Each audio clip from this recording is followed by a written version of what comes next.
En estos momentos hace su entrada al Gran Teatro de La Habana Alicia Alonso, el presidente de los Consejos de Estado y de Ministros de la República de Cuba, Raúl Castro Ruz.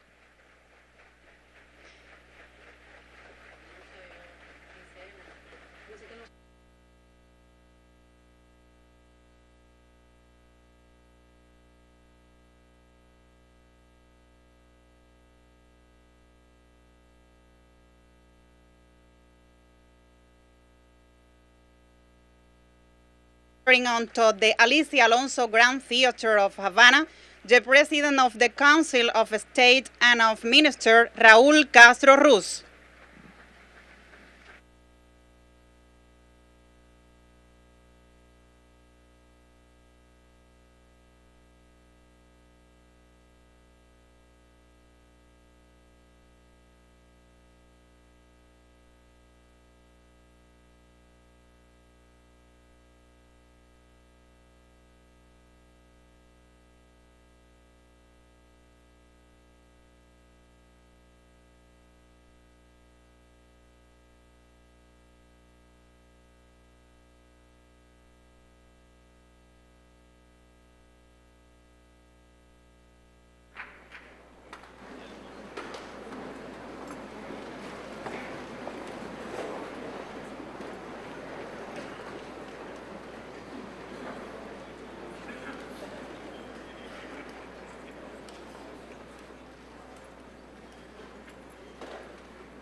Hace su entrada al Gran Teatro de La Habana Alicia Alonso, el presidente de los Estados Unidos de América, Barack Obama.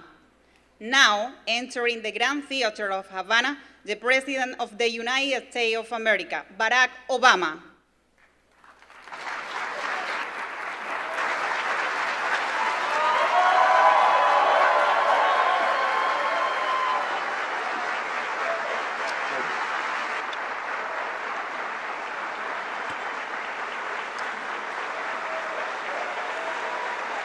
Thank you. Gracias. Muchas gracias. Thank you so much. Muchas gracias. Thank you very much. Muchas gracias.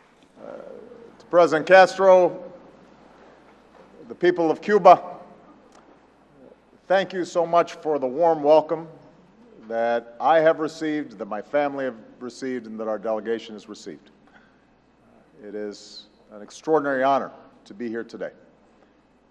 Before I begin, please indulge me. I want to comment on the terrorist attacks that have taken place in Brussels. The thoughts and the prayers of the American people are with the people of Belgium, and we stand in solidarity with them in condemning these outrageous attacks against innocent people. We will do whatever is necessary to support our friend and ally Belgium in bringing to justice those who are responsible. And this is yet another reminder that the world must unite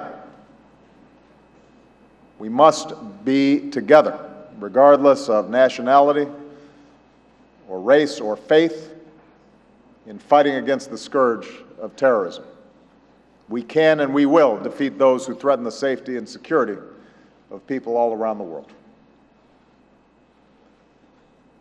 To the government and the people of Cuba, I want to thank you for the kindness that you've shown to me and Michelle, Malia, Sasha, my mother-in-law, Marion. Cultivo una rosa blanca. In his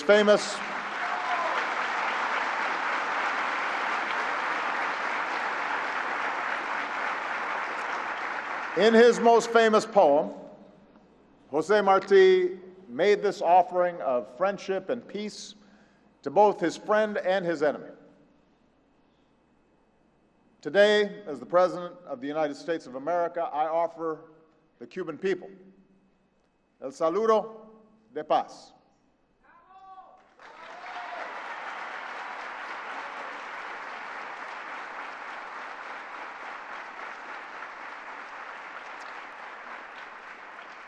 Havana is only 90 miles from Florida, but to get here we had to travel a great distance, over barriers of history and ideology, barriers of pain and separation. The blue waters beneath Air Force One once carried American battleships to this island to liberate, but also to exert control over Cuba. Those waters also carried generations of Cuban revolutionaries to the United States, where they built support for their cause. And that short distance has been crossed by hundreds of thousands of Cuban exiles on planes and makeshift rafts, who came to America in pursuit of freedom and opportunity, sometimes leaving behind everything they owned and every person that they loved. Like so many people in both of our countries, my lifetime has spanned a time of isolation between us. The Cuban Revolution took place the same year that my father came to the United States from Kenya. The Bay of Pigs took place the year that I was born. The next year, the entire world held its breath, watching our two countries as humanity came as close as we ever have to the horror of nuclear war. As the decades rolled by, our government settled into a seemingly endless confrontation, fighting battles through proxies. In a world that remade itself time and again, one constant was the conflict between the United States and Cuba. I have come here to bury the last remnant of the Cold War in the Americas.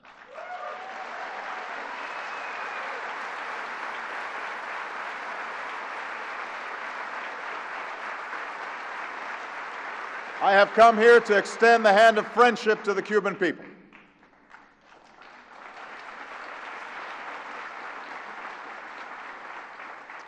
I want to be clear. The differences between our governments over these many years are real, and they are important.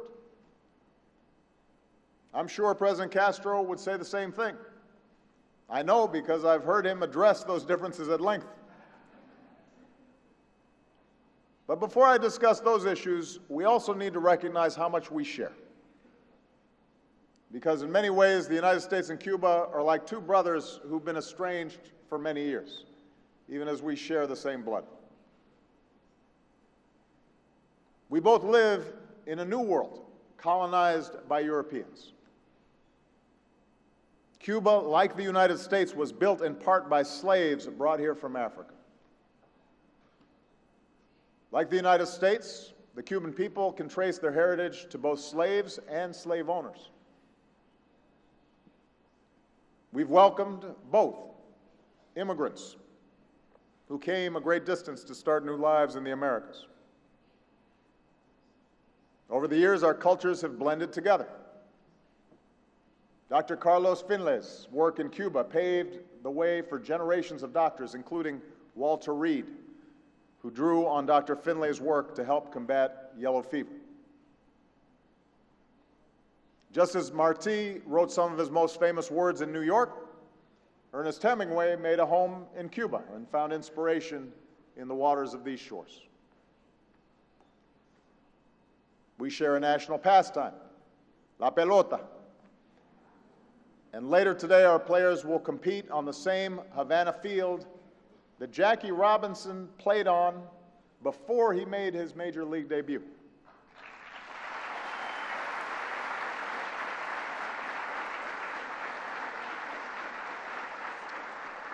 And it's said that our greatest boxer, Muhammad Ali, once paid tribute to a Cuban that he could never fight, saying that he would only be able to reach a draw with the great Cuban, Teófilo Stevenson.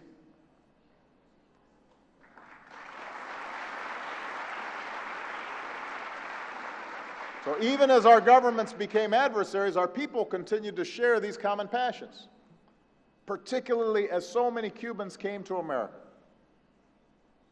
In Miami or Havana, you can find places to dance the cha-cha-cha or the salsa and eat ropa vieja.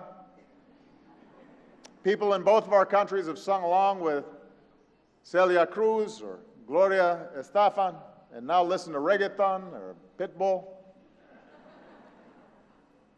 Millions of our people share a common religion, a faith that I paid tribute to at the shrine of Our Lady of Charity in Miami, a peace that Cubans find in La Cachita. For all of our differences, the Cuban and American people share common values in their own lives, a sense of patriotism and a sense of pride, a lot of pride, a profound love of family, a passion for our children, a commitment to their education.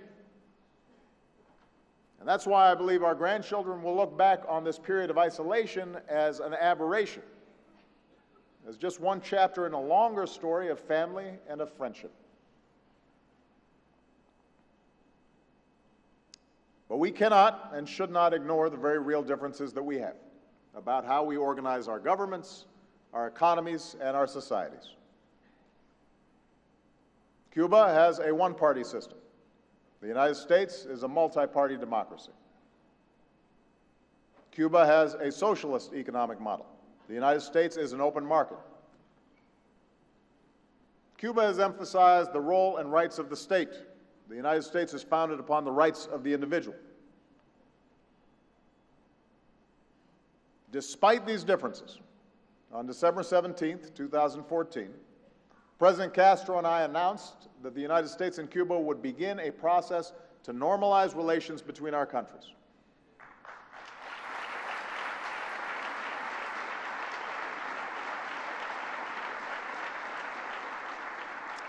Since then, we've established diplomatic relations and opened embassies.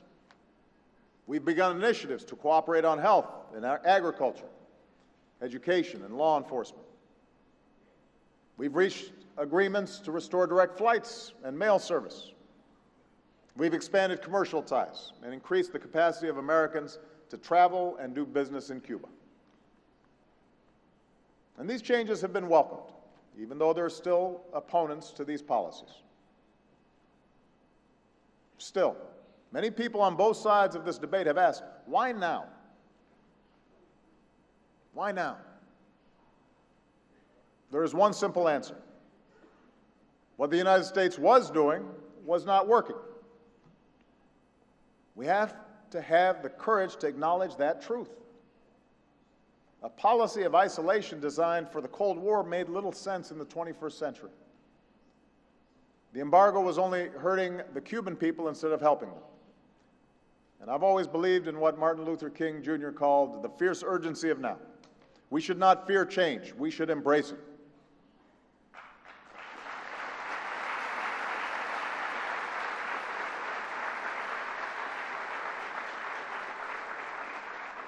That leads me to a bigger and more important reason for these changes. Creo en el pueblo cubano. I believe in the Cuban people.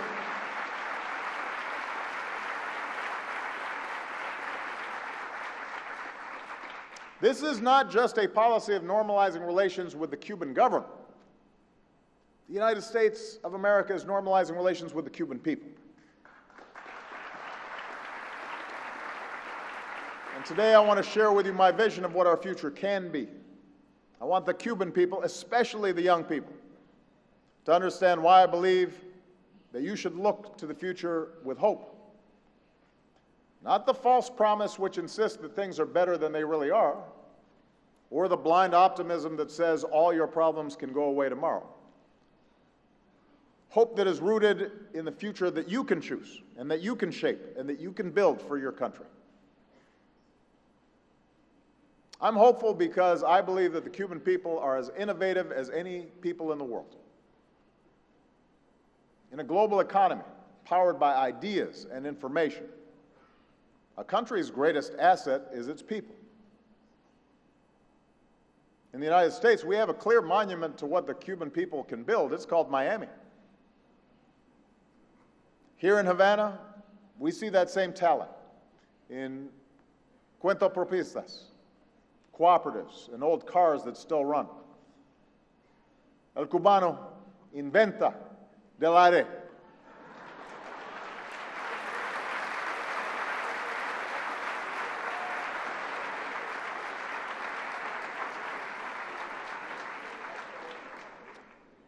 Cuba has an extraordinary resource, a system of education which values every boy and every girl.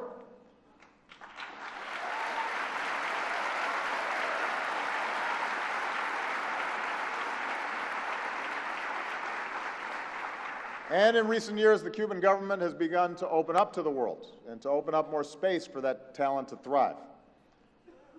In just a few years, we've seen how cuentapropistas can succeed while sustaining a distinctly Cuban spirit. Being self-employed is not about becoming more like America, it's about being yourself. Look at Sandra Lidice Aldama, who chose to start a small business. Cuban, she said, can innovate and adapt without losing our identity. Our secret is not in copying or imitating, but simply being ourselves. Look at Papito Valladares, a barber whose success allowed him to improve conditions in his neighborhood. I realize I'm not going to solve all the world's problems, he said, but if I can solve problems in the little piece of the world where I live, it can ripple across Havana. That's where hope begins, with the ability to earn your own living and to build something you can be proud of. That's why our policies focus on supporting Cubans instead of hurting them. That's why we got rid of limits on remittances, so ordinary Cubans have more resources. That's why we're encouraging travel, which will build bridges between our people and bring more revenue to those Cuban small businesses. That's why we've opened up space for commerce and exchanges so that Americans and Cubans can work together to find cures for diseases and create jobs and open the door to more opportunity for the Cuban people. As President of the United States, I've called on our Congress to lift the embargo.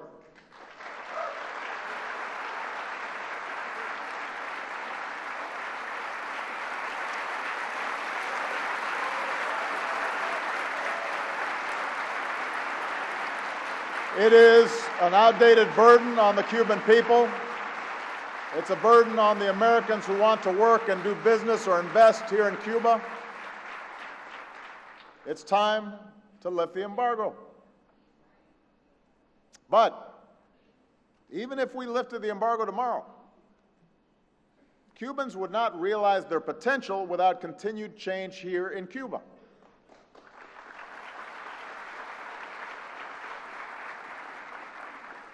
It should be easier to open a business here in Cuba. A worker should be able to get a job directly with companies who invest here in Cuba. Two currencies shouldn't separate the type of salaries that Cubans can earn. The internet should be available across the island so that Cubans can connect to the wider world and to one of the greatest engines of growth in human history.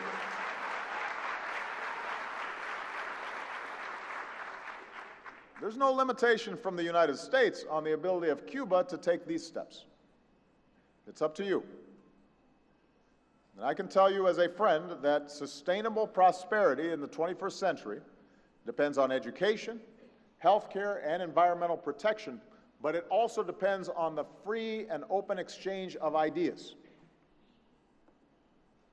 If you can't access information online, if you cannot be exposed to different points of view, you will not reach your full potential. And over time, the youth will lose hope. I know these issues are sensitive, especially coming from an American president. Before 1959, some Americans saw Cuba as something to exploit, ignored poverty, enabled corruption. And since 1959, we've been shadow boxers in this battle of geopolitics and personalities. I know the history, but I refuse to be trapped by it.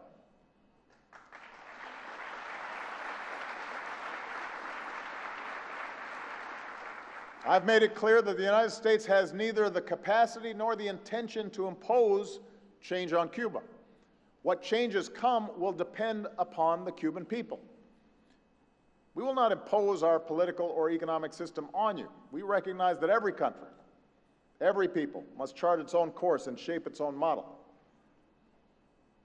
But having removed the shadow of history from our relationship, I must speak honestly about the things that I believe, the things that we as Americans believe. As Martí said, liberty is the right of every man to be honest, to think and to speak without hypocrisy. So let me tell you what I believe. I can't force you to agree, but you should know what I think. I believe that every person should be equal under the law. Every child deserves the dignity that comes with education and health care and food on the table and a roof over their heads.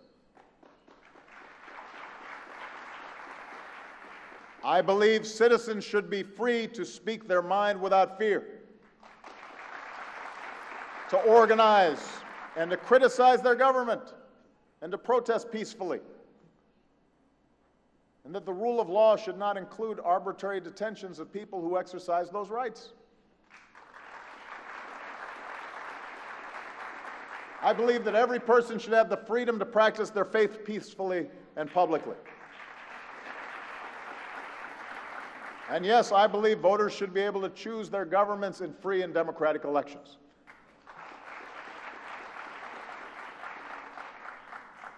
Not everybody agrees with me on this. Not everybody agrees with the American people on this, but I believe those human rights are universal. I believe they are the rights of the American people, the Cuban people, and people around the world. Now, there's no secret that our governments disagree on many of these issues. I've had frank conversations with President Castro. For many years, he has pointed out the flaws in the American system: economic inequality, the death penalty, racial discrimination, wars abroad. That's just a sample. He has a much longer list. But here's what the Cuban people need to understand. I welcome this open debate and dialogue. It's good. It's healthy. I'm not afraid of it. We do have too much money in American politics. But in America, it's still possible for somebody like me, a child who was raised by a single mom, a child of mixed race who did not have a lot of money, to pursue and achieve the highest office in the land. That's what's possible in America.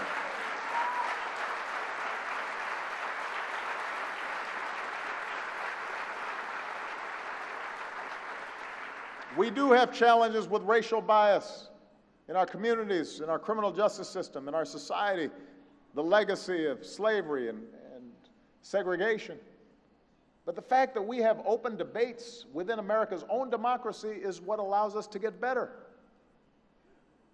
In 1959, the year that my father moved to America, it was illegal for him to marry my mother, who was white, in many American states. When I first started school, we were still struggling to desegregate schools across the American South. But people organized. They protested. They debated these issues. They challenged government officials. And because of those protests and because of those debates and because of popular mobilization, I'm able to stand here today as an African American and as President of the United States. That was because of the freedoms that were afforded in the United States, that we were able to bring about change.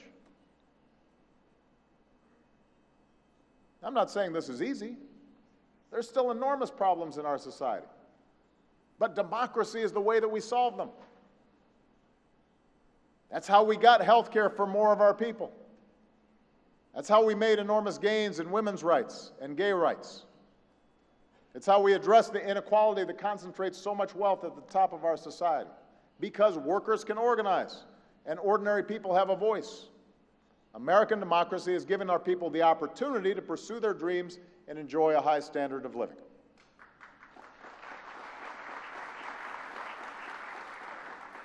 Now, there are still some tough fights.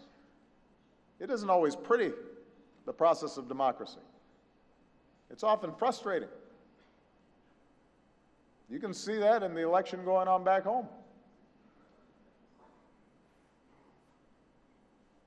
But just stop and consider this fact about the American campaign that's taking place right now.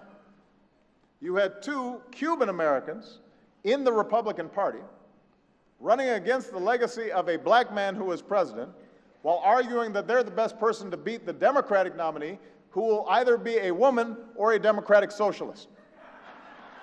Who would have believed that back in 1959? That's a measure of our progress as a democracy.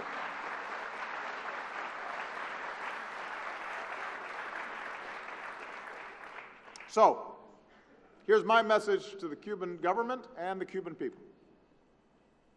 The ideals that are the starting point for every revolution, America's revolution, Cuba's revolution, the liberation movements around the world, those ideals find their truest expression, I believe, in democracy. Not because American democracy is perfect, but precisely because we're not.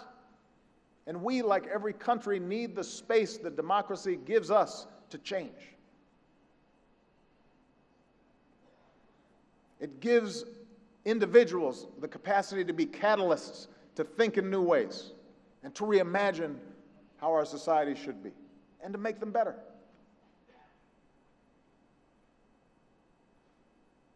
And there's already an evolution taking place inside of Cuba, a generational change. Many suggested that I come here and ask the people of Cuba to tear something down. But I'm appealing to the young people of Cuba who will lift something up, build something new. El futuro de Cuba tiene que estar en las manos del pueblo cubano.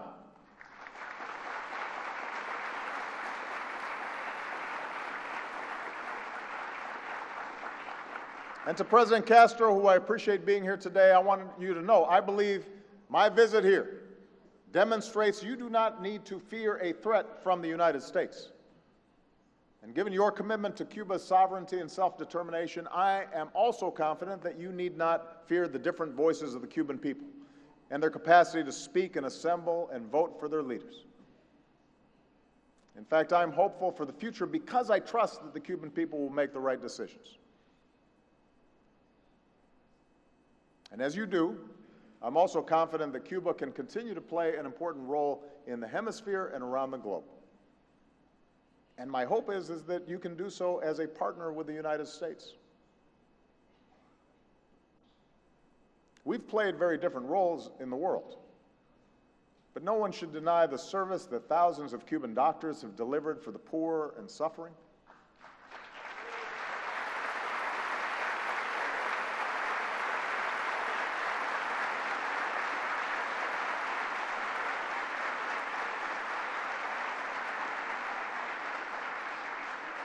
Last year, American healthcare workers and the U.S. military worked side by side with Cubans to save lives and stamp out Ebola in West Africa.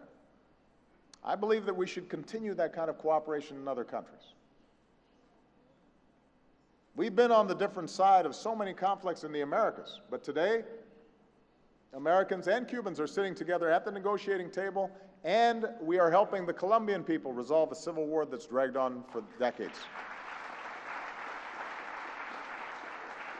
That kind of cooperation is good for everybody. It gives everyone in this hemisphere hope.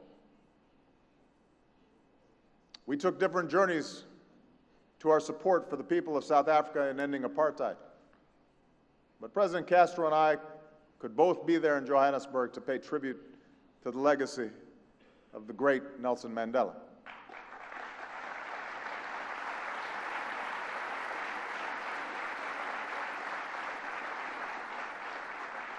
And in examining his life and his words, I'm sure we both realized we have more work to do to promote equality in our own countries, to reduce discrimination based on race in our own countries. And in Cuba, we want our engagement to help lift up the Cubans who are of African descent, who've proven that there's nothing they cannot achieve when given the chance.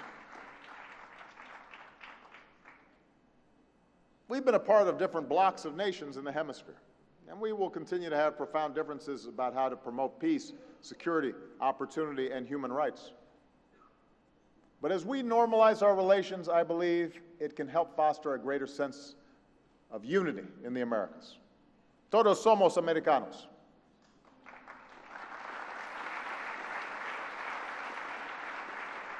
From the beginning of my time in office, I have urged the people of the Americas to leave behind the ideological battles of the past. We are in a new era. I know that many of the issues that I've talked about lack the drama of the past. And I know that part of Cuba's identity is its pride in being a small island nation that could stand up for its rights and shake the world. But I also know that Cuba will always stand out because of the talent, hard work, and pride of the Cuban people. That's your strength.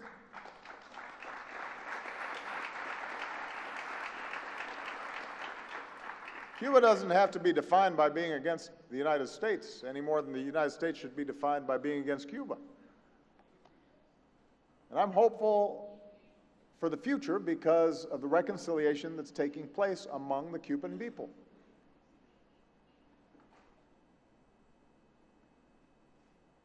You know, I know that for some Cubans on the island, there may be a sense that those who left somehow supported the old order in Cuba. I'm sure there's a narrative that lingers here which suggests that Cuban exiles ignored the problems of pre-revolutionary Cuba and rejected the struggle to build a new future. But I can tell you today that so many Cuban exiles carry a memory of painful and sometimes violent separation. They love Cuba. A part of them still considers this their true home. That's why their passion is so strong. That's why their heartache is so great. And for the Cuban American community that I've come to know and respect, this is not just about politics. This is about family. The memory of a home that was lost. The desire to rebuild a broken bond. The hope for a better future, the hope for return and reconciliation.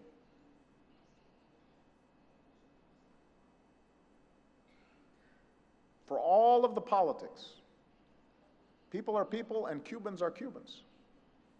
And I've come here, I've traveled this distance on a bridge that was built by Cubans on both sides of the Florida Straits.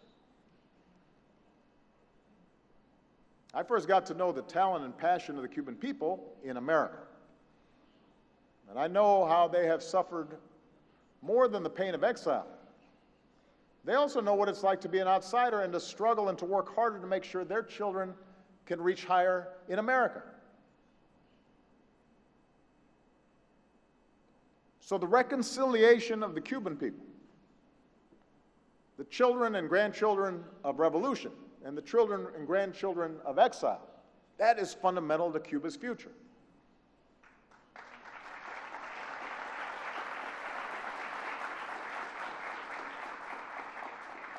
You see it in Gloria Gonzalez, who traveled here in 2013 for the first time after 61 years of separation and was met by her sister, Yorka. You recognize me, but I didn't recognize you, Gloria said after she embraced her sibling. Imagine that after 61 years. You see it in Melinda Lopez, who came to her family's old home. And as she was walking the streets, an elderly woman recognized her as her mother's daughter and began to cry. She took her into her home and showed her a pile of photos that included Melinda's baby picture, which her mother had sent 50 years ago. Melinda later said, "So many of us are now getting so much back." You see it in Christian Miguel Soler, a young man who became the first of his family to travel here after 50 years. And meeting relatives for the first time, he said, "I realized that family is family no matter the distance between us."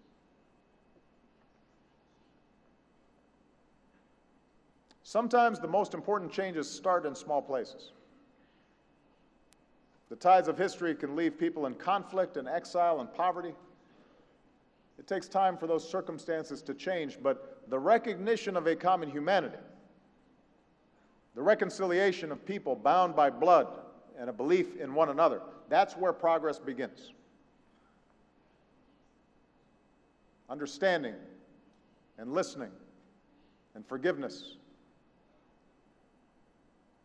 And if the Cuban people face the future together, it will be more likely that the young people of today will be able to live with dignity and achieve their dreams right here in Cuba. The history of the United States and Cuba encompass revolution and conflict, struggle and sacrifice, retribution, and now reconciliation. It is time now for us to leave the past behind. It is time for us to look forward to the future together. Un futuro de esperanza. And it won't be easy, and there will be setbacks. It will take time. But my time here in Cuba renews my hope and my confidence in what the Cuban people will do. We can make this journey as friends and as neighbors and as family, together. Sí se puede. Muchas gracias. Thank you.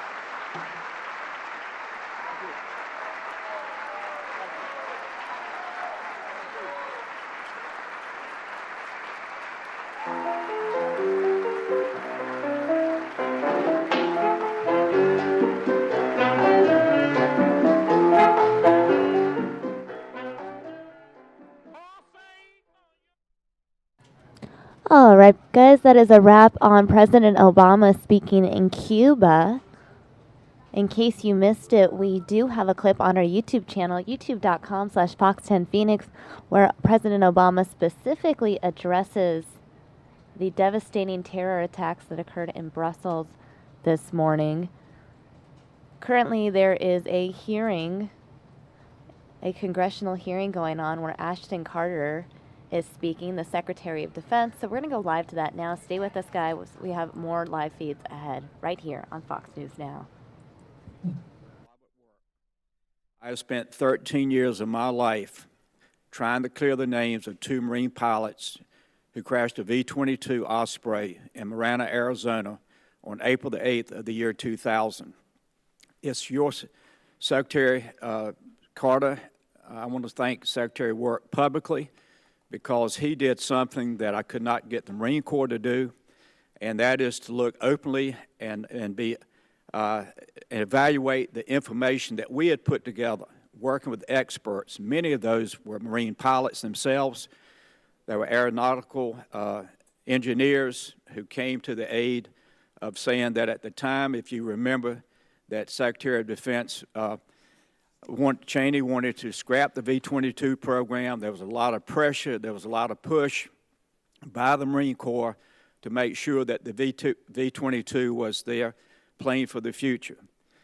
When I reached out and found Secretary of Work, he spent the time to meet with me and spent several hours, days researching all the information that we had put together. A team of experts helped me to put it together. And then he came back with his evaluation that the record needed to be corrected, that it was unfair to Colonel John Brown, pilot, and Major Brooks Gruber, co-pilot, whose wife brought this to my attention in the year 2002. And I want to say today that you have brought peace, Secretary of Work and you have brought peace to the families of John Brown and Brooks Gruber. And I believe sincerely that John Brown and Brooks Gruber are now resting in their graves, and they're resting peacefully because of what you and Secretary of Work have done. This has gotten national attention, and I've talked to Trish Brown, I've talked to Connie Gruber. They're hearing from Marines who are now retired. They're hearing from friends from years past who said, hallelujah, that now the truth is known, and those two pilots will not take the blame for what was unfair at the time of the accident. So I want to thank you publicly and thanks Deputy Secretary Robert Work, because the truth is now known that they were not responsible for that accident. It was a combination of many, many factors. So I will give you a chance to respond, and then I will yield back the balance of my time. Thank you so much. I appreciate you saying that. I'm glad that the families are able to be at peace now, and I will pass that on to Secretary of Work, my excellent Deputy Secretary. I'm pleased to hear you say that about him, but I'm not surprised. Thank you, sir, and I yield back the balance of my time. Mr. Larson. Thank you, Mr. Chairman. Mr. Secretary, I think you have an obligation, certainly a right to respond to something that former Deputy Director CIA said yesterday in response to a question. He said that ISIL is winning, and he said based on two assessments. One, although there's less caliphate territory, they seem to be spreading their influence beyond the caliphate territory. And then, of course, in direct reference to the attacks in Brussels. So I wanted to get your assessment about whether you think ISIL's winning, and if not, your assessment of the former Deputy Director of CIA's comments. I'm not familiar with those comments. And as far as the campaign is concerned, I'm confident that we will defeat ISIL. And that we have the momentum of the campaign in Iraq and Syria. I gave you some of the details about that, and we're prepared to give you much more. We're doing more. We're actually looking to do yet more than that.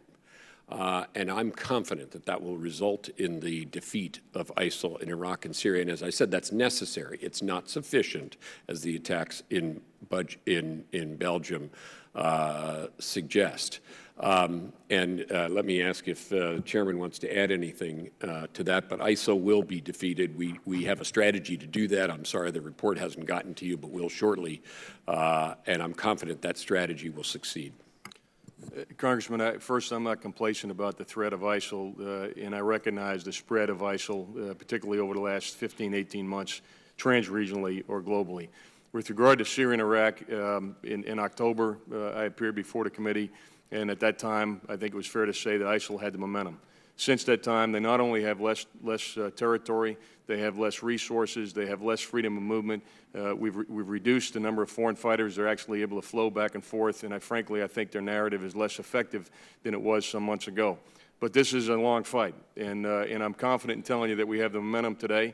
I'm also confident in the end state that Secretary Carter identified, but this morning was another reminder that there's a long fight ahead, and it will require not only the military effort to deny sanctuary to the enemy in Syria and Iraq, to limit their freedom of movement, to build the capacity of regional partners, which is what we're doing, but it will require much greater cooperation amongst intelligence organizations from nations. There's over 100 nations that have foreign fighters in Syria and Iraq, with over 30,000 foreign fighters. So the cooperation of all those countries in the intelligence organizations, law enforcement officials, as well as the military coalition that we put together in Iraq, in Syria, and conducting operations elsewhere is all going to be critical. And it is going to take some time before we get there. But I am confident, at least today, that we have the momentum in Iraq and Syria And we're increasingly taking actions outside of Iraq and Syria to make sure that we also keep pressure. As we've tried to keep pressure on Iraq, on the enemy simultaneously across both of those countries, it's going to be necessary that we do the same thing transregionally.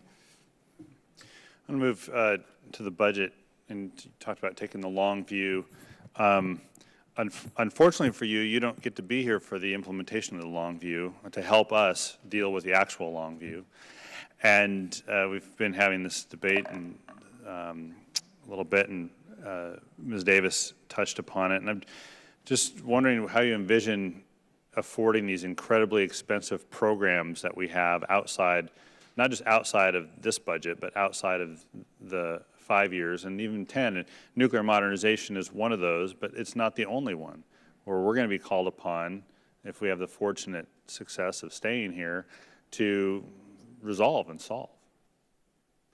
Well, we can afford all of those. We wouldn't have started them if we didn't think we could complete them. However, we are assuming when we do so that we will continue to have budget stability. If there's instability or sequester, as I said, and I think the chairman just said, we're going to have to fundamentally reassess our ability to meet our needs, not only in the long run, but in the short run. And you're right, it'll be future Congresses and future administrations who carry that burden.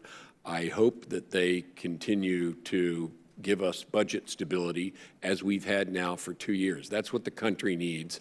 That's what our department needs. That's what, by the way, what every department trying to administer programs needs. And but if we snap back to the sequester cuts, we're going to have to reconsider all of these programs. We need them, and therefore we need the stability. Chairman? That's fine. Thank you, Mr. Chairman. I'll yield back. Mr. Forbes. Thank you, Mr. Chairman, and thank all of you gentlemen for being here. General Dunford, it's always an honor to have the top uniform officer in the United States before us, and so I'm going to direct my questions to you since I only have 5 minutes. And I'd like to first ask you a question we've been asking all of our officers before us. Did you submit your written remarks to anyone for approval or review other than someone under your direct command before you had to come before us? Congressman, I did submit my remarks to the Office of Secretary of Defense as well as Office of Management and Budget. No changes were made in my written remarks as a result of that review. Now, one of the things that I heard you just say in response to the chairman was you said that your readiness concerns were based on an unstable fiscal environment. And one of the concerns I always have, we wrestle with in this committee, is simply this. When we look at whether strategy is driving the budget or the President's budget or whether the President's budget is driving strategy, the question is which one of them are predominant? Is it the strategy that's predominant in driving the President's budget, or is it the President's budget that is predominant in driving the strategy? Congressman, I think this year it's fair to say that within the top line that we were given, and for the last several years, just as a rule, is it the strategy that's more predominant in driving the budget or the budget that's more predominant in driving the strategy? Yeah, I would say if you go back to the last few years and particularly look at sequestration in 2013, the fiscal environment has had a bigger impact. So then when we've constantly asked people that have come in here, many people from the Pentagon saying that the budgets are in line with the strategy, then what you're saying is basically that it's been the budget that's been driving our strategy. Congressman, let me, if I can give you just a little bit of a nuanced answer. Here's what I'm confident in saying. Today, we have a defense strategy that calls for us to defeat an enemy, to deny another adversary, to protect the homeland, as well as deal with violent extremism. I'm confident in FY17 that we'll be able to do that. All right, then let me ask you this. I don't mean to cut you off. I only have 3 minutes. I'm looking at a document here that was signed by President Obama on January 3rd, 2012 for the defense guidance. And he says specifically in here, this guidance was requested to guide the spending over the coming decade. Then I have it signed on January 5th, the defense guidance by Secretary Panetta. And this is what over and over again people have been coming in here pointing to and saying this has been directing their spending. And then we had in 2014 the Quadrennial Defense Review. Over and over again, people have sat where you are sitting and have said that this has guided the spending of the Department of Defense. Has the Department of Defense been following the President's guidelines and been basing their spending on these two documents? We have, Congressman, but what we've been doing is living year to year and deferring modernization that's going to cause a bill in the out years. And I understand that. Now, let me ask you this, because these documents are based on certain assumptions. Did either of these two documents account for the rise of ISIL? They did not. Did either of these two documents assume that U.S. forces will no longer be in Iraq and Afghanistan? They did not. And in fact, we do have forces still in Iraq and Afghanistan. Did either of these two documents assume that we would reset our relationship with Russia and that we would be able to cooperate with them? We did not foresee Russia's current actions in those So the assumptions made for these two documents were not correct with the Russians. With regard to Russia, that is correct. Did either of these two documents count for China's aggressive behavior in the South China Sea? Not to the extent that we've seen it, Congressman. Now, with that, wouldn't it be fair to say if the assumptions that these documents were based upon were invalid or wrong, that the strategy would also have been invalid or wrong? The strategy, it needs to be refined, and we're in the process of doing that. That's correct. And also, General Odierno, when I asked him that question right after these were put into place, he said, we struggle to even meet one major contingency operation. It depends on assumptions, and I believe some of the assumptions that were made are not good assumptions. They're unrealistic and very positive assumptions. Yet these are the two documents that helped guide the President's budget in 2014, 2015, 2016, and 2017. So wouldn't it be fair, General, for us to say that instead of just the unstable physical environment, that a big part of the reason we're in the current situation we're in is because the President's strategies were based on faulty assumptions? This year, Congressman, I'm talking about the last several years leading up to this. This year's budget's not putting us in the situation that the Chairman talked about. If you're asking, did we foresee the current conflict with ISIL and Russia? Asking, wouldn't it be fair to say that rather than just physical instability, that the reason we're in the problem is because of a faulty strategy? And with that, Mr. Chairman, I know my time's up and I yield back. Mr. Courtney. Thank you, Mr. Chairman, and thank you to both witnesses for your service and your testimony today. I just have a couple quick questions. And Secretary Carter, Admiral Stavridis, retired Admiral, Under Secretary Stackley, Secretary Mavis, have all appeared over the last couple of weeks, and we've talked about this question of the long view of the undersea fleet, which Admiral Harris and General Breedlove said at this point are kind of playing zone defense out there because of what's happening in the Pacific and the North Atlantic. Again, this is a good budget in terms of investing, as you point out, in shipbuilding or submarine building. But down the road, you know, there's a possibility that we're going to see a dip at probably the worst possible time. And so I guess the question is, do you agree that this is an issue that we need to work on, as Secretary Stackley has promised, so that we again, are able to keep our eyes focused on the long view in terms of that emerging challenge? I do agree with that. Our undersea capability is a critical strength of the United States. We need to keep that strength and extend that strength. And I think the biggest issue we're going to face beginning in the 20s is the beginning of the Ohio-class replacement.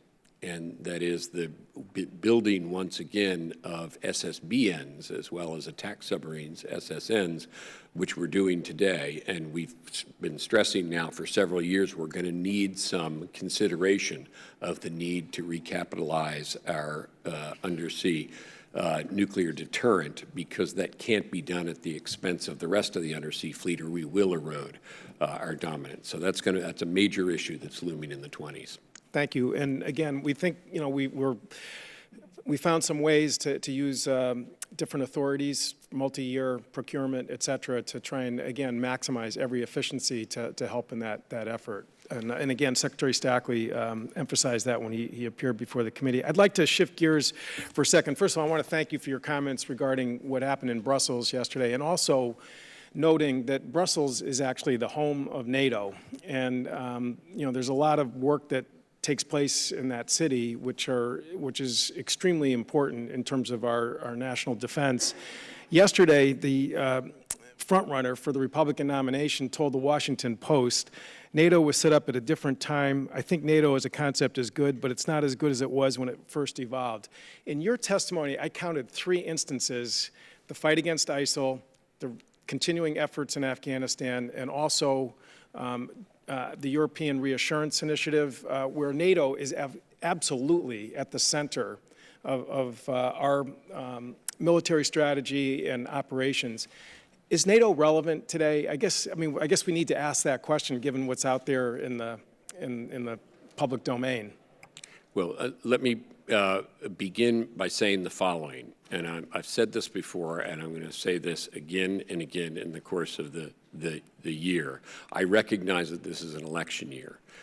I will not speak to anything that is in the presidential debate. I believe that our department has a tradition of standing apart, and I very much value and respect that tradition, and so I am going to, with great respect, decline to answer any question that is framed in those terms, and by the way, also not have General Dunford or any of our, especially of our uniformed officers. So I agree, and I respect that. And I guess the question I would ask then is that the European Reassurance Initiative, that funding, again, is going to flow through the NATO structure. Yeah, I mean, that's not It is. Yeah. It is. And securing our NATO partners from particularly Russian aggression is the principal purpose of the European Reassurance Initiative. With respect to the counter-ISIL fight, the NATO allies as individual countries are members of the coalition. The question has arisen whether NATO as a group should also be a member of the coalition, and that is being discussed right now with NATO. The reason for that being that NATO has some force generation capabilities that no individual country has, and that's the reason why the question arises whether it can play a role in the counter-ISIL fight. Thank you for those answers. Mr. Miller. Thank you very much, Mr. Chairman. General Dunford, looking back at the 2012-2014 strategic guidance and defense reviews, what specifically has changed in the geopolitical world? And based on those changes, is it safe to say that we need to look at, following on what Mr. Forbes said, recalibration or resizing of our current forces? Congressman, thanks. I would say the most significant changes, one has been Russia, two has been the rise of ISIL. We talked about the behavior of China in the South China Sea, and certainly the capability development of North Korea have all been a concern. Iran remains a concern, but quite frankly, the trajectory that they've been on was predictable even as those strategy documents were written, and so I think we accounted for Iran. But in the 4 other areas, we've seen either capability development or behavior or a combination of the two that have significantly changed the operating environment over the last few years. I do think it's important that the American people understand the guidance that was used to set the size and shape of the force, and the current guidance, as you've already stated, said to defeat a regional adversary and deny another aggressor in another region. However, in your written statement, you stated that, quote, the joint force will be challenged to respond to a major written contingency, unquote, and that, quote, capability and capacity shortfalls would be particularly acute if the force were called to respond to a second contingency on an overlapping timeline. So I would think that this might suggest that there's a significant risk that the joint force wouldn't even be able to execute a single major contingency operation. Is that true? Congressman, our assessment is we can meet the requirements of a single contingency. There is significant risk in our ability to do that. Certain capability areas would be particularly stressed, but we can accomplish the objectives, albeit with much more time and probably casualties than we would like. The guidance calls for sufficient forces to execute, as you just said, 2 contingency operations, defeating one aggressor and denying the other. So, you know, if you put it in a real-world scenario, could the current force today defeat a North Korea and deny Russia while at the same time defending the homeland? Congressman, we would be challenged to do those 3 things. Our assessment is we can do that. again, but it would take more time, particularly in the case of North Korea, it would take more time, and we would see more casualties than we would want to have. So you had, the department has cut the end strength and the force structure on the assumption that it did have the sufficient forces to carry out the assumptions that are there. So given the current strategic environment, will the department need to revisit its force size and guidance? Congressman, just to be clear, in terms of cutting force structure, my perspective is, the force structure is one element, but what's most important is that the force structure that we have has the proper resourcing to be well-trained and well-equipped. And so what I believe we've done inside the budget is we've got the force structure that's affordable within the top line that we have, and we can achieve the balance between the training, the resourcing, the modernization, the infrastructure support, and the force structure. All those things have to be combined. And so, my assessment is that we're trying to get the balance right as opposed to saying that the current force structure is absolutely the best force structure we could have. Thank you. Yield back. Ms. Songus. Thank you, Mr. Chairman, and welcome to our guests. It's always good to have you before us. And I think today's tragic events in Brussels really are a stark reminder of the many challenges that you all deal with every day and that we're here to support you with. And I especially appreciated both your comments on the need for budget stability as you deal with the challenges of today, but also with the need to look forward. Because as we all know, and I remember a previous chairman, Ike Skelton, always commenting upon that we plan for today, but we never quite know where the next challenge is going to come from. And in the world we live in today, it's clear that they can come from many, many different places.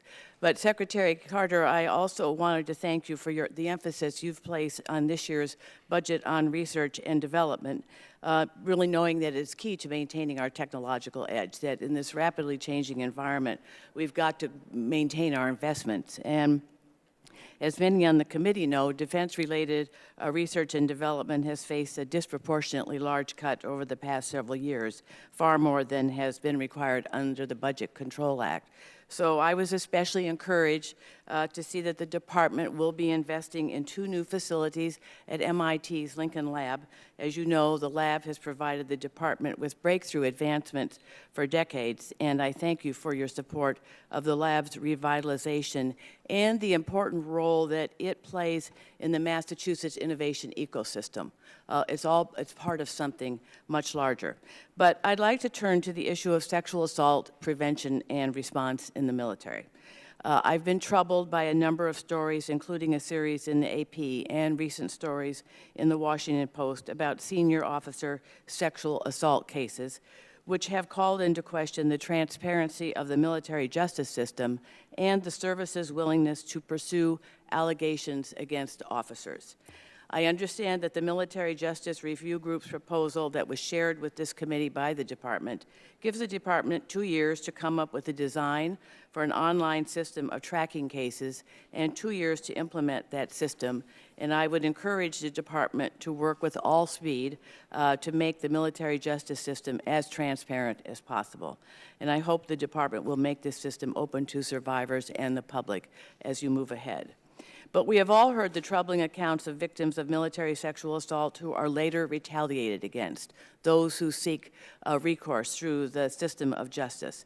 Some 62% of victims have experienced social or professional retaliation, according to the department's own survey data.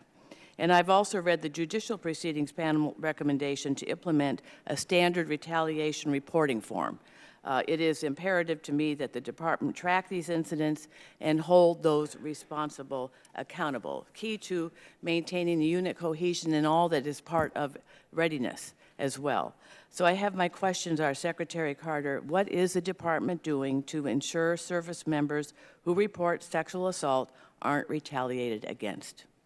Thank you very much for that question. And sexual assault is unacceptable anywhere in society, but it's particularly unacceptable in our military.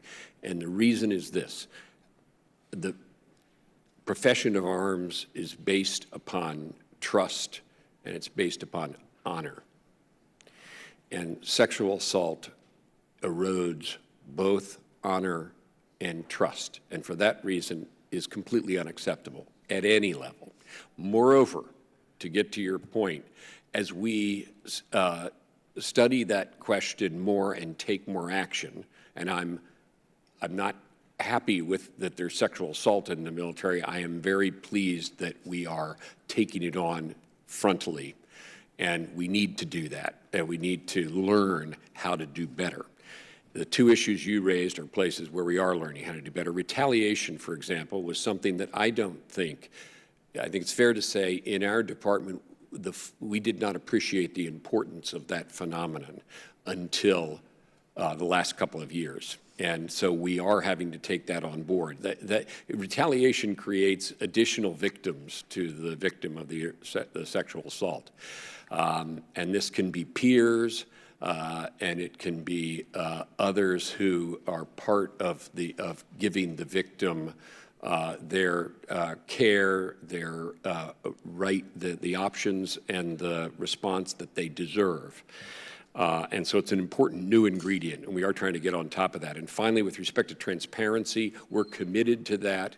You're right. We have made a commitment to you about greater transparency in this matter, and I intend for us to carry that through. Thank you for raising this subject. Thank you. I've run out of time. Thank you. Mr. Wilson. Thank you, Mr. Chairman, and thank you for being here today. With the attacks in Brussels, it's another reminder we're in a global war on terrorism. It is continuing. And I just want you to know that I have faith in you, and we're counting on you to protect American families. And part of that is not forgetting 9/11. This is a continuing war. We will be in it for quite a while, but your service, I know I appreciate as a grateful dad of 4 sons who have served in the military under y'all's command. General Dunford, as Chairman Thornberry has mentioned, we have serious concerns about the state of the Marine Corps aviation. Marine Corps aviators and maintainers at the Marine Corps Air Station Beaufort, South Carolina, tell us how they have had to cannibalize parts from museum aircraft to get their current fleet in the air. They don't have the parts. They don't have the people. They're not getting the training. Furthermore, General Robert Neller has testified that there aren't enough aircraft to even meet our training and mission requirements. I'm very concerned that if they had to deploy tomorrow, they'd be sent into a fight unprepared and ill-equipped. How are we addressing this potential or reality of an inability to respond to near-peer adversary or multi-adversary engagement? Beyond Marine Corps aviation, what else is at risk? Joe, before you answer that, can I just thank you very much, acknowledge your comments, and especially thank you for the contribution of your sons. Well, thank again, you, Congressman. Hey, we're in this together, and but the American people need to know it's a global war on terrorism. 9/11 must not be forgotten, so thank you.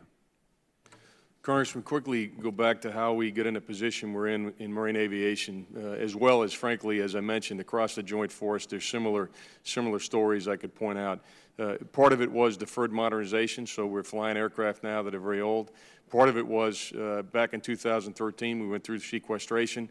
We had a backlog of depot-level maintenance that's caused the availability of ready basic aircraft and so forth. So these issues exist throughout the Joint Force, and part of what we're arguing for now is stability and funding, managing the operational tempo, and getting the appropriate resources is going to be what we need to get out of this trough, and it's going to take some years before we're able to do that. And we will be working with you. And Secretary Carter, last week, Admiral John Richardson testified before the Senate Armed Services Committee that Iran had violated international law earlier this year by boarding sovereign U.S. vessels, detaining 10 U.S. sailors, and seizing an estimated 13,000 pages worth of information from laptops, GPS devices, and maps. Would you agree with Admiral Richardson's assessment? If so, would you please let us know what subsequent actions have been taken to rectify this brazen defiance of international law? I absolutely agree with Admiral Richardson. The actions of the Iranians with respect to our sailors was unprofessional. It was outrageous. And I just caution you all, since Admiral Richardson is looking into the circumstances of this matter, but when you see something on television, you're looking through the lens of Iranian TV and Iranian propaganda. Those sailors didn't deserve that. We would never treat people in that manner. And to get to your question, I can't say much about it, but at the time, we were preparing to protect our people as soon as they were seized, and we only stood down that effort when we were assured that they were going to be returned to us safely. But it was outrageous treatment. I think Admiral Richardson has stressed that, and I would second that. But also, I want to commend him on the treatment of the sailors. They're back home. The Navy did what it needed to do, which is, first of all, take care of their health and welfare, and is now learning the full circumstances of that. He has not completed his review of that, so I don't know what his consequences are of that. But this much we know, which is that is not behavior that we would have exhibited in the reverse circumstance. I also want to thank you, Mr. Secretary, for your efforts to promote public-private cooperation in cybersecurity. But a challenge we have is recruiting and training. What are we doing to prepare for the continuing cyber war? Well, thank you for that question. You're absolutely right. The critical thing in cyber is people, good people. We're spending more money on it. We're making big investments in it, but that's not the key. The key is, are we able to get the good people to flesh out our 133 cyber mission force teams, which, as you know, is what we're building up at Cybercom and all the other service components. The key is people, and we're doing better at attracting and retaining skilled technical people. I'll be up at a physics class at West Point, as it happens tomorrow, seeing some of our wonderful people who are being technically trained in their cyber center there. But in addition, let me say that building bridges, which I'm trying to do, we're all trying to do, between our department and the technology community is critical. Historically, the United States has drawn upon the great strength of this nation, whether it's satellites or missiles or the internet itself. And we need to keep doing that. And I'm committed to doing that because that's part of the future. And the last thing I'll say is just a pitch for the role of the National Guard and the reserve component in this regard. Right. I was up in Washington State a couple of weeks ago. There's a reserve unit up there that it consists of people who work at top-notch companies like Microsoft all day on network defense. And then in their guard duty, they're defending our networks. It doesn't get any better than that, a citizen soldier coming in cyber. So there are lots of ways we're trying to make sure we have good people, but we are able to, but that's the key, is good people in cyber. Thank you. Mr. Takei. Thank you, Chairman. Secretary Carter, I'd like to talk about the Rim of the Pacific exercises, or RIMPAC. In your letter last year to Senators McCain and Reid, you stated that you believe that China's participation in RIMPAC would advance cooperative approaches to common security challenges, increase transparency and mutual understanding, and integrate China into a cooperative forum. You also say that you may modify our defense engagement decisions based on evolving circumstances. My question is, have you recently evaluated China, and have you made any changes to the invitation to the PLA Navy to participate in this year's RIMPAC? We're constantly evaluating our relationship with China and China's behavior, including in the South China Sea, where I emphasize we have very serious concerns about their aggressive militarization there. They have an invitation to RIMPAC, and we will continue to review that. But you might say, what's the logic for having them there in the first place? Our strategy in the Asia-Pacific is not to exclude anyone, but to keep the security architecture going there in which everyone participates, and that's what has led over 50 years to the rise of Japan, then South Korea, then Taiwan, then Southeast Asia, and now, yes, China and India. We're not excluding China from that security architecture in which America plays the pivotal role, and we intend to keep playing that pivotal role. That's what the rebalance is all about. China is, however, self-isolating. Its behavior is isolating itself in the region. That's why all these partners are coming to us and saying, can you do more with us? So not just big exercises with lots of parties like RIMPAC, but we have the Japanese investing more, the Australians investing more, the Philippines just inviting us once again to work with them more closely, even Vietnam, India, So Chinese behavior is self-isolating and driving many countries to want to do more with us, and we're doing more with us. But that's not the way China is going to continue to benefit, as it has now for several decades, from the security system and the open system that we, the United States, have underwritten now for many decades. Okay, so if China builds a runway on Scarborough Shoal Reef, PACOM Commander Admiral Harris assesses that Beijing will have total access across the South China Seas. Secretary Carter, is China conducting or preparing to conduct reclamation at the Scarborough Shoals, which is only 120 miles from Subic Bay in the Philippines, where our Navy regularly operates? And would you say that this behavior is consistent with U.S. objectives and the regional security environment? Well, Congressman, we're concerned about that prospect. And is it consistent? No, it's not consistent. It's the kind of behavior that we will react to in our own military posture and deployments, and all the regional partners will react to. So it will be self-defeating and self-isolating for China. So I hope they don't do that, but we're prepared for that eventuality should it occur. But no, it's not a good thing for them to do that, and they shouldn't. And by the way, I just say, just to be fair about it, that our policy is that no one ought to be militarizing these features. There are these disputes over maritime claims in the South China Sea. Our view isn't to take sides on them. Our view is that everybody ought to resolve those peacefully and not militarize those features, China and anyone else who's done that. But China's done it by far more than anybody else. Thank you. And I do agree. It is not consistent with U.S. objectives. And like you say, no one should be militarizing that area. So my question then is, why then should we reward China with their aggressive behavior by including them in an event meant for allies and partners?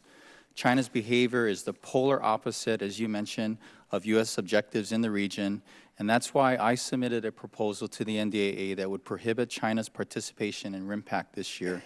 I hope you and your department will reassess this situation and follow suit. Do you have any comment? Briefly, we have 10 seconds. No, we're constantly reassessing that. I gave you the logic for the invitation in the first place, and we'll continue to reassess it in accordance with your letter. Thank you. Mr. Turner. Thank you, Mr. Chairman. Last week, General Milley stated before the committee, quote, that less than 1/3 of the Army forces are at acceptable readiness levels to conduct sustained ground combat in a full-spectrum environment against a highly lethal hybrid threat or near-peer adversary. Obviously, this statistic is undoubtedly alarming and illustrates that the risk associated with a less-than-ready military force is unacceptable. All too often, we speak about military risk in terms of numbers and percentages as opposed to more real and tangible consequences. When asked a similar question last year about risk, then Chief of Staff Army General Ray Ordinero made clear that direct correlation existed between increased risk and loss of lives on the battlefield. Put plainly, Ordinero stated that people would die. While I apologize for my frankness, it's critically important that our colleagues in Congress and the general public clearly understand what is meant when you say risk. We're currently in the throes of our debate on the budget. There are those who continue to say we can accept increased risk, we can lower the costs, we can continue to accept sequestration or cuts. General Dunford, would you please help us better understand what you mean when you say risk? Is there a direct correlation between risk and loss of lives on the battlefield? And also, is there a direct correlation between risk and winning?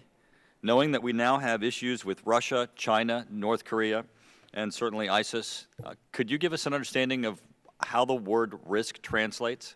Thank you. Congressman, I can. First of all, there is a correlation between risk and casualties. And when I talk about risk, against our objectives. I'm talking about how long it will take and how many casualties we will suffer. Those are the two elements of risk that I referred to. You mentioned sequestration, and I would tell you what the risk of sequestration is. The risk of sequestration, and I'm talking now the $100 billion that still looms out there, means that we would have to go back and actually rewrite our strategy, and I'm talking about the ends of our strategy. So when you talk about winning, there is a correlation also between our ability to win against the current adversaries that we've identified, the peer competitors that we've identified, and sequestration. And my assessment is that we will not be able to deal with the 5 challenges that Secretary Carter and I outlined in our opening remarks, the Russia, China, Iran, North Korea, and violent extremism. Were we to go to sequester-level funding, I can't imagine us being able to satisfactorily deal with those 5 challenges, and, by the way, the challenges that we can't foresee.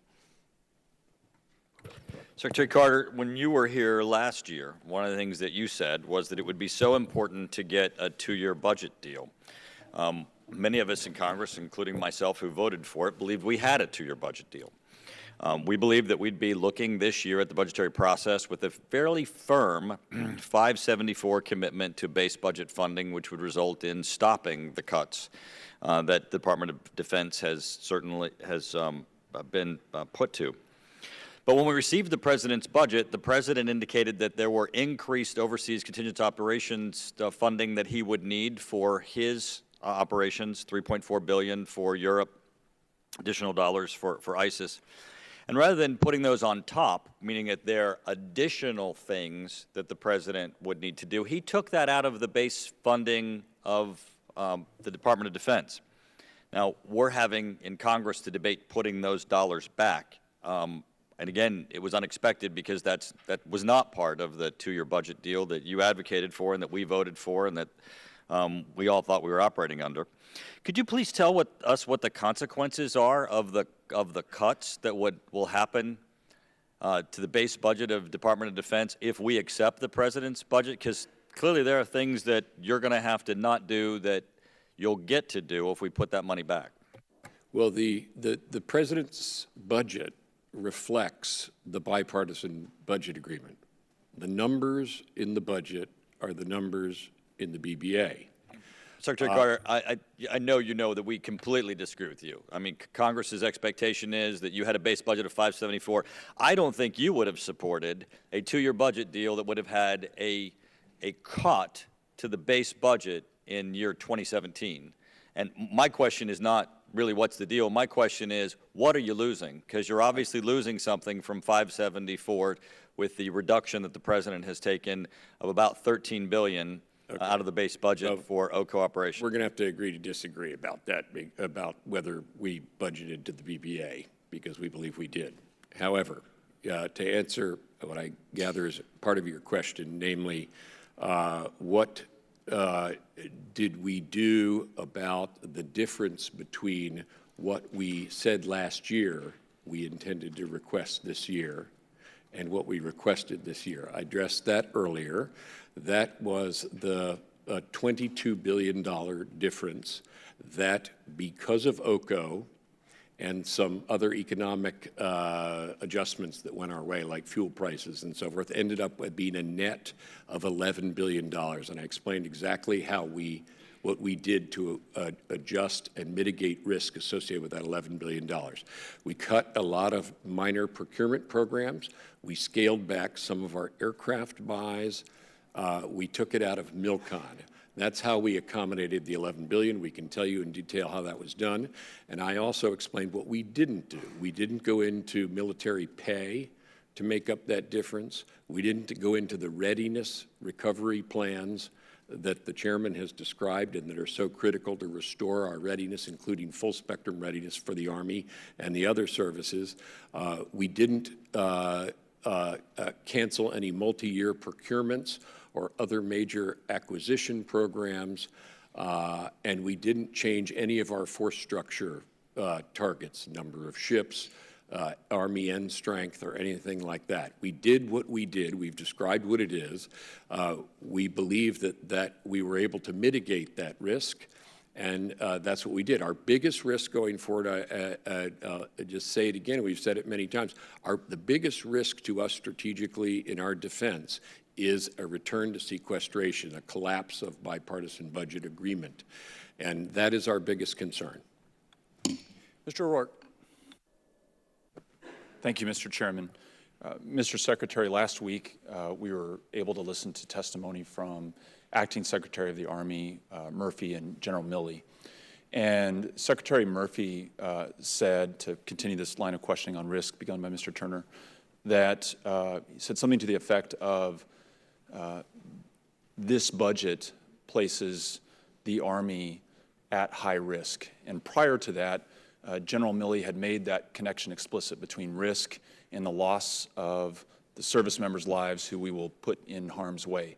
We reduce risk, we reduce that loss of life. So couldn't be anything more serious or grave for us to make a decision on. My question for you is that level of risk comparable in the other service branches? And what is your guidance to us as a committee going into the NDAA as a Congress that might look in the near future at supplemental funding to further mitigate that risk in this upcoming budget year? Well, first of all, let me completely associate myself with what Acting Secretary Murphy and General Milley said. That is our highest priority for the Army in this budget, is readiness. They both made that clear. I concurred in that, and that's why the Army's readiness recovery plan is fully funded in the budget. Now, what does that consist of? And it gets back to the question earlier about full spectrum. In order to recover full spectrum, remember, where we're coming from here is an Army that was working extremely hard in Iraq and Afghanistan to meet the rotational needs of a counterinsurgency battle. And they were being trained for that. Now they are trying to restore their training to full spectrum for the other problems that we highlighted among the 5 that we're highlighting in this budget. To do that, they need to pass through their training ranges, and those high-level training ranges have a certain capacity. We're filling that capacity, but it's going to take some time for them to come out of it. And it's not going to just take time, it's going to take budget stability. That's why I keep coming back to the need for budget stability. And then the last thing in your question are the other services have comparable readiness issues. They're all different, but they're comparable in the following sense. All are trying to make long-term plans to get better in readiness. In the Marine Corps, it's particularly aviation, as the chairman has pointed out. In the Navy, it's principally a maintenance issue, and they're working very hard on that. In the Air Force, it's very importantly, and I think the Air Force leadership has indicated this, and the chairman mentioned this as well, the very high op tempo. The Air Force is trying to train for high readiness. At the same time, we're working them very hard in the counter-ISIL fight and elsewhere. So it's a little bit different in each service, but there's a challenge in each case, and that challenge, and we have plans to improve readiness, but they can't be executed if we're returned to budget to sequester levels. Let me ask 2 follow-up questions to clarify. One, are we doing all we can do within this budget request to mitigate that risk? If not, what do we need to do? I'd be happy to join my colleagues and you in making the necessary changes. 2, my understanding is that risk is a term of art in terms of what the service chiefs submit to the chairman of the Joint Chiefs. And what I'd like to know is what we heard from the acting secretary and the chief of staff of the Army reflected in the other service branches, yes or no? If we have less risk in those others, are there more resources to pull to address the high risk, which I understand is a term of art, that was disclosed to us in the hearing last week? Well, with respect to the first part, we have in this budget for 17 done everything that the Army wanted to do. I completely support them to get on the path to restoring readiness. It can't be done overnight. This is because as of the much as reasons we I can do. described. And so it's not a money issue, it's a money stability issue for the Army, and we've got to have that. And with respect to, does that translate into risk? Yes. Does it translate into risk for the other services? Yes, it does. And is that reflected in how the chairman and I and the rest of the Joint Chiefs and the service secretaries deal with risk in each service contribution to joint war plans and across joint war plans? Absolutely it does. Thank you. Go ahead. Out of time. Thank you, Mr. Chair. Mr. Rogers. Thank you, Mr. Chairman. Ms. Secretary, what priority do you assign to the Department's nuclear deterrence mission? It is the bedrock of our defense. It's not in the news every day, thank goodness, but it is the bedrock of our defense. So having a safe, secure, and reliable nuclear deterrent is bedrock priority, and we give it the highest priority, and that's both in operating the force in the currently, and it was the subject was raised earlier about the need to keep a safe, secure, and reliable nuclear deterrent. The particular issue being raised was the submarine force in the future, where we'll change out the Ohio for the Ohio-class replacement. That is a necessary evolution. It's a very expensive evolution, but we have to do it because we have to retain a safe, secure, and reliable nuclear force as a bedrock. Well, that leads me to my second question. Do you see the recapitalization of the nuclear deterrent as affordable in this budget environment? As I said earlier, particularly you can see it right now that the submarine recapitalization in the decade of the 20s cannot be taken out of the rest of the Navy's shipbuilding budget without seriously crippling that shipbuilding budget. So we're going to need to make room for that. We've been saying that now for several years. You can see it. It gets nearer every year. But sure as shooting, we have to do that. And the reason is that the Trident submarines are aging out. It has to do with the stress on the hulls of submerging and coming up so many times, and they're going to have to be replaced. And that is the survivable part of our triad. It is absolutely essential. We're going to need to recapitalize it. Great.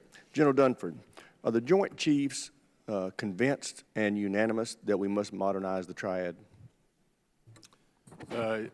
Congressman, I am. I have not talked to the current group of chiefs collectively, but previously, when I was a commandant in the Marine Corps and we met with General Dempsey, my predecessor, the Joint Chiefs unanimously subscribed to modernization of the triad.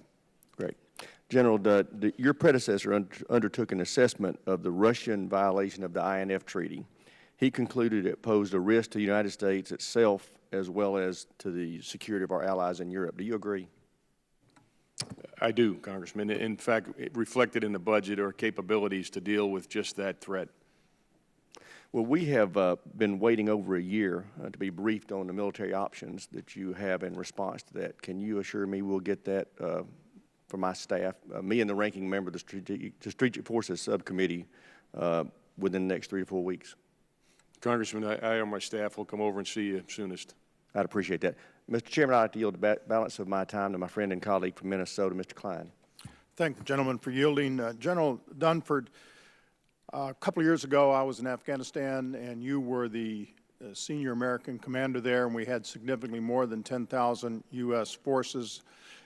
In January I was back in Afghanistan. General Campbell was the commander there and was operating under a force management level of 9,800 troops. Now, General Nicholson is on the ground there, and he is currently undertaking a review of the situation there to make his recommendations.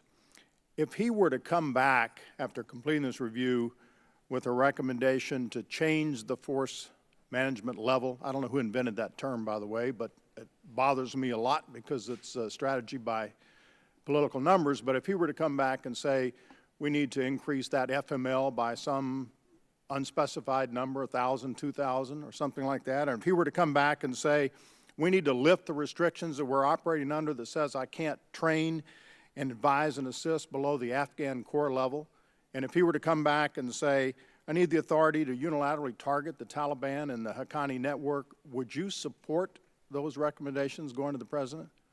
Congressman, first of all, General Nicholson is going to provide recommendations. And I know what the President has articulated as the end state. And I can assure you my recommendation, which will forward any recommendation that General Nicholson will make, will be benchmarked against my assessment of our ability to meet our objectives. That's exactly what I did when I was a commander on the ground and exactly what I do in my current position. So you don't know whether or not you would support General Nicholson's recommendations if he came back with those that I just suggested? What I would make clear to the President in making a recommendation is whatever capabilities I believe are necessary, and I can't speculate as to whether General Nicholson would ask for an increase right now, Congressman, but what I would say is if he came in and said these are the capabilities we need to accomplish the mission, and I agreed with General Nicholson's assessment, I would forward to the Secretary a recommendation that would include whatever capabilities are necessary for us to achieve the end state. Of that, I'm clear. Thank you. My time's expired. Let me just second that. Thank you. That's the way it works. Ms. Gabbard. Thank you, Mr. Chairman. Gentlemen, thank you for being here this morning and for your service. Secretary Carter and General Dunford, both of you talked about the threat of North Korea in your opening remarks, and I appreciate your leadership in maintaining the department's focus both on current and emerging threats in the Asia-Pacific.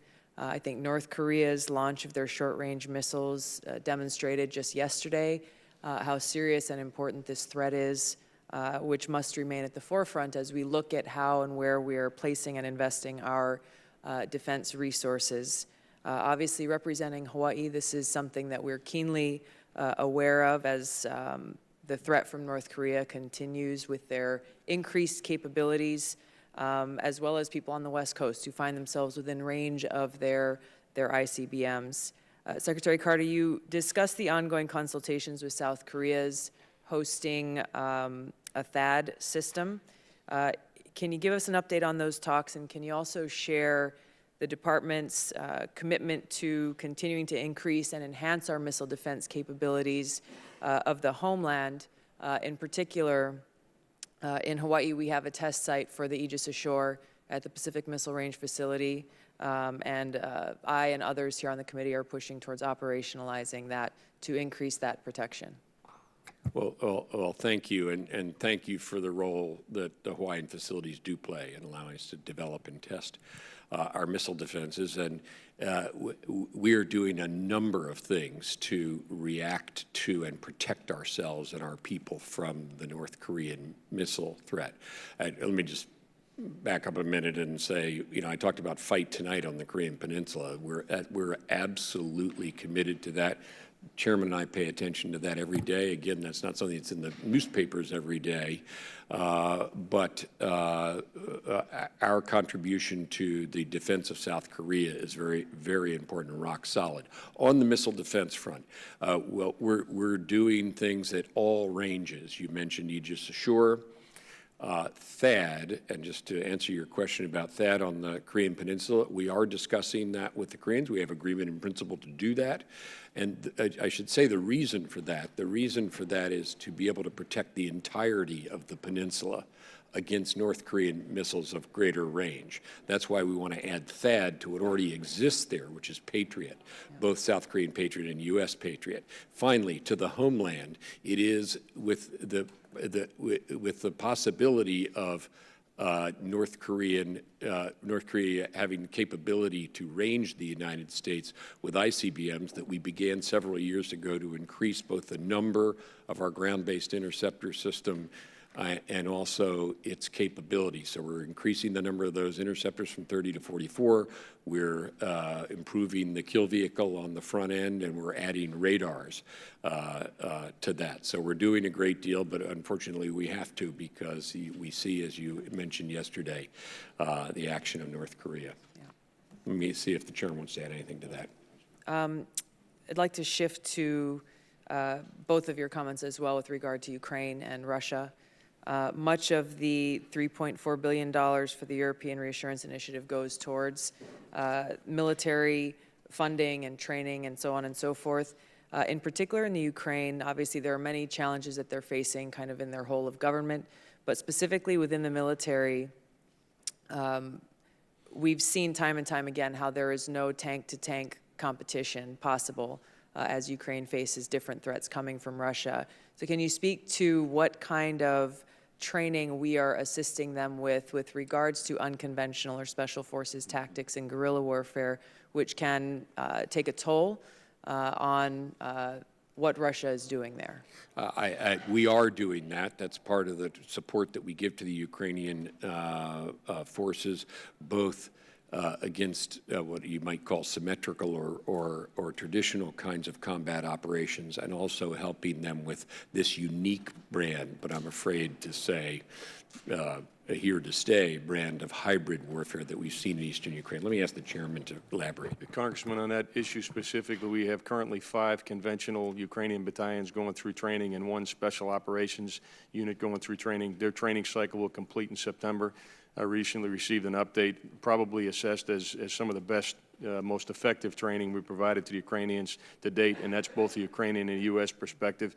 Much of that training is informed by Russian behavior over the last few years and lessons learned in terms of integrating unconventional warfare, information operations, cyber capabilities, conventional capabilities. So I believe we're addressing that in our training program right now that's taking place with Ukrainian forces. And this is Ministry of Defense forces. Heretofore, we had trained just Ministry of Interior forces. This is the first cycle now of Ministry of Defense forces trained in these areas.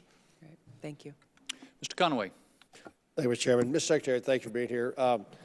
General Austin, CENTCOM commander, said to the Senate Armed Services Committee that additional capability is going to be necessary to take Raqqa and Mosul, including additional U.S. personnel, intelligence, logistics, other advise and assist teams. Do you agree with General Austin on the assessment that additional U.S. troops on the ground in Iraq and Syria are going to be necessary to take Mosul and Raqqa, and will you support that? Personally, we support that to the President. I do. We already have. I expect us to do more because we're looking for opportunities to do more. So General Austin is right.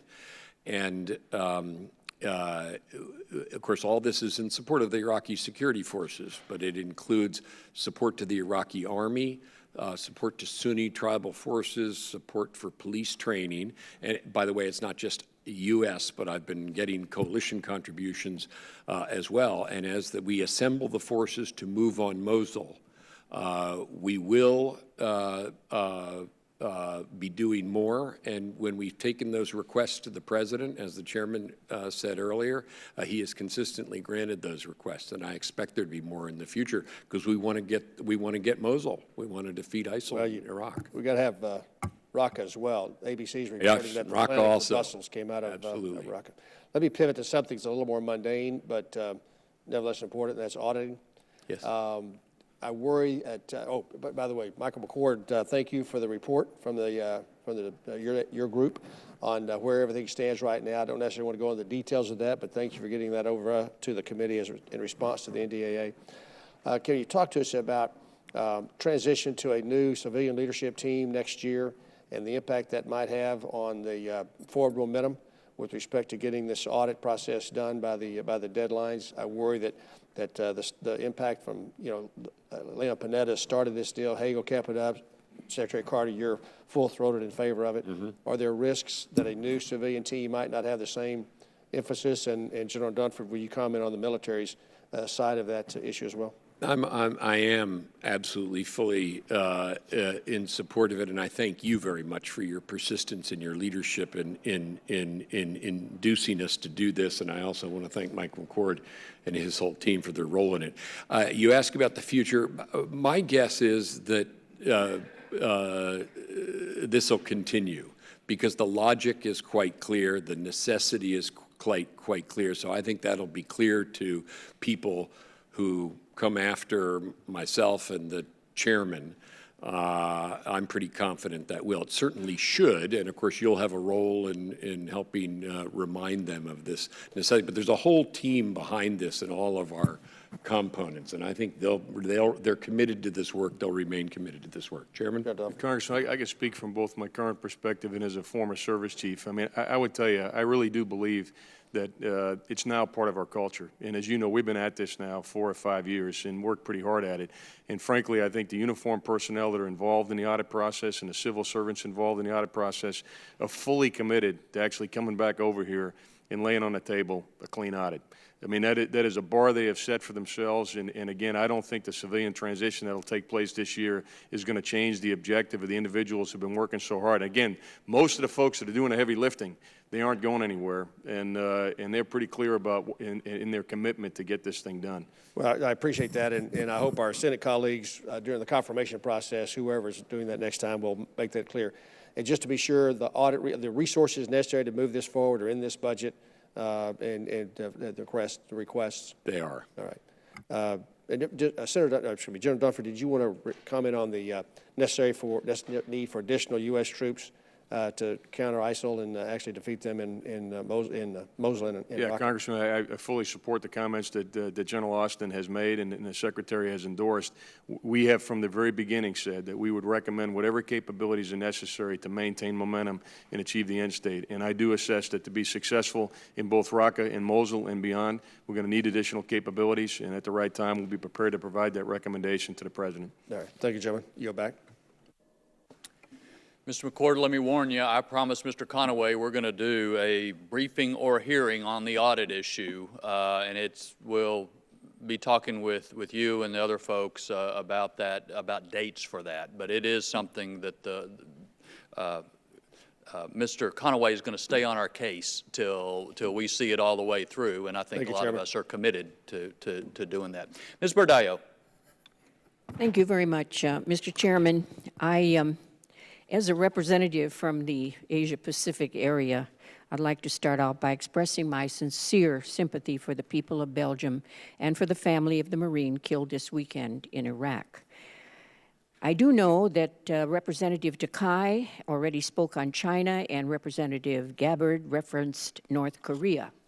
So on Guam, we are considered the tip of the spear in the Asia-Pacific region, and I know the budget request contains nearly $250 million for FY17 military construction projects. We are seeing tangible development, such as facility construction, take place. So I'm asking the Secretary Carter what role the administration sees for Guam in the broader strategy. Should Congress continue moving forward with construction on Guam? And additionally, it is often said that budgets reflect priorities, and you spoke to the Senate Armed Services Committee last week about continuing to support the Asia-Pacific rebalance strategy. So would you say that this strategy continues to be a priority of the administration? I can, and the Asia-Pacific is where half of humanity lives. It's where half of the economic activity of the globe is. It's the single region of greatest consequence for America's future. We can't forget that. And thank you for everything Guam does with us and for us and as part of us out there. We are,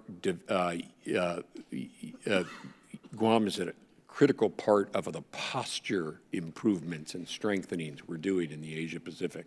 I mentioned the part that we're doing unilaterally. That's very important. Guam's a part of that. We do a lot with partners as well, and there's so much momentum out there.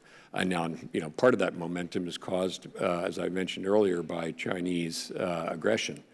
But we're determined to meet it, and Guam's an important part of that, so thank you. Thank you. Thank you, Mr. Secretary, and you've done so much for us. I thank you for your contributions. Also, I have another question for either yourself or Secretary McCord. It is estimated that the Defense Department spends nearly twice as much on service contractors as it does on civilian personnel, even though they're often doing the same work. Nevertheless, the department's budget request seeks to cut civilian personnel and increase spending on service contracts. In this extremely constrained fiscal environment, can we expect to see the department leverage the clear cost savings found in civilian personnel versus contractors? Are we still waiting for a complete accounting of all service contracts that was mandated back in 2008, but we have still not received the report? Thank you for that. I'll just say at the beginning, then turn it over to Undersecretary McCord. We are committed to reducing the strength, particularly of headquarters staffs, both civilian and contractor, and for that matter, military. That's where those numbers come from. And are we getting better at understanding how we're doing the spend for services contracting? Yes, we are getting better at that. The chief management officer of the deputy chief management officer of the department, along with Mr. McCord, work on that, and we're committed to meeting those targets. They're part of our budget outlook. If we don't keep working on tail, we're not going to be able to invest in the tooth. So it's an essential thing to do. And let me ask Undersecretary McCord wants to add anything. The contract. Yeah, I would just add that, as the Secretary said, we have been instructions, both internal and from the Congress, to hold down civilian, to keep it commensurate with the drawdown in military, and we recognize that mandate. And as he said, also, we are looking hard at service contractors, the DCMO. Mr. Levine is leading an effort. In fact, all of us have to report. My turn is coming, I think, within the week to report to him within my own office, just like everybody else has to do, on what we're doing to review all of our service contracts to make sure they're still justified. And history has shown that you could just the sunlight of looking at that drives the cost down. You relook whether you really need everything that you're doing, and that's an important part of our efficiencies effort for this budget. I only have a few seconds left. We still haven't received the report. Will we receive a report of some kind? This has been due since 2008. We'll have to get back to you for the record of the exact status of the report. I don't have it at my fingertips. All right. But thank you very much, and I yield back, Mr. Chairman. Thank you. Mr. Whitman. Thank you, Mr. Chairman. Secretary Carter, General Dunford, Mr. McCord, thanks so much for joining us today. General Dunford, in the previous hearings that the House Armed Services Committee has held, been a lot of discussion about readiness, and obviously for all of us, the concern about returning to full spectrum readiness is at the very top of our list. I think General Milley put it best. He said readiness doesn't have a constituency. And I think that's why it's critical for members of the House Armed Services to make sure that we are the constituency for military readiness for our men and women in uniform. Tell me where we are with the current budget situation, with where we project to be with the proposal in FY17 on the path to restore readiness. I mean, we're right now just at the point of setting conditions to restore readiness. Tell us how far away we are and what milestones you expect to achieve in restoring full spectrum readiness. Thanks, Congressman. With regard to 17, we took inputs from all the services as to what they needed in FY17 along their path to restore readiness, as you've outlined.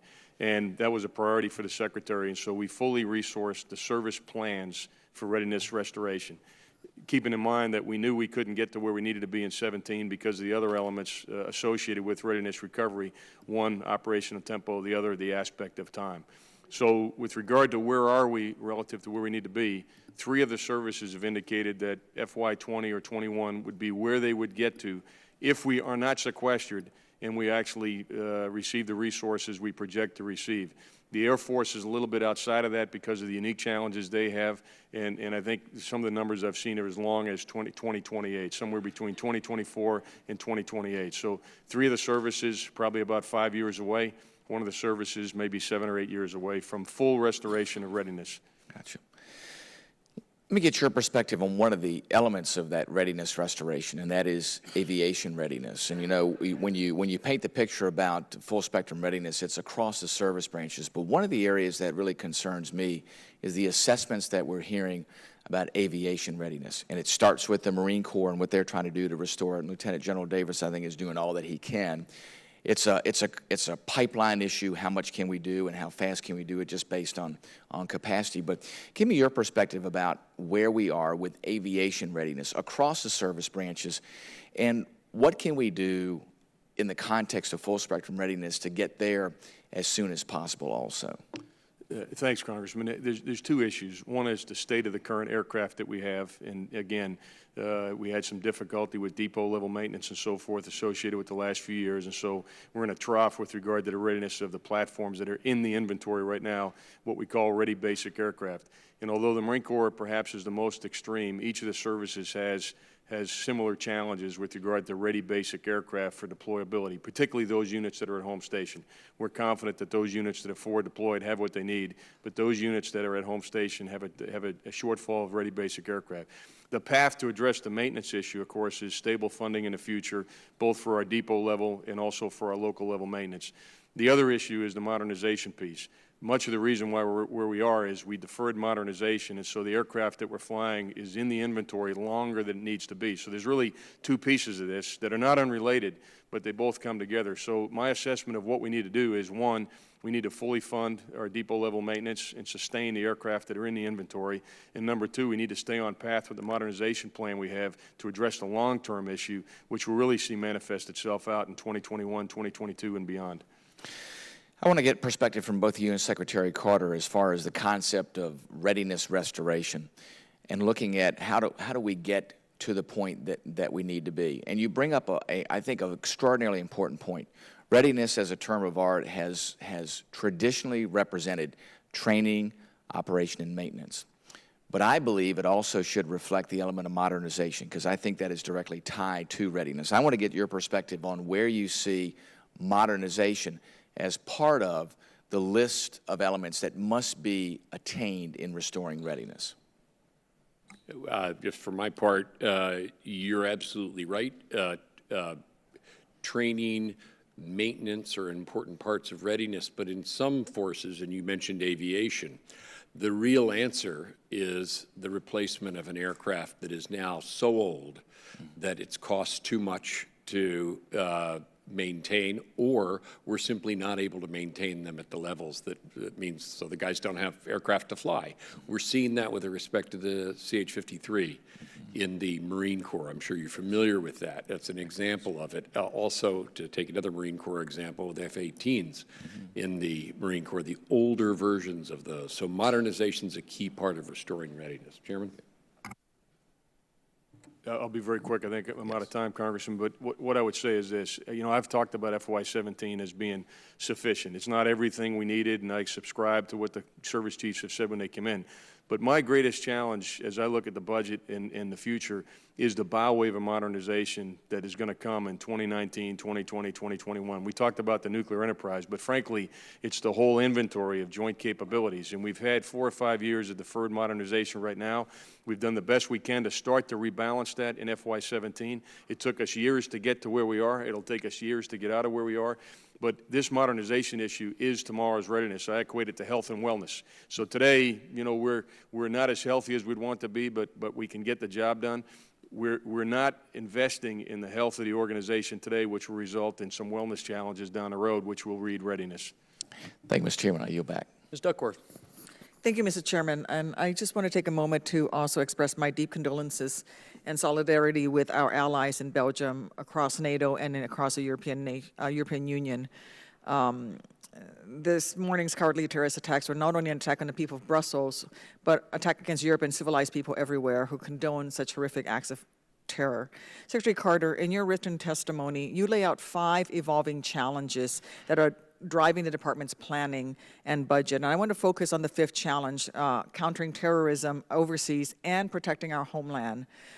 In your written testimony, you also outlined 3 military objectives to defeat Isil, and you say the 3rd is the most important, to protect the homeland. Again, with that in mind, please provide the specific steps the department is taking to coordinate with its interagency partners to protect the homeland, and what actions Congress needs to take to bolster those initiatives, funding, legislative.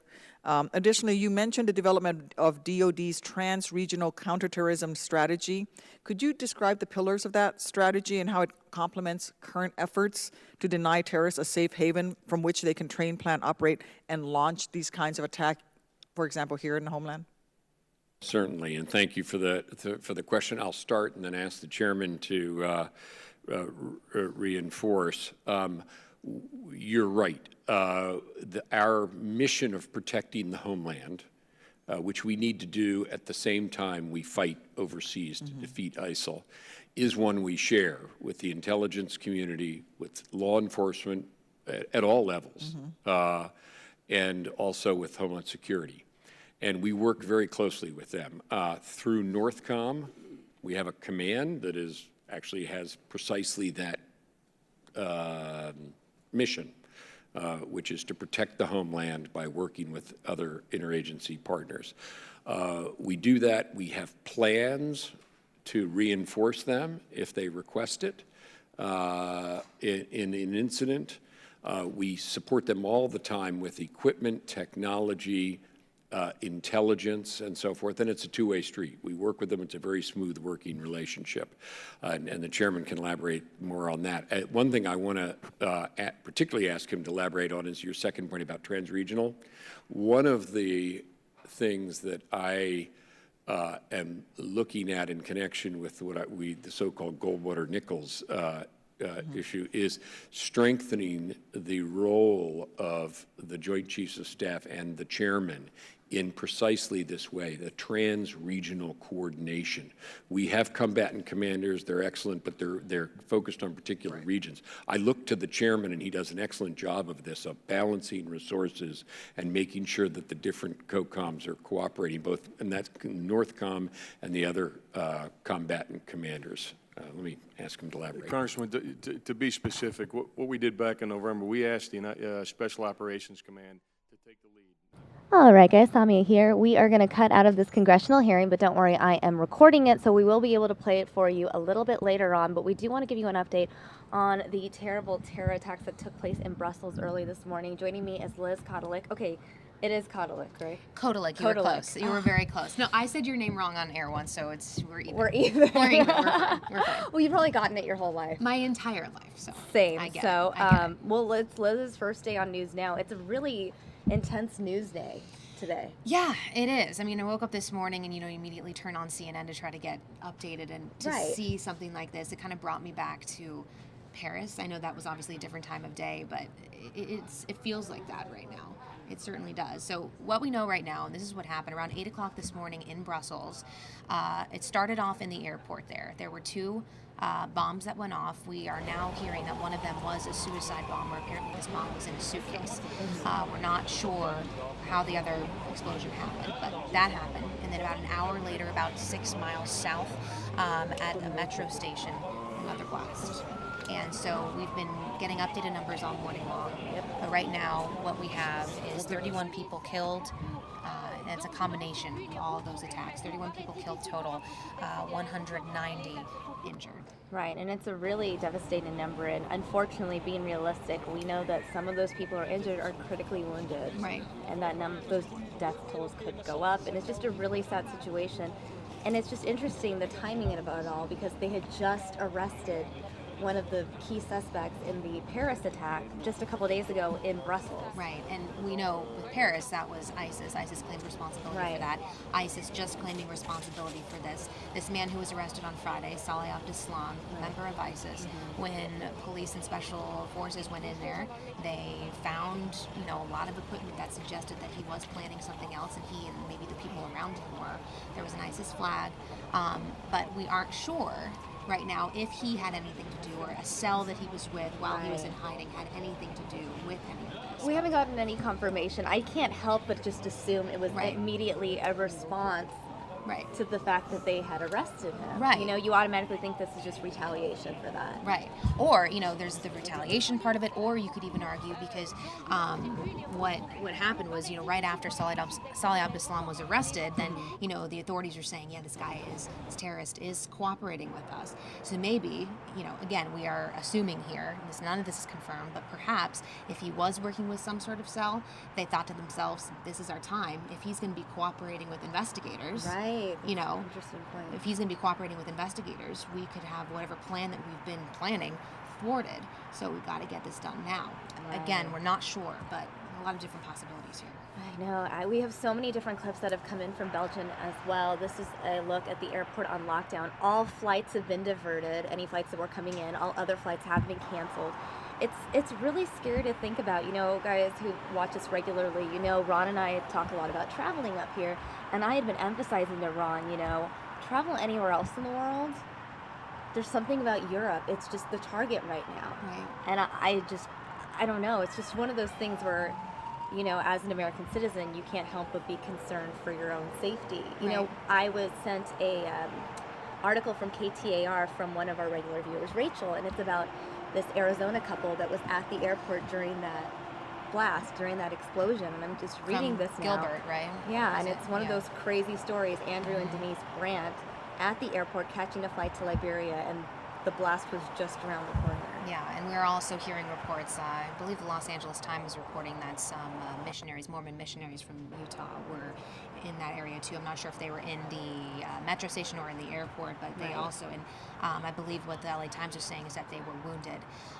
So yeah, Americans are in that area. The embassy is calling for any American to stay put, stay indoors, as they're calling for anyone in Brussels too, but the American embassy specifically is calling for that because this is a scary time for everyone, but I know, and we're just pulling up some interesting video now, and people leaving the terminal. You can see just how chaotic of a scene it is. I can't imagine being in that sort of situation. And another interesting point to bring up about the attack that happened, the attacks, multiple, that happened in this airport, but these bombs went off before the security checkpoint.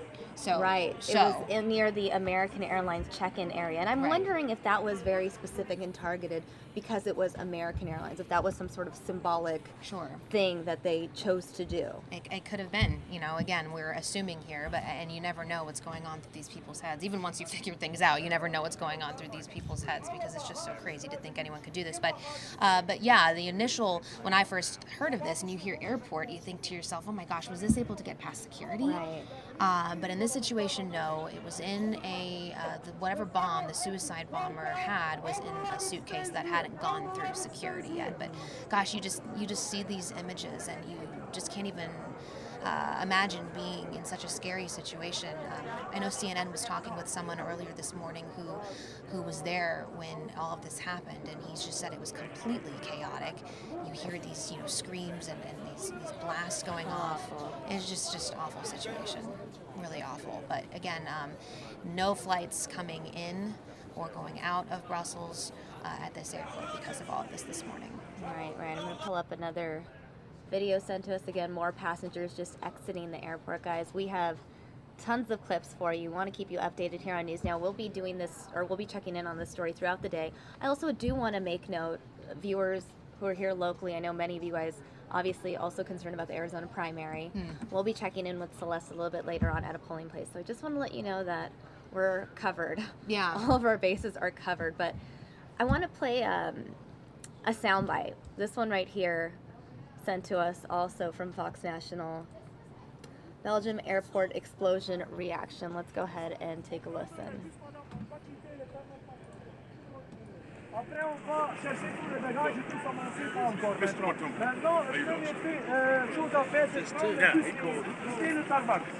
do I get through? We will help you, sir. Can somebody help this person with the wheelchair? Get him on the bus, please.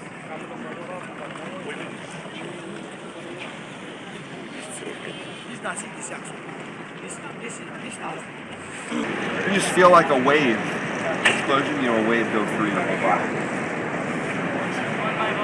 And you knew as soon as it happened, no doubt, this is a terrorist attack. The bus is over here! You want to take a bus over here! The bus is over here! The way they feel throughout your body.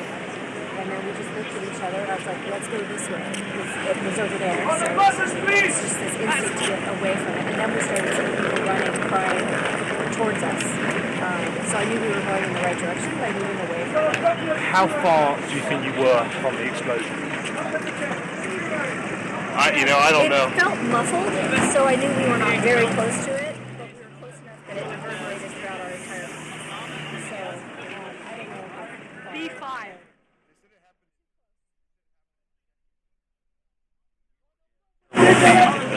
Gift shop area when you transfer from user. Ja, 100% rijden. Take the buses.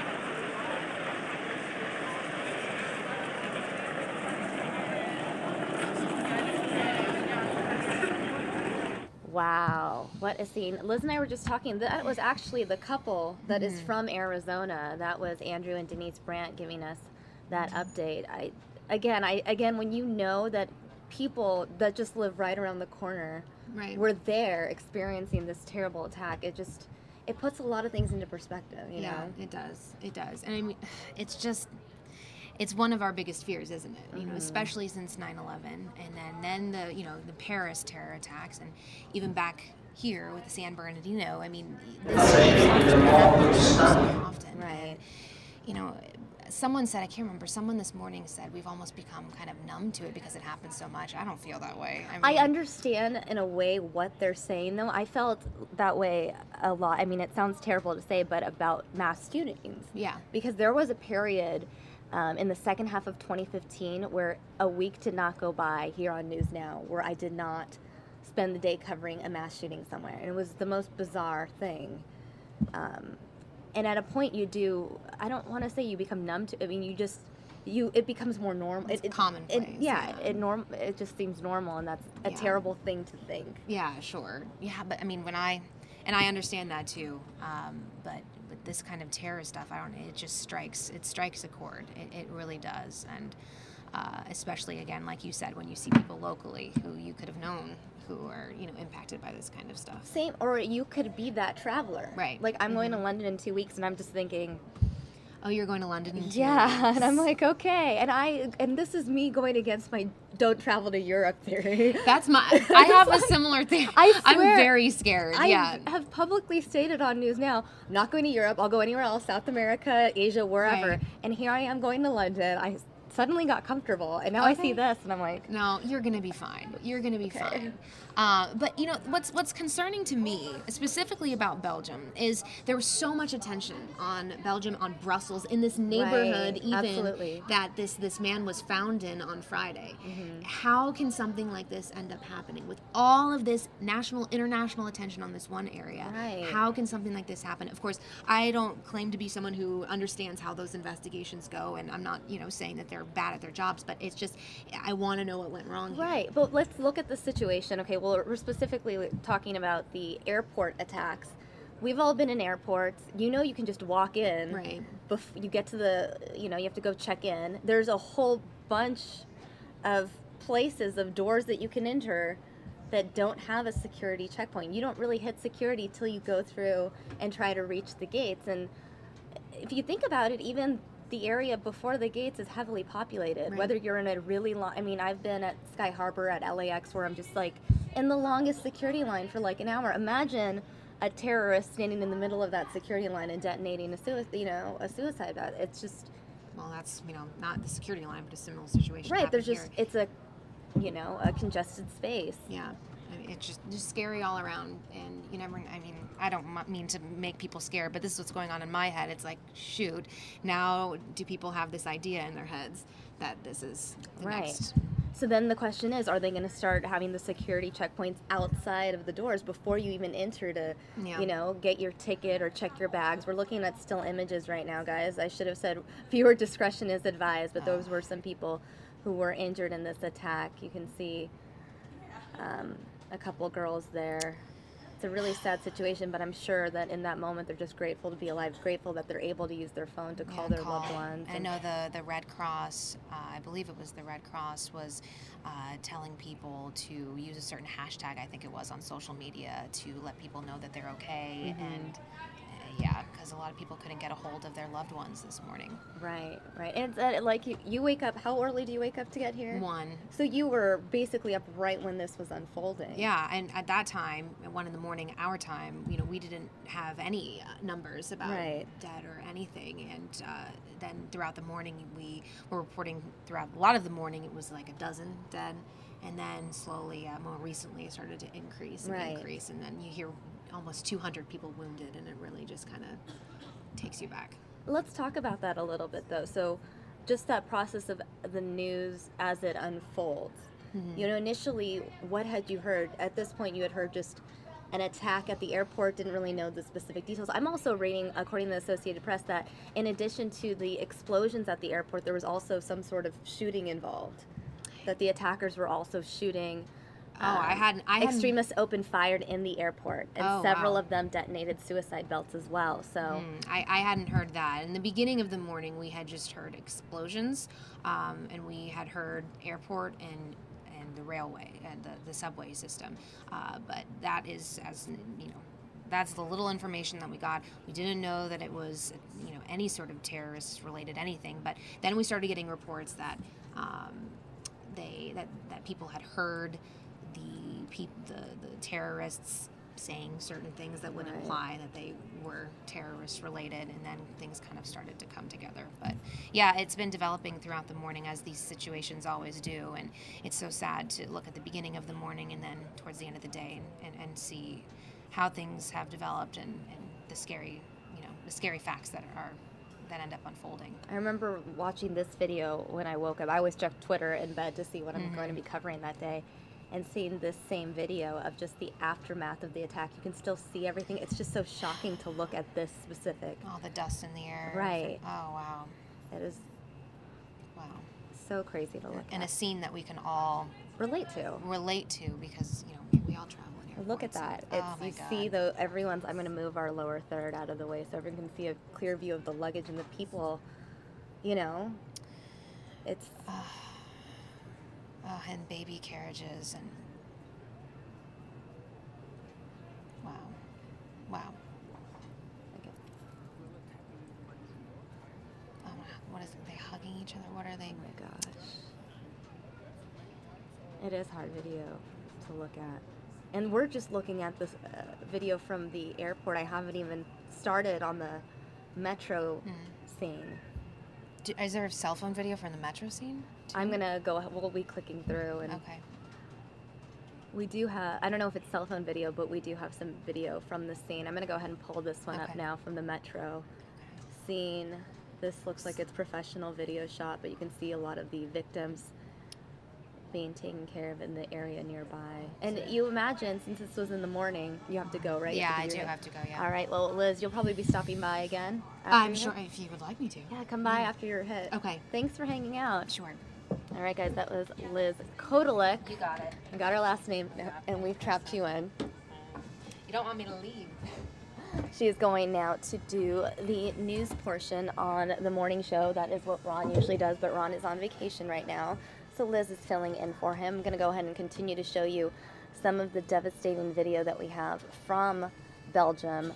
Again, this is more of the subway scene. I'm going to go ahead and pull up this other clip from the subway scene and give you guys the latest information from the Associated Press. So we do know that according to a U.S. official, security officials believe that at least one suitcase bomb was detonated at the Brussels airport this morning. The official, who was not authorized to speak publicly on the early investigations, did confirm a statement by a Brussels official that there is also concrete evidence of one suicide bombing at the airport as well. Now, we know that U.S. intelligence agencies have been alert on for possible attacks since Friday's arrest of the man accused in the Paris terror attacks. But according to that official, it's unclear whether the bombing that happened today, the attacks that happened today, were already planned and set in motion by his or another existing network, or if this all came to be in the last few days as a response to that suspect's arrest. Now, the official that was speaking with the Associated Press did say that the explosives seen in Brussels on Tuesday appear sophisticated. Investigators are going to examine those devices to see if they bear the same characteristics as those used in Paris last year. We do know, again, as far as numbers are concerned, at least 31 people dead, around 190 people wounded. ISIS has claimed responsibility for the attacks throughout Brussels, and any travelers that were planning to go to Brussels, anyone who was already on a plane to Brussels, they have been diverted. All other flights have been canceled, and it is just a really sad situation. Now, I'm reading another update from the Associated Press. Now, an Iraqi official says that ISIS had planned for a Europe attack, saying sources in the Syrian city of Raqqa had told them that ISIS had been planning terror attacks in Europe for 2 months, which would specifically target airports and train stations. Now, this official tells the Associated Press that Iraqi officials told European countries about the plans, but at the time, Brussels was not part of the plans. Now, according to this official, he's claiming that ISIS militants changed the operation and moved it to Brussels because of the arrest of Salah Abdeslam, the suspect in the Paris attacks last year. Now, another senior Iraqi intelligence official said that ISIS was behind the operation and it was planned in Raqqa 2 months ago, and that there are 3 suicide attackers who will carry out another attack. Wow, this is just so much information to take in right now. I know that New York City has been holding a press conference about the attacks for almost an hour, over an hour now. We haven't gone live to them at all. I've been recording it, but since it's still happening, I feel like we should probably just check in. Obviously, New York is a major city, you know, here in the United States. It's sort of the city that symbolizes America, and obviously they're concerned about any possible copycat attack. So let's go ahead and listen to Mayor de Blasio now, see what he is saying about this horrible incident. CCRB, when you deviate from their recommended punishment for a police officer that gets disciplined, and it was real that a lot of times the letter is not made public because of part of the personnel file of the police officer under state rules. I'm wondering if you would like that rule to be changed so that the commissioner's letters to the CCRB, when it deviates from their recommended punishment, be made public. Again, I don't know the current legal requirements. We obviously want to make sure there's transparency, and we're very proud of the fact that the CCRB has greatly improved the processing of cases. The average, I think, now is about 9 months from start to finish. That's a great improvement over what was. And we want to make sure that both community members and police officers are treated fairly with speedy determinations. But in terms of what's the appropriate level of transparency given confidentiality issues in the law, I don't have enough expertise. We have to get back to you on that.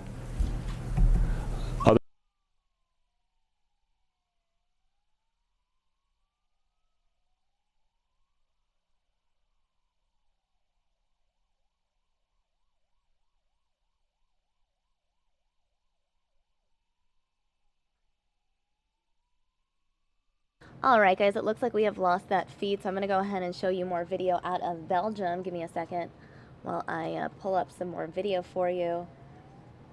Here is some video of the airport, the exterior of the airport after the explosion took place. Here's some video of the number of people gathered outside that airport.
Big bang, everybody cried and came along here. We saw kind of smoke, you know. So the shopkeeper went out and said, no, it's nothing urgent because they are working here. It was a very loud explosion. Yes, it was very loud. Yes, it was not something that fell on the ground, you know, or something like that. It was you felt kind of shock. It was very frightening. I mean, yes. I heard it. I was in duty free. Yes. It was very frightening. Yes, it was.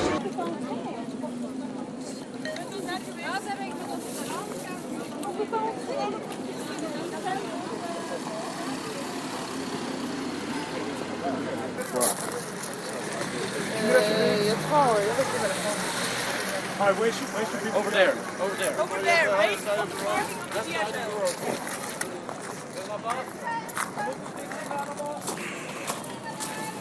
Hello, mate. Over there.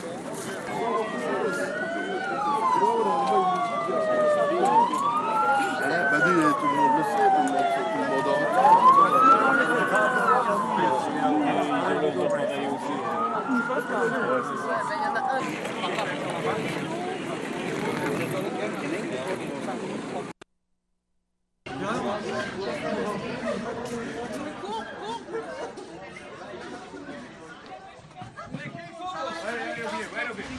big bang.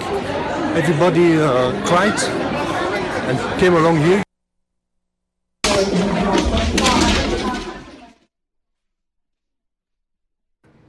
All right, guys, you are now looking at cell phone video from commuters scrambling inside the metro station. These are also stills inside the metro station. I know we've been talking a lot about the attack at the airport, but I do want to remind you that there was also an attack in the metro.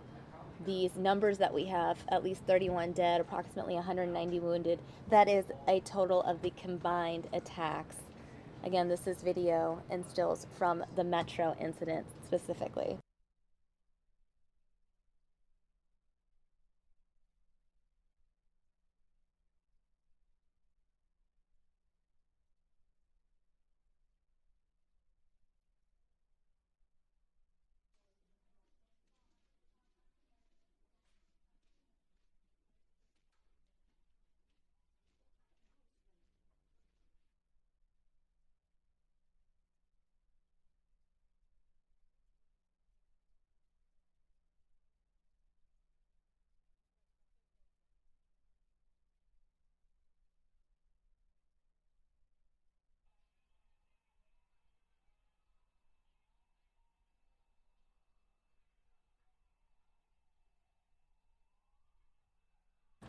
Again, guys, you're looking at video of the metro scene specifically. I'm going to go ahead and play a story for you from Fox News reporter Doug Luzader. This does not have the latest information. However, this video was fed to us a couple of hours ago. But for those of you just joining us that don't know anything about this incident, this will give you a good overview of everything that's taking place this morning. Well, the challenge here is that we're still trying to figure out the scope of these attacks, but it is clear now that they were not confined to just the airport. No luggage, please! Leave your luggage here! Chaos at the main airport in Brussels following reports of at least 2 explosions there and multiple fatalities. Gunfire and shouting in Arabic. What appear to be ceiling tiles litter the floor, and stunned passengers were corralled both inside the airport and on the tarmac, but it was clear what was happening. I'm fire law enforcement. And minutes later, reports of additional explosions in downtown Brussels. All of these just days after the arrest in Brussels of Salah Abdeslam, a key suspect in last year's terror attacks in Paris that left 130 dead. That was another ambulance, and it's headed the wrong way down a one-way street. Howard Gutman is the former U.S. ambassador to Brussels, seeing firsthand the country's early response to what appears to be a wave of attacks. There is disarray right now in trying to batten down the hatches, it seems like. I don't know. It's sort of like you ever think of the U.S. in 9/11. We didn't know what we didn't know, and so what more there is to come. But they are quickly deployed everybody to the streets. The U.S. Embassy in Belgium, meantime, urging Americans there to shelter in place while the response continues.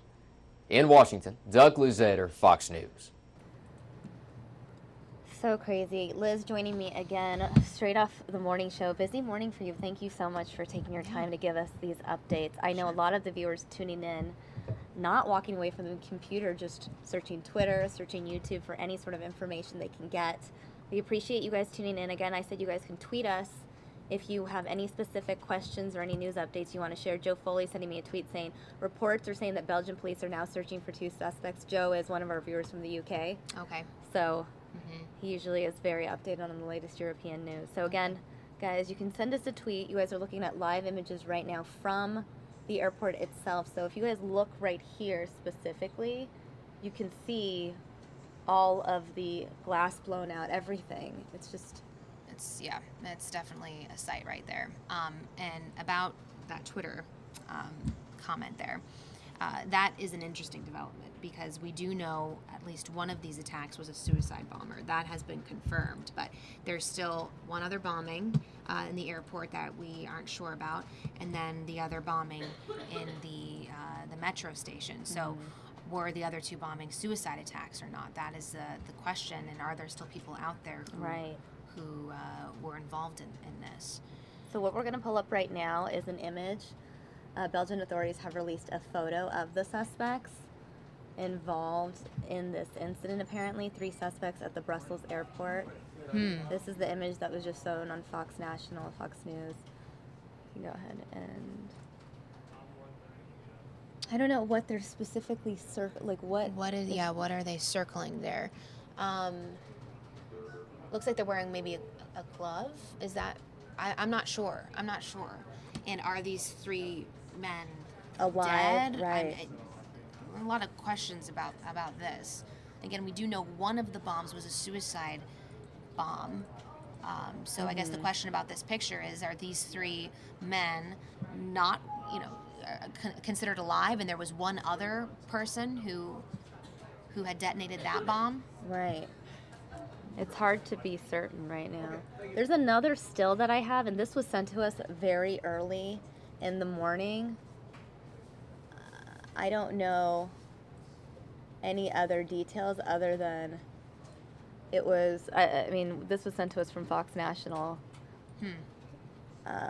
Belgian police release image of suspect stills. So maybe one of the suspects involved in this perhaps, yeah. incident. Yeah, that would So make there's sense. that, and then we're also getting different maps. I just want to pull.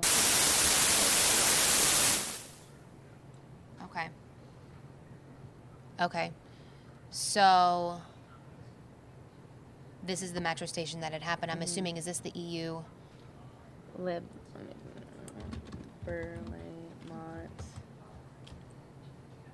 is an office building in Belgium that houses the headquarters of the. Yep. Yeah, so the executive of the European Union. Now, Brussels is basically the DC, of Europe. I mean, this is, and where that metro station is located is right in the center of this political hub of Brussels that is already considered, such a political place. But where that bomb went off this morning in the subway station, you can assume was strategic. Yeah, it's really, they were probably looking for mass impact and really,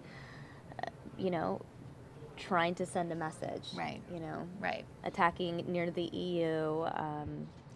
And again, this has not been confirmed, but I'm personally convinced that American Airlines specifically, the explosions happening right there could have, was sort of their indirect attack on America. And after stuff like this, ISIS normally releases video or something, and will, I'm sure, explain, if that's even the right word, their reasoning behind what happened this morning. But I think we were looking at a map earlier. So just for a timeline here, 8 o'clock in the morning is when this all started at the airport. And then about 6 miles away was where at 9 o'clock the other explosions went off inside the metro station there. Here and then right here. So so south, I'm assuming that's south, southwest. Southwest of the airport there is that metro station. Right. So, and about an hour's difference between the 3 attacks. Right.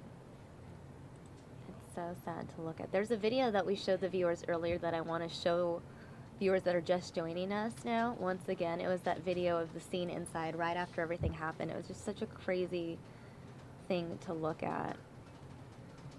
Just find that one. Could be this one. No, this is a different one, but still you can see all the people running, panicked. Because after things like this happen, you never know what comes next. Is there something else that's planned? Right. And we learned that there was a third bomb that was recently detonated by, I'm assuming, a bomb squad of some sort, but it did not explode and hurt anyone. That was in this airport. So the concern after things like this happen is there something else that's next? Right, and here's that video, the immediate aftermath of the attack. Oops.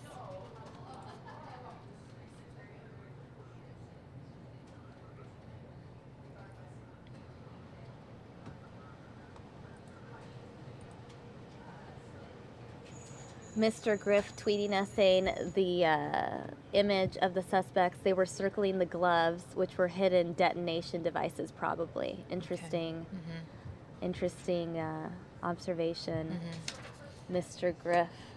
Let's see what we're getting here. Oh, travel stocks. That's also an interesting angle to all of this, how these terror attacks have really affected the travel industry greatly. You know, this is an update from the Associated Press.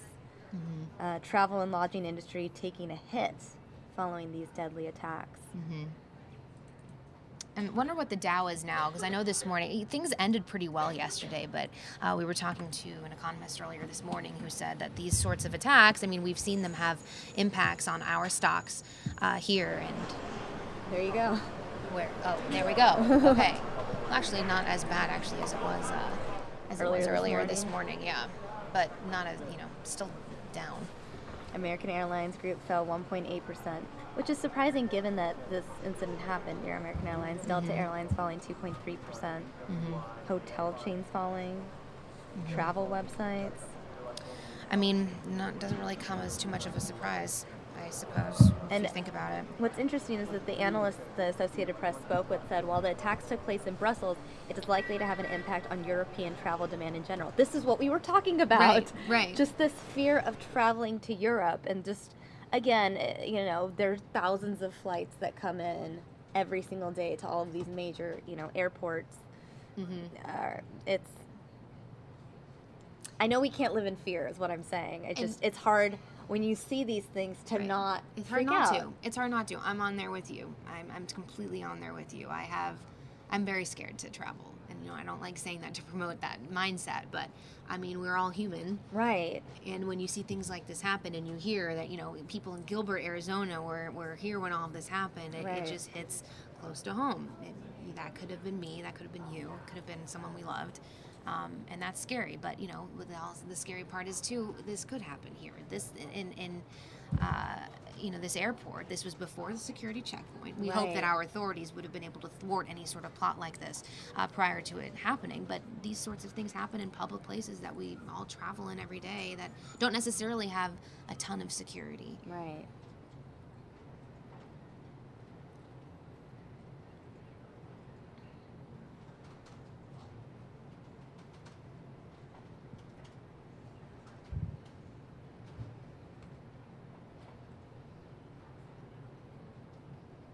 I mean, from a positive perspective, I've seen these images around Twitter of people writing messages against violence in the sidewalk chalk. Oh, cool. So that's a really cool still. Let me go pull that up for you guys.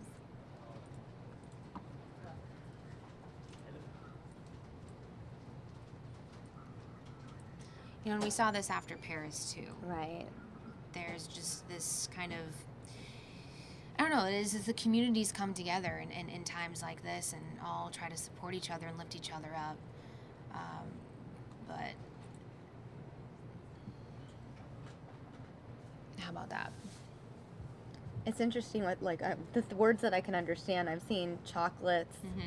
I don't know if that says beer, but it might be chocolates, beer, and love. Bombs and hatred, humanity. You know, something that's interesting. After Paris, Brussels, you know, was put under lockdown because a lot of the areas, Molenbeek specifically, known for terrorist hotspots. So that whole area was under lockdown, and people went onto Twitter, and they kind of brought humor to the whole situation. They flooded Twitter with all these pictures of cats. I remember that. Yeah, and they were saying, you know, we're not going to be afraid, and so instead of being afraid, we're just going to make each other smile and send pictures around of cats. So these people in Brussels have had experience, not necessarily directly with tragedy like in Paris, but now they have, and they have had experience, you know, trying to lift each other up during times where people are very, very scared, and that was certainly a really scary time for Brussels. Absolutely, and those of you who are just joining us, we're going to go ahead and take you back to Brussels, just a live look at the airport right now, just looking at it from like a little closer up. Before we had a wider shot of this, but I mean, again, you can't help but think about your own airport looking like that, your home airport, wherever that may be. Just right, and you know how big those blasts must have been to be able to create such destruction there. All of those windows just blown out. Right. And this was hours ago that this happened. Give me 1 second. I'm going to go ahead and pull up our tower cam. Apparently our tower cam is showing Sky Harbor right now. we are going to apparently be calling the airport, or having our assignment editor call airport officials to find out if they're going to add any security measures here locally. Again, you guys are now looking at the Phoenix airport, because I mean, whether you're from Phoenix or not, this is a major airport. It's a major hub. I get calls in all the time from random friends around the country, like, "Hey, I have a layover in Phoenix. You want to hang out?" I'm like, "I'm at work." Yeah, I can't do that right now. But in New York, I'll tell you where to eat in the airport. Exactly, a lot of great places. Yes. But in New York, they are increasing security at their airports and just in general all around the area. And I was on Periscope earlier this morning in DFW. Apparently, someone was there and waiting for a flight or something, and said that people were walking around with guns drawn. I mean, ready to go. So not sure that things like that are happening here in Phoenix, but certainly everyone should be on high alert after times like this, and really always in the world we live in today. I know, it's so sad. I did not want to spend today, reporting on sad, negative news. I mean, it's the reality of the situation today. Today was supposed to be about the we were supposed to talk about the presidential preference election. Yeah, it's not a primary. No. They make it very clear that it's not a primary, but we can't help but refer to it as that. It's kind of basically. Yeah. But, we can kind of talk about both of these things because these presidential candidates are coming out and they're all saying something about it. That's a good point. I'm actually going to go ahead and pull up some of their Twitter feeds. Well, I have some stuff right here. Okay. Well, I'll put them on the screen. Perfect. So Kasich is actually calling for Barack Obama, who right now is in Cuba, calling for him to come home, saying that would be the presidential thing to do in a time like this. And of course, all these presidential candidates have said a lot more than what I'm going to be saying right now. But Ted Cruz, he thinks that, I'm going to quote him here, immediately halt the president's ill-advised plan to bring in Syrian Muslim refugees. And we're seeing a lot of these Republican candidates kind of go towards that whole stance and try to kind of divert this into talking about bringing, halting this idea that the Syrian Muslim refugees can be coming to the United States. And I think we have a list here of some other. I have Donald Trump's tweets now up on the screen, and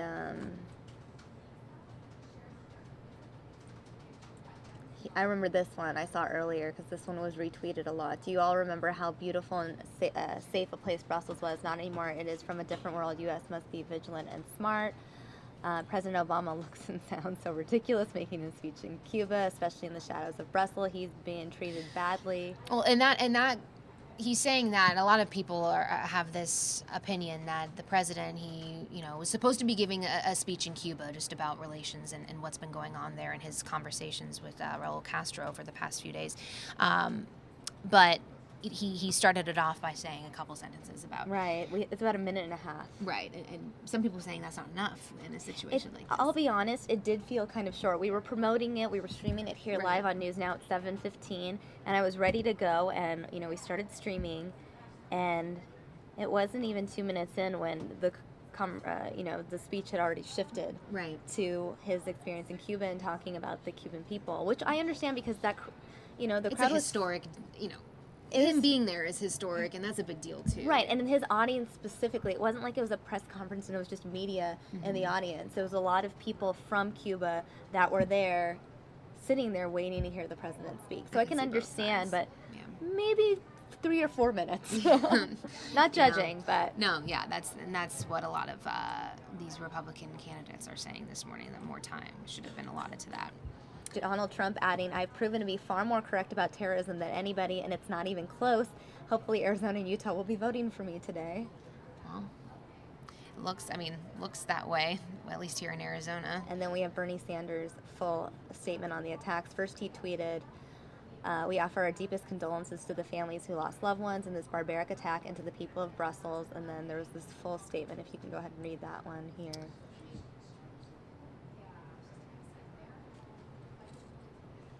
"We offer our deepest condolences to the family who lost loved ones in this, or to the families who lost loved ones in this barbaric attack, and to the people of Brussels who were the target of another cowardly attempt to terrorize innocent civilians. We stand with our European allies to offer any necessary assistance in these difficult times. Today's attack is a brutal reminder that the international community must come together to destroy ISIS. This type of barbarism cannot be allowed to continue. From Flagstaff, by the way. Yeah, he's been there. He's still here. Yeah. He's been here for a while, he and his wife. I had heard that they were going to have their, it's not a rally, but they're gathering in Flagstaff tonight. I don't. When they don't hear quote when me, they hear the results. Yeah, I had heard something about it being in Flagstaff. But Yeah. Well, I mean, and it's interesting. I did a poll on my Twitter, which we can pull up. Well, fabulous. Which I I'm can not pull sure up is everything. Look at you. You have so much power. Wow, that's a video there. Anyway, I did a poll on my Twitter, and I'm not sure how accurate these sorts of things are, but I asked who people would be voting for, and a lot of people said Sanders. I don't know if can you see the results? Yeah, I believe so. So this one. So this is the Republican one, and that was Trump. Trump won that one, and then Cruz, and then Sanders, and Trump was, I think, more than 50%. Sanders was like 30. I don't have a handle on this Twitter thing right now. It's okay. going from one point. No, I've been pretty impressed by how you've handled all of this. This is okay. Quite there the we technology. Go ahead and let's see how accurate my Twitter polls can be here. Arizona Democrats, who are you voting for? And I can't see the results unless I vote, right? Yeah, I think that's how it looks. I can tell you. But then I'm probably gonna get in trouble if I even Right, vote, just even don't. if I don't. If Just I don't even go there. Yeah, You're I'm just setting gonna yourself up. wait Here, before I'll tell you. The bosses come out of the office. Yeah, you're fired. Okay, do let my me tell you what it is right now. It is okay. So Bernie Sanders right now has 70% of the vote on my Twitter poll. Hillary Clinton with obviously 30, and then Donald Trump has 54%. Ted Cruz 37. Kasich at 9. So we'll see how accurate that is. That was an accident. I don't know. It's going through all of them. Okay. It's going through all of them. No, you're good. But it's interesting. I've been saying this throughout I've been telling everyone, Arizona to me just feels like it's going to go Trump and Bernie. Just by, again, I'm going off of the crowds that showed up to Bernie's events in Flagstaff and in Phoenix, and then the crowds that showed up in Fountain Hills to Donald Trump's event on Saturday. Right. I'm just assuming that that's where the votes will go. But it could also be reflective of people on Twitter. You know that Twitter is mostly a younger generation. So, you know, there are people I talk to in the newsroom that are like, no, Arizona's probably going to go Hillary, you know. Well, what's interesting, so obviously we have a really big independent group here. Right. But a huge amount of independents, I think it's something like 11,000 of them left their independent affiliation. And then the Republicans saw a big increase in their, party, and the Democrats saw a big increase. And so the question is, when you think on the Democrat side, what candidate would spark such a change where people that I am going to not be an independent anymore and I'm going to go out and register as a Democrat? Is Hillary Clinton going to be that person, or is it Bernie Sanders, who's been that person for a lot of people across the country? So you wonder if maybe I think it's Trump and Bernie. They both appeal to different types of independent people. They're so different, and yet they can attract similar types of people. Right. What's interesting, again, I'm relatively new to Arizona, 16, 17 months here now. I guess I was just surprised to learn that if you're independent that you're not allowed to vote today. Yeah. So I'm not going to, I can't vote. I didn't know. I was like, I can't either. And when I asked about it, they're like, yeah, it's too late. I asked like on Friday. Like, okay, well. No, the deadline was last month, end of last month or something like that. Yeah, it's been, I'm not sure how long it's been like that. I feel like it's been like that for a little bit, that independents aren't able to vote. And there are some people who are trying to change that. And, I would support, I get why. Because in the other states, you can kind of choose that day which party you want to. But then it's like you got to count your blessings, I guess, because other states have caucuses. And, I... Standing around and, talk about, in my opinion, it's just a way to people like me and you who are out, doing things, and we don't want to stand at a caucus, for hours. And and standing in line alone is enough. I actually have some great aerials from the polling places this morning. This is this morning. People saying that they couldn't even, a lot of them saying they had to leave. They couldn't vote because they had to get to work wrapped around this building. Crazy. It's great.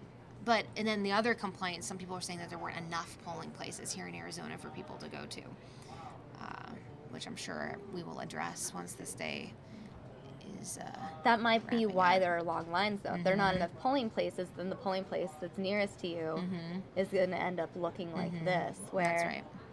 you have tons of people lined up. Right. Oh, man. I was joking on Twitter and to Andrea in the makeup room this morning. I'm like, so if you're late to work today, can you just claim I'm doing my civic duty? As long as you have your sticker. Yeah. You need to have your sticker for proof. That's true. And then you're good. Or you just stand in line, wait for someone to walk out, pay them for their sticker. I don't know. It could be this elaborate scheme. I mean, I guess I don't know. if you're that into, but you might as well vote then. Exactly, you might as well. Or just go to work at that point. Yeah, or stay home and call out sick. Like that's just a little ridiculous. But yeah, I mean, this is good to see though. It's good to see people getting out there and voting. And early, too. I mean, this is first thing in the morning. I'm sure some people are planning to vote right after work, so I'm assuming we're going to see similar lines later this afternoon. Sure, yeah. Polls opened at 6 and they close at 7 o'clock, so people have a long time to file in and cast their vote. But only Republicans and Democrats registered. Kasich talking. We should listen to what John Kasich has to say, given that there are primaries or presidential preference elections today. And a big terrorist attack. And we have, of course, over 30 dead, probably close to 200 who have been wounded in this murderous attack now being claimed to have been carried out by ISIS. There are a number of things that we should focus on. First of all, I'm a little surprised that the president is going to a baseball game when I believe he should. Had I been president, I would have cut short my visit. I would have flown home. I would have conducted calls jointly with heads of state and begun to assemble teams of people, intelligence experts, who can take a look at the serious breaches that we have in intelligence. I would also involve our friends in the Arab community who know that that radical Islam is also intent on destroying and threatening them. And I would make every effort I could to strengthen the NATO alliance and to make sure that we have strong cooperation across all the parties who were involved in this war against radical Islam in terms of developing the intelligence information that we need to be able to combat these sorts of horrific attacks. In addition to that, there is no question that we have delayed for far too long in assembling a coalition to destroy ISIS. I've been saying now for a significant period of time that we need to assemble a coalition very much like the coalition we had in the first Gulf War, made up of our Muslim Arab friends, along with our friends in Europe and anybody around the world that would like to contribute to an effort to destroy ISIS, both in Iraq and in Syria, with efforts not only in the air but, of course, on the ground. And once we are able to destroy them, I think it would deal a tremendous blow to the issue of radical Islam. The challenge that we are always going to face, including here in the United States, is the issue of the lone wolf, or lone wolves, small groups of people who are intent on inflicting harm. We've, of course, have seen it in a number of ways here in the United States, and most recently in San Bernardino. The lone wolf or the lone wolves or the small cells are always difficult to detect for law enforcement. But with the kind of human intelligence that we need to invest in, coupled with the notion that all of us in the civilized world need to come together and share and see where the vulnerabilities are and attack those vulnerabilities, strengthen our ability to work together, I think we can find ourselves in a position of where we can be more successful. course, we never learn about the successes that we have through the intelligence community. I think it is very, very important that, but we continue to stress the fact that we are not without capability, but the capability clearly needs to be strengthened. So to conclude, number one, tragic that Americans, of course, 8 of them now have been affected. Number two, I believe the President should return to Washington.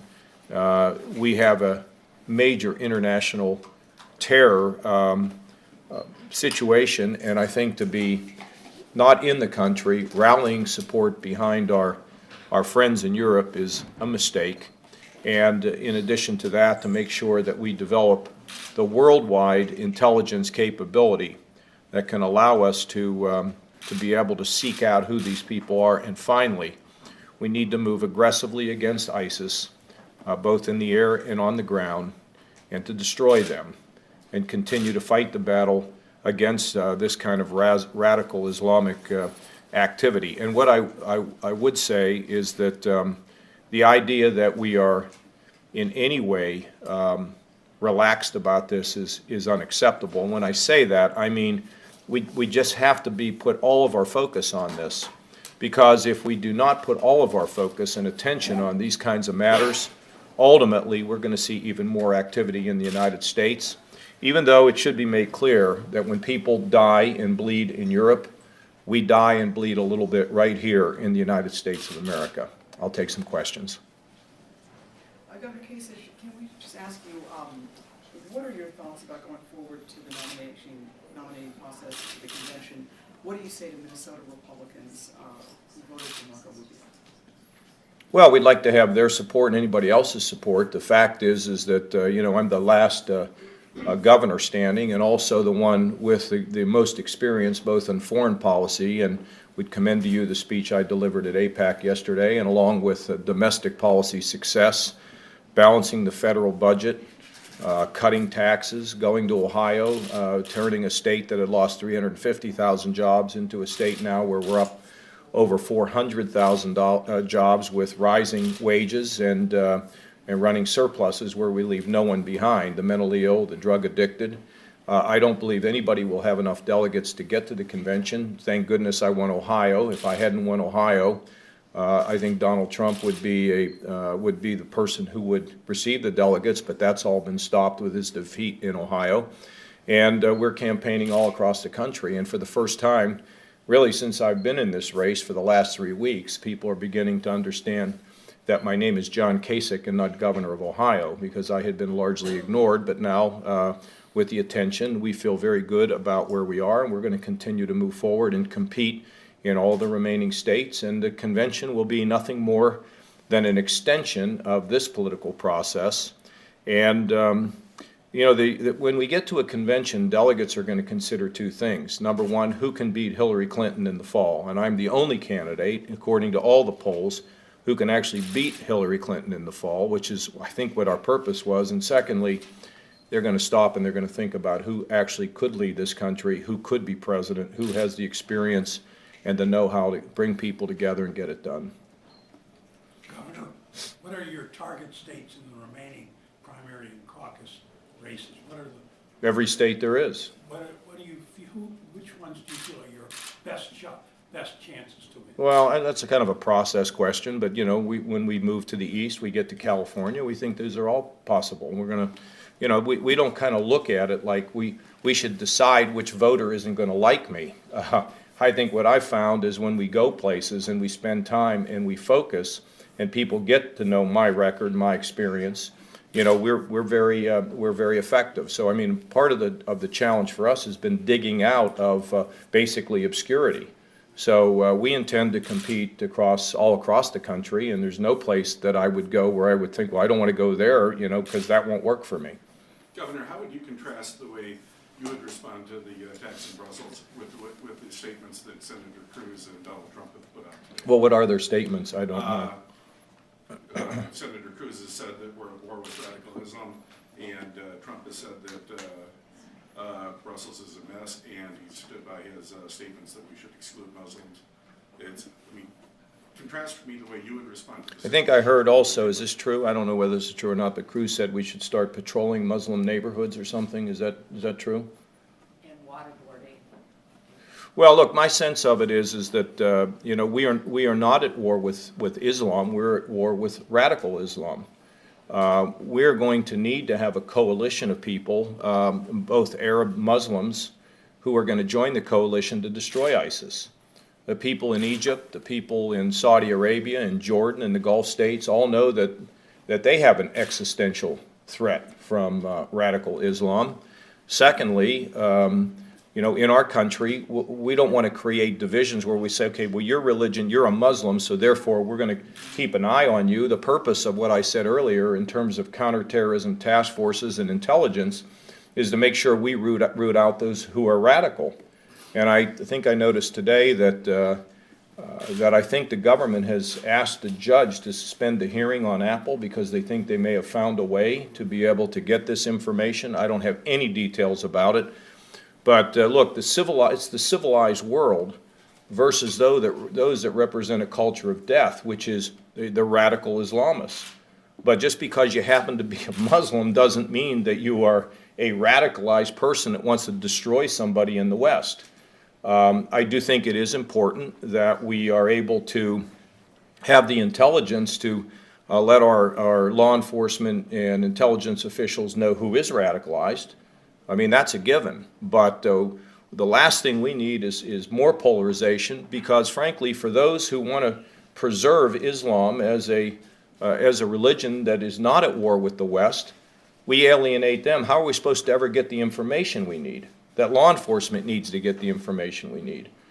And so, you know, right here in Minnesota, you have a significant population of Muslims. I don't believe that all these people who are living in Minnesota are somehow intent on trying to destroy our families. So, you know, in a time like this is a time when you have to keep your cool. This is a time when you have to have a good action plan of how to move forward. This is a time where you have to remain strong. But not a time in which you should let your rhetoric take advantage of a situation where people may be frightened. This is a time for real leadership. That's why I'm disappointed. You know, I mean, frankly, I don't want to over dramatize this, but I have a hard time understanding. Well, let me put it to you this way in the positive. If I were in Cuba right now, the last thing I would be doing is going to a baseball game. I would be going back to Washington and assembling all of my advisors and all of the leaders of the world, the civilized world, to say, okay, folks, we can't delay any longer. This threat is growing more intense and bigger every day, and we're all in this together, and we need to work together to begin to address these problems and solve this issue. And I think we have been too lax, not aggressive enough against this kind of radicalism. They're not going anywhere except at us.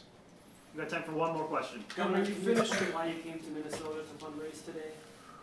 Well, because there's money to be raised here. That's why. Why do you think I came here? Well, look, I'm not just here to raise money. Look, I've been here many times. I'm here with my great friend Tim Penny and a group of very successful business leaders. And I think when they look across the field, I mean, the field isn't that big now. It's down to 3.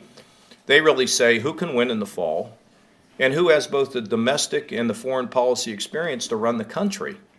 Because we can't, it's just, you know, more than ever here with what we saw today in Brussels, this is not a job for a position for somebody who needs to get on-the-job training. These are very serious matters. And no one should be confused about the nature of the reform that I've presented throughout my whole lifetime. I am not a figure from the establishment. The establishment has battled me most of my lifetime, not only in terms of balancing the budget, but also reforming the Pentagon and the things that I've done in the state of Ohio to shake the system up to produce greater job security, higher wages, and a better future for our kids. So I'm here because it's great to be here, and I'm sure we'll be coming back. So thank you all.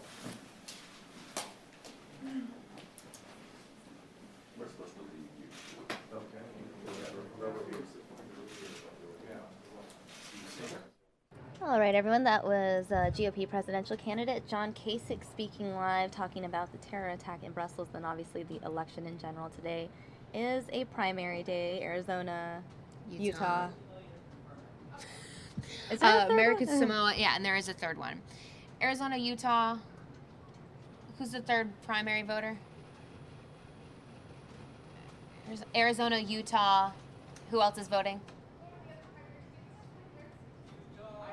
Idaho. Idaho, there we go. Thank you. And Samoa. Okay, there we go. American Samoa. Yeah. So, he was speaking. He immediately commented on Brussels. You had noted that he commented specifically on President Obama. Right, and which he has been doing all morning. So in his speech, he reiterated his comments that he believes that the president should come back to the United States. President is said to be going to a baseball game in Cuba, where the Cuban national team will be playing the Tampa Bay Rays, Right.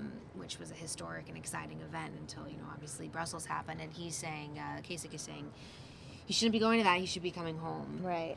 Well, and it brings up another, I guess, interesting point. Like, as a president, you have all of these pre-scheduled events. Right. But breaking news happens, things come up. How do you decide where to be at any given time? Because I know one thing that Kinsey and I talked about a few weeks ago, a lot of people were upset that he wasn't attending Nancy Reagan's funeral because Right. he had his already established engagement at South by Southwest, the festival in Austin. He was supposed to speak there, the first president to give any sort of keynote address at that festival, and a lot of people on the internet were upset that he chose that over Nancy Reagan's funeral. Right. I mean, he's faced with a lot of hard decisions, Right. and you hear about that, and you've heard about that throughout his campaign, people giving him a hard time about these types of things. I think what Kasich is saying is in a world that we live in today where we see things like this happen and all of us get so scared, it Right. would make a lot of people feel better, according, in his opinion, if our president was at home and assuring the people in the United States that something similar would not happen here. But again, this is a historic visit to Cuba. This is big news that he's there, and that doesn't mean that isn't news, despite the situation in Brussels. I want to pull up this image that was sent to us from our web producer, Brent. Just checking now. Apparently, this was a screenshot from Fox National. At least 3 Americans among those hurt in the Brussels attack, and these are the 3 images that we have. You were talking about this earlier, right? The Right. Missionaries? Right. So I had seen an LA Times article that said that there were 3 missionaries from Utah who were in Brussels in that airport. They were on a mission, the community service sort of a mission, and they were injured in this attack. And I guess, Fox News is putting these pictures out. They must have confirmation as well. Right. The images were given by the, By the church? By the church, yeah. So, let's see. And these are 3, but we also have been talking this morning about how a couple from Gilbert, Arizona, was also a part of this. They weren't injured. Unfortunately, these 3 are. But, that would be 5 Americans already, and we're only, a few hours into our coverage of all of this and already hearing about people who a lot of, people in the United States may know. Right, and again, you go back to the fact that this was, these devices were detonated near American Airlines, and, I'm assuming that most of the people flying American Airlines, not all, but, a lot of them are probably from America, using American Airlines to get to and from Europe. Maybe that's their frequent flyer program, versus, I think it was also near the Belgium Airlines, I want to say, was it? Yeah, I'm not sure the exact airline. There was another, it was between American Airlines and one other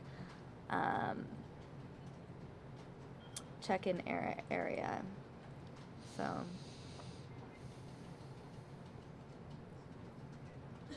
okay. So now I'm learning that it did not happen at the American Airlines check-in.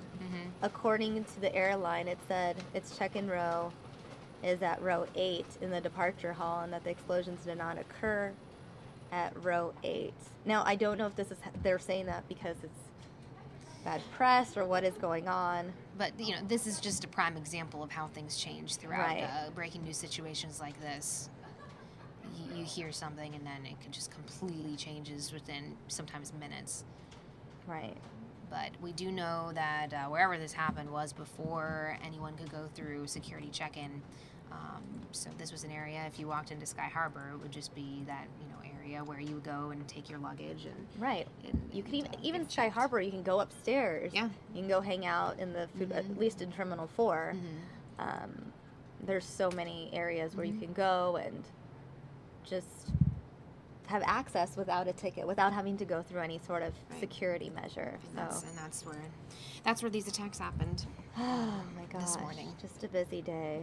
Yeah. Absolutely. So the AP is just sending out an alert saying that federal police in Belgium have issued a wanted. Here, wait, let me get this. Wanted notice for a suspect in the Brussels airport bombing. Let me see if I can get any more. Do you have anything on the wires? Let me go ahead and pull those up. And for those of you just joining us, we have video on the screen from the airport shortly after the explosions took place. There's an exterior of the airport. Everything absolutely on lockdown. No flights coming in or leaving that airport. So with this breaking news, we've been talking this morning about how we got some security footage of 3 men who were walking into the airport, and was it who said that those were people who investigators wanted to look into? Was that an authority figure that said? I believe so, and I know that Fox News has released that image. I know that other people have been tweeting me, similar images. So. And what we were talking about then was this idea that there are these people who are alive who possibly were at the scenes of some of these awful tragedies and left. We do know one of the bombers was a suicide bomber, but there are still 2 bombing situations and explosions that haven't been accounted for yet, and then a 3rd bomb that was just left somewhere that was detonated by investigators later on after all of this unfolded. And that gets me thinking about just other things regarding terror. Oftentimes, the terror suspect will die the day of the terror attack, whether they're getting shot or they detonate a suicide something like that. But with the arrest of this Paris suspect a few days ago, and now them looking for other suspects, it's just very interesting for me to think about this idea that officials have access to these people that know information. Right. Are they going to, be put on trial? Like, what's going to happen? Are we all going to watch and see what happens as it unfolds? It's something that we haven't had to deal with because, we look at something as terrible as 9/11. There was no one that we could invest, you know what I mean? Right. Directly, at least. Right. No, but these are people who, might have been planning all of this not too far away from where these attacks happened. If this has anything to do with Salah Abdeslam, the man who was arrested on Friday in connection with the Paris attacks, that was in Molenbeek neighborhood.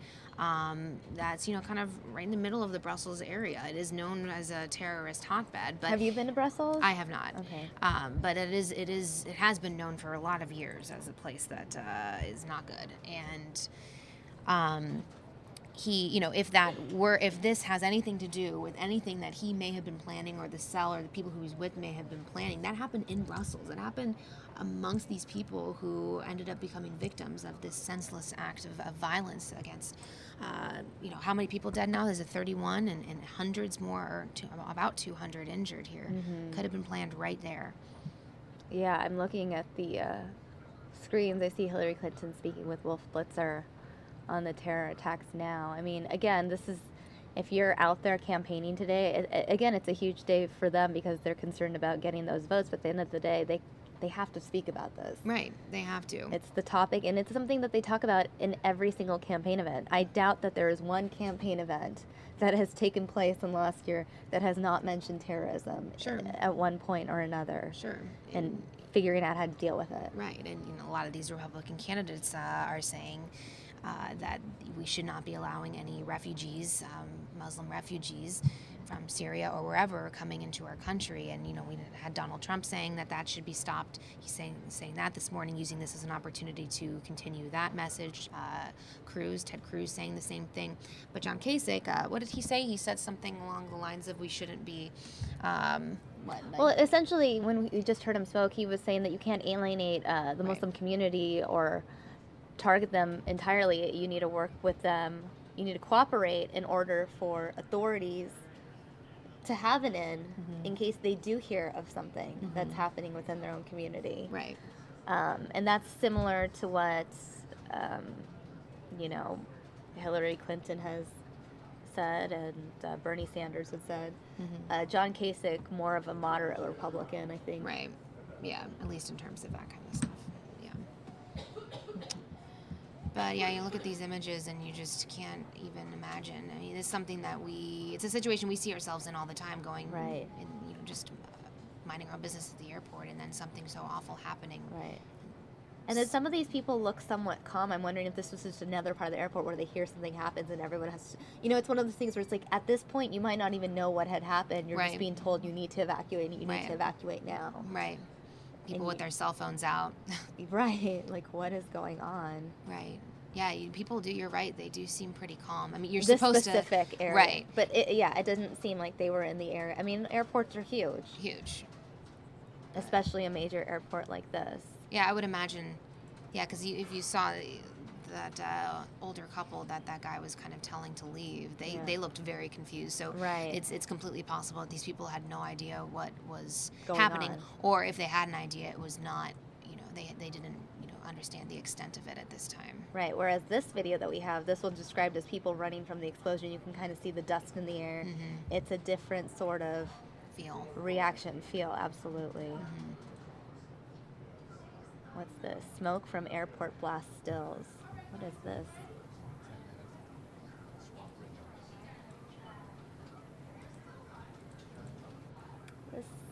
Is that a still? I guess this is the smoke that they're showing. Yeah, there we go. Now we like. can see the smoke. That's what it looks like. So right here. Jeez. And then right here. Oh my gosh. It's so crazy. And again, those of you just joining us who may not know a lot of information, maybe you just woke up, you slept in, you're just joining us on News Now. Multiple attacks took place in Brussels this morning. A couple of explosions in the airport, also apparently terrorists opening fire in the airport. And then about an hour later, you said, another explosion in the metro. In the metro stop. At this point, 31 people killed. We're seeing different numbers about the wounded, but the highest I've seen is 190 wounded. The amount of people dead expected to rise. Right. This is the scene outside that subway station.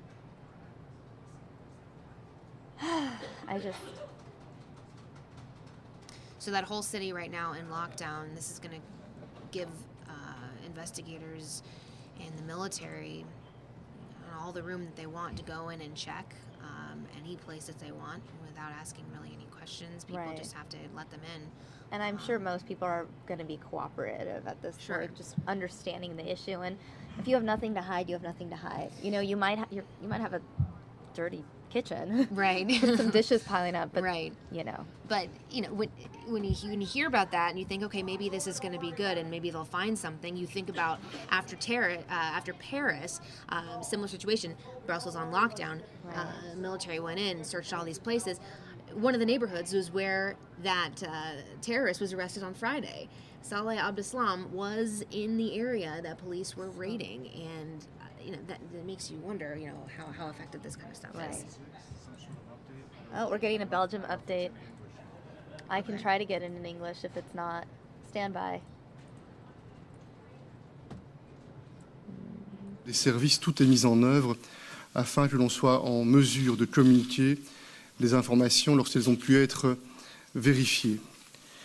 Je veux aussi vous indiquer que nous mesurons bien que ces attaques que nous avons subies sur notre sol, à Zaventem et dans cette station de métro Malbec au cœur de Bruxelles, ce sont d'abord des vies brisées en plein vol, des personnes qui se déplaçaient probablement. Yeah, it doesn't look like we're getting any sort of translation on that feed there. Well, if anything important happens, we'll get notified. And we'll Right. Well, I do have more updates from the Associated Press, political leaders and others around Europe expressing their shock at the attacks. We know what President Obama has said. We have the French Prime Minister saying we are at war. We have been subjected for the last few months in Europe to acts of war. Belgian Prime Minister Charles, do you know how to say his name? I think it's Michel. We realize we face a tragic moment. We have to be calm and show solidarity. The Italian premier saying the attackers came from within the places that were hit. The threat is global, but the killers are local. Putin saying we have repeatedly discussed the issues related to the fight against terrorism, and it's possible to efficiently combat it only by unified efforts. One of the ones that really kind of struck me was the Belgian Prime Minister. He said earlier this morning, what we fear has happened. We were hit by blind attacks. He called these blind attacks, meaning that he didn't, really have any sort of idea that this is happening now. We had read an Associated Press report that an Iraqi official had told authorities that ISIS was planning attacks that would target airports and metro stations specifically. They also added, though, that at the time, Belgium wasn't part of this plan, but they had notified authorities in Europe, like different leaders. This same source in Iraq was saying that they changed the plan and switched it to Brussels because of the arrest that took place on Friday of the Paris terror suspect. So, again, this is according to Iraqi officials. This is just stuff that I read off the AP wires in the last half hour. Right. Yeah, and we talked about this a little bit earlier too, but it's, there's this retaliation possibility that this was a retaliation for that arrest, but also, when these terrorists hear that this man who was arrested is cooperating with investigators, and again, when he was arrested in that apartment, there were a lot of things in there that suggested that whatever was going on in there was a lead up to some sort of an attack. They were preparing for something. They had a big ISIS flag, and anyway, so when these ISIS militants hear that this guy is cooperating with investigators. They were just doing a test. Okay. Does that make ISIS militants say to themselves, okay, well, if he's going to be giving up what we're doing and saying what we're doing, do we need to just do it now so that our plans aren't ruined? We'll, I'm sure, find out a little more details in the coming days. We're just getting an update there. By the way, viewers, if you have any comments or questions regarding this incident at all, you can tweet us. You can hashtag Fox News Now, and I'll be seeing all the updates as they come in. So you tweet us or hashtag Fox News Now. We'll be reading your tweets live on air, reading your comments, your questions, and trying to get you guys any information that we possibly have access to. So this is a big one. An Air Force officer and his family were injured in the Brussels attack. This is according to U.S. officials. So that means now at least four Americans were hurt in these explosions. The other three we had been talking about too. Some missionaries from Utah, right? Who were in Brussels for a mission trip. And now, according to this report, they're describing the missionaries from Utah as seriously injured. Okay. So. And they are 4 out of about 190 who are injured, 31 dead. At least as of now, we've been watching those numbers rise throughout the morning. These are some images of stills again. I guess viewer discretion is advised, even though I already put it on the screen. Yeah. Of those injured in the airport. Associated Press saying that U.S. European Command would not release details of the service members' injuries or the number of family members involved because of privacy concerns. But U.S. officials did confirm that the officer was a lieutenant colonel. The officials spoke on condition of they wanted to remain anonymous because they weren't authorized to discuss the details publicly. We tend to get a lot of information from sources like that in the beginning of a breaking news situation. Right. They're never going to name their source, but they're going to try to give the public whatever information they can. Right. So this was right the cell phone video. After. This was right in the. And that is just the most heartbreaking. I mean, seeing that image of that person kind of hugging the person next to them, and then seeing all of the luggage that was left behind and people running. Just, this is the panicked scene. You can see that this is so different from that video we were showing earlier where people were sort of just confused as to why they were, you know. And this is the area of the out. airport where you would wait in line to get your bags checked. You know, we all recognize this sort of a deal where, you know, you have all the little pulls up and you wait in line and you give your ticket to one of the attendants up there. You put your bags up and get them checked. This is before the security, so they didn't go through any metal detectors or anything like that to get to this area.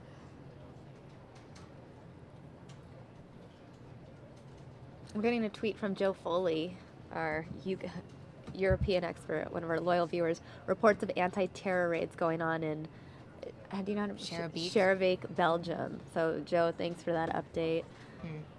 I'm not sure where that is in relation to. I'll look it up. I can get some more.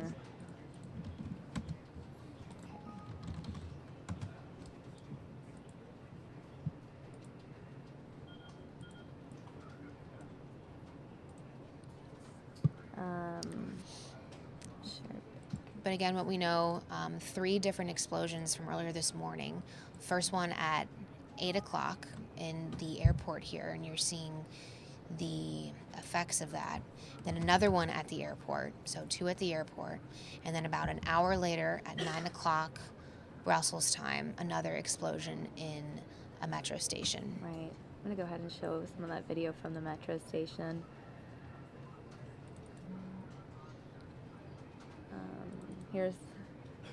These are still, this is just, you can see it. It's kind of dark cell phone video of, you know, wonder if this passengers is inside, scrambling. Yeah, inside. It must be. It's really dark.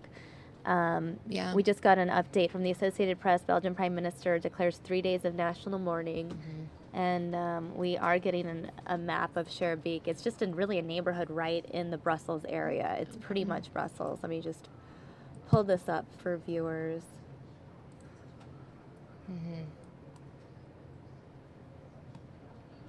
So there you have Brussels. Where the airport is in relation to all of this. Yeah, I'm not sure. Looking at that area, though. I would like to see where it relates to Molenbeek. There's the airport. Okay, so not too far away. Yeah. And we knew that the subway station was southwest of the airport, so probably about 6 around miles. here. Zeventham, that's the airport. Now, just so people know, so this neighborhood that's highlighted there in red, where these apparent terror raids are happening right now, from what I understand, isn't the neighborhood, unless it's, you know, what I'm thinking of is in that kind of area. But Molenbeek is where this terror suspect was found on Friday, and that's an area that's known as kind of a hotbed. As far as where that relates to this, I'm not sure. So I just looked it up right now. Okay. So it's in this area, northwest of Brussels. Okay. But they're not too far from each other. So if you look at this map right here, this is the Molenbeek area you're talking about, and then Scherbeek is right here. Okay. So they're neighboring areas. And again, so this one is kind of known, the Molenbeek area is known for, I haven't heard about Scherbeek, but it could have the similar. Yeah, this is where they are searching now. And they can go in, authorities can go in at this time during lockdowns like this, and they can do, you know, what they want. You have to open your doors to them, and they can go in and ask questions and search around. This is a state of emergency lockdown. They're on their highest terror alert right now, highest terror level. Ever, yeah. This is only the second time that they've done this in a really, really long time. The first time, if ever, I think, and the first time was right after Paris. Right, I'm getting a tweet from Halala, another one of our regular viewers, saying, thinking radical Islam represents all Muslims is likened to thinking Westboro Baptist Church represents all Christians at Fox 10 News Now. Yeah, I mean, it was interesting. I went on Twitter this morning, I'm always on Twitter, and I think the hashtag, it was a top trending hashtag in the United States a couple hours ago, hashtag Stop Islam. It was trending. Yeah. So it's just one of those things that you know, anytime ISIS is involved in an attack, you see that sort of response on the internet from people. And, you know. And another thing that Ted Cruz said today was that the president doesn't call it what it is, and there's this kind of push to not say things like radical Islam and even put Islam in when you're even say Islam when you're talking about these terrorists. But Ted Cruz is saying you need to call it what it is. So, I mean, there are a whole bunch of different arguments on both sides of the aisle here, and they're just complicated. Right, and here actually is a tweet from Kasich. Or not Kasich, he retweeted someone saying, "We are not at war with Islam, we are at war with radical Islam." John Kasich on Ted Cruz's comments on patrolling Muslim neighborhoods.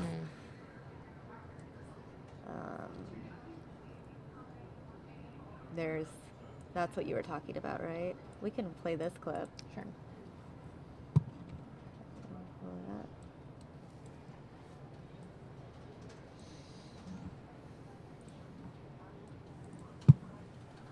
Governor, the president is maintaining his schedule. He's not changing his schedule. Yeah, I just don't agree with that.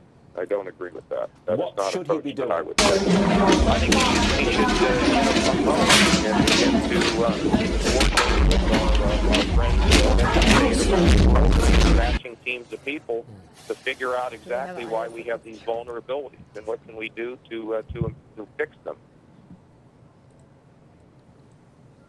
All right, so that was John Kasich on Fox Business Channel this morning. He's saying that the president needs to come home. He's in Utah. I was going to say Utah. That's not it. He's in Cuba. He's in Cuba right now. Which is such a historic moment in and of itself. I mean, we were covering it all day, you know, throughout the morning, yesterday, and the afternoon. And that would probably be taking up a lot of our time today, but you have all this other stuff going on. I do also want to acknowledge this. We haven't mentioned it on air at all, but it's also trending nationwide. Rob Ford, the former Toronto mayor, died today from cancer. So I just wanted to give you guys the heads up in case you guys did not see that on Twitter or any other He's been news battling outlet. it for a little while now, and ended up, So we also have some updates from the AP, Associated Press. Belgian Prime Minister saying we face enemies that battle our fundamental values. The Belgian federal prosecutor saying raids are happening across the country. Mike sending us a note saying that Hillary Clinton has said we do have to defeat ISIS where they hold territory, adding that the international community has to shut off the flow of foreign fighters and weapons out of Europe. Another update from the Associated Press, Belgian federal prosecutor saying it's too early to link the bombings to the Paris attacks. I mean, we do know that ISIS was involved in both. Right. That's the only thing we can say for certain. Right, but I guess what that means is, you know, it has anything to do with retaliation. Retaliation for the arrest that happened on Friday. Right. Of the terror suspect from Paris. Oh my gosh, so much happening. Yeah. Well, just one of those mornings. Yep. This again.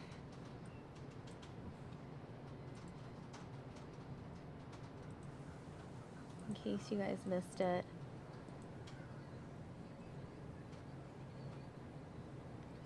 Here is, I believe, the interview that they did with the Arizona couple that experienced the explosion. It's in this clip, so we'll just go ahead and watch it here. Faut prendre les bus, madame, on va quitter le tarmac parce que c'est tout dangereux. Après, on va chercher tous les bagages et tout commencer pas encore maintenant. Maintenant, la première chose à faire, c'est prendre le bus, quitter le tarmac. How do I get in? We will help you, sir. Can somebody help this person with the wheelchair? Get him on the bus, please.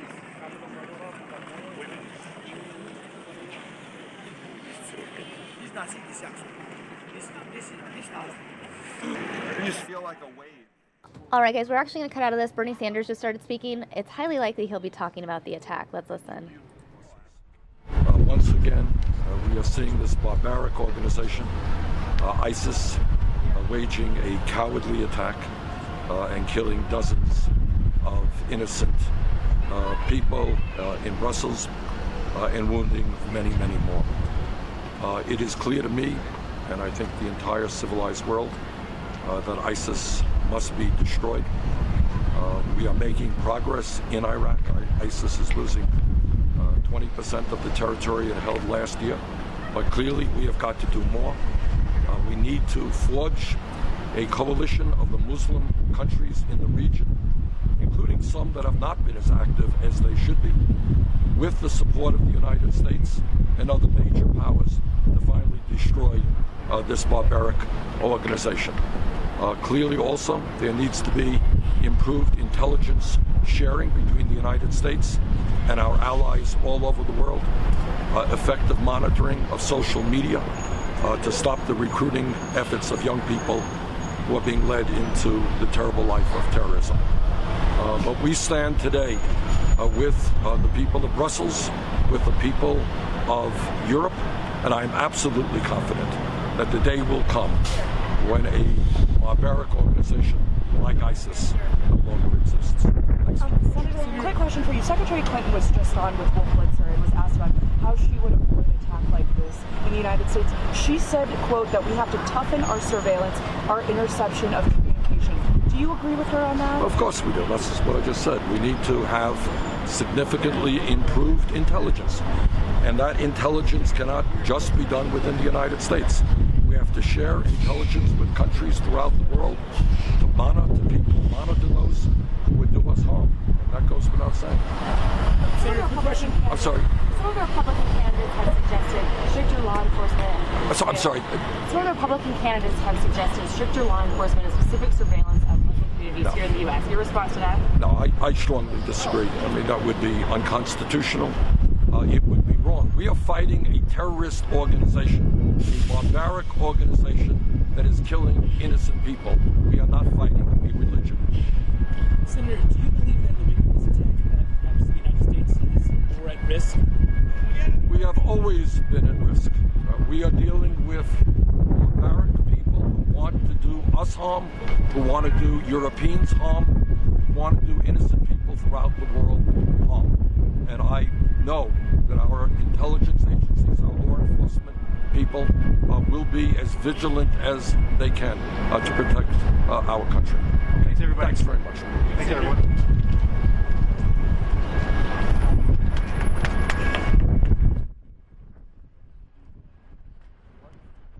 Hey guys, it's Bernie Sanders, who is actually live in Flagstaff. Those of you who are not aware, Bernie Sanders staying in this state today.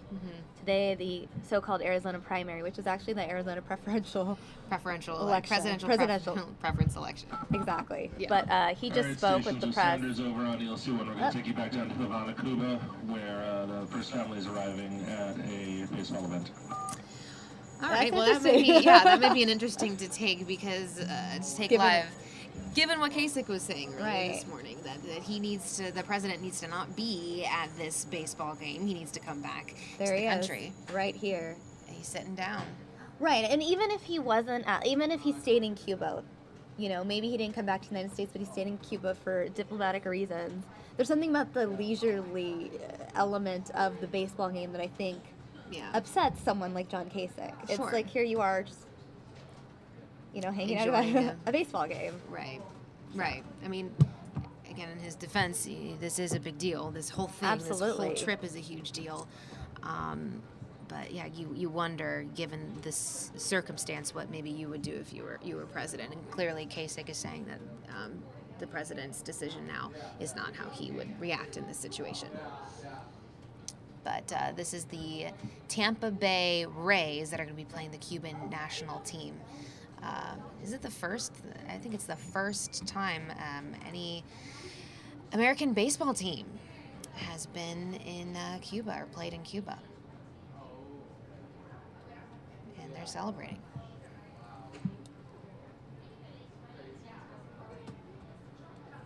And then here's the thing, though. We're getting this other feed, and I'm just wondering, I think this is Belgium. We're going to cut away from the baseball game, get back to Belgium, because I'm pretty sure this looks like a memorial.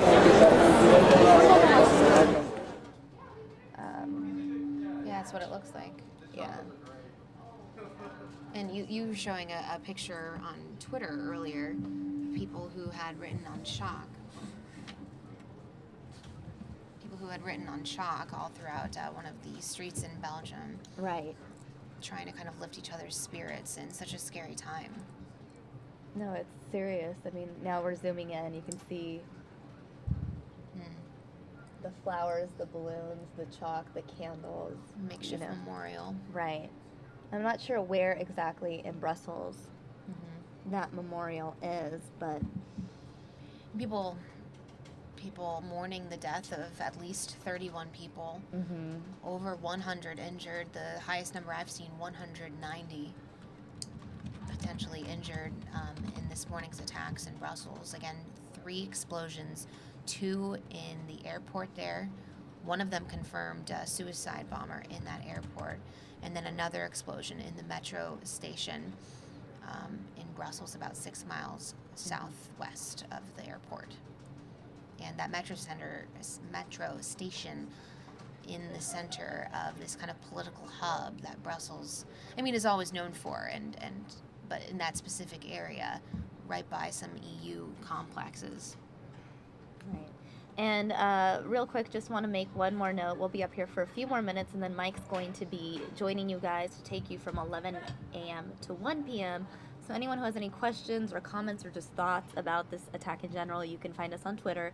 You can tweet us, or you can hashtag Fox News Now, and I will see those pop up on my screen, and we will make sure to acknowledge your comments and questions. Scary time, a really scary time for those people in Brussels. Right after Paris, they experienced a similar kind of state of emergency. Their terror level, alert level was increased to its highest level then. That's what it is now. These people had to console each other then, and unfortunately have had experience with that. But now the attack wasn't in Paris, the attack was on their home turf here, so hitting even closer to home for them.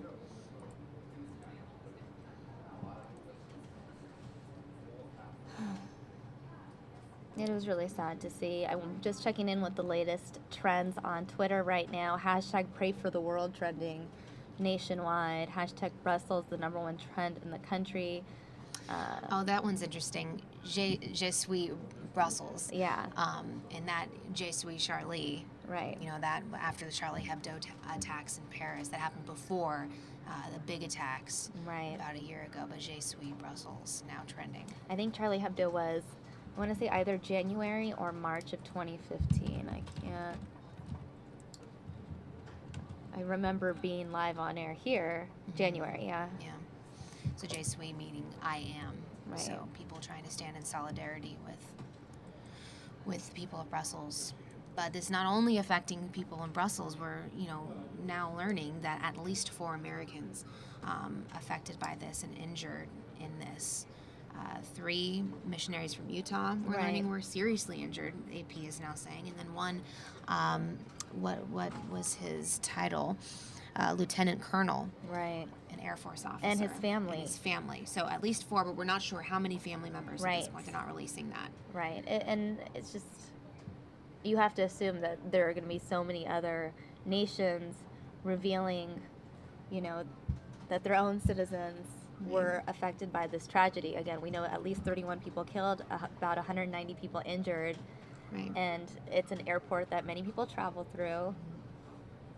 It's just, I don't know, it's a really sad situation. No, I just found this article that I thought was interesting, a timeline of terror attacks in France and Belgium since Charlie Hebdo. Okay. And so you have January 7th, the Charlie Hebdo attack, then the very next day, a policeman killed.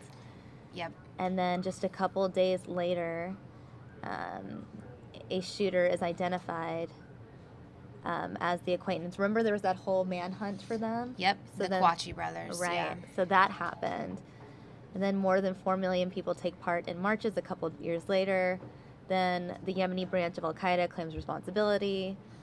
Then, let's see. There was an assassination, Yassin Saleh. Yeah, I do remember that one. So that was... He assassinated and beheaded his boss. Yeah, remember it was in like a warehouse and there were all of these and it was, right. That was in June 2015. It was in a warehouse and people were freaking out, obviously, because there was reports that he had taken someone hostage. And I think there was someone else who was in that warehouse too that had called police. Right. And they got to the scene and then ended up, I think, shooting and killing. Didn't they shoot and kill this terrorist, but not before he killed his boss. Right. What else do we have? And then right after that, we have the unfortunate situation that took place in November in Paris. 3 suicide bombings outside the National Sports Stadium, and then you had all the shootings that took place at the Bataclan music venue. A total of 129 people killed, 352 people injured. 9 of the attackers were killed, 7 of whom were identified. The only surviving attacker was just arrested a couple days ago. Just arrested on Friday. And then the next day, ISIS comes out and claims responsibility for the Paris attack. Then we know that there is that terror raid, and he was hiding in Paris, and they went in and they killed a few days couple after, people. right? When we had that video, if you remember the cell phone video, we heard, wasn't it like a woman who was screaming? They heard screaming before, before she was shot and killed. There were like 3 people that were killed. Right. France will reportedly light up the Eiffel Tower tonight in Belgian colors to show support. Just getting that message in from our assistant news director. Thank you, Steve. And then, and then it says here on Friday, Saleh Abdeslam, who was one of the suspected attackers in Paris, was then arrested on Friday. And what we're learning was that he was supposed to be a suicide attacker. And he was supposed to blow himself up in front of the stadium, but ended up, for lack of better terms, chickening out and running away, and then going off and hiding in this neighborhood in Brussels, because there were these huge raids that happened right after Paris. Testing box. Testing box. Testing 1, 2, 3. But these raids happened in this area that he ended up being found in on Friday. Again, I know that we can't connect the two, the Belgium attacks to the Paris attacks, but I don't know. My mind automatically wandered there as soon as I heard about it. The fact that it happened in Brussels, the fact that he was just arrested in Brussels just like 4 days ago. I know I'm not supposed to assume, guys, but we do know they're both ISIS. ISIS has officially taken responsibility of this attack here today, and we know that they took responsibility for Paris. Getting a couple comments. Halala saying, in my opinion, the president attending the baseball game feels like he's giving a slap in the face to the rest of the world. I hope the rest of the world doesn't hold it against us. That's interesting. And that's how Kasich is feeling, and that's what he's made very clear. Yeah. Speaking of that baseball game, in case you guys want to take a look at it right now. So here we have this baseball game coming in at one feed, and then here we have this memorial, this growing makeshift memorial on another screen. I assume that that's outside of the subway station in that area. It seems. Maybe. It doesn't look like it's right next to an airport. But what's interesting, I was kind of thinking about is we know that people are being advised to stay inside in the Brussels area. We have these terror raids going on. So I'm wondering kind of what the level of security is and just really the level of alert here, because remember in Paris, people were not allowed on the streets. Right. So I wonder, I do want to find out where this is, just to kind of get a better idea of what the situation is in Brussels. Right. In terms of whether people are allowed to be out in public. I don't know. Well, it is 11 o'clock. I'm going to be wrapping up my portion of the morning edition of News Now. I really appreciate you joining me all morning and having these conversations about the Brussels attack, the Arizona, not primary, but primary election. Presidential preference election. Yeah. And whenever you're free, stop by at any time. We always have fun things to talk about. Usually. Today has been a pretty somber morning, but we appreciate you joining us. This is her first time on News Now, guys. So you can find her on Twitter, Liz Kotelik Fox10. I can say her last name. You did it. Insomnia. Yes. We're getting our names down. Yeah, we're figuring it out. Mike will be joining you guys in just a couple minutes, so stay tuned. We'll have more News Now ahead.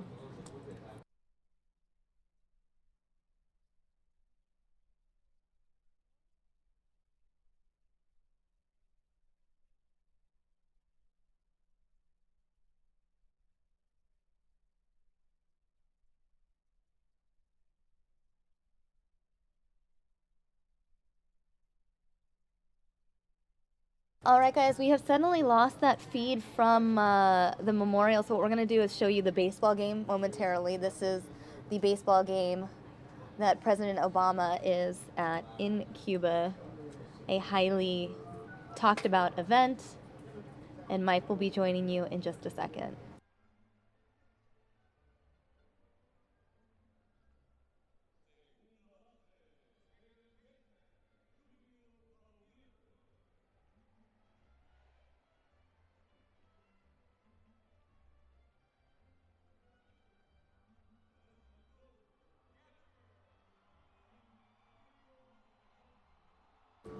Okay guys, we're getting another feed in. It looks like a leader is responding to the attacks that occurred. Let's go ahead and listen to see if we're getting an English translation.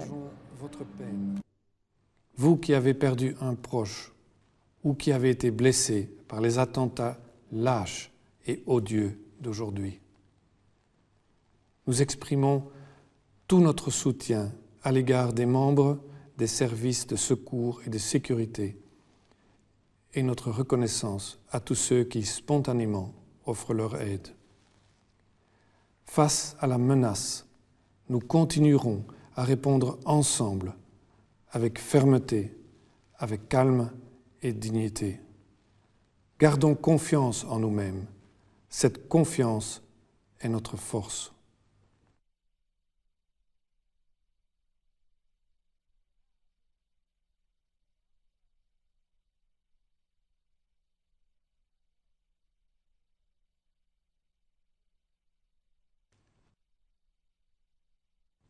Aujourd'hui, notre pays est en deuil. Pour chacun de nous, ce 22 mars ne sera plus jamais une journée comme les autres.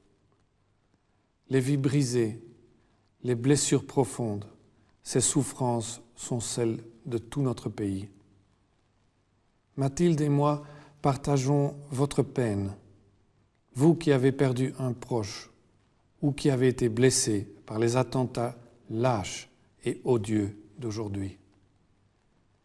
Nous exprimons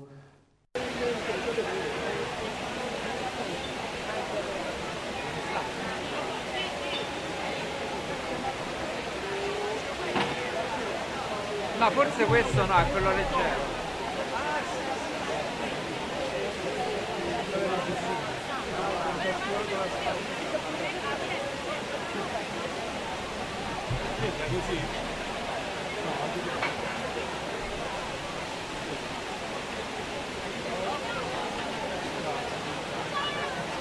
Gigi, quanto costa sto cavalletto con la testa? Tipo? Questo è quello economico però, eh? Quanto costa questo? Ah, 4. No, sì, hai detto che ce l'ho rubato, era lì.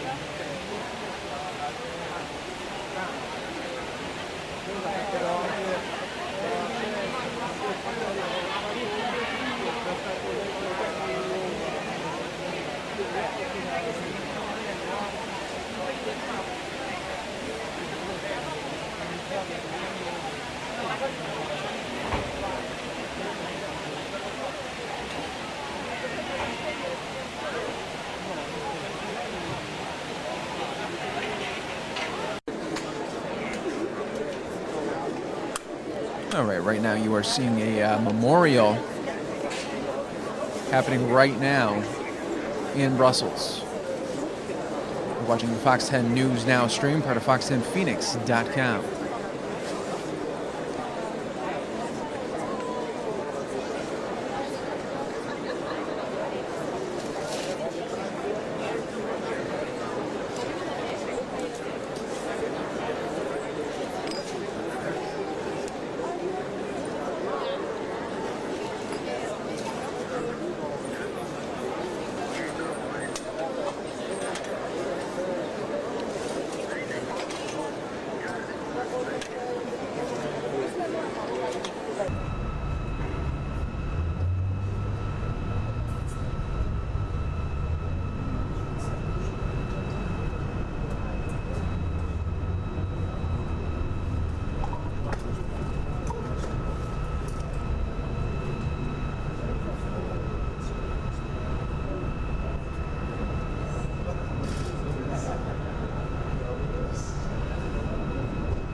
right, folks.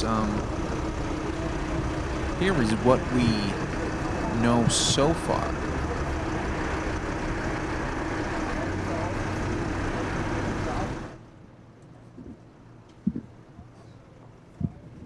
Right now, the Belgian prosecutor saying it's too early to make the link between Paris and today's attacks. The Belgian federal prosecutor says at the press conference has given details of the attack.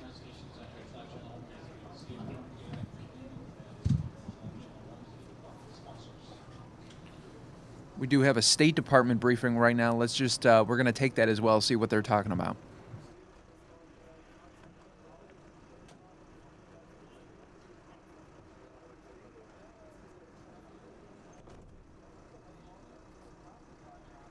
Those whose lives were taken.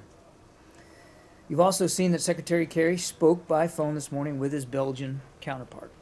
He made it clear to Foreign Minister Readiness that we stand with the people of Belgium in this difficult time and that we will assist in whatever way they require efforts to bring the perpetrators to justice. He also praised the courage and skill of Belgian first responders, many of whom are still on the job right now. We've seen claims by Daesh that they were responsible for these attacks. We cannot confirm the veracity of those claims, though clearly we believe that this terrorist group remains capable of this sort of depravity. It's important, we believe, to let investigators do their work and let the facts take them where they may. Our embassy in Brussels continues to make every effort to account for the welfare of U.S. citizens in the city, including all government personnel. That work is ongoing. We know that a number of U.S. citizens were injured in the attacks, but we do not have an accurate figure right now. We do not know of any U.S. deaths at this point. I would note that it is still early on and that the situation is understandably still fluid and still uncertain. When we have more information that we can speak to, we will. At this time, however, we have asked all U.S. citizens in Brussels who can to shelter in place, avoid all public transportation, and contact their loved ones as best they're able.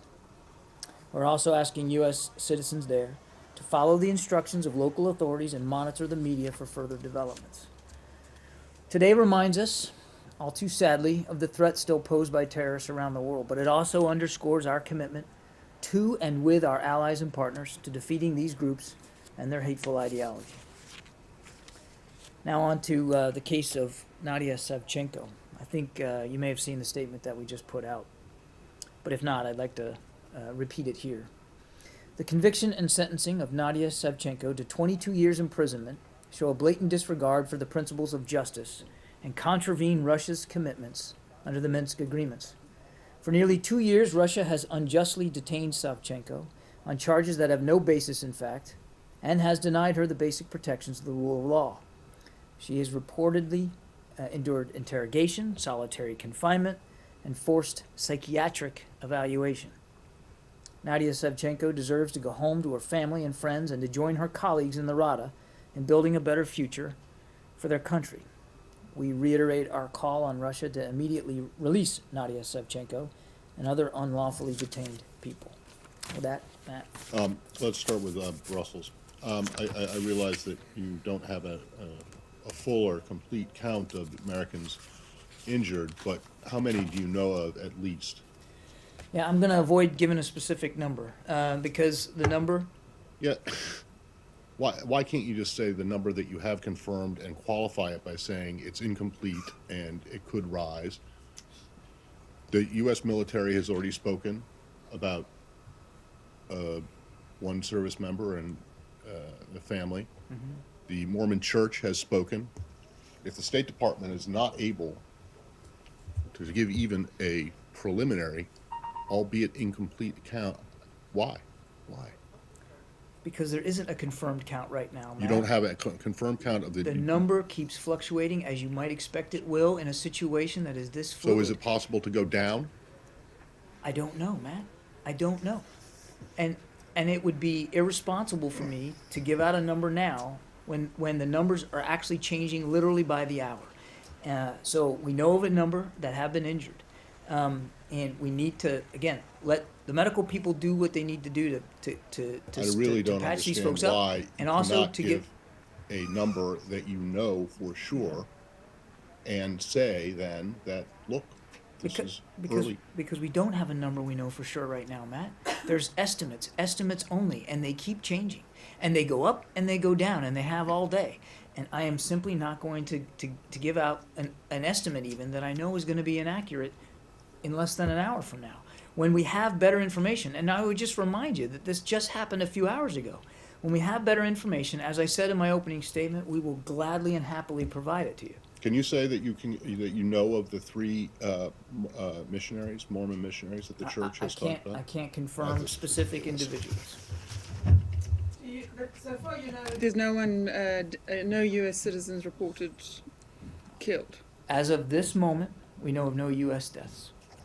The U.S. has offered help in the investigation. Can you elaborate more into what that, what kind of help you have promised?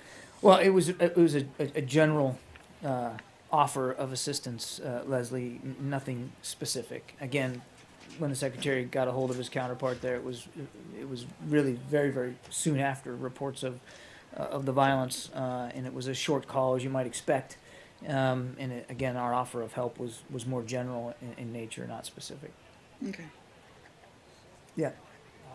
U.S. is hosting nuclear security summit next week. Wait, before we go, we want to do more on the, let's stay on Brussels, okay? If we can do that, go ahead. Yeah, have you been able to account for all Chief of Mission personnel's U.S. personnel to international organizations in the city? As I said in my opening statement, that the work of accounting for U.S. citizens in the city, including government personnel, is ongoing. So as far as I know, that effort has not been completed.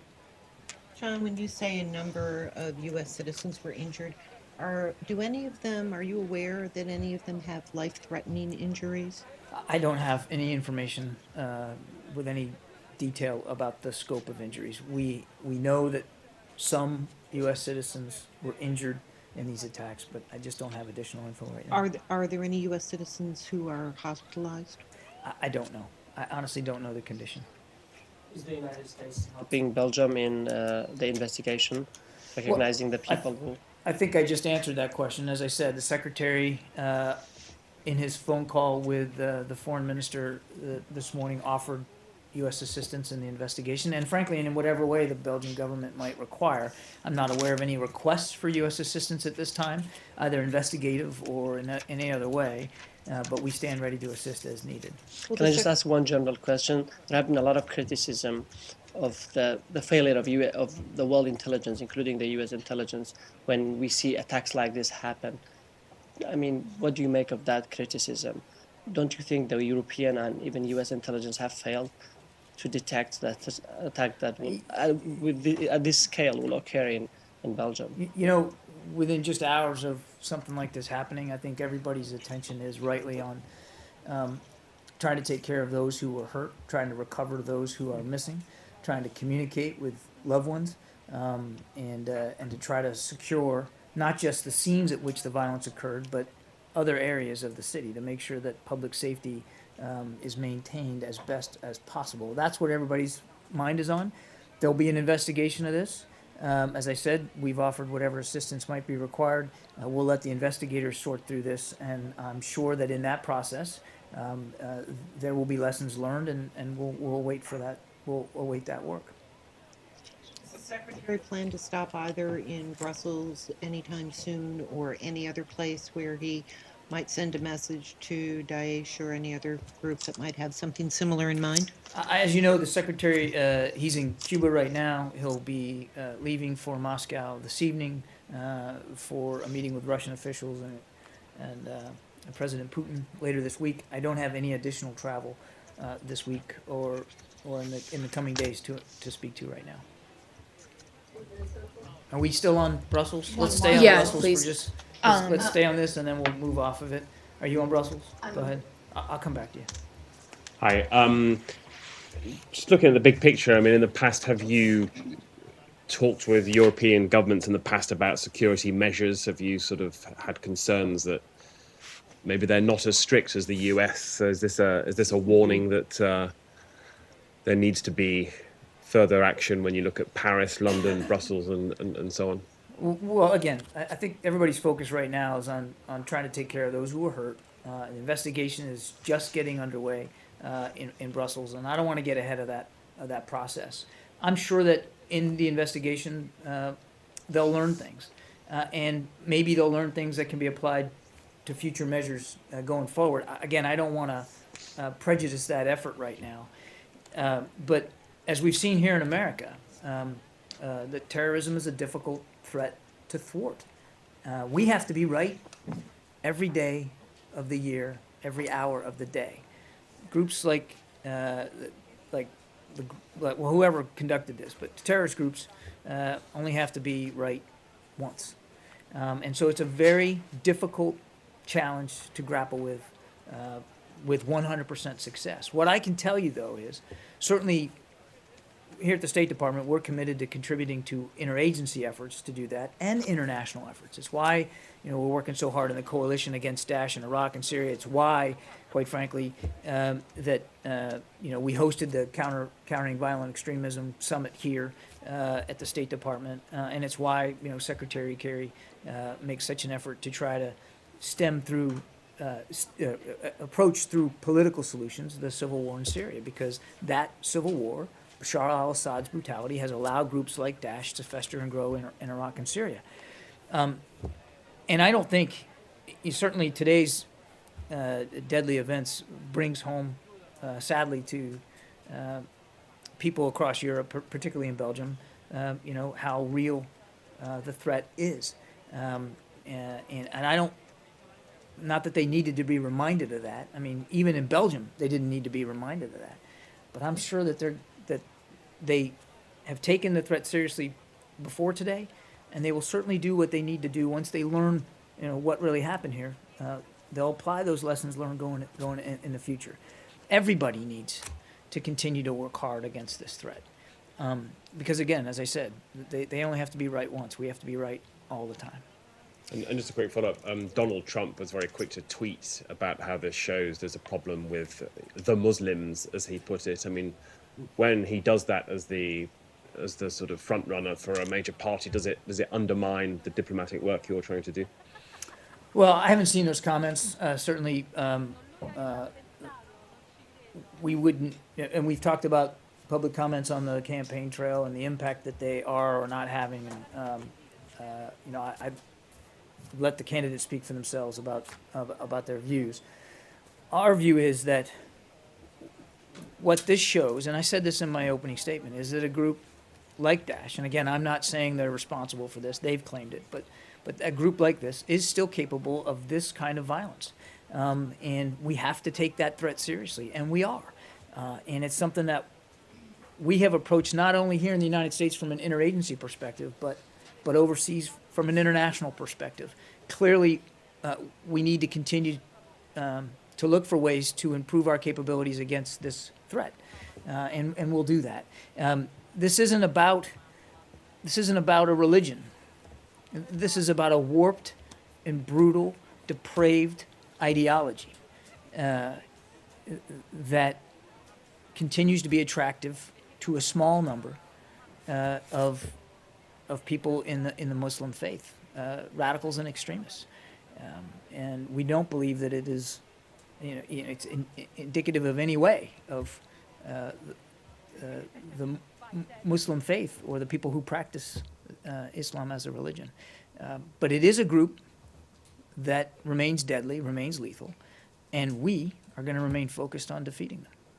But how do you decipher the fact... Let me go back here, okay? Same issue. Yeah, no, okay, but I'm going to go back here. Abby, and I'll come to you. Secretary Kerry was seemingly not in attendance with President Obama at the baseball game today in Havana. Can you say whether or not he originally intended to accompany the president? Has his schedule changed, or has he left? I'll have to get an update from the travel team. I was not tracking his individual movements today in terms of what he was attending and what he wasn't. So why don't you let me get back to you on that? Yeah.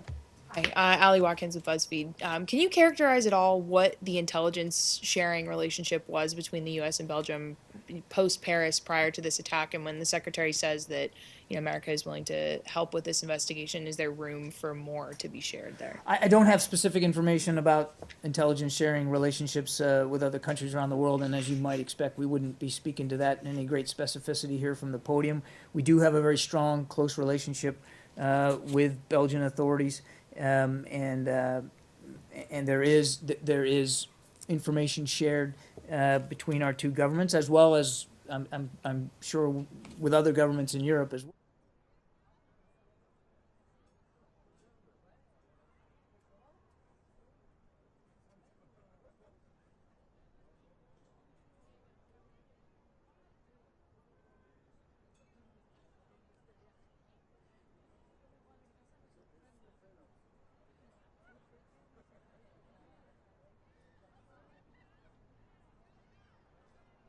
All right, everybody, I'm going to be joined right now by Rick D'Amico. Our very own Rick D'Amico is going to join me in just a couple of seconds here. Right now, you are looking at the Eiffel Tower showcasing the Belgium colors in solidarity for the attacks in Brussels.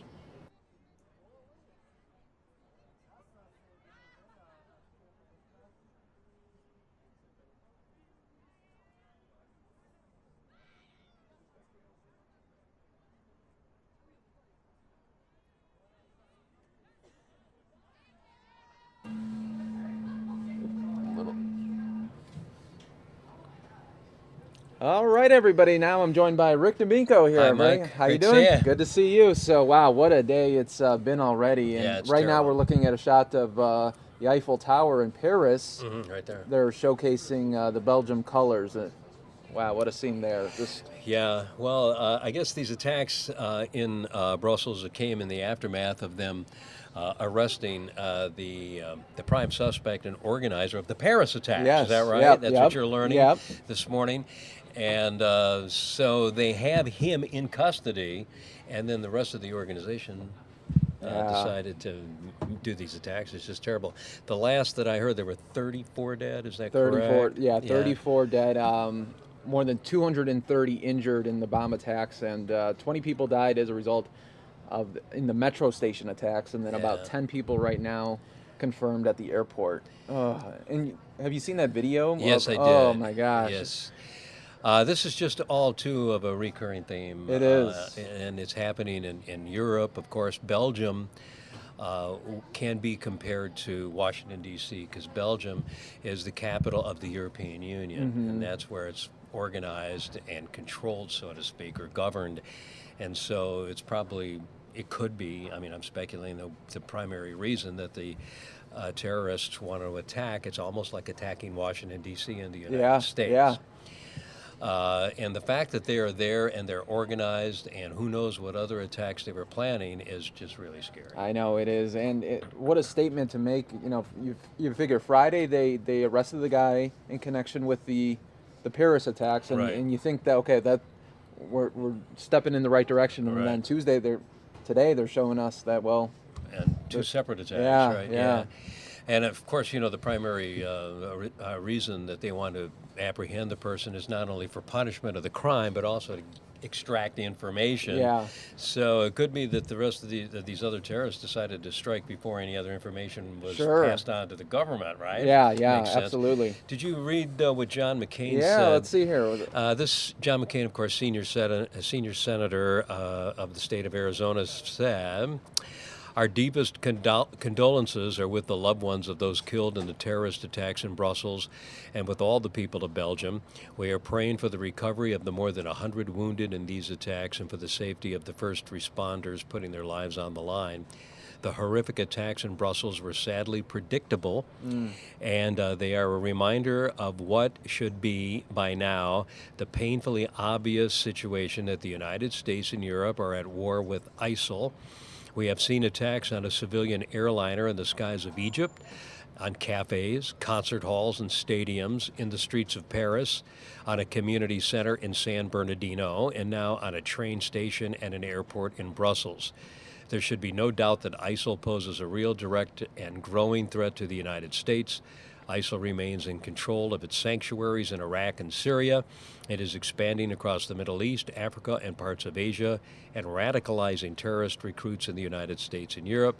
Yet after allowing the ISIL threat to grow and strengthen for years, the Obama administration still has no plausible strategy to destroy ISIL on anything close to the acceptable timeline. He goes on to say we need a strategy to destroy ISIL, not ultimately, but as quickly as possible. Time has never been on our side in this conflict, and the failure to recognize the urgent realities of the war against ISIL will carry a grave price for our nation and our people. And of course, President Obama has always said that they want to contain ISIL, and people on the other side of the political aisle said they shouldn't contain them; they should just destroy them anywhere they are in the world. Interesting. And then here is a shot of. I'll take us down for a minute. This is what they're saying the alleged suspects looked like as they were carrying in packages or what looked to be like luggage at the airport, but apparently the man in the beige jacket is still at large. These other two are either deceased or deceased. Captured. Deceased, Yes. Yeah. Okay. So that's the latest right there. What Belgian federal authorities were able to showcase. Now here in Arizona is kind of interesting when you think about it. We had on Fox 10 Arizona Morning this morning political expert Stan Marks. We call on almost all the time to give us some perspective on what's going on. And it was just by coincidence, we booked him before this happened. And of course, now the question is, what is the impact of this attack in Brussels going to have on the presidential preference election that's going on today? Yeah, today, yes. And you've noticed, and we've all noticed here in the newsroom, we've all been buzzing about this in the newsroom, that the lines in some of these precincts goes on forever. Oh, I know. On my way to work, it was like around the block I saw. Yeah, where was that? That was at 40th and Thomas. Yeah, and it was around the block like. And here's the interesting part, though, is this is the first, I guess, primary or... they call it presidential preference. Preference, where they dropped them from 200 polling places to 60 only. I didn't know that. In Maricopa County. Yeah, I didn't know that. So that could be a big reason why there's... Oh, there's more concentrated people in each polling place. And there's no really way of knowing right now unless we did exit polling as to these people showing up because they have a strong preference either for or against any of the candidates, including Donald Trump. Yeah.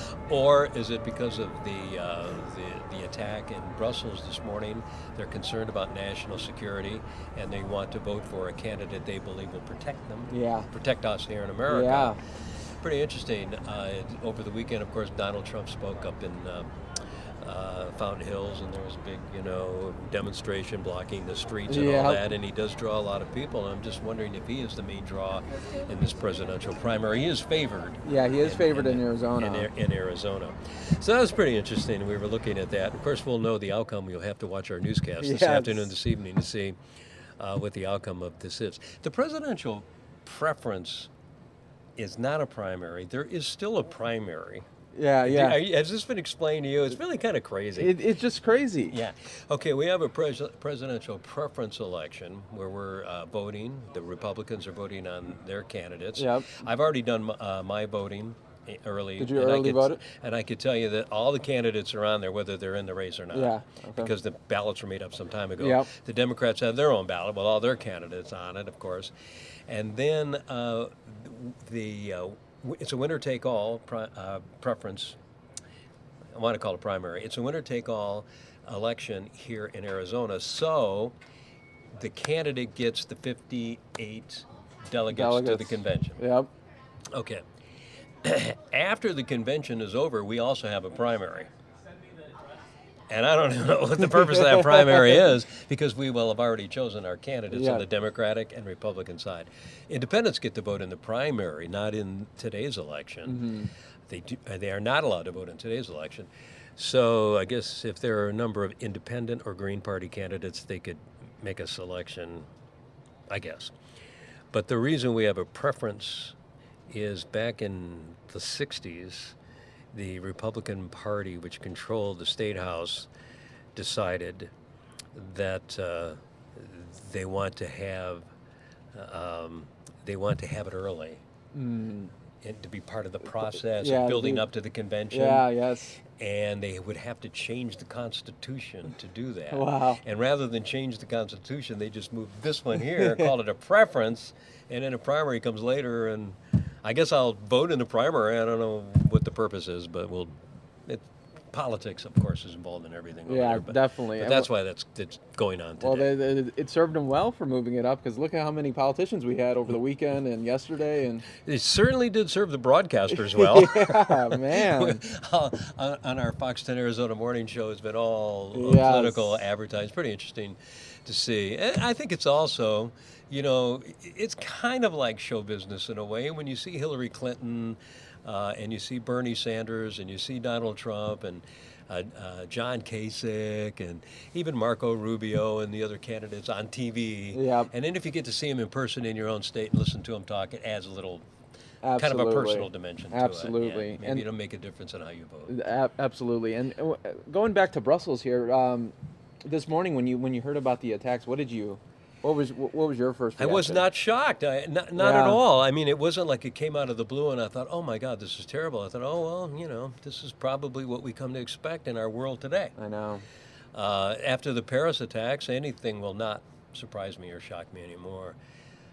I've heard so many times, so many people on the national talk shows talk about how an attack in the United States, a major attack. I mean, the one in San Bernardino was horrific, but a major attack similar to 9/11, 01 is possible and imminent.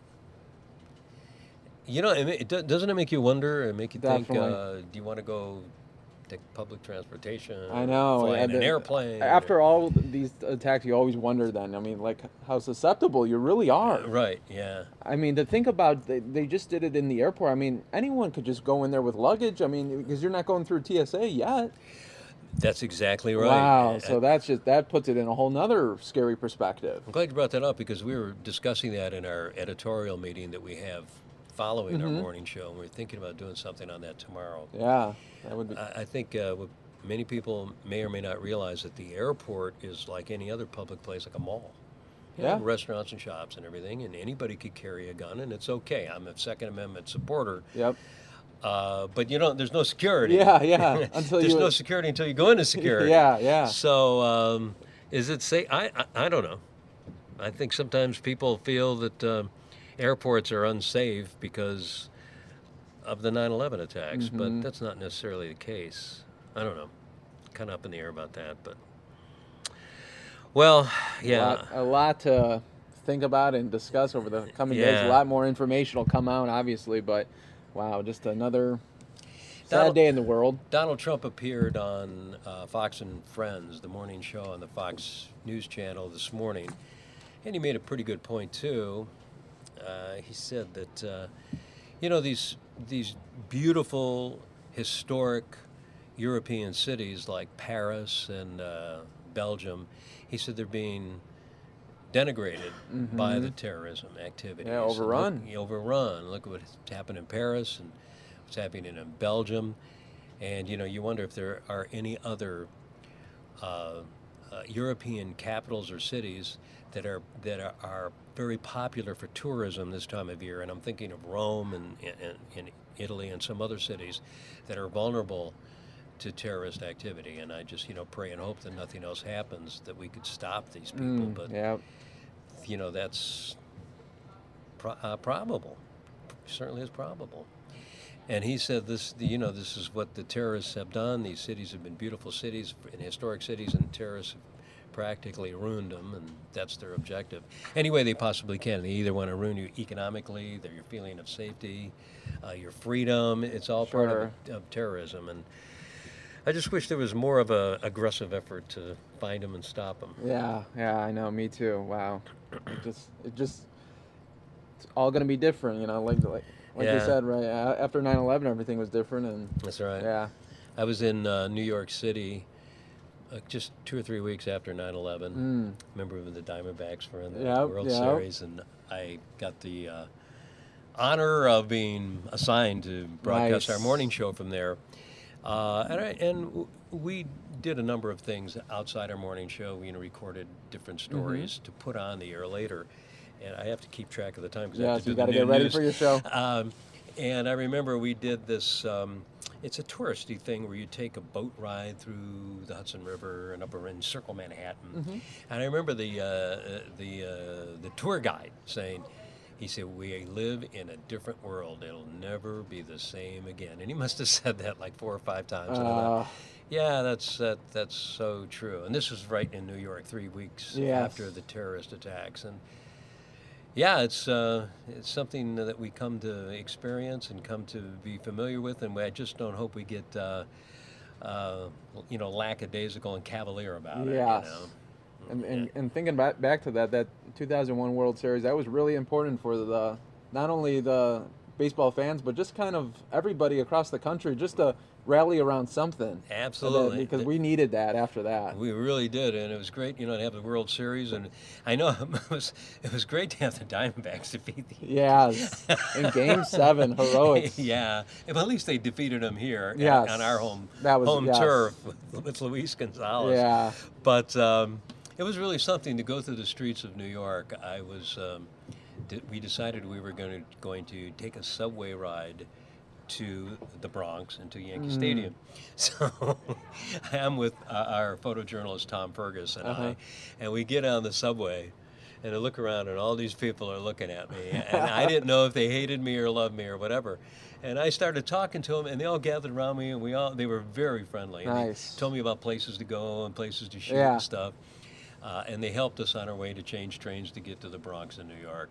People were very, the country was, New York was, it was what's the word I'm trying to say?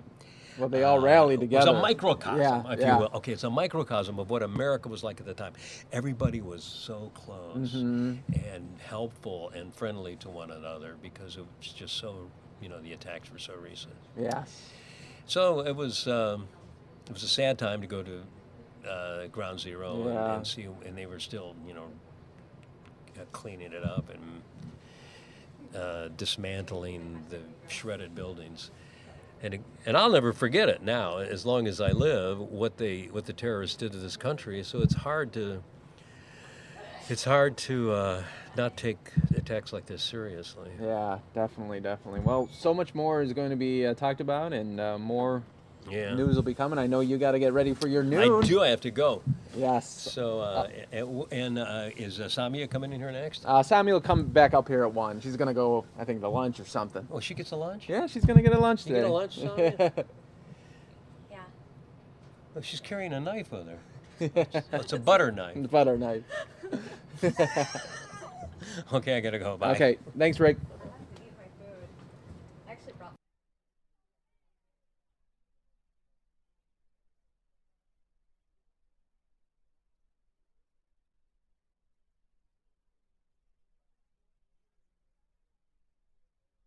All right, everybody. That was, once again, Rick D'Amico joining me. Welcome to the stream, everybody. Fox 10 News Now, part of fox10phoenix.com, and we are looking at a live look at the Eiffel Tower in Paris, showcasing the Belgium colors in support of the horrible, horrible attacks in Brussels.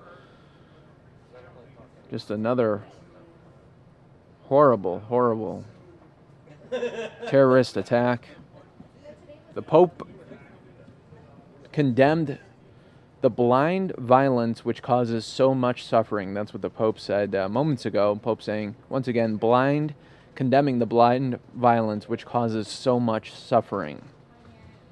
We're also getting reports of people in Brussels rallied around each other to help those affected by the attacks. Taxis were offering free rides. There was also a huge rise in blood donations, and people offered lifts, food, or temporary shelter using the hashtags hashtag open house.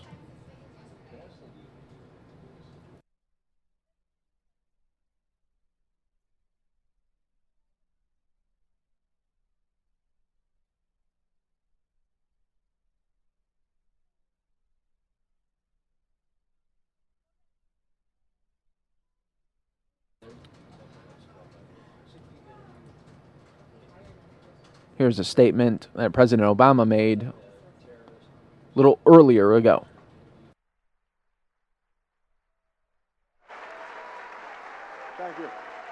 Muchas gracias. Thank you so much. Please. Thank you very much. To President Castro, the people of Cuba, the thoughts and the prayers of the American people are with the people of Belgium, and we stand in solidarity with them in condemning these outrageous attacks against innocent people. We will do whatever is necessary to support our friend and ally Belgium in bringing to justice those who are responsible. And this is yet another reminder that the world must unite. We must be together, regardless of nationality or race or faith, in fighting against the scourge of terrorism. We can and we will defeat those who threaten the safety and security of people all around the world.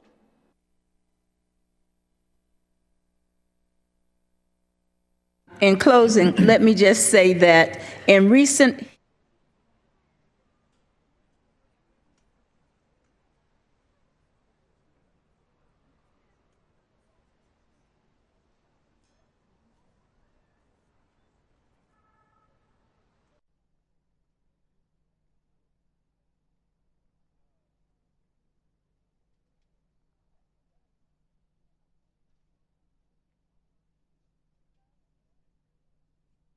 All right, as you can see, here is another visual going on right now as people from around the world are paying their respects.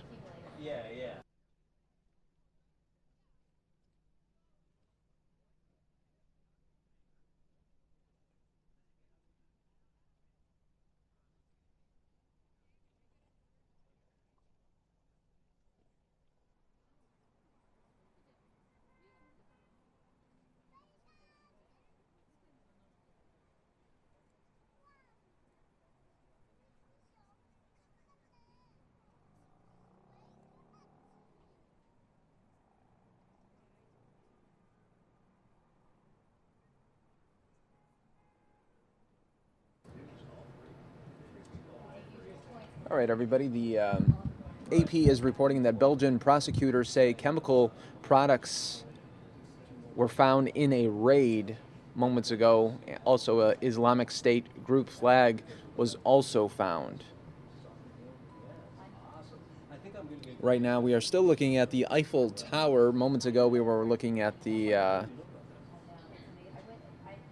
Brandenburg Gate in Berlin. We'll see if it goes back to that. But right now, back to the Eiffel Tower, showcasing the Belgium colors. I do have some more updates for you guys going on. The governor of Utah, Gary Herbert, has confirmed that 3 people living in Utah serving as missionaries for the Mormon Church were injured in the attacks in the Brussels airport. He said, it's not uncommon for innocent victims to be targeted in these terrorist attacks, but seldom do we see people of faith who have forsaken everything, family, friends, school, careers, in order to share a message of hope and love with the world, also fall victim, Herbert said in a statement on Tuesday. The people injured were a 66-year-old Richard Norby, 20-year-old Joseph Emby, and 19-year-old Mason Wells, according to the Associated Press. That is the latest coming from Utah, where they were able to confirm 3 people were injured from Utah, and they were missionaries of the Mormon Church. We do have another shot up here. Another from around the world paying respects.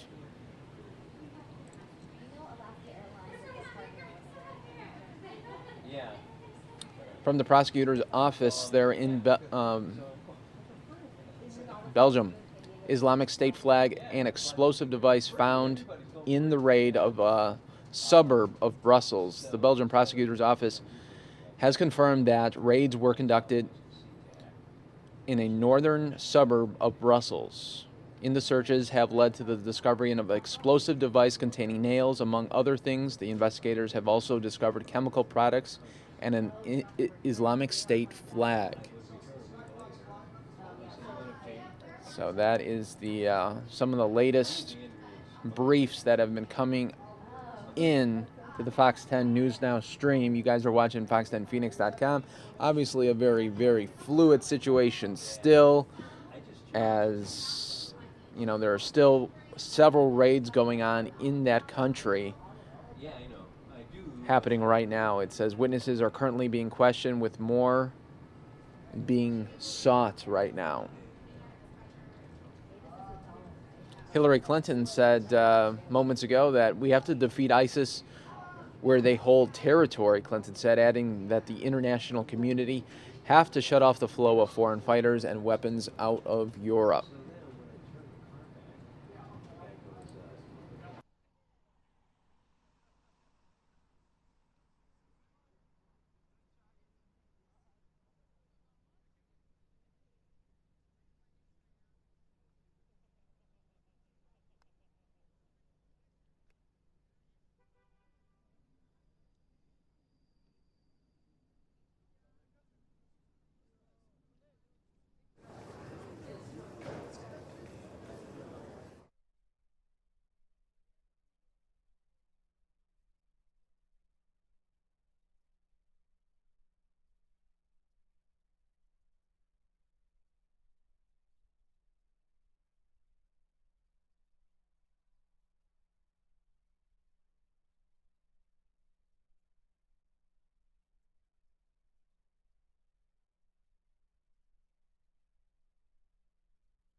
All right, guys, here's some more just facts and little nuggets of these attacks. At least 30 people were killed and more than 230 injured in the bomb attacks at the Brussels airport and a metro station in the Belgian capital on Tuesday morning. 20 people died as a result of the explosion at the metro station and 10 from the two blasts at the airport. Belgian police appealed for help identifying one of 3 men captured on CCTV wheeling baggage trolleys throughout the airport. The state broadcaster RTBF said 2 of the men were suspected suicide bombers.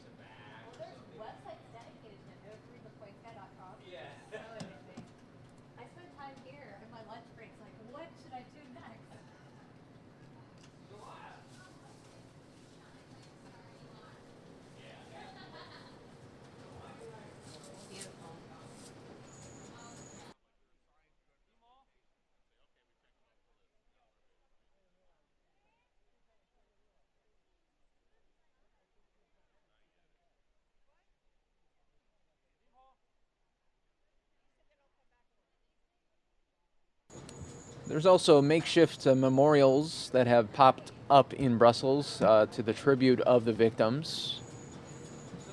I'm going to show that to you right now. Let me pull that up here for you guys. Here's a makeshift memorial. And then we will defeat those who threaten the safety and security right now. of people all around the world.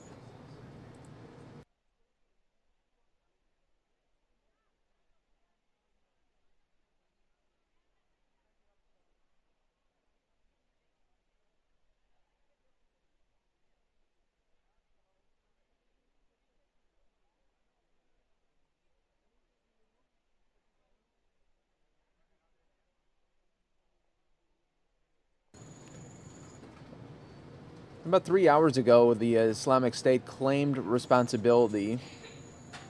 Also, the Belgian police then released that photo of the man they wished to question. Third bomb at airport was destroyed. They did find a third bomb that did not go off. The authorities were able to detonate it in a controlled area. The Belgian Prime Minister has said, "We are determined to defend our freedom." Right now you're watching tributes from all around the world. Right here is Paris with the beautiful Eiffel Tower lit up in the Belgium colors.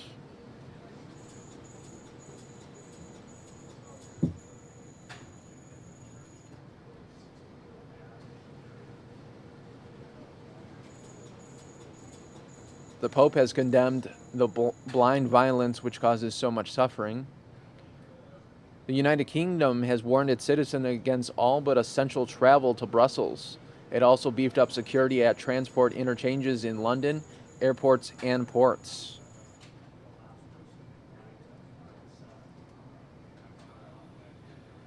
The UK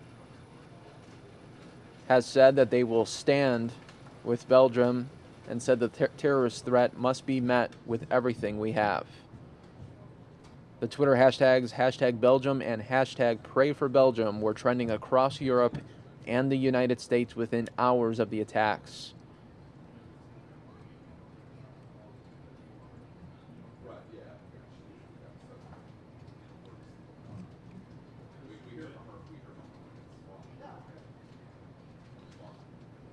It says here that calls to create new security checkpoints at airports following the Brussels attacks could be counterproductive, a leading aviation security expert has warned.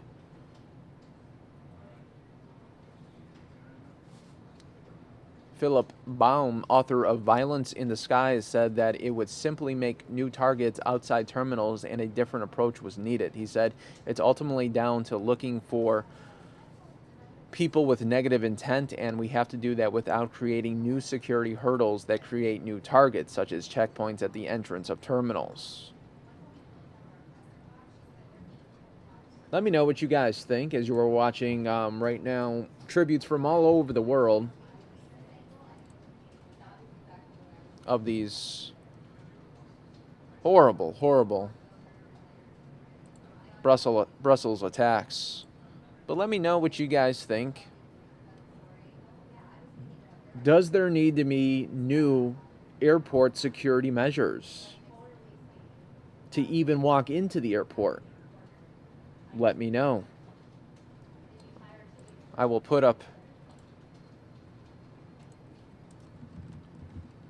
my Twitter handle right now. Mike Page, Fox 10.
Thank you, Joe, for mentioning that the sound was off there.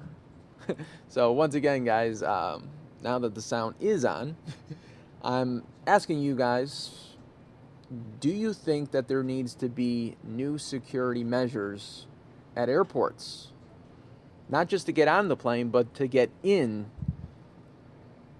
to the airport itself. Let me know. Tweet me at Mike Page Fox 10. I'll be reading your replies and continuing to update you guys on this very fluid situation.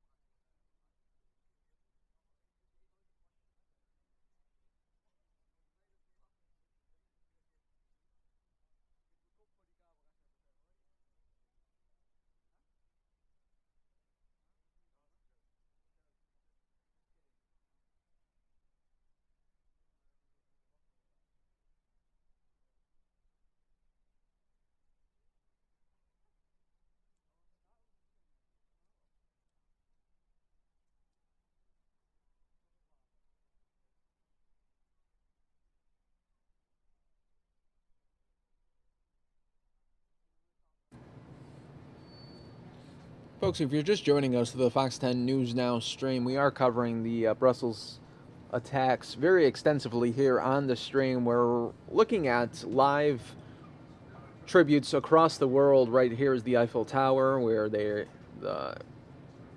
tower is lit up in the colors of Belgium.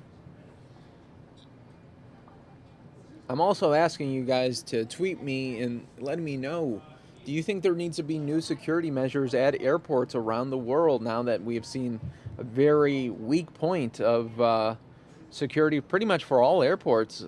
You know, when you think about it, anyone can just walk in to an airport.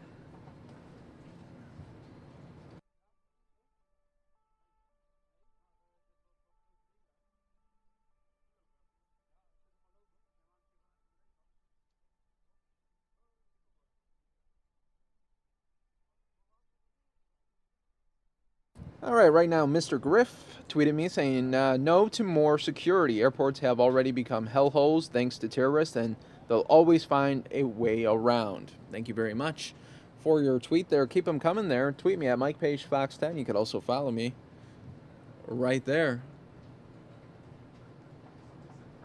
Follows do get shout-outs here on the Fox 10 News Now stream. And, you know, when you think about this,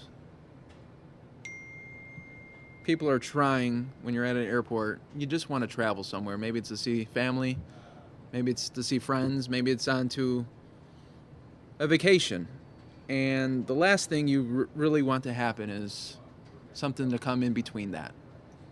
And that's what we've seen today. Not just an attack on people, but more an attack on the human spirit. You know, we could all be victims here.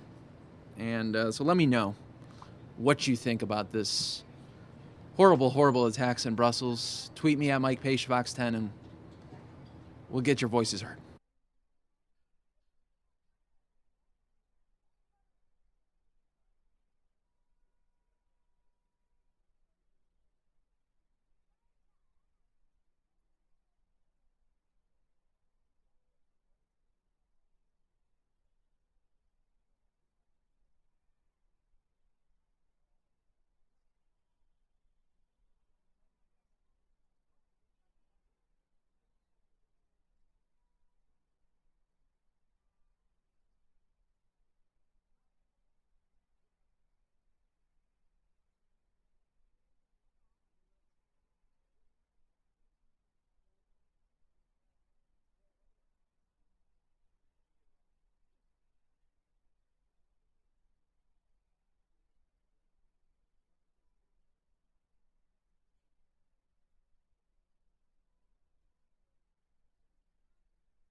Time, authorities asking people now to shelter in place as the country raised its terror alert level to the highest possible.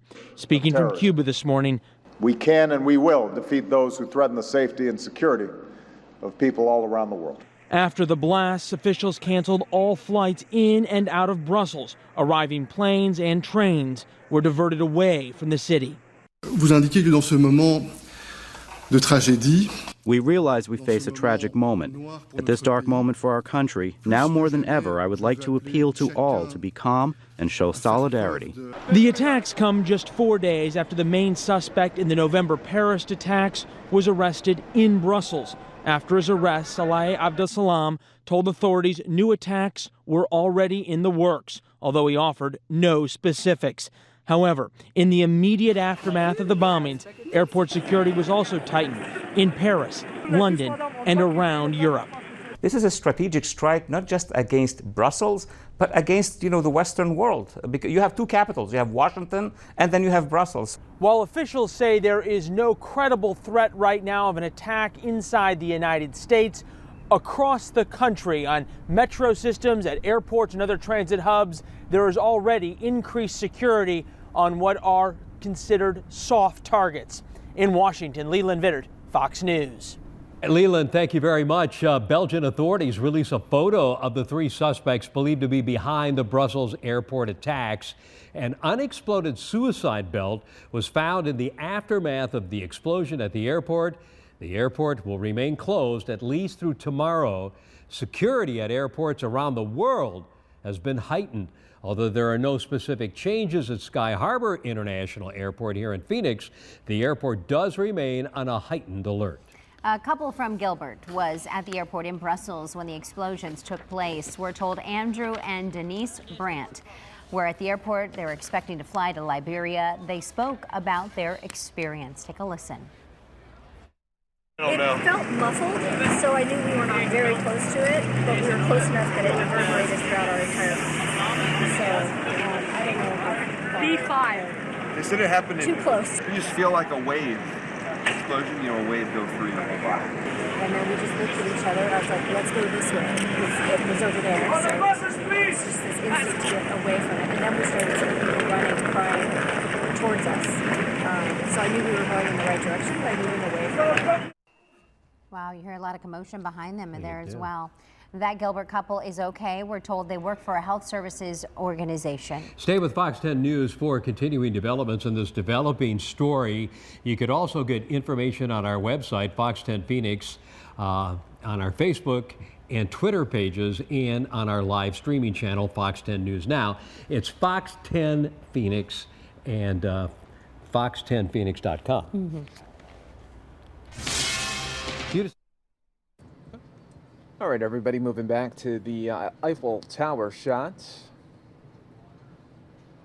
Just a very busy day here on the Fox 10 News Now stream, as you can imagine. Also a busy day for politics here in Arizona, as many people heading to the polls. We'll have a special show later tonight on as those polls close. We'll have special election coverage right here on the Fox 10 News Now stream. Don't miss that out.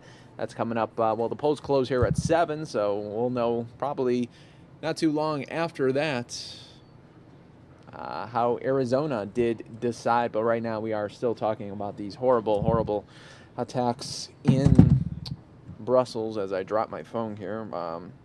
Still waiting on some of your tweets here, folks. Tweet me at Mike Page Fox 10. Michael May just tweeted me saying the security needs to be at the border. If there's explosives in the country, there's no explosions. That is coming from Michael May, who is watching. Thank you, Michael, for your thoughts there. Continue to send me tweets at Mike Page Fox 10. Let me know what you think just about this horrible day for, once again, the world, as we have to once again describe definitely another terrorist attack going on. So that is a very, very sad time for all of us as humans. All right, if you're just joining us, I do want to catch you up on just the latest numbers that we are reporting here. At least 10 killed and 92 injured at the Brussels airport, 20 dead and up to 130 injured in the metro station blast. The Belgian Prime Minister says we face a tragic moment. And you can continue to tweet me at Mike Page Fox 10, and I will read your thoughts right here on the stream.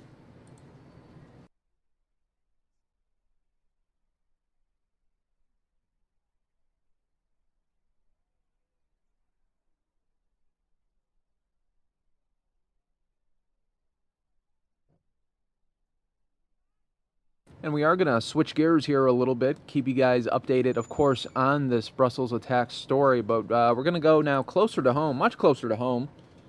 There is a hiker rescue going on right now on Camelback Mountain. So we'll take you there right now.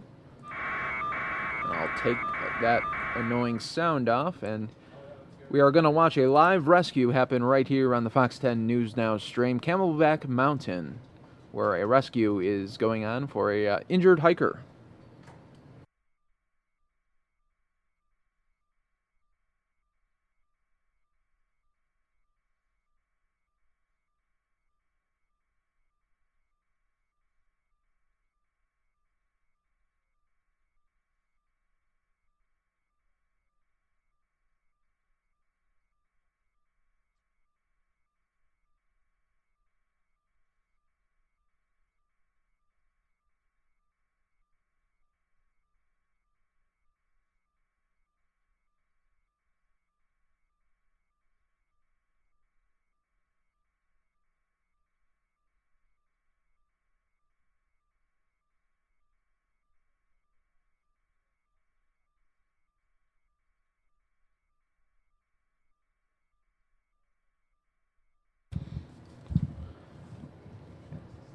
And for people just joining us, welcome to the Fox 10 News Now stream. We are watching a live hiker rescue going on right now, Camelback Mountain. This is on the Echo Canyon side of the trail.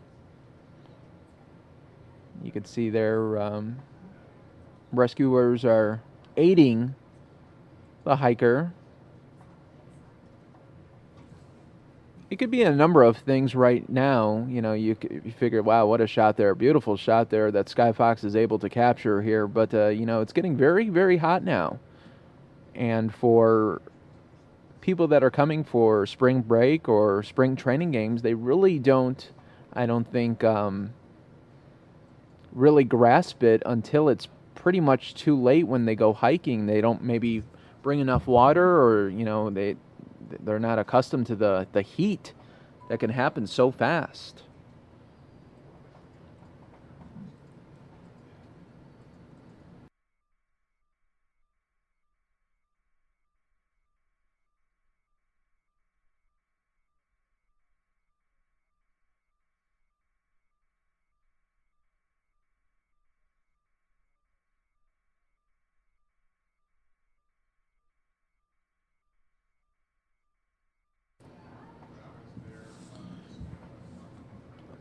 All right, getting some new information in, everybody. Fire crews are trying to do a rescue of a young adult female who has reportedly fallen while doing some mountain climbing right here. She has multiple injuries and more than likely will be flown off of the mountain by helicopter.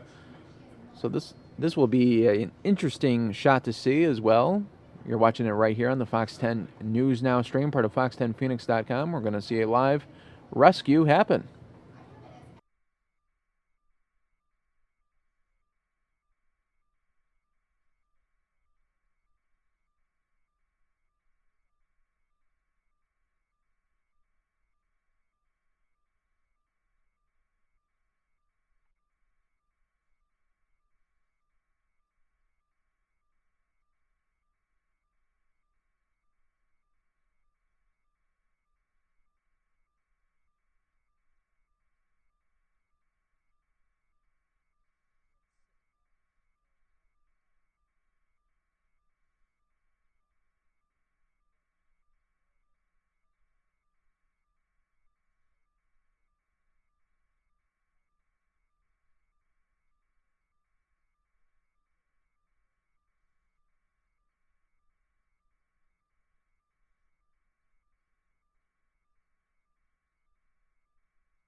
All right, everybody, now we're going to go take you back out to Brussels, where you can see a growing memorial is happening right now.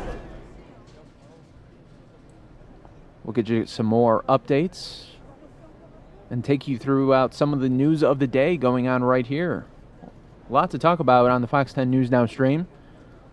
We'll get you covered.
All right, folks, if you're just joining us to the Fox 10 News Now stream, or maybe you're just hearing about these horrible Brussels attacks in Belgium, we're now watching a live memorial happen right now, growing tributes from all over the world going on. At least 10 were killed during the airport blast, 20 dead and up to 130 injured in the metro station blast.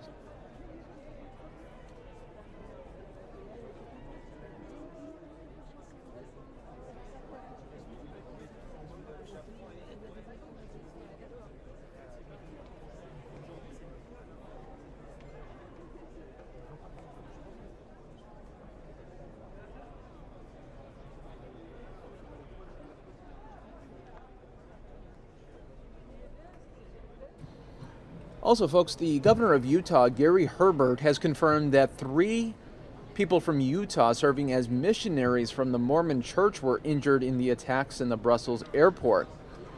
He's quoted as saying in a statement, "It is not uncommon for innocent victims to be targeted in these terrorist attacks, but seldom do we see people of faith who have forsaken everything, family, friends, school, and careers, in order to share a message of hope and love with the world, also fall victim." That was from Gary Herbert. Governor of Utah did confirm that 3 people living in Utah serving as missionaries for the Mormon Church were injured in the attacks at the Brussels airport.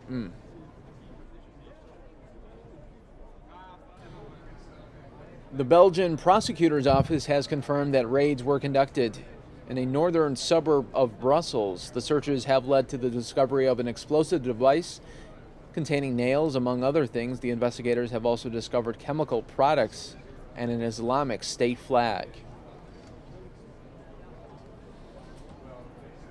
Also just coming in, police have reestablished a security zone at the Brussels airport after discovering a suspicious package.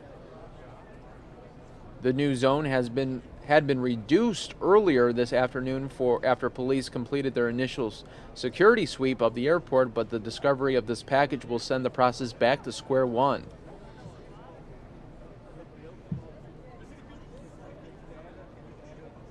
The King of Belgium saying, "We are faced with a threat, but will continue to work together calmly, surely, and with dignity.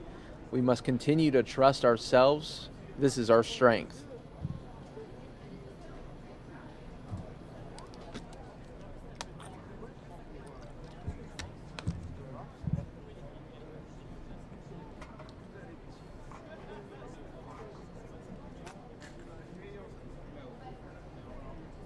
The Islamic State, ISIS, claimed responsibility for the attacks, according to a news agency affiliated to the group.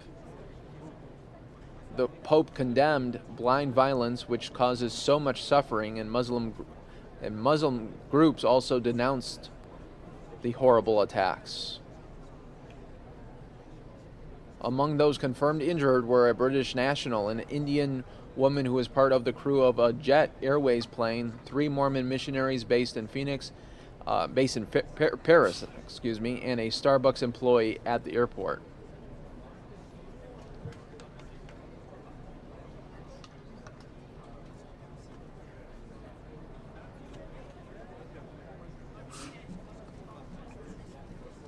You can see right now just a growing memorial happening right now in Brussels, growing tributes from all over the world happening. We saw earlier that the Eiffel Tower lit up in the Belgium colors. Also, people are lighting candles in tribute to the victims of the terrorist attacks in Brussels.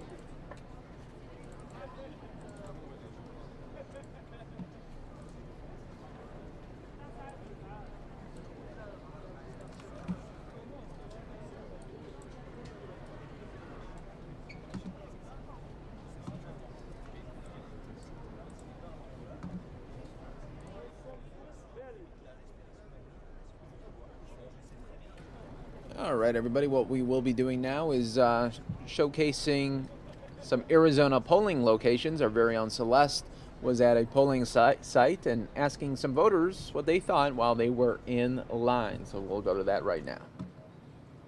Hi, everyone. Celeste Rodriguez here. We're on 7th Avenue in Glendale. Take a look at this long line. A lot of people doing their civic duty today, obviously. This line actually wraps around the corner. We're at the Beatitudes Church here on the corner of 7th Avenue and Glendale. I'm going to pause that right now. We'll go back to that because we are going to go live now to the Camelback Rescue right now where the helicopter has arrived.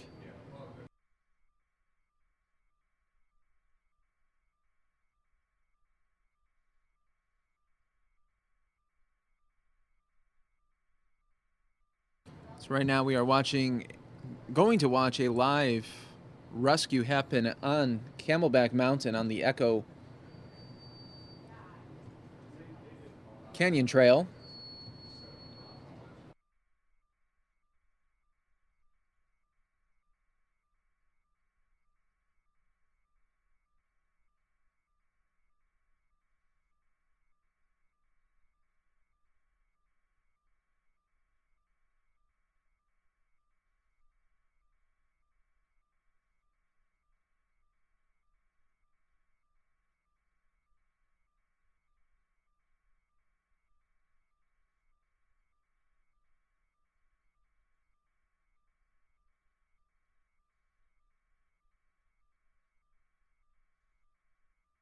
And apparently what we've been hearing from the story is that this was not a hiker, but a person, a woman that was actually scaling the mountain. So much different from just trying to hike it, but to actually scale the mountain there, Camelback Mountain. Very, very dangerous. A lot of jagged areas on that mountain. I have hiked that mountain, that same trail, and it is very, can get very dangerous at spots. The woman was mountain climbing rather than hiking. So much different, much dangerous. So we're going to see a live rescue happen right here on Camelback Mountain, on the Echo Canyon side of the trail. Very dangerous situation right now. As you can see, we're going to watch this live all unfold on the Fox 10 News Now stream.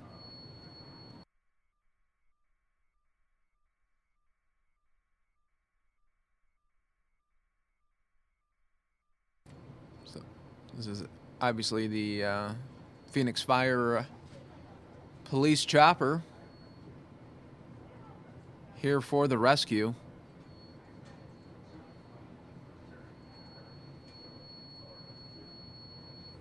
The woman does have multiple injuries and more than likely will be flown off the mountain by this helicopter.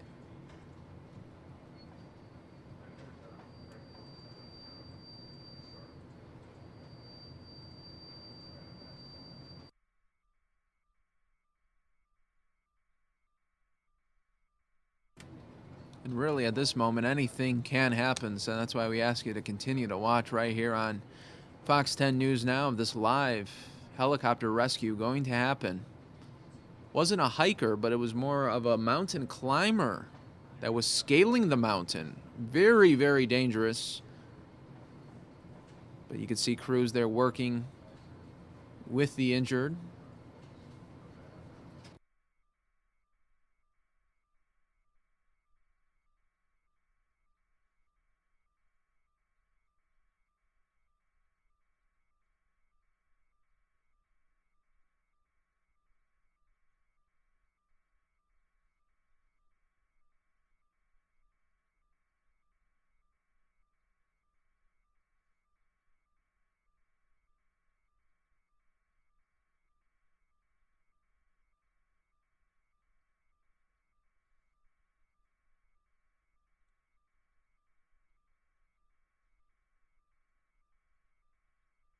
Right now, you are watching live, courtesy of our very own Sky Fox up in the air, able to capture this video for us of this mountain rescue going on right now, Camelback Mountain in Phoenix. A woman was mountain climbing, scaling the mountain. Very different from hiking and very dangerous. We don't know what led up to the accident, but we can assume a fall of some kind, and now has to be flown off this mountain. Look at that shot, though. That is what we are dealing with, folks.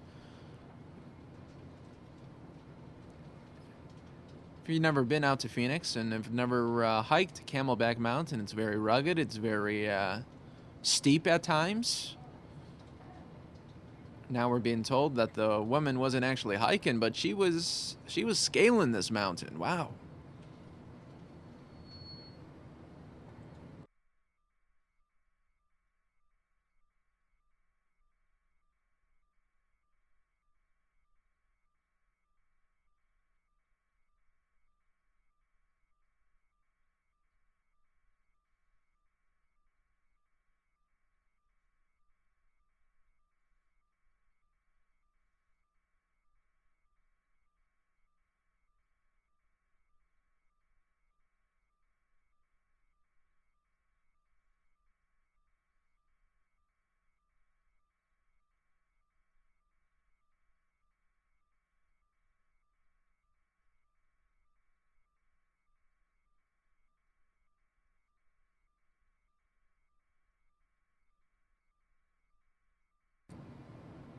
Folks, if you're just joining us, we have been covering extensively the devastating terror attacks in Brussels, but right now we have a scene here closer to home in Phoenix, Camelback Mountain, where we're going to see a live rescue happen.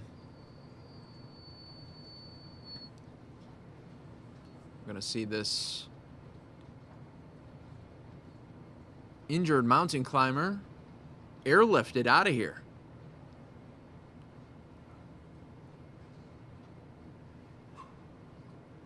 Always a scene to see. Then we'll take you after we showcase you this. We'll take you back out to Brussels, and then we'll also show you what it's like to be at some of the polling places here in Arizona as people in this state are voting today. So we got a lot to cover here in the stream, but we'll get to it all.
Okay, folks, if you're just joining us, welcome.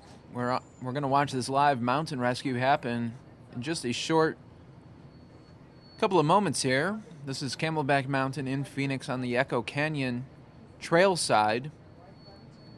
We're hearing reports of a woman that was not hiking but mountain climbing this area of the mountain where she was trying to scale the mountain, and one thing led to another, and this is the scene now. There is a helicopter in the air along with our Sky Fox going to capture it while the helicopter is going to airlift her out of here.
This just shows how hard our rescuers do work to help save people off mountains here in the valley.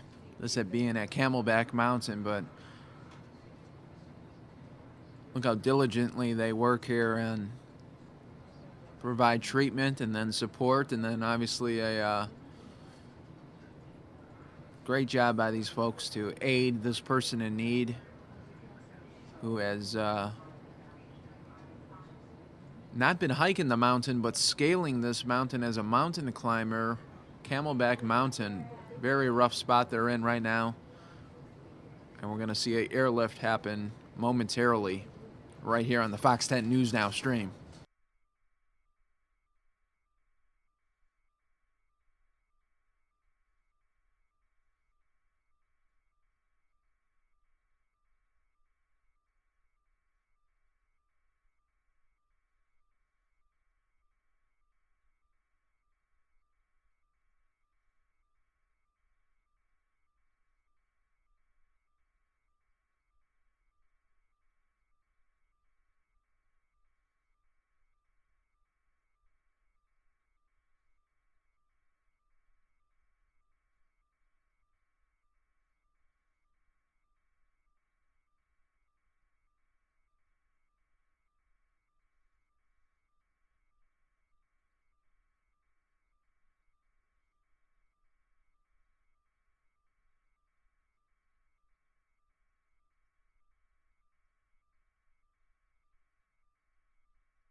At any moment now, we're going to see this airlift happen right here. Mountain rescue going on Camelback Mountain in Phoenix. You're watching the Fox 10 News Now stream. And in a little bit here, we're going to have Hillary Clinton live at an event in Washington. We'll see. We'll take her when she hits the podium to see if she'll talk more about the devastating attacks in Brussels. We also do have live images coming still out from Brussels where makeshift memorials are happening not only in Brussels but around the world. So we'll showcase that to you right here on the stream. But a lot of moving parts today. We also have polling information here for you in Arizona. Big voting day here in Arizona. So big day for news overall. You're watching the stream.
Welcome, everybody, to the Fox 10 News Now stream. We are watching these live images thanks to our very own Sky Fox up in the air at Camelback Mountain in Phoenix, where a woman was not hiking but mountain climbing the area here. And one thing led to another, and this is where she needed assistance. Here you go. We're going to see a chopper airlift moments away. Anything can happen.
All right, everybody, here's the moment that we have been waiting for, and no doubt the injured has also been waiting for. The mountain rescue, Camelback Mountain in Phoenix. We are going to see an airlift happen right here, live on the Fox 10 News Now stream. Boy, this is just impressive to see. It's impressive to see what is happening right here. Look at the shot that is being captured by our very own Sky Fox up in the air, able to provide these amazing video shots here for you. We see the person strapped in, ready to go. They have her hooked up, and we're going to see an airlift. It's a ride she didn't think was going to happen today.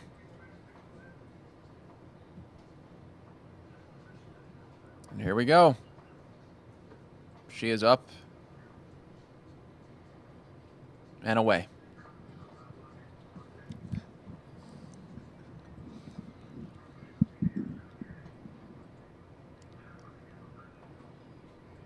Could you imagine?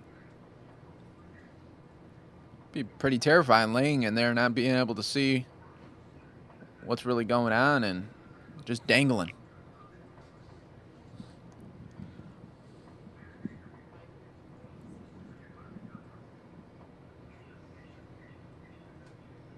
This is a great moment by our rescuers, showing the strength of the Phoenix Fire Department and services all around the valley.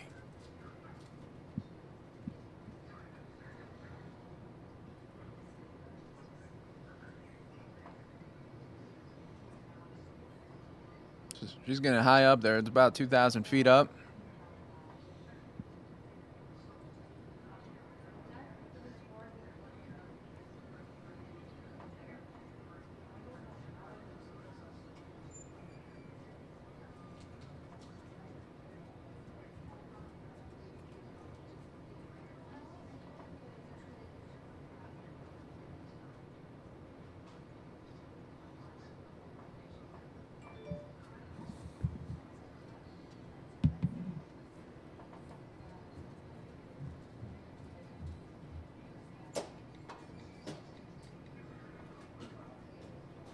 And there we go, airlift complete at Camelback Mountain in Phoenix. What a scene we just watched for the last 20 minutes here. We'll get you an update on her condition a little bit later in the show. But now we're going to go back. I do want to show you what we were showcasing to you earlier. And that was our very own Celeste Rodriguez at a polling location at 7th Avenue and Glendale.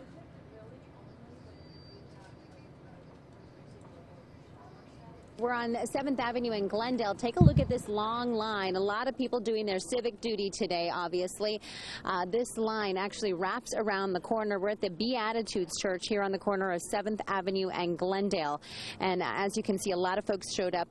There are 60 polling places all around the state of Arizona, and you can drop off any of your early ballots if you failed to mail those in time. A lot of these folks, Democratic, Republican voters, if you are an independent, you cannot vote in this election today, the presidential preference election, but you can vote in Arizona's primary, which will take place in August, and then obviously the general election will take place in November.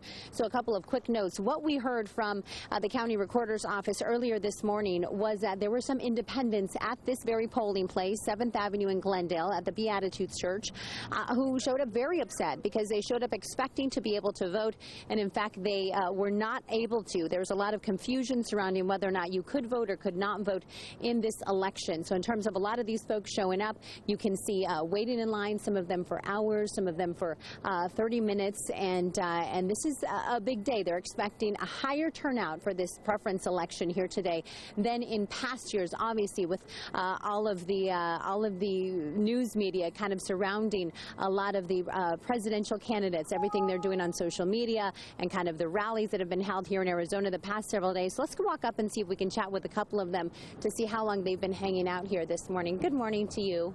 Hi. What time did you show up this morning? 9:30. 9:30. Tell me about waiting in line here and your need to do your civic duty. It's what I expected. Yeah. Yeah, I mean, half as many polling places as last time, so that's what I expected. Your thoughts on this presidential race here this year? It's exciting. Yeah? Yeah. What makes it exciting? A lot of polarization. When you take, extremism on both sides and then pick, and you alienate the middle. Absolutely. I think this is like one of the first years we've seen extremes on both sides of the aisle. When you look at Republican and Democrat, you see extremes on both sides. Yeah, absolutely. I would say that. Like I said, What's your name? Casey. Casey. Thank you for your time, Casey. Appreciate it. How are you doing this morning? Good morning. Yeah, good morning. Good morning. You've been waiting in line for quite a long time. Is looking forward to doing your civic duty today. Yes, absolutely. Give me your thoughts on this year's race, your presidential, your thoughts on some of these candidates. A lot of bad ones, a lot of good ones, a few good ones.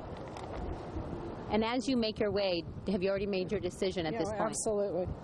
Absolutely. Did any of the rallies that took place over the weekend, did they sway your vote, your beliefs? No, I think they're silly.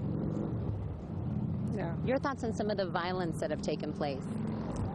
I think it's a two-sided thing, and it's been attributed to one person, but I don't think it's all that person. Okay, what's your name? Cheryl. Cheryl, thank you for your time, Cheryl. Appreciate it. Have a good day. All right, and that was Celeste talking to some voters there a little bit earlier today at the 7th Avenue and Glendale location in Phoenix. Let's get you now caught up on the very, very latest on those Brussels attacks. Right now we're seeing a growing memorial happening right now.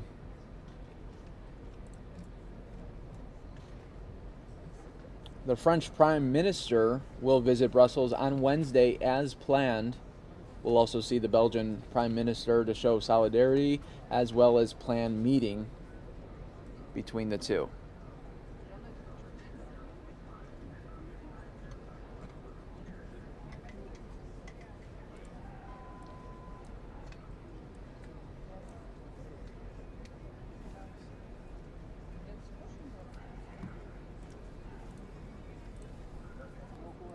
I do want to show you this. The military hospital near Brussels has been treating victims of Tuesday's attacks. Here's an x-ray of a person's chest, which shows a big nail or screw. The Belgian Federal Prosecutor's Office this afternoon said that a bomb with nails in it was discovered during the raids near a suburb of Brussels. So look at that. I mean, that is an image right there that really just shows you what terrorism can do. Not just to the mind, but to the body. We'll continue to give you guys updates throughout this Fox 10 News Now stream. We're covering a bunch of stories here for you. Of course, Brussels, but also right here in Arizona with the elections going on, primary.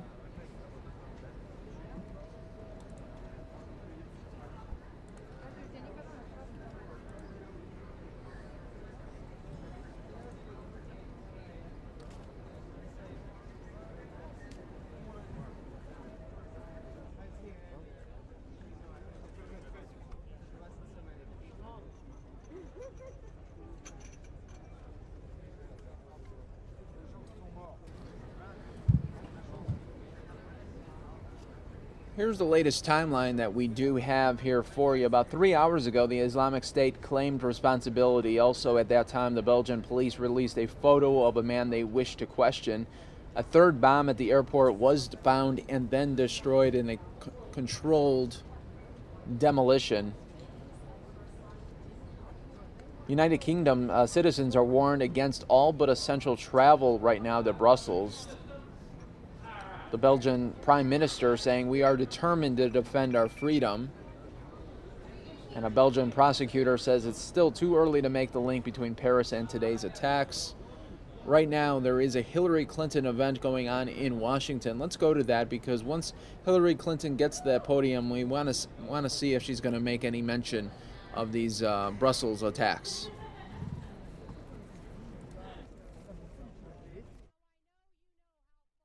How hard I fought for the Export-Import Bank. Many people don't realize that this is a program that supports 80,000 jobs in Washington state, small businesses, manufacturers, people in the fruit industry, people in the music industry. And yet, there is no one in this race but Hillary Clinton, who, if they were president of the United States, would fight to save the Export-Import Bank. That's why we need to make sure she becomes president of the United States. I say that because the Republicans and the Koch brothers went after this vital tool that literally is about taking U.S.-made manufactured product that, as I said, is the best in the world, and making sure that we can sell those products in overseas markets. We want that help and assistance. And it is if someone wants us to apologize for the fact that we make an expensive multi-million-dollar made-in-America airplane that the rest of the world wants to buy. Well, there's no apology for what we make here in Everett, Washington, and we want it sold on the international market.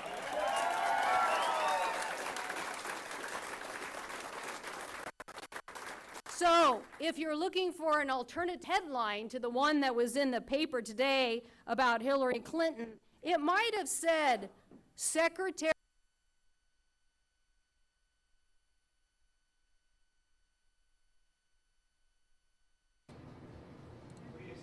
Okay, and that shot did freeze up for us, but we do have a new shot right now. The first family is departing Cuba right now in Havana. So we are watching this live right now on the Fox 10 News Now stream.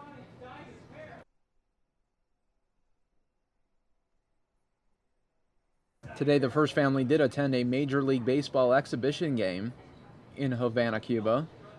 Also, the president did meet with members of the civil society at the U.S. Embassy in Havana.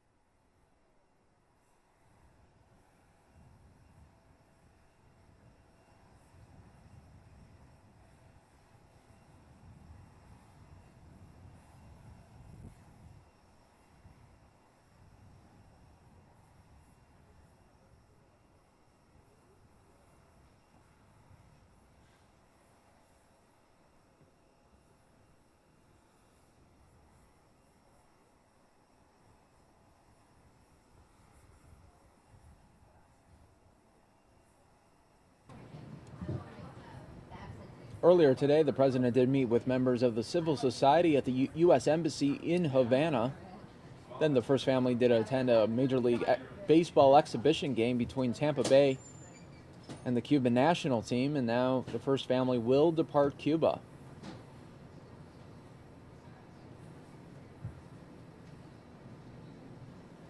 This was a historic visit, first time president making his way to Cuba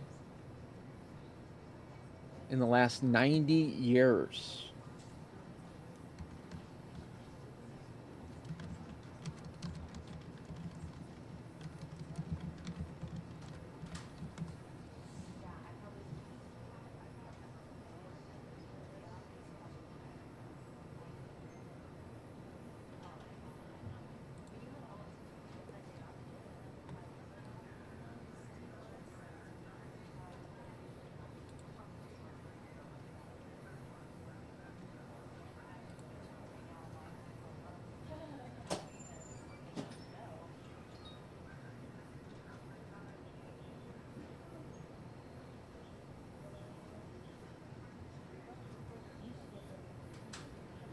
Since 1959, about 100 players from Cuba have played for Major League Baseball clubs. 4 Cuban-born players are enshrined in Cooperstown, including Cincinnati Reds great Tony Perez.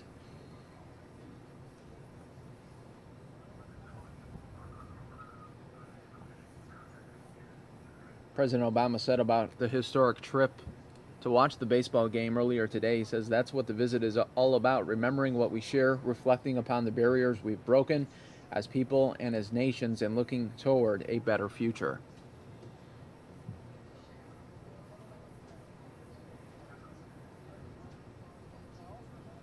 And there we are, our first glimpse of the president. Going to join his family on Air Force One.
Oops. All right, guys. President Obama is leaving Cuba with his family.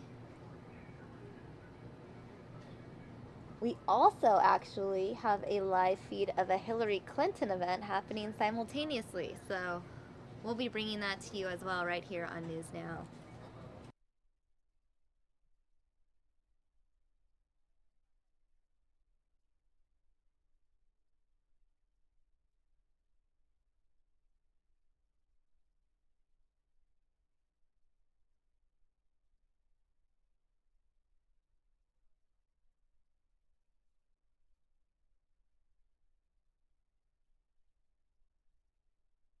All right, guys. Hillary Clinton about to speak live. Thank you so much.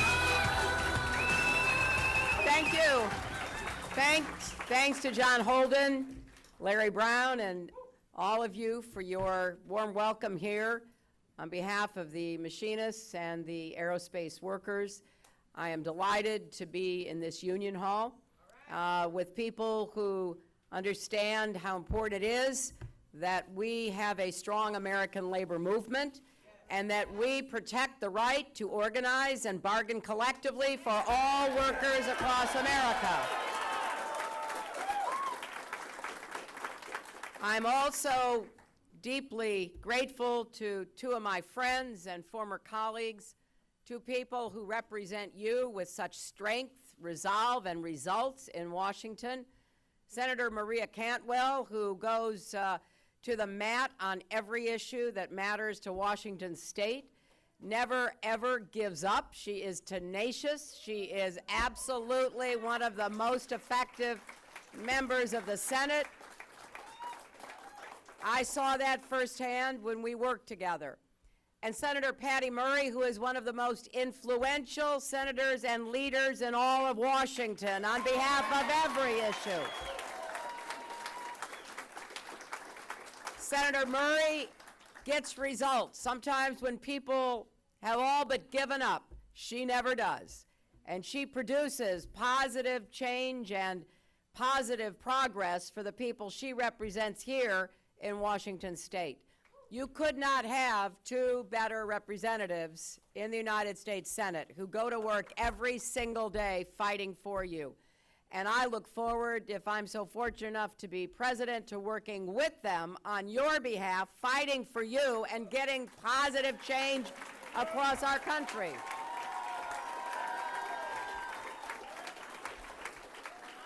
Now, I gotta tell you, I feel especially honored to be here because I was made an honorary machinist some years ago.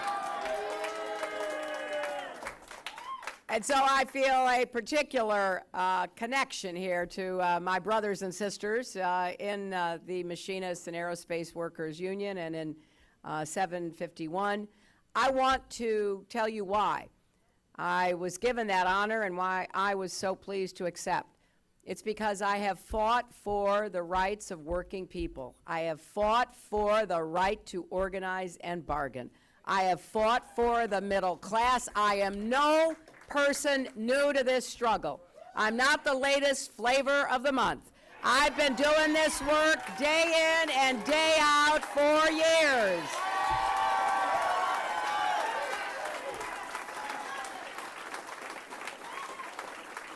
And you know, I see this presidential election as kind of a giant job interview.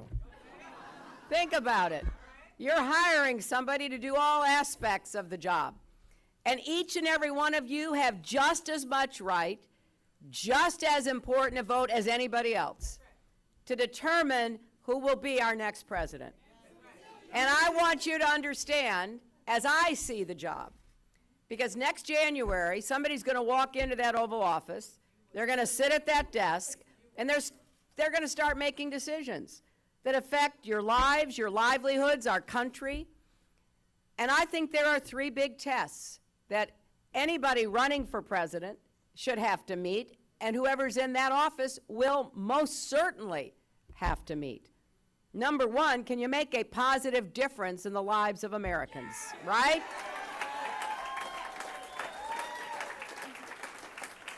Number two, can you keep us safe and keep America's leadership strong in the world? And number three, can you get our country back coming together instead of dividing, which will undermine our strength, our economy, our position in the world? Now, it won't surprise you to hear me say, I think the first test is the one that people are really focused on for good reason. How do we create more good-paying jobs? How do we get incomes rising again? How do we provide the purpose, the dignity, the meaning of work? And how do we promote and protect the American labor movement? Because to me, that all goes together. So it won't surprise you to hear me say, our economy does better. Our economy does better when we have a Democrat in the White House, and we know that. We have seen that. You know, I'm used to having people yell, so I'm just going to keep talking and let them keep yelling if they want to, because this election is too important for us to be yelling at each other. We ought to be talking to each other and listening to each other. So let me say this. When it comes to jobs and income, we were on the right track in the 1990s. When my husband was president, we had 23 million new jobs. But more than that, we had incomes going up for everybody. Now, some people choose not to remember that, but I remember, because incomes went up not just for folks at the top, went up for middle-class families, working families, even poor families. More folks were lifted out of poverty with a good job than at any time in recent history. That's what we've got to get back to. And you ask yourself, well, what happened? I'll tell you what happened. The Supreme Court chose a Republican president. That's what happened. And we went back to trickle-down economics on steroids. Cut taxes on the wealthy, get out of the way of the financial markets, get out of the way of the mortgage markets, and you know the mess we ended up in. The greatest financial crisis since the Great Depression. So when President Obama was elected back in 2008, now I want you to put yourself in his shoes. All of a sudden, he's handed this mess he had nothing to do with creating. We were losing 800,000 jobs a month. 9 million Americans lost their jobs. 5 million homes were lost. $13 trillion in family wealth wiped out. And I don't think he gets the credit he deserves for making sure we didn't fall into an even deeper ditch that the Republicans had dug for us. So I want everybody to pay attention, because you hear the Republicans now. They're like, newly found supporters of working people. But don't be deluded here, because every one of their policies would go right back to what failed us before. So here's what we have to do. We have to run an election about the economy, because if we do, we will have a great victory. Because if we expose the failures of their policies, if we talk about the kind of positive agenda I've put forth, then we will win the votes of a majority of Americans who don't want to go back to what they offered the prior 8 years, who know we've got to go further than we are today. The American people need a raise. Most people haven't had a raise in 15 years. And we need more good jobs. That's why I talk about what I'd actually do. Some folks just tell you the same thing over and over again. Some folks just say, well, I'll just do it.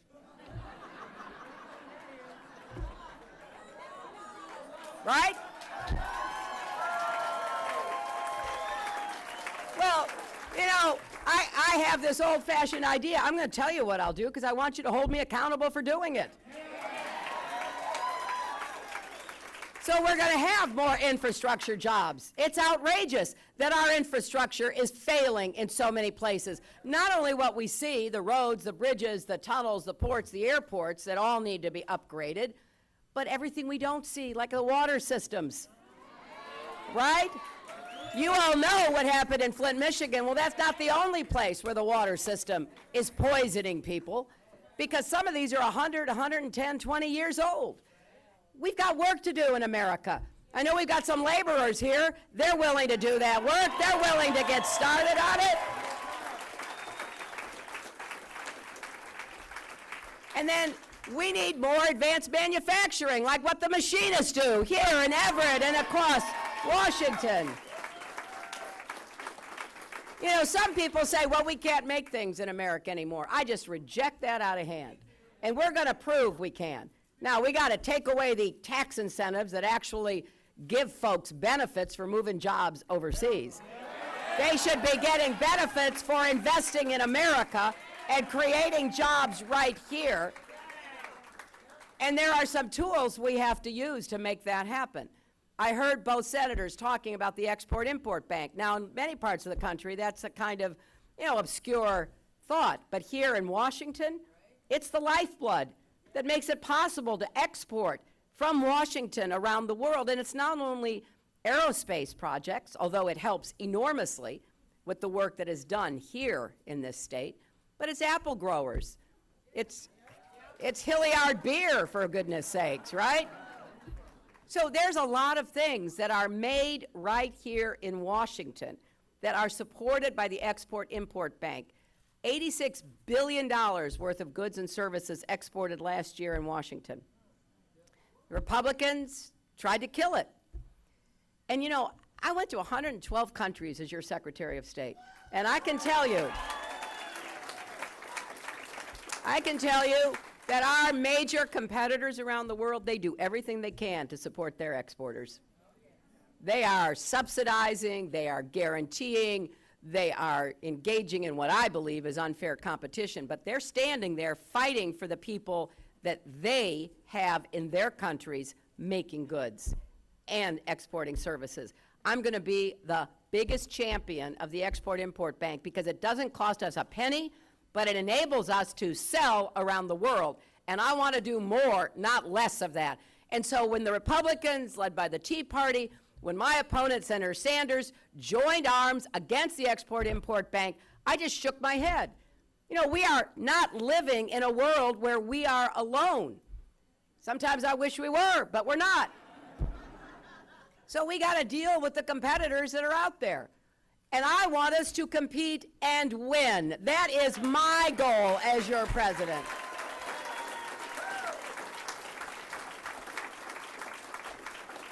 And we've got to get back to supporting and growing the middle class. And we cannot do that unless we support unions and the work that unions do to increase the pay, the benefits of people. And make no mistake about it, we are in a very tough political fight. Because a lot of employers and a lot of their ideological supporters, like the Koch brothers, they want to destroy the American labor movement. I see it every day. You live it every day, right? So I'm going to have the toughest enforcement of the labor laws on the books. I'm going to look for every chance I can to support by using the presidential bully pulpit, the right to organize. I'm going to look for ways. I'm going to look for ways that we can level that playing field, even among states in our own country. John and Larry and I were talking about that earlier. I don't want to race to the bottom anywhere in America. And when some states basically say, hey, we will do everything we can to shut down unions, prevent unions, that's part of a race to the bottom. Nobody deserves that. So in addition to making sure we protect the right to unionize and the right to all benefits, including retirement security, among those who are already members of unions or retired members, we've got to help other people in our country from being driven into poverty when they're working a full-time job. Because that's what's going on in too many places as governors and legislatures try to provide all these inducements to people.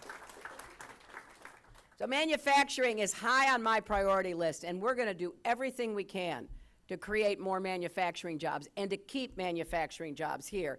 And I want to say a word. When I was the senator from New York, you know, New York had a lot of great manufacturing centers that got hammered, you know, starting in the 50s and the 60s and continuing on from there. A lot of jobs left, and they didn't go to another country. They went to another state, mostly in the southern part of the United States. Took those jobs, took those plants, took all of that opportunity with them. But we still have some great, great companies in New York. And I know how important it is to have a president who understands how to stand up for American companies around the world. I stood up for New York companies. I stood up for a great company called Corning. You know, Corning is still in upstate New York, been there 125, 30 years, longer maybe. And they were doing business in China, and the Chinese basically said to them, you know what, if you want to keep doing business, you have to share your intellectual property with another company, or we're going to slap big tariffs on you. You know what they're trying to do? They're trying to reverse engineer fiber optics, Gorilla Glass, all the things that Corning has invented. So I went to bat for them, and we were able to push them back and keep the intellectual property. But this goes on every day. And I fought against the Chinese as Secretary of State on behalf of American companies. As president, I'll have even more opportunity and power to fight back on behalf of American companies and to make it clear that the first priority of any American company has to be good jobs in America, not somewhere else. And that means we've got to make sure we enforce every trade deal we've got, and we don't enter into any more that might disadvantage us. And that is exactly the position I've had for a long time. So we're going to fight for American jobs, we're going to fight for American workers, and we're going to grow manufacturing.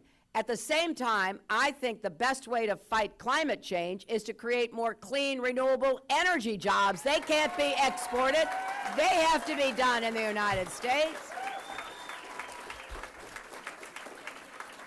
When you talk about wind and solar and geothermal and even clean nuclear, all of the potential that we have to try to reverse climate change, to try to fulfill our obligations under the global agreement that we entered into, these are good jobs, and these are jobs that have to be done right here in our country.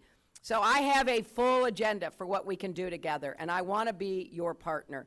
I also think it's important we support small businesses. They produce 2/3 of the job. There are a lot of folks who want to start a small business. A lot of young people want to start small businesses. And those small businesses can grow over time given the right support. I also want to raise the minimum wage, and I support the effort here in Washington State to do that.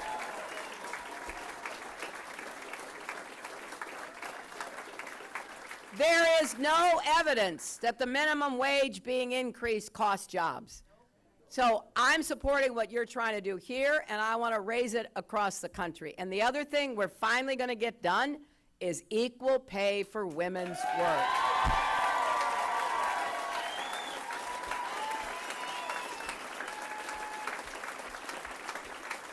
You know, people don't talk about it a lot, but that's not just a women's issue. That's a family issue. You know, women who aren't getting paid equally are cheating their whole family. It's also an economic, and you've got 5 daughters, so you know you've got a stake in this. You know, it's interesting because when I look at where people are paid equally, it's you know, government, military, and unionized contracts, where people can see what they're being paid, and they can compare it. But in the rest of the American workforce, you don't even know what somebody's being paid. You know, Lilly Ledbetter, you may have heard of her. She was more of a factory, non-unionized, in Alabama for years. She got promoted to be a supervisor, only woman. She worked really hard, got great reviews, did not know for years that she was never paid the same as her male supervisors. You know, a lot of it is just old-fashioned views about this. But at some point, if you are working a job, you should get paid fairly and equally for that job. That should be part of the American workforce without any questions anymore. Let me just quickly say that I think education and health care go hand in hand with our economy. You bargain for good benefits with health care. We want everybody to have access to quality, affordable health care. It's something that I have fought for. You know, before it was called Obamacare, it was called Hillary Care. I took on the insurance companies. I took on the drug companies. And I'm going to keep doing that. We're going to get to 100% universal coverage based on the Affordable Care Act, and we're going to get the cost down, the out-of-pocket costs, the co-pays, the deductibles, and we're going to take on the high price of prescription drugs. We're going to get that down as well. And I want to say a special word about education. You know, every child deserves a good teacher in a good school, regardless of where that child lives, what that zip code of that child's home might be. I think we need to start with early childhood education, because I want to lift every kid up. Every kid deserves to go as far as his or her hard work and talent will take them. I want to be a good partner to our teachers, because they deserve our support. They don't deserve to be scapegoated and blamed for everything. And I want to do more on technical education and skills training. I have a proposal so that we could work between employers and unions for more apprenticeship programs, so more young people will be attracted to the trades to become skilled workers. There will be over 1 million jobs for welders and carpenters and machinists and plumbers and electricians, but we don't have enough people in the pipeline. And these are good jobs by and large. So let's get back to encouraging young people to get those skills, because those are honorable skills and they should be respected. And we need to do more in high school and community college and apprenticeship programs to help more young people, more mid-career people be able to get those jobs.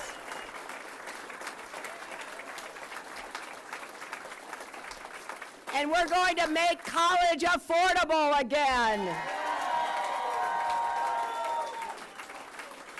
I want to make community college free, and I want to make tuition for four-year public colleges and universities debt-free, so you don't have to borrow money. Now, I have a difference with my friend Senator Sanders. He talks about free college for everybody.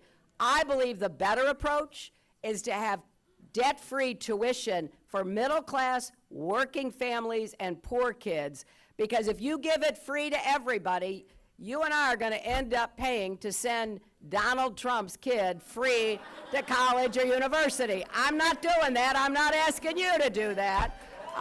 So we can make it affordable, which we will do, and then we're going to give everybody with student debt the chance to pay it down, to get a lower interest rate, to be able to move into a program to pay it back as a percentage of their income. I did that when I went to law school. I borrowed money, I worked, I didn't get any help from anybody, and when I got out, I wanted to take a job at an organization called the Children's Defense Fund, and the only way that I could have paid my debt was to be in a program where I paid it off as a percentage of my income, because I made about, I don't know, $14,000 a year. That worked. Right now, we are penalizing our young people. We are putting them under absolutely unforgivable pressure. And a lot of them don't feel like they can get on with their lives. Well, when I'm president, we're going to get that debt under control. We're going to get it down, and we're going to tell people there is an end date. You will not have to pay back your debt after a certain period of time if you've paid back every month. Now, the second big test is, can you keep us safe? And can you maintain our leadership around the world? Well, we were reminded again this morning, weren't we, about how important it is to have a steady, smart, strong approach toward keeping us safe.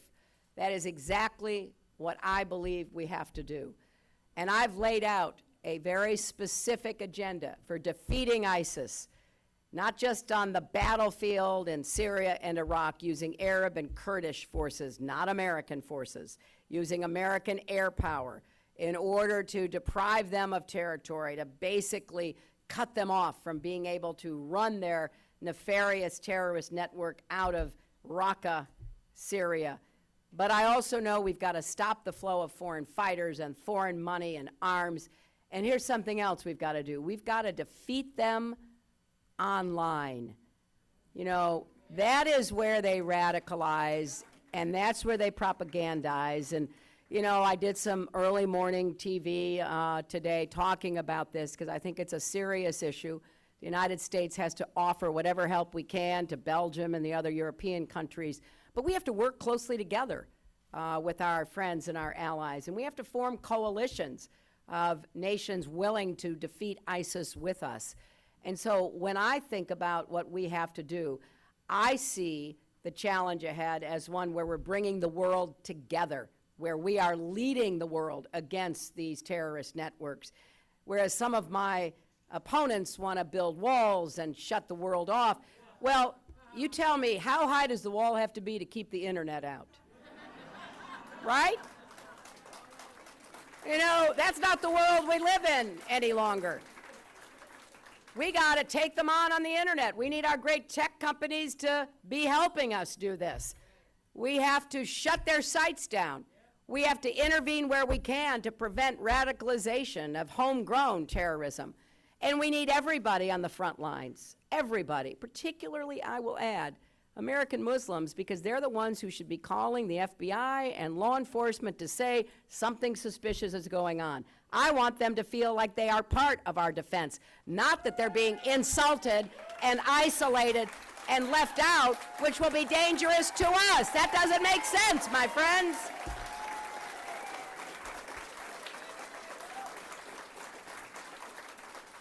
And you know, the final test, and this is a big one, because we have a lot of divisions in our country right now. And we are stronger when we are pulling together.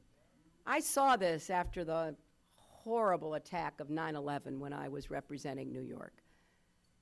I mean, everybody could have been pointing fingers and placing blame and running from responsibility, but that's not what happened. Everybody came together, and we all worked together, and we all did our best to protect not only New York, but the rest of America going forward. I want us to come together as a nation again. That doesn't mean we're not going to have differences. You know, we're going to have differences on organizing, right? On getting your benefits and getting the, you know, the right support for your workforce. We're going to have differences on the best way to take on the prescription drug companies. We're going to have differences. But I will do whatever I can to find common ground for our country, to unite us around the big challenges we face. You know, I said the other day, I know a lot of people are angry, they're frustrated, and a lot of people, especially after what happened in Brussels, are afraid. But I think leadership isn't about fanning those fears and that anger. Leadership is saying, look, we can do this together. Remember Franklin Roosevelt? The only thing we have to fear is fear itself. Because if we're in a state of fear, we turn on each other. Man, we got too much work to do to be doing that. We got to stand up for America, stand up for our values, stand up for our future, do everything we can to make sure that our kids and our grandkids have the best opportunities that they deserve to have as Americans. That's what I will do as your president. So I will go anywhere, anytime to speak with anyone about finding common ground, but I will also stand my ground because there are a lot of issues that I will not budge on, that I know are important to the quality of life, to the income, to the future of the American people. Now, I can't do any of this without your help. We have a caucus on Saturday, and I hope that you will turn out, and I would be honored to have your support. And I will tell you this. Right now, look, I totally respect the passion of my opponent's supporters. Absolutely respect it. But here's what I want you to know. I have, as of now, gotten more votes than anybody else, including Donald Trump.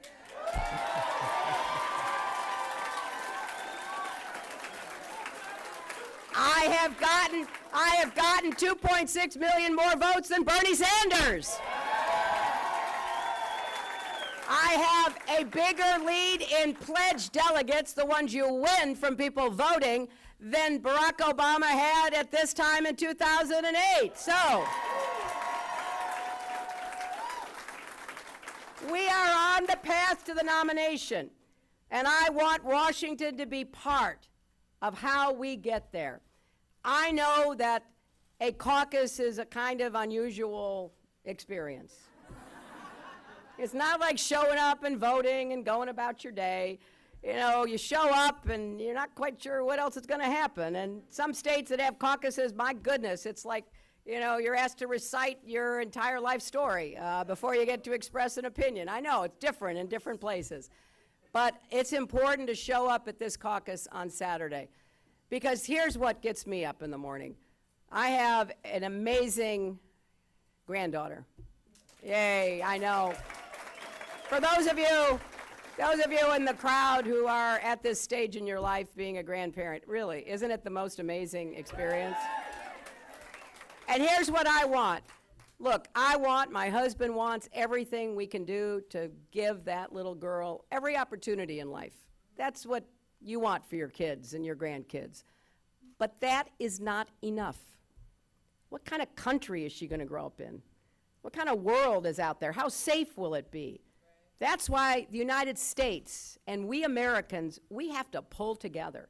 We have to restore economic prosperity, rebuild the American middle class, and we have to stand up to all of the problems and the dangers in the rest of the world. We do it because that's who we are, and we do it for our children and our grandchildren because we want them to have every opportunity to go as far as their hard work and talent will take them, to have the chance to fulfill their own God-given potential. That's what I'm fighting for. With your help, that's what I will do every single day if I'm so fortunate as to be your next president. Thank you all very, very much. And thanks to the machinists for having us. Thank you.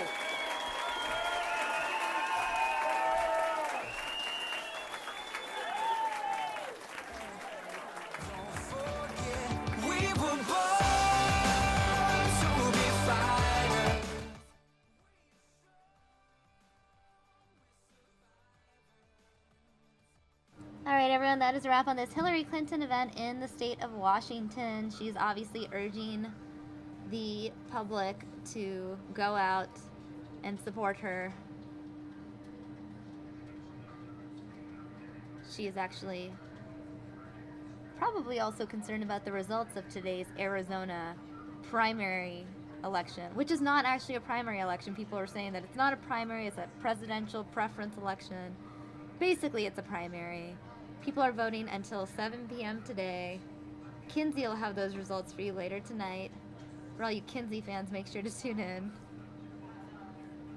And since we are wrapped up with this Hillary Clinton event, we're going to take you live now to Brussels, where a memorial has been set up in response to the tragedy that took place this morning.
Hello, everyone. Obviously, a very tragic scene here in Brussels.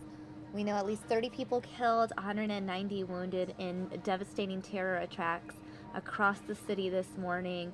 Multiple explosions in the airport in Brussels. We know that terrorists opened fire in the airport as well, and an explosion at a metro station. Really unfortunate. We have live images now of this makeshift memorial. In response to this terror attack, officials in New York did hold a press conference in regard to their own ways of fighting terror. We're going to play that for you now because we did not play that for you this morning.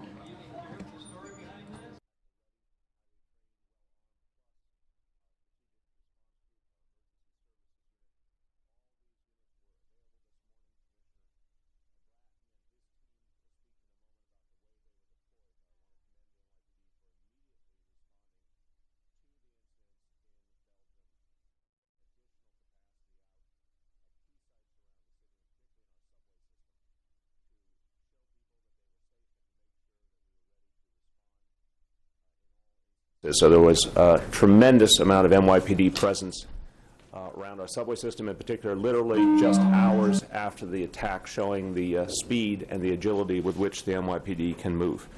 We are working very closely with all our partners.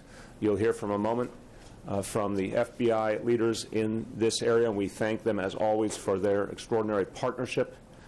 We've been working closely with the state and the Port Authority, given that these issues obviously affected the airport in Belgium. But all those preparations, all the effort that's being put into today to make sure people are safe, all the personnel that have been deployed should be another reminder to all New Yorkers that the NYPD and all our partners are keeping the people of this city safe, and therefore is a moment to remember that what the terrorists want is for us to change our ways. The terrorists want to undermine our democracy. They want to undermine our values. They want to see us in panic, and we refuse to be afraid. We refuse to change who we are. We are going to respond to their efforts to create chaos by showing them order, by showing our society functioning, our city functioning. And the NYPD is ensuring that everyone can go about their business safely. 35,000 members of the NYPD today, all acting as one to protect the people of this city. The terrorists, by definition, try to use death as their tool. Their aim is to spread death. We answer them with life. We answer them with a strong and vibrant society. I ask the people in New York City to offer your prayers to the victims of these attacks and their families, and to stand in solidarity with them. And over the next hours and days, we will keep the people updated as new developments occur, but expect to see extraordinary NYPD presence out over the coming days as a sign of our readiness to protect people at all times. Quickly in Spanish, desde Nueva York enviamos nuestro más sentido pésame a las familias de todas las víctimas de los ataques terroristas en Bélgica, los ataques recientes en Turquía y todos los demás afectados por el terrorismo. En este momento no hay amenaza específica contra Nueva York, pero la policía ha reforzado la seguridad en toda la ciudad como medida de precaución. With that, I'd like to turn to Commissioner Bratton. He, in turn, will turn to the FBI leadership. I want to thank the Commissioner's team for very effectively and speedily responding to the events of this morning. Commissioner Bratton. Thank you, Mr. Mayor. We're joined this morning, group at the front here, and he will speak shortly, Carlos Rodriguez, who is the FBI Assistant Director in charge here of the New York office. Also, Carlos Fernandez, the FBI Special Agent in charge of our Joint Terrorism Task Force. So Carlos will come up and speak to some of the activities that the seamless operation we have between the federal agencies and the NYPD, about what's happening there relative to any potential threat to New York, as well as what we're learning from the events in Belgium. They'll be followed by John Miller, Deputy Commissioner for Intelligence Counterterrorism, who will give you a synopsis of what we know and what we're responding to, what we began to respond to very early this morning. The Mayor made reference to the entities that he has helped to create with the authorization of now almost 1,300 additional officers this year. The CRC unit, the SIG unit that a few months ago did not even exist, were fully employed this morning, deployed with our VSU capacity as well as our transit officers, so that we were able to, the timing of this event allowed us to hold over the morning tours of duty on all of those units, so we were able to literally double the amount of officers available to us this morning during the morning rush hour in our transit system. By coincidence, I had a breakfast meeting up in the Grand Central area this morning, took the train down, going through Grand Central Terminal, which is under the control of the state MTA, significant numbers of National Guard and MTA officers in that environment. And at the subway entrance, the main subway entrance, there were two of John Miller's counterterrorism CRC officers standing at that escalator. At the bottom of the escalator, there was a squad of transit officers doing bag inspections. Beyond the turnstile, a transit dog on patrol in that mezzanine.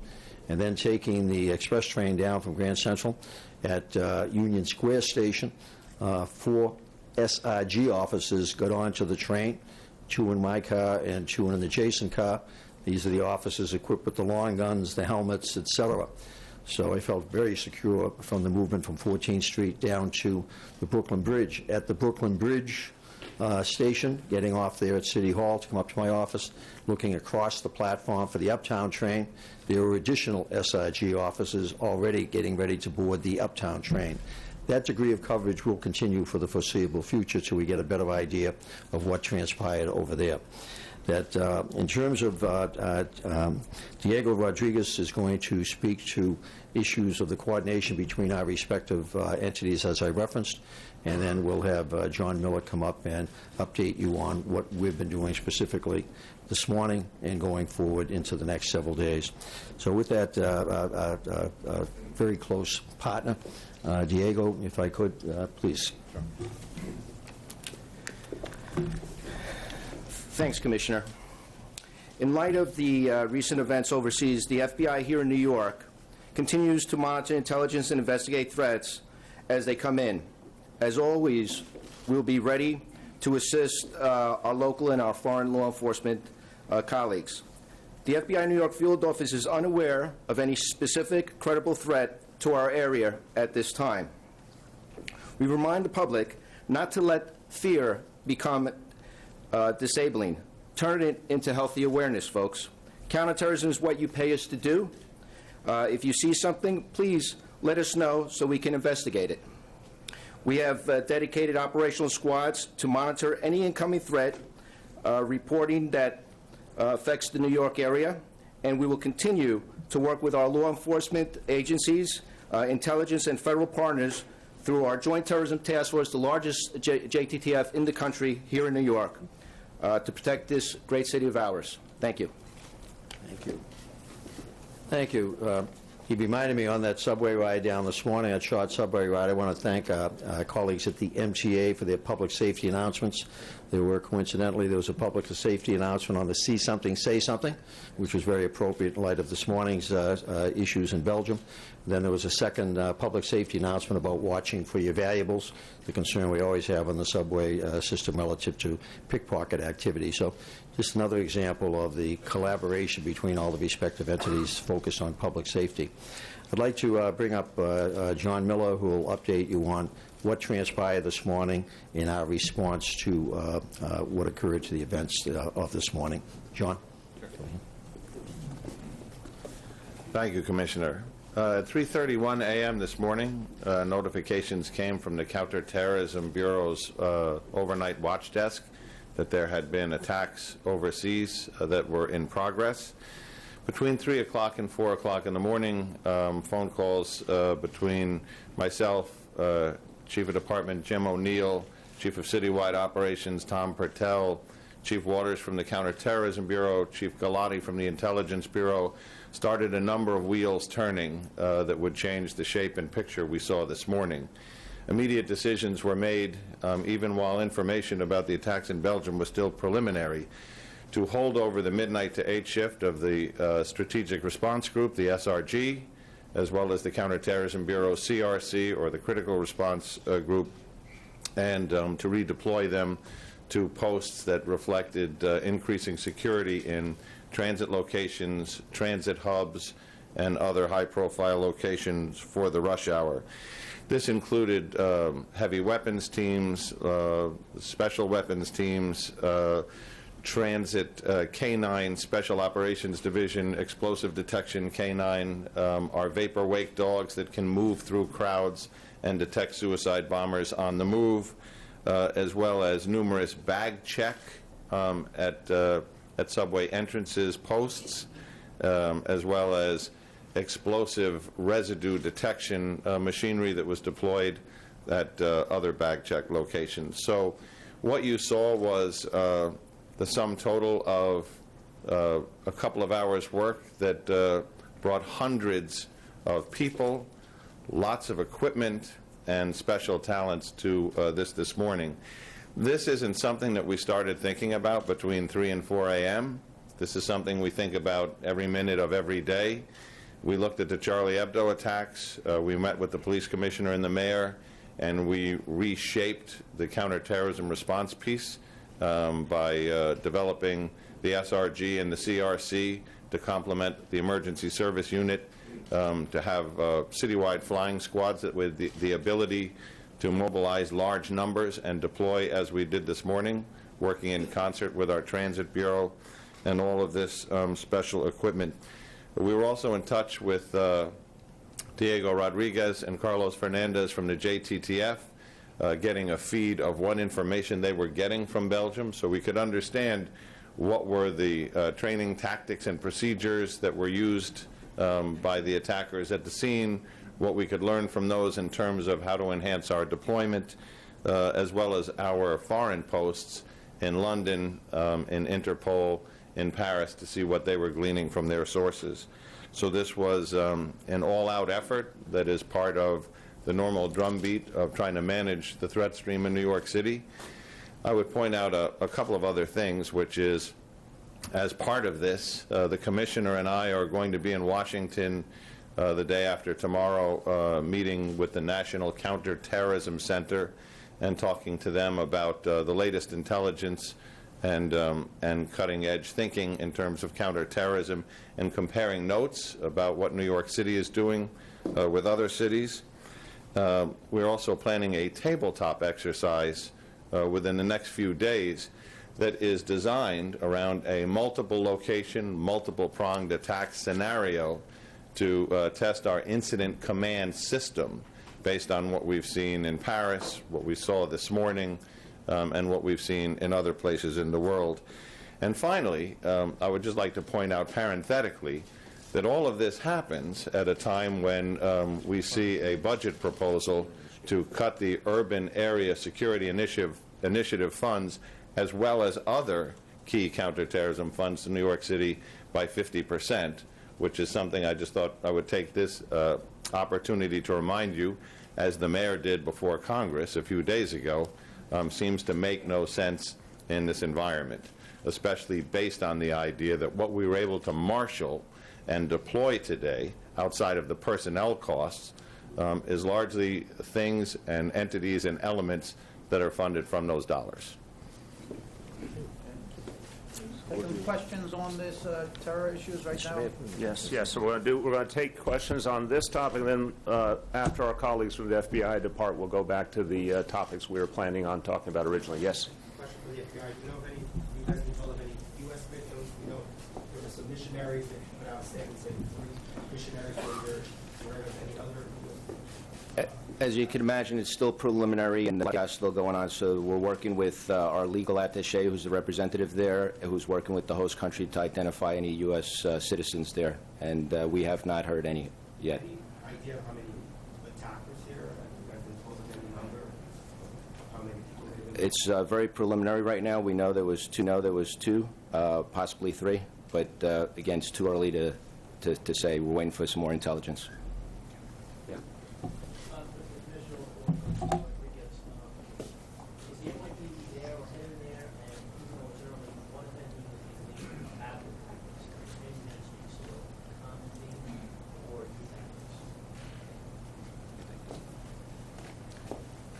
So in these types of situations, we'll get ready to deploy a team of folks, depending on the requirements necessary for this type of crisis. Sometimes we'll send some special agent bomb techs to assist.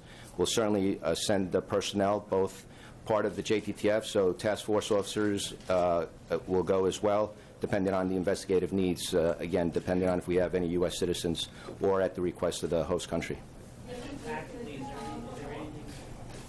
Go ahead. At this time, it's too early to tell exactly how it was carried out and compare it to anything. You have a, hold on, Yeah. I don't know if you happen to be bilingual. Yes. Okay. Sí, señora. O sea, lo que estamos haciendo ahorita en la FBI es viendo la inteligencia que está llegando aquí a los Estados Unidos, estamos mirando si hay víctimas ciudadanas americanos de aquí, y si hay nosotros, eso es parte de la responsabilidad de la FBI, y investigar eso y mandar un equipo de agentes allá para ayudarle a los de Bélgica a investigar este caso. Spanish is almost as good as yours. Yeah, go ahead. Lessons did you learn from terrorists that influenced what you guys did this morning, specifically the attack? I'll just start and pass to the Commissioner. You know, I've mentioned to some of you that I visited Paris after the first attacks, January of last year, the Charlie Hebdo attack and the attack on the kosher market. And the conversations that we had begun here about strengthening our anti-terror capacity really jumped forward after that, because it was quite clear, despite very, very substantial efforts, that there were vulnerabilities evident in the first Paris attacks that we had to learn from and address.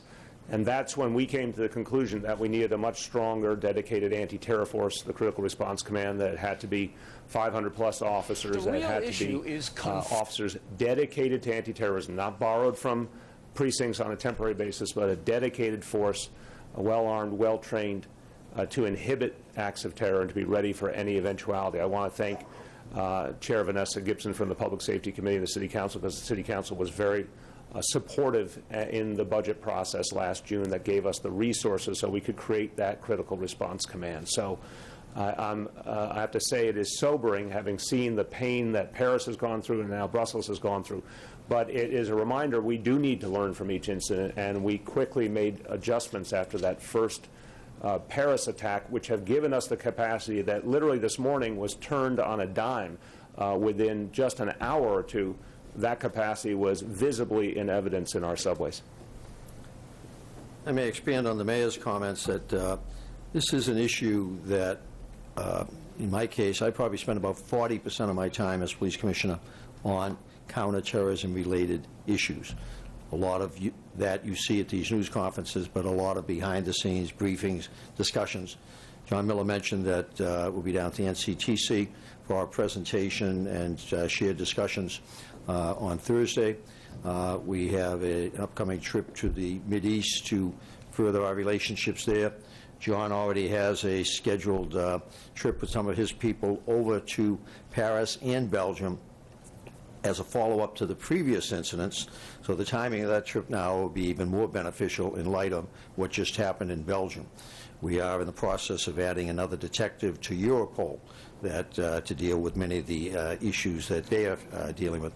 So this is something that we are continually modifying and expanding upon, and it is important, as we can clearly see, because we still remain one of the top terrorist targets in the country.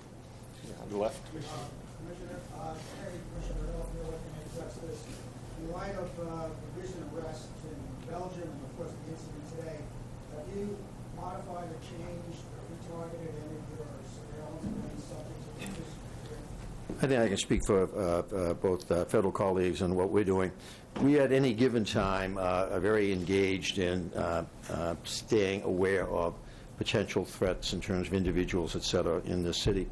And as we gather more intelligence, we have certainly ramped up that activity as it relates to those that we have concerns with. but the intelligence gathering and sharing, particularly from the Federal Bureau of Investigation, will be beneficial to ensure that there is not a nexus between what happened over there and with the individuals that we might have concern with over here. So that's one of the first things that goes on, and the benefit of the FBI with their international relationships being able to very quickly identify is what we are looking at here, is of a nexus to what occurred over there. I see there's any on this side, and then we'll come back over to the other side. Go ahead. Commissioner, you mentioned ramped up security at major transit hubs. Are there any other New York City landmarks where we can expect to see security? And also, you mentioned you're in touch with the Port Authority Police. What about the airports, bridges, tunnels? Airports, bridges, tunnels of all separate entities. As I referenced in my walk through Grand Central Terminal this morning before going down to the station, the state agencies were very present there. The military, large contingent of them, the MTA personnel, and my assumption is that any of the Port Authority, airports, et cetera, you're going to see a similar ramped-up operation.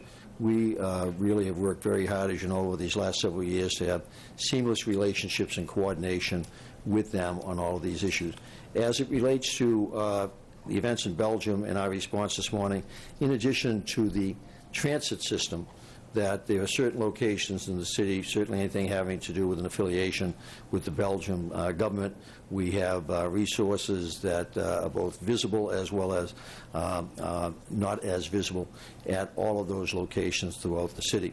And once again, as the mayor pointed out, that we're fortunate that with the CRC, those people are operating 24 hours a day. So this morning, because of the happenstance, this occurred about an hour before our shift change. We were able to hold over the morning group, reinforce them with the day group for both SRG, CRC, ESU.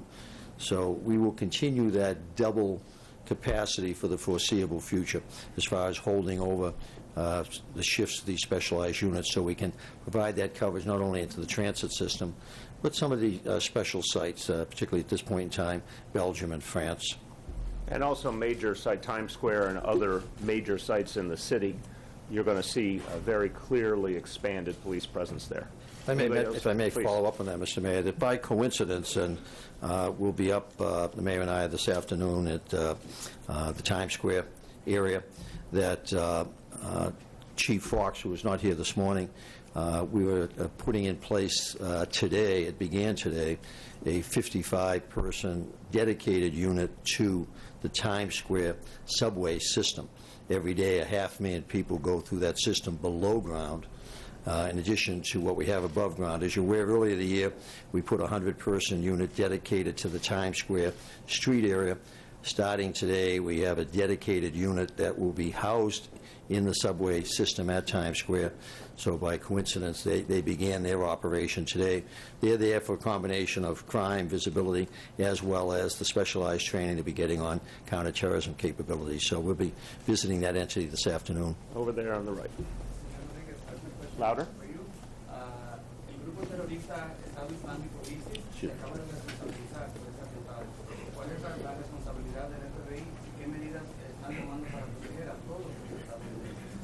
Pues si eso es verdad, yo no he oído eso ahorita del Estado Islámico, pero si es el caso, nosotros, como siempre hacemos y dijo el comisionador, trabajamos conjuntamente con el grupo Counterterrorismo, que la Policía de Nueva York es uno de los mejores participantes del grupo, y investigamos aquí todo lo que podemos investigar sobre los casos y sujetos que tenemos aquí, y si hay una relación con los Estados Unidos y con lo que pasó en Bélgica.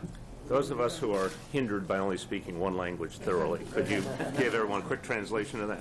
So basically, he mentioned that ISIS has claimed, which we have not confirmed yet, that be the case, but in the event that it is, regardless of the fact, as the Commissioner had mentioned, we're going to continue to investigate this, work jointly in the Joint Terrorism Task Force to handle any type of nexus that might have a connection here to the States and any of our target investigations. I think we've just discussed, you mean in other cities outside? Well, he leads the New York area, so I think that's a Washington question, yes. For the Commissioner, he spoke about a lot of moving parts, obviously a lot of units were able to get prepared to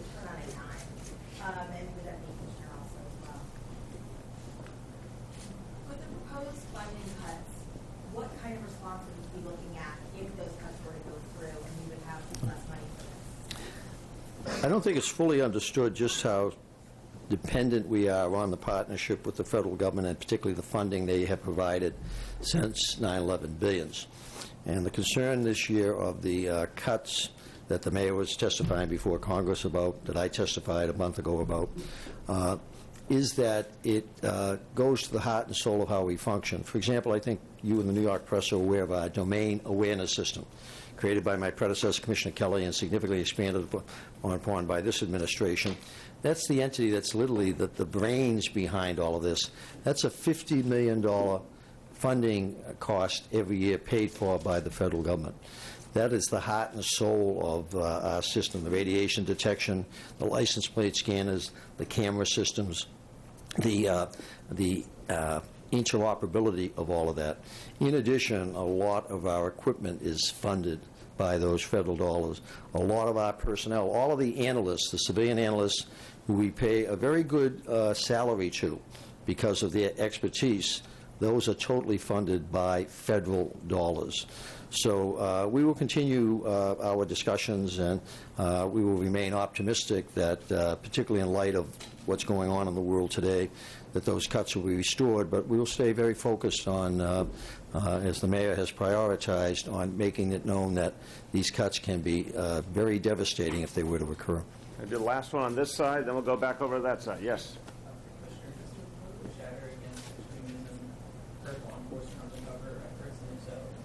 Could you say it louder? Political chatter against extremism, does that really hurt law enforcement undercover efforts? Against extremism. I don't know if I understand the question. What do you mean against extremism? Political discussions about extremism on the national level and building a wall and that sort of thing. Does that hurt undercover? I'm not sure. I appreciate the question. I'm not sure I see the thread. But I would let me turn it to a similar point. We believe, and we've talked about this a lot, that the NYPD needs to work closely with all the communities of the city, and that is part of what keeps us safe, to have that relationship, to have the flow of information and partnership with each and every community. Under Commissioner Bratton, a lot has been done to improve the relationship with a lot of communities in this city. And I think that's part of keeping us safe in terms of everyday crime, but also it's part of how we inhibit terrorism. Come over this side. Yeah. Yes, the FBI is monitoring about 100 people 24/7 who could possibly be inspired by the attack. Is the NYPD monitoring anyone else, and are you concerned that they can copycat attack? Diego, you want to start off, and I can chime in? Yeah, as we mentioned, we're going to ramp up on all of our subjects here, 24/7 surveillance, and cover them just in the event that there is some type of connection. And if there is, then at least we'll be already on them. But again, it's too early to tell. We have to wait, and we're in a collection phase right now of intel coming in from Belgium through our legal attaché, who's working with the host country. In reference to that activity, and not confirming at all the number you use, that there are at any time in this city people that we are watching very closely. And one of the great strengths of the NYPD and the relationship we do have with the Joint Terrorism Task Force and the FBI is that at a time such as this, we have the ability to also quickly ramp up that type of monitoring or surveillance, or expand it if necessary, if there are additional subjects that we want to take a look at based on the investigation of, for example, the events in Belgium. So that's a capability that you really don't see. What you do see is a lot of what we're talking about this morning, the uniform presence, but behind that uniform presence is a unrivaled intelligence gathering and analysis capability, strengthened by the extraordinarily close working relationship we have with our federal colleagues. Ozzy.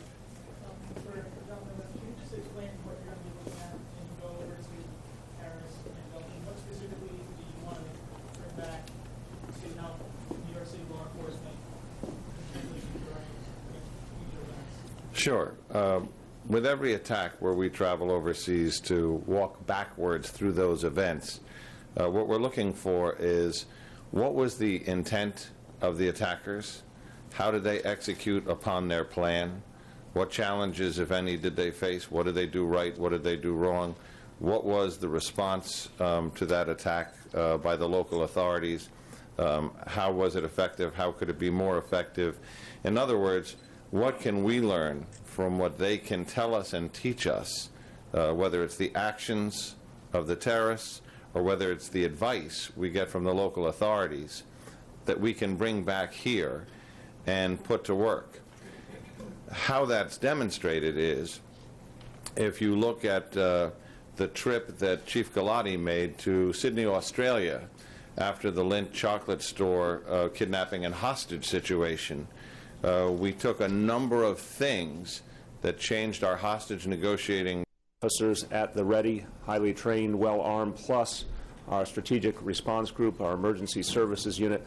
All these units were available this morning. Commissioner Bratton and his team will speak in a moment about the way they were deployed, but I want to commend the NYPD for immediately responding to the incidents in Belgium and putting additional capacity out at key sites around the city, and particularly in our subway system, to show people that they were safe and to make sure that we were ready to respond in all instances. So there was a tremendous amount of NYPD presence around our subway system, in particular, literally just hours after the attack, showing the speed and the agility with which the NYPD can move. We are working very closely with all our partners. You'll hear from a moment from the FBI leaders in this area, and we thank them, as always, for their extraordinary partnership. We've been working closely with the state and the Port Authority, given that these issues obviously affected the airport in Belgium. But all those preparations, all the effort that's being put into today to make sure people are safe, all the personnel that have been deployed should be another reminder to all New Yorkers that the NYPD and all our partners are keeping the people of this city safe, and therefore is a moment to remember that what the terrorists want is for us to change our ways. The terrorists want to undermine our democracy. They want to undermine our values. They want to see us in panic, and we refuse to be afraid. We refuse to change who we are. We are going to respond to their efforts to create chaos by showing them order, by showing our society functioning, our city functioning. And the NYPD is ensuring that everyone can go about their business safely. 35,000 members of the NYPD today, all acting as one to protect the people of this city. The terrorists, by definition, training and posture because of elements that were seen in that event that we hadn't seen before in other events. When I traveled to Paris after the Charlie Hebdo attacks and the Jewish supermarket hostage situation, we took some of the tactics that were used by the terrorists and some of the advice we got from the police and put that to work here, developing countermeasures that ultimately resulted in the commissioner, the mayor, and the council authorizing the creation of the Critical Response Command, the enhancement of the SRG and its capabilities. So from each one of these things, we try to take a lesson that we can turn into a practical response here, so that the most robust, complex, layered counterterrorism effort launched by any municipality in the country and perhaps the world can be enhanced further by what we learn. I may follow up on John. John, just don't step away for a moment. Okay. That John's talked about us going to where these events occurred overseas. What we also do is very vigorously encourage visits to New York. So over the last several months, we have had significant visits by particularly French law enforcement officials, and John can identify as recently as about a weekend ago, we had some of the top people in the French government here. About a month or so ago, we actually had a number of the people who were actively engaged in the most recent bombings in Paris, including the commanding officer of the SWAT team that led the assault on the music hall. So the intimacy of relationships we have, we not only go to them, but they are willing to come to us and share with us with great intimacy their experiences. So John, if you just relate some of the senior officials that have just been here just in the last couple of months, it's a constant exchange of information. We met with senior officials from police agencies, from Kosovo to Germany to the visit that the Commissioner referenced, some of which you covered a piece of, which was the visit of the French Minister of the Interior, some defense officials, and law enforcement colleagues who came specifically to look at what New York had developed. And what was interesting is that much of what we developed was from the lessons that we learned from their colleagues during our visits to France. Yep, go ahead. This is for Commissioner Bratt as well as Director Rodriguez. And it's your perspective on this. The previous attacks didn't have the heightened alert from law enforcement that we saw with today's attack. What was your initial perspective that this attack actually took place, considering there's been so much law enforcement attention? I'd actually beg to differ that any time one of these events occur overseas, Charlie Hebdo, the more recent the multiple attacks, the Australian, we take a very quick look and decide what do we need to ramp up to address. This morning, in some respects, was easier for us in that over the last year we have developed a much more robust capacity to respond. CRC, SRG, ESU, and the new equipment they're getting, we've greatly expanded the number of dogs we have, for example. So, and today was specific to transportation issues. The metro line going to that line runs directly to the seat of government over there. And then the airport assault was directed against two American flag carriers, American and Delta. So with that type of information, it allows us to, select and choose what we need to ramp up around. So what you saw this morning, what you'll see over the next several days is the increased capacity that the mayor and the city council have created in terms of 1,300 new offices that feed SRG's expansion under Chief O'Neill and CRC under Commissioner Miller. Allow me to clarify. These attacks this morning that took place in Belgium took place at a time when we had seen law enforcement in Belgium commit arrests the last few days. There was a heightened state of law enforcement in Belgium. What was your perspective when you woke up and you heard the news that these attacks still took place under such a heightened state of emergency in Belgium? Well, this morning I was awakened by John Miller, that very familiar phone call in the middle of the night, I think around 4 o'clock or so this morning. He called that as he was making the rounds, as he already indicated, with the chiefs. And my comfort level is that exactly what occurred this morning is what has been created in this department, that it literally, both independently and in a cohesive fashion, they start acting on their own, Chief O'Neill with the entities he controls, but then they very quickly bring it into a cohesive, coordinated effort. And that's exactly what John described. The first call certainly to Joint Terrorism Task Force, to our FBI colleagues, but this is a well-oiled machine, the NYPD. It moves very quickly on these things, very, very quickly. In terms of the type of attack this was, it's actually kind of more like this, describing more like a soft target. You have sort of the outskirts of the airport where there's no real security in the metro. How do you sort of protect against something like that? Because it's been sort of an issue, I guess. A lot of it is, in fact, the intelligence. We talk so much about that, the idea we have so many people trying to detect the threat before it occurs. You're correct that airports are really never soft targets. They're always a higher priority. Transit lines, because they are so pervasive, are a form of soft target. And so we have clearly seen this particular group of terrorists, if in fact the attacks today are related to the earlier Paris, are focusing on certain venues for maximum impact, both in terms of fear. So today, Belgium, the capital there, is totally shut down. Flights in and out of the city, shut down. Transportation within the city, shut down. Even the cell phone capacity was quickly overwhelmed. There's almost 1 million people who started using their cell phones. So that's what they intend to try to do, maximum impact in addition to the casualties. So in a city like New York, we've talked about this before, that one of the reasons that the mayor has been so adamant about growing the counterterrorism capability is to try to provide as much prevention focus, but if an incident were to occur, that we have the reactive capability at the same time. Let me just add to that real quickly. Look, this is the question I think everybody worries about, and the answer is, first, again, let's listen to the facts about that preventative capacity. There have been 20 terror plots that were directed at New York City since 9/11, so over 15 years. When I testified before the Congress, I handed out the list with the detailed profile of each of these. Each one was thwarted. because the NYPD has such extraordinary capacity.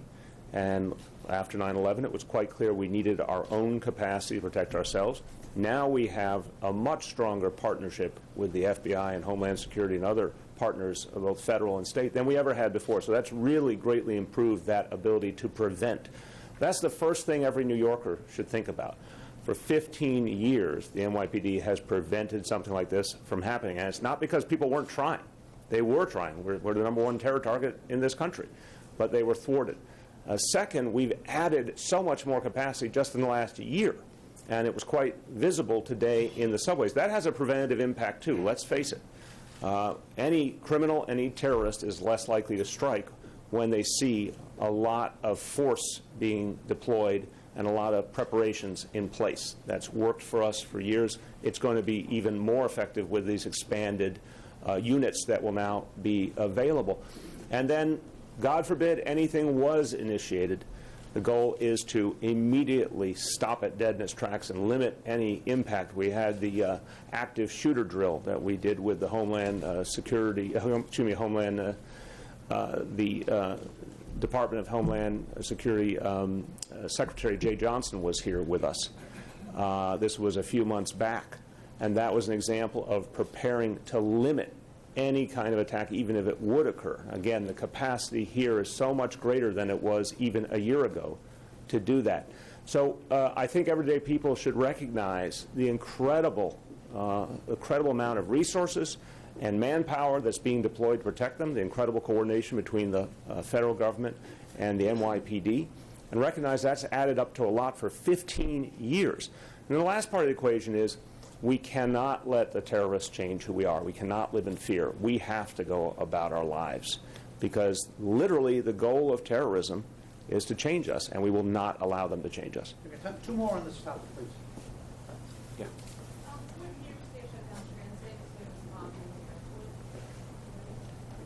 I'm sorry, what was it? There's a bombing in the subway and at the airplane. That's kind of theoretical.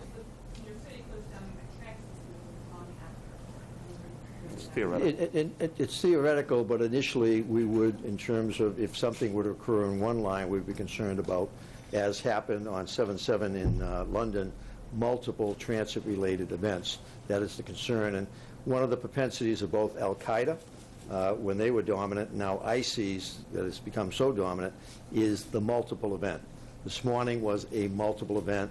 Paris, multiple event. Charlie Hebdo, multiple event. And al-Qaeda before them. So you always err on the side of caution to shut down so you get a better sense of exactly what happened. Are there others out there? So that's, but again, it's done on a case-by-case basis, but better to err on the larger shutdown and then reduce it rather than start small and then, God forbid, you miss something. Yes, for John Miller. John, perhaps based on this attack or some of the most recent attacks, do you know about, or is there any new use of technology that you're seeing, and what does the department do to counter what they're doing utilizing?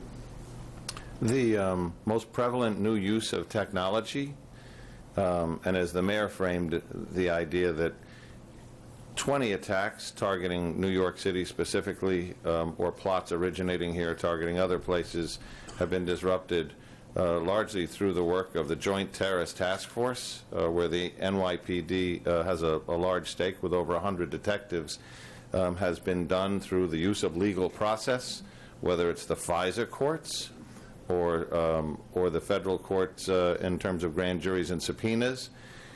The technological development we're seeing is the increasing use of applications that have end-to-end encryption, many of which are free, many of which we are seeing come up in the latest terrorist attacks, where you can develop groups of between 1 and 200 people in a shared messaging system, where the message leaves encrypted, flies encrypted, and lands encrypted, and then self-destructs. That means your ability to intercept those, even with a lawful order, is impossible. That means your ability after the fact, so put yourself in the shoes of federal investigators in Belgium right now, to then learn what those apps and devices were and then retrieve that information is also nil. And this all folds into, beyond the applications, also the devices, and the discussion that's going on currently with Apple about whether that device, and if the industry follows, all devices, should be above judicial process or effectively warrant-proof. That is the technological challenge that we are facing in every investigation. Criminal investigations, from drug dealing to kidnapping, but particularly terrorist investigations where communications are extraordinarily important, not just to solve the case after the fact, but as was framed up here, the most important part of a terrorist investigation is to prevent the act before it happens. We're going to pause just briefly here and let the FBI... Thank you very much. David, thank you. Thank you. We'll see you. And then we'll regroup 1 second there. Hey, Diego. Diego. Yeah, Take care, man. Thanks very much. Thanks, Hey, folks, Yeah, and Dermot isn't in here. If Dermot were here, we really would need the buffet. Okay, so you're going to start the next one, Police Commissioner. Oh, you can have them put up the charts there. Yeah. No, all right. All right, that's right. Just put them up. There'll be visuals later on.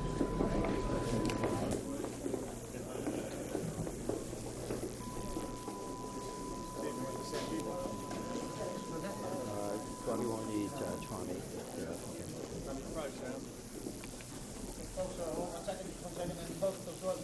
Might want Larry Byrne on Talk a little bit about our new anti-stabbing initiative that's being rolled out.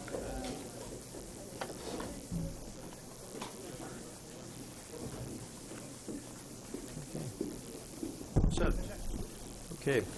Thank you. The original purpose of the press event this morning was to discuss the Department's ongoing response to the recent series of incidents involving cutting, stabbing, slashings, the various terms that are used to describe events where crimes are committed using a cutting instrument. And what we'd like to do this morning is to update you on both what we've been doing as well as additional initiatives as we're going forward.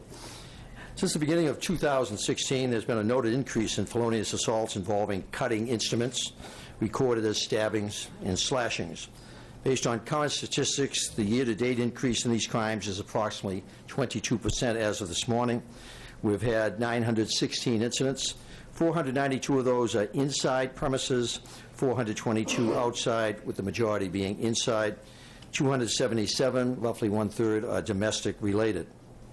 This category of assault has increased at a time in which homicides have decreased this year by approximately 21% as of this morning, and shooting incidents have gone down approximately 14% over this same period.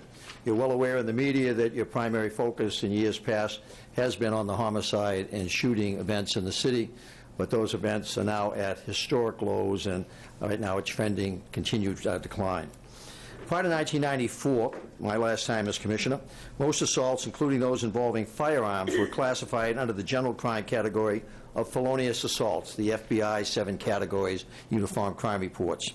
Back in the beginning of the Compstead era with the late great Jack Maple, he began tracking shootings. He tracked them as a special subcategory for ongoing record-keeping, analytical purposes, as well as police prioritization. Over the years, the Department further broke down these crimes to identify a number of associated factors, such as type of weapon, motive and victim, suspect relationship, and other data fields. Today, we are able to classify many of the shooting incidents according to various investigative criteria. You and the media are very familiar with this process.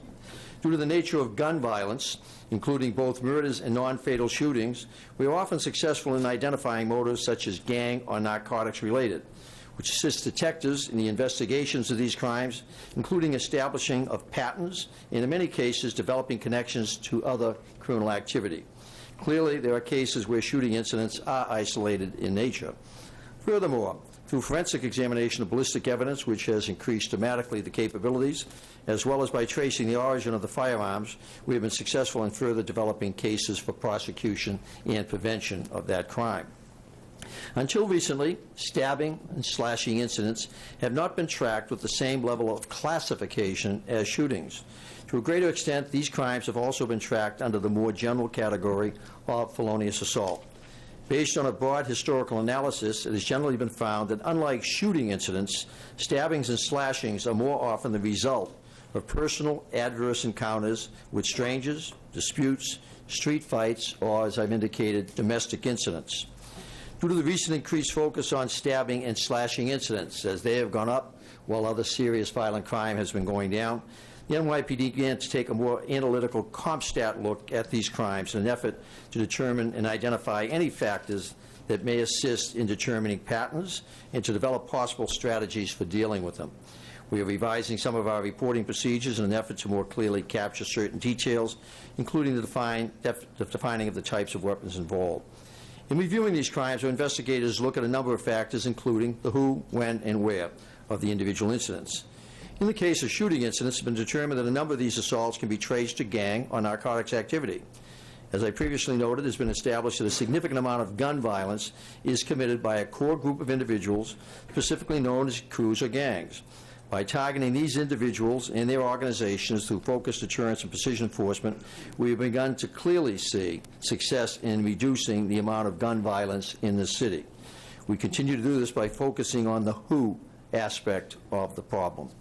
However, in the case of the majority of stabbings and slashings, it does not appear at this time that any discernible core group of offenders exists to the extent as is often the case with gun violence. In other words, it's not gang-related, it's not organized crime fighting over control of narcotics trafficking. Thus, in attempting to identify any possible common denominators associated with the increased incidence of stabbings or slashings, we focus most closely on the when and where aspects of these reported crimes. Earlier this month, we announced some initiatives relating to the transit system, which has roughly about 2% of the stabbings that we've discussed this morning, including increased patrols, high visibility coverage, and coordination with our street-level patrol resources, significantly assisted with the new radio system that just recently went online. This was partially in response to the apparent public perception that the transit system was being plagued by a sudden epidemic of random attacks. As I referenced, in fact, just about 2% of stabbings and slashings this year have occurred within that environment. Nonetheless, since perception sometimes becomes reality, we've taken measures to address the issue and to endeavor to reassure the public. Further transit initiatives are being rolled out.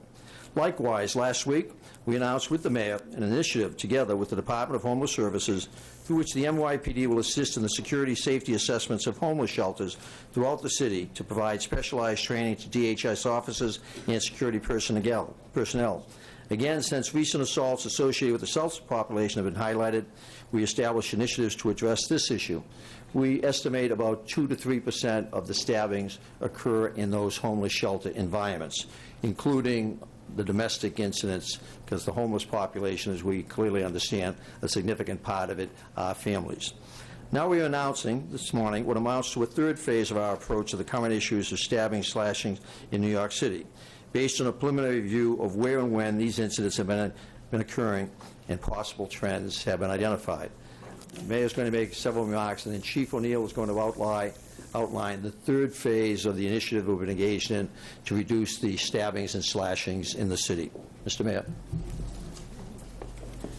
Thank you very much, Commissioner. And Commissioner, I'm going to amplify some of your remarks, and I think it's important to understand from the beginning that New York City has become a safer place over more than 20 years because over 20 years ago, Bill Bratton and Jack Maple and some other very determined and visionary individuals got together and said that CompStat would change the way we think about things. And it is the core of why we have become consistently safer over 20-plus years. So the big message today is we're going to apply what has worked consistently from CompStat to the question of stabbing and slashings. We're going to take the same exact approach that has worked year in and year out, has allowed us to eradicate any number of problems that were seemingly much greater than what we're confronting now, and we're going to apply them to this challenge. And that is an indication of the fact that the NYPD does not rest on its laurels. When we see a new problem, we go after it, and we apply new approaches. So we will be responding aggressively to the uptick in stabbings and slashings, and the way we'll do it is the way we've always done it, through precision policing, through very specific strategies that go right at the specific facts of the problem. Now, I want to thank all the leadership of the NYPD who are here, who are really true believers in this kind of strategic approach and who have proved its work. I also want to thank the chair of the Public Safety Committee in the City Council. I referenced her earlier, Vanessa Gibson, for her consistent support of the NYPD and helping us get the resources we need to continue improving policing in this city. As the Commissioner said, murders are down approximately 21% year-to-date so far. Shootings down approximately 14% year-to-date. What a credit to the men and women of the NYPD. Even after very impressive years in 2014, 2015, they continue to drive down the most violent crimes. But we need to get at this new challenge using CompStat, using everything we know. And the parallel the Commissioner made is so important. We knew with shootings that the central problem was violent gang members. We were able to address resources at them and make a change. The situation with knife crimes is more complex and more subtle. So what the NYPD is doing is looking very carefully at when these crimes occur and where they occur. Since there isn't a specific pattern, such as a set of gangs involved, we have to look at a different set of information to find out how to disrupt this kind of crime. Well, we had a lot of attention on the fact that there had been some crimes in the subway. I want to credit all the men and women of the NYPD who have participated in the surge that we've done in the subways, that additional patrol strength everyone's seen. Well, it's made a real impact. But even at the high point, the number of slashings and stabbings in the subway was low in terms of the citywide dynamic, 2.2%. We've obviously heard about some of the very tragic incidents in the homeless shelters, and I want to thank the NYPD for the exceptional work they're doing now to rework the approach to security in our shelters, provide a whole new template for how we'll go about security, and to train our city peace officers in those shelters. What we need to focus on is some of the other areas that haven't gotten as much attention, and this important statistic that 23% of stabbing and slashing crimes occur between 7 p.m. and 4 a.m. on Friday and Saturday nights. So they occur at a point in the week when an unusual number of people are out, and unfortunately many of them are under the influence of alcohol and drugs. It also points to the specific problem of people getting into altercations and disagreements, particularly around nightlife. And that can mean legal nightclubs. It can also mean illegal nightclubs and illegal social clubs. So we'll be increasing patrols in those areas, focusing on how to make sure legal nightclubs are doing all they should to help us keep their patrons safe, and doing more to shut down illegal nightclubs and illegal social clubs. As I've been out in neighborhoods around the city, particularly at town hall meetings, the issue of illegal social clubs often comes up. And one thing that is striking is already the new neighborhood policing approach, and I want to praise Chief O'Neill for the leadership he's providing. Our neighborhood coordination officers are already having a very big impact on finding and shutting down illegal social clubs because they're getting a much greater flow of information from community members. They're helping to indicate where these clubs are and helping the police to take quick action to shut them down. So we'll be focusing on each and every one of these focal points. And I would urge all New Yorkers to bet that the NYPD will find a way to undermine the kind of trends we've seen and go right at the problems with stabbings and slashings in all these locations. They have done it before. They will do it again. Quickly in Spanish, Nueva York es la ciudad grande más segura de nuestra nación. Pero queremos que sea aún más segura. Por eso me complace anunciar que estamos dando pasos estratégicos para enfrentar los crímenes con armas blancas en el transporte público, albergues y cerca de clubes nocturnos. Seguimos trabajando cada día para mantener seguros a todos los neoyorquinos. With that, I want to bring up Chief O'Neill and again thank him for the results we're already seeing with the neighborhood policing strategy and the way he is using CompStat to great effect to focus on these new realities. Chief O'Neill. Thank you, Mr. Mayor. Good afternoon, everyone. So as the mayor and the commissioner mentioned, we are moving forward with getting our arms around this. Like they said, shootings and homicides are a different animal. That's something that we're absolutely incredible at. If you see the numbers this year, they're really moving in the right direction. And any time we identify a problem in New York City, the New York City Police Department is quick to adapt and evolve and move forward and handle that crime. That's how we keep crime low in the city. So today we're announcing an initiative. It's an evolution of a previous initiative. When I was a precinct commander, Tommy Galati, Chief Galati, was a precinct commander also. Operation Cutting Edge, and I'll go into the specifics of what Cutting Edge is. It's a multifaceted approach at reducing incidents of stabbings and slashings. And it begins, God bless you. I appreciate your blessing. Yes. Blessing. Okay, thank you. It begins with ensuring that we capture stabbings and slashing incidents correctly. We are disaggregating that information this year very carefully for the first time. They are part of felonious assaults, as were shootings. Total felony assaults this year are 4,100, and we have 897 of them are stabbings and slashing, so it's a little under 25%. So they were lumped in with felonious assaults. So now we're changing our complaint reports to make sure that we capture all the information that we need and put together subcategories and figure out better ways to track and prevent such incidents. And as the Commissioner mentioned, back in the 90s, we broke shootings out as a separate category, and look at the success we had there. So this will enable us to better track incidents and ultimately realize the historic drops that we had in shootings and homicides, and we'll see that with stabbings and slashings. We did that through precision policing and targeted enforcement. And that's what we're doing now with stabbings and slashings. And the CompStat process that Dermot and I do and Chief Boyce, we do it every Thursday morning. We look at the who, when, where of shootings and homicides, and now we're going to do that with stabbings and slashings. And as the Commissioner mentioned, a lot of shootings and stabbings are gangs and crews. With shootings and homicides, a lot of that is gangs and crews. With stabbings and slashings, it's not nearly as defined a group. But we do know the when and the where, and that's very apparent. Our analysis so far has shown that there's an inordinate number of stabbings and slashings, and about 1/5 of all the incidents occur late on Friday night into Saturday morning and Saturday night into Sunday mornings. So that's between about 7 p.m. and 4 a.m. on Fridays and Saturdays. We've also found that approximately 60% of all stabbings and slashing incidents occur indoors, which makes about 40% of those incidents visible by patrol. About 30% of all incidents are domestic related. In fact, we're up 45 domestic incidents since this time last year. I'll give you the raw numbers. 277 this year versus 232 last year, about 19%, but we're also up dramatically in arrests in those domestic incidents. We're up 19%, or plus 43. 2.9% of these incidents occur in shelters.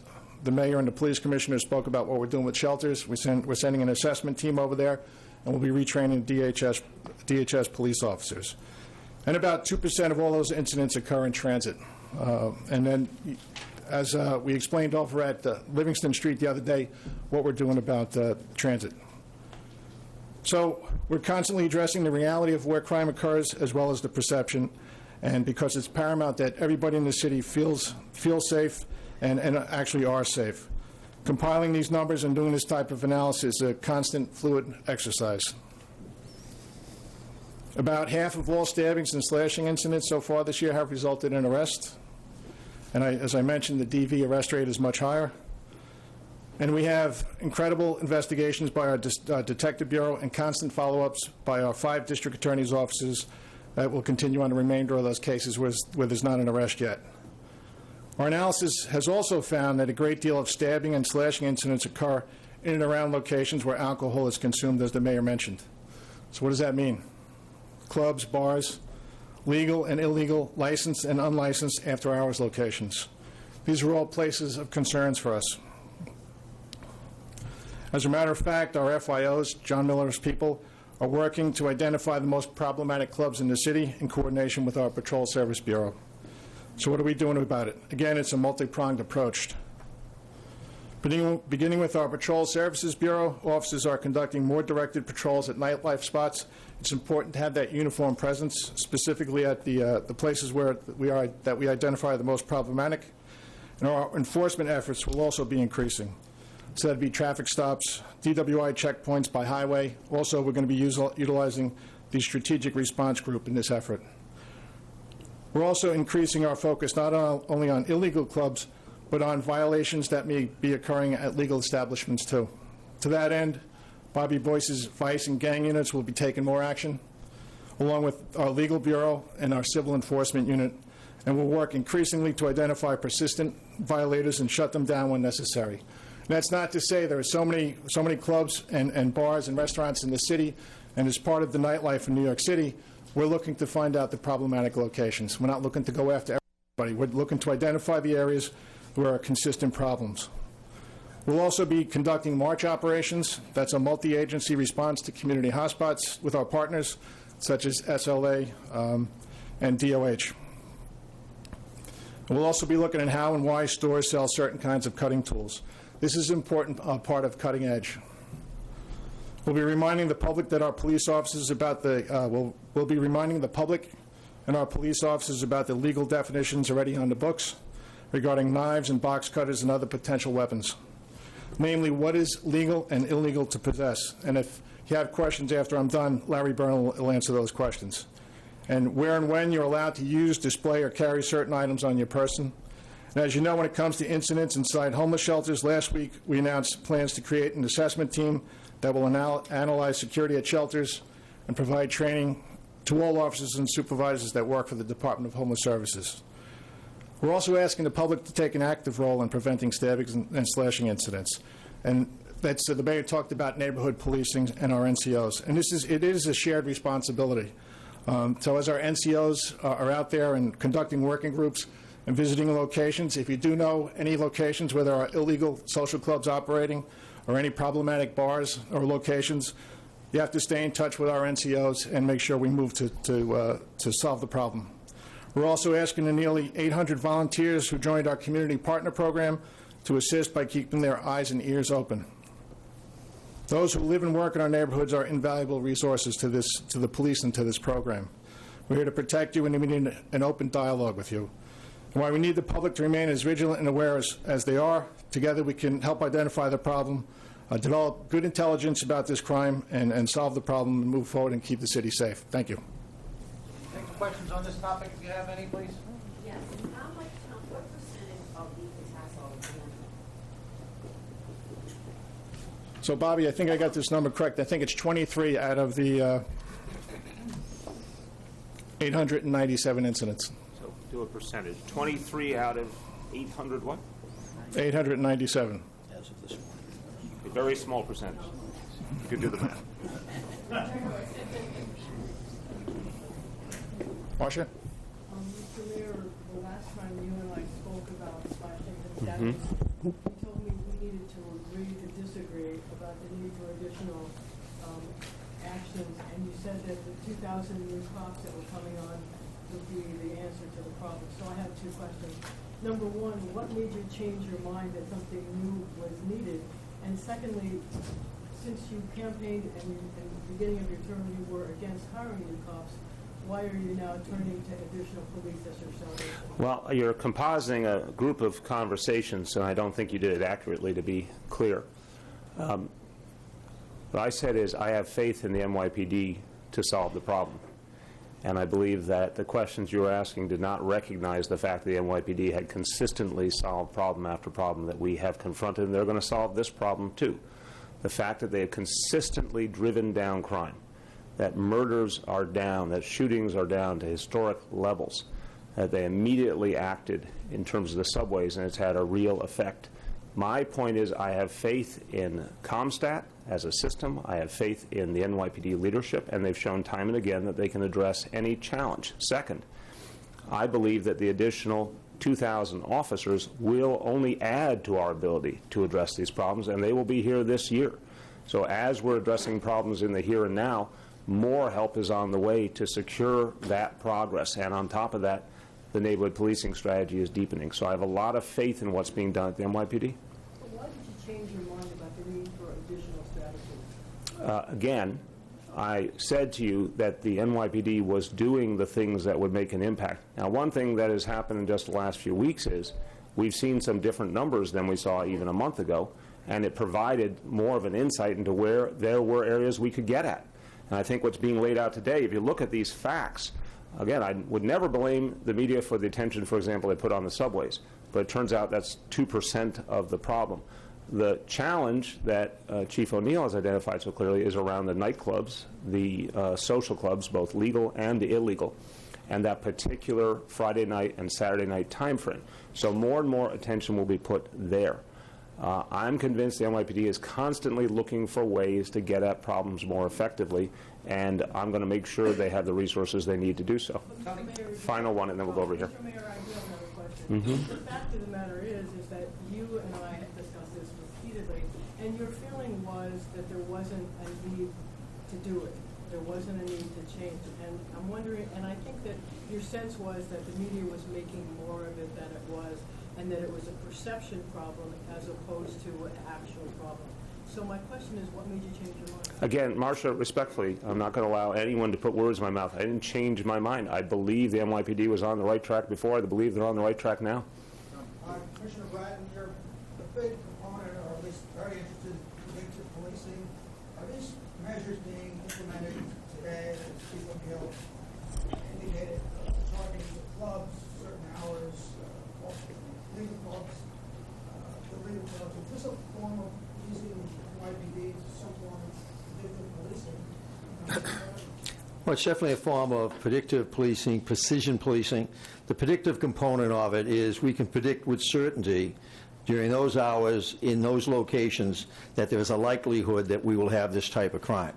And so the precision component is putting our resources in there before the fact, licensed premises inspections, working with the state liquor authorities on the licensed premises. We've already identified the 20 clubs that we have the most concern with. Believe me, they're going to have a lot of visits from us over the next several weeks. We're going to be constantly in those premises. That the whole focus here is that we have seen the increase in this category of crime and have gone in and dissected it to identify what can we actually have impact on in terms of prevention and what can we have impact on by more quickly responding to it. So I'm very comfortable that in the weeks ahead, as a result of this, you'll see some numbers going down. It's a different, as Jimmy talked about, it's a different animal in shooting. Shootings in the city, a much smaller population possessing a gun and willing to use it. And you've clearly seen the strategies. The gun courts that the mayor just announced a month or so ago is focused on that particular problem. This problem is much more diverse. Knives are a constant in our lives. They're everywhere. They're everywhere. So somebody in a moment of passion, domestic violence, dispute with a neighbor, there's a ready instrument available to deal to do that in these nightclubs. So again, what we have done is we are focusing Bob Boyce with his people. Additionally, we have coming out on the street, I graduate a class very shortly, and out of the academy, I have another one coming out end of June, early July.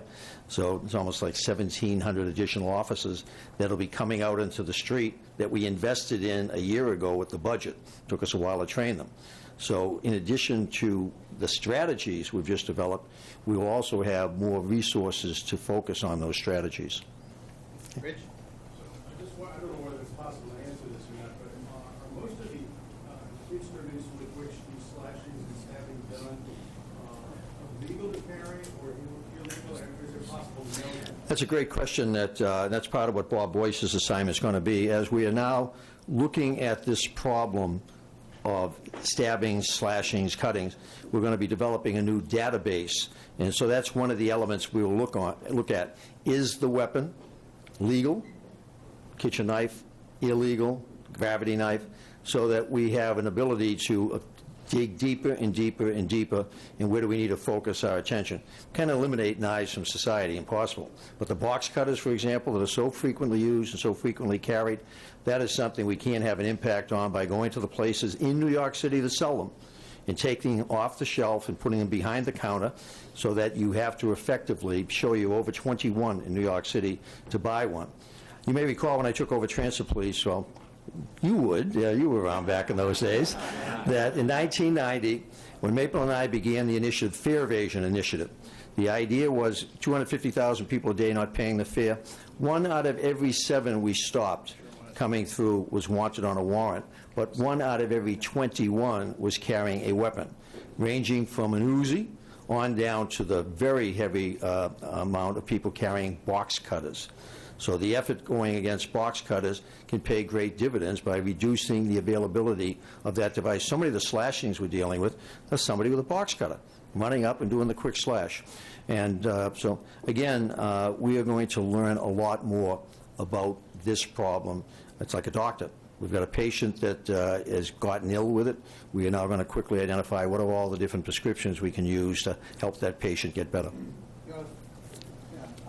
you have any more data on the trend of the where and when that this is happening? You said 23% Friday, Saturday, late night. Oh, sure. Only 2% subway, 3% homeless. That's CompStat. Same for the subway. We'll look at that 2% that's occurring in subway during what periods of time. We've already identified 20 clubs, licensed premises that have had a significant portion of the problem we're looking at. That's what CompStat's all about, the idea of drilling down in a very precise way and then focusing attention on what are the principal sources of the problem. Do you have any major hotspots or times other than We just identified that. We've got 20 clubs. We've got the 23% of the crime that occurs around those clubs, the 30-some-odd% that's domestic violence. So, no, that's the drill down. We're already doing that.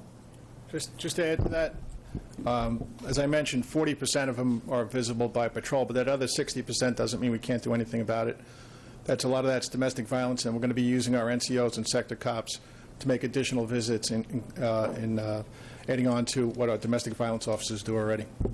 Could you just say again, how many of the actual stabbing slashings can you tie to a specific domain? You don't have the breakdown? Yeah, I don't have that breakdown for you, but Chief Boyce will get that to you. If I could just add to that really quickly. One of the reasons that almost 25% of our stabbings happen on Friday, Saturday night is alcohol. We had a young male who was stabbed on the subway this past weekend. Initially, it was just an argument on the subway. We drilled down on it. As we build our database and our information, we find out he was drinking all night in Manhattan, and he was obviously obnoxious. So we had 2 triple stabbings this weekend.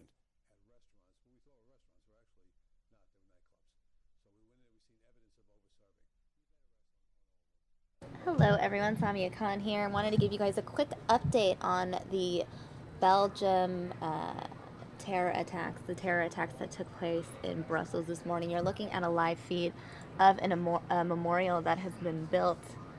There are lots of people coming by paying their respects, leaving candles, flowers, balloons, messages. Many people are shocked that such an attack could occur right in their own backyard. I'm gonna go ahead and play some clips for you right now, so give me a second while I cue these up and you guys can see some of the video that we have gotten in throughout the day. Stand by.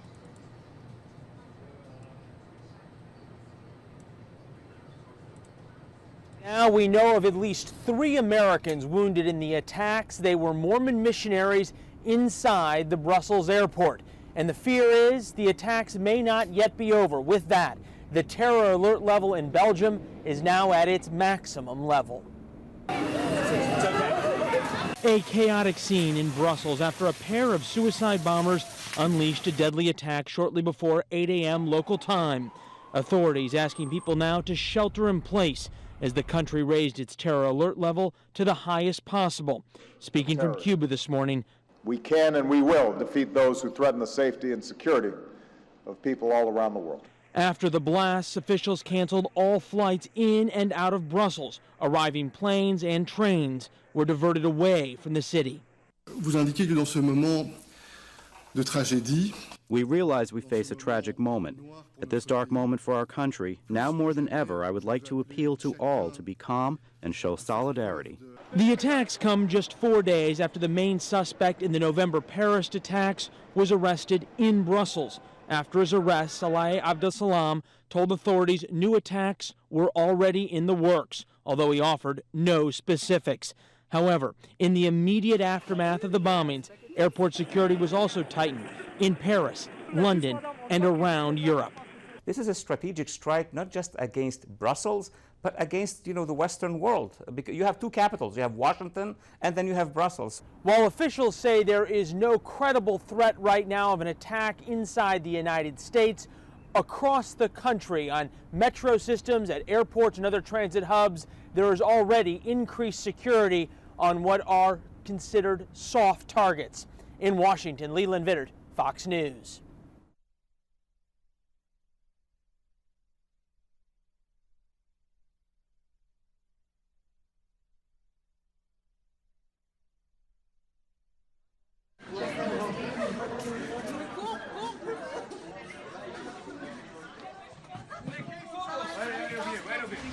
Big bang, everybody cried and came along here. We saw kind of smoke, So the shopkeeper went out and said, no, it's nothing urgent because they are working here. It was a very loud explosion. Yes, it was very loud. Yes, it was not something that fell on the ground, or something like that. It was you felt kind of shock. It was very frightening. I heard it. I was in duty free. Yes. It was very frightening. Yes, it was.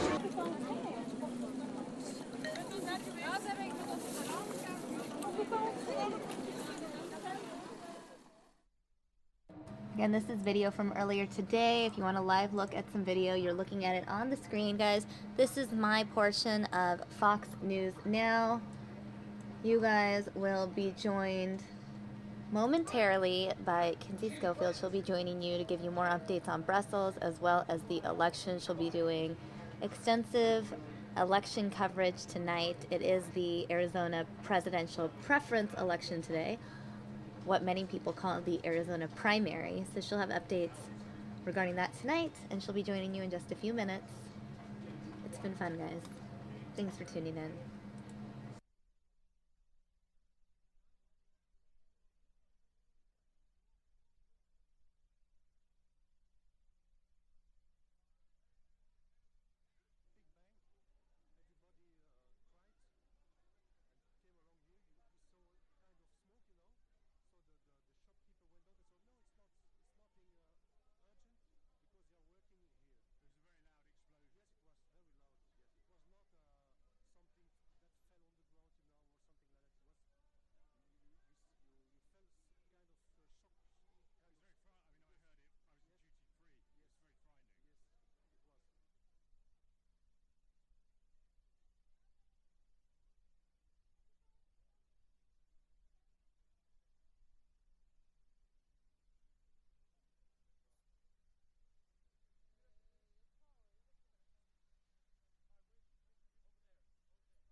Hi all, Kinsey here. I am going to give you an update on what we know about Brussels, and then we are going to go into video of Ash Carter from earlier today, the United States Secretary of Defense discussing terror and discussing security here in the States. So let's go into a timeline of what we know. At about 8 a.m. local time in Brussels, there was an attack on the airport. 2 explosions killed at least 14 and injured 92 others in the airport in Brussels at around 8 a.m. local time. The blast reportedly took place in the Brussels airline area and at the American Airlines reception.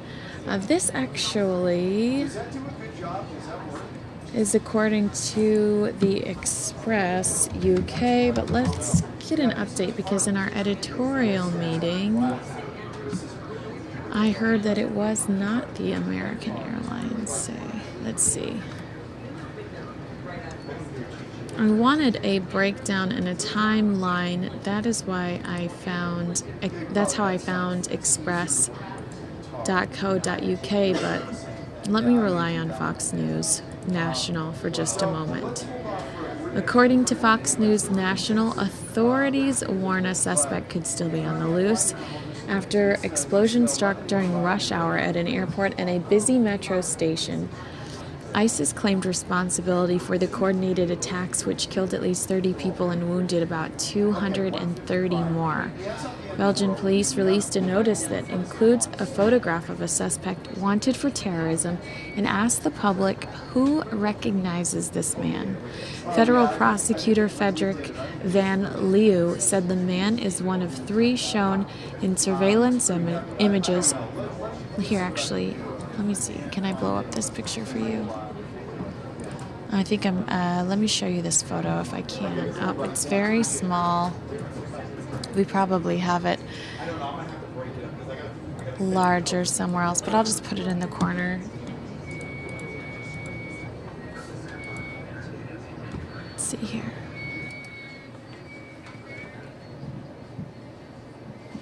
I'm hearing feedback. Hopefully you are not. Hopefully you are not hearing that feedback. All right, but I'm going to put this photo in the corner. The one that they're looking for is on the right.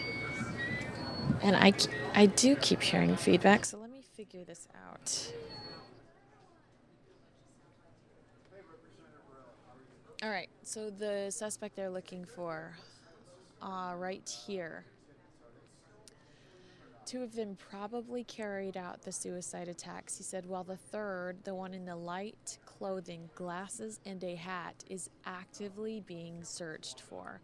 Authorities in Belgium have been trying to crack down on terror threats for months as they raided homes in the area in search of suspects.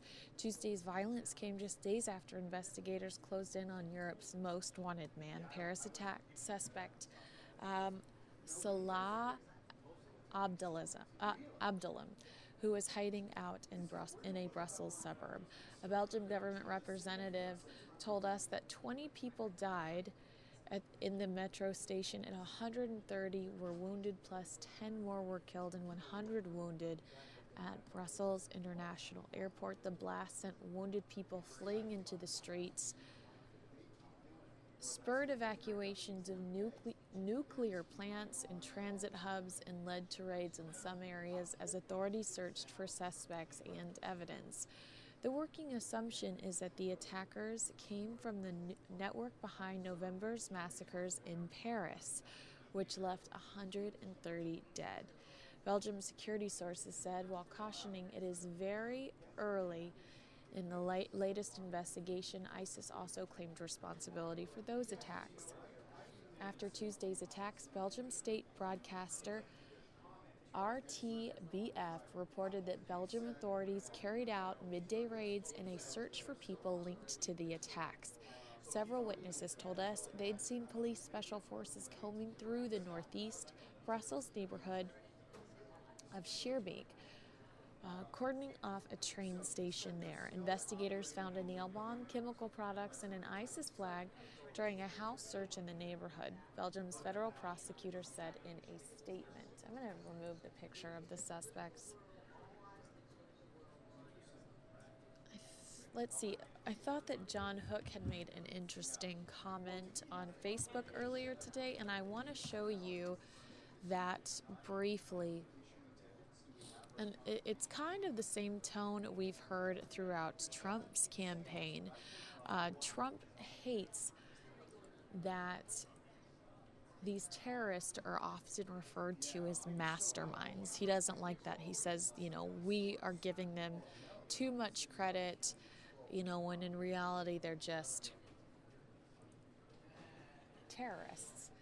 And I'm going to show you John Hook's Facebook page just briefly here. John Hook is our 5 and 9 anchor Monday through Friday. And he added a few photos. You can see those here of the accident or of the attack. He said, I think we give ISIS too much credit. Crude bombs, nail bombs, automatic weapons. People say this stuff is so sophisticated. I don't think so. This is really fairly basic. These are jihadists with a lot of will. They're not all that sophisticated. They are willing to trade their life to take others. That's about it. Let's not give them too much credit. Low-grade punks. Dangerous, but punks. Thoughts. And let's take a look here and see what some of the comments are. I disagree. I feel that ISIS has more influence on these young men that want to enjoy 5 minutes of fame to please Allah. All have one objective: to destroy all they can in the name of their religion. So that's interesting. That's John Hunsley. Another says, completely agree. Let's go ahead. Whoa. Completely agree. Media outlets shouldn't even use the word ISIS, period. I think that by giving them credit for these types of things is a part of their master plan and actually helps their cause. With today's people having a sense of entitlement, they're easier to convict that they deserve more, and by being a human bomb, they'll receive all that they deserve. Communication within that group is their best weapon. That people of the U.S. are too busy getting in each other's way because they feel they're entitled to say something, not do something. Let the military be the military, protect the USA, protect the allies, charge them for it, and for once, well, yeah. So those are several of the comments being left on John Hook's Facebook page right now. So if you want to contribute, you can head over to facebook.com/JohnHookFox10. He's got his interview with Trump up right here. And then he also has several videos up from Trump's rally over the weekend in Fountain Hills, Arizona. We'll go back to our memorial. And in the corner, what I will do is I will put Ash Carter. This is a video from earlier today. Ash Carter, the United States Secretary of Defense, talking about the safety of our country, talking about terror. It's a very interesting conversation, and I'm going to, this is a congressional hearing, a very interesting to hear Ash Carter discuss it, especially on a day like today, a very scary day like today when we're dealing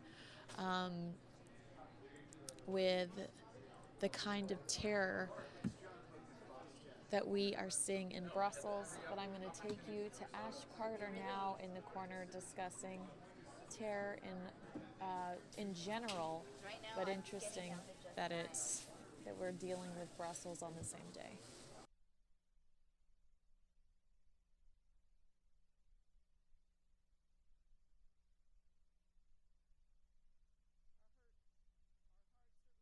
To the Belgian people as they recover from this horrific act of violence.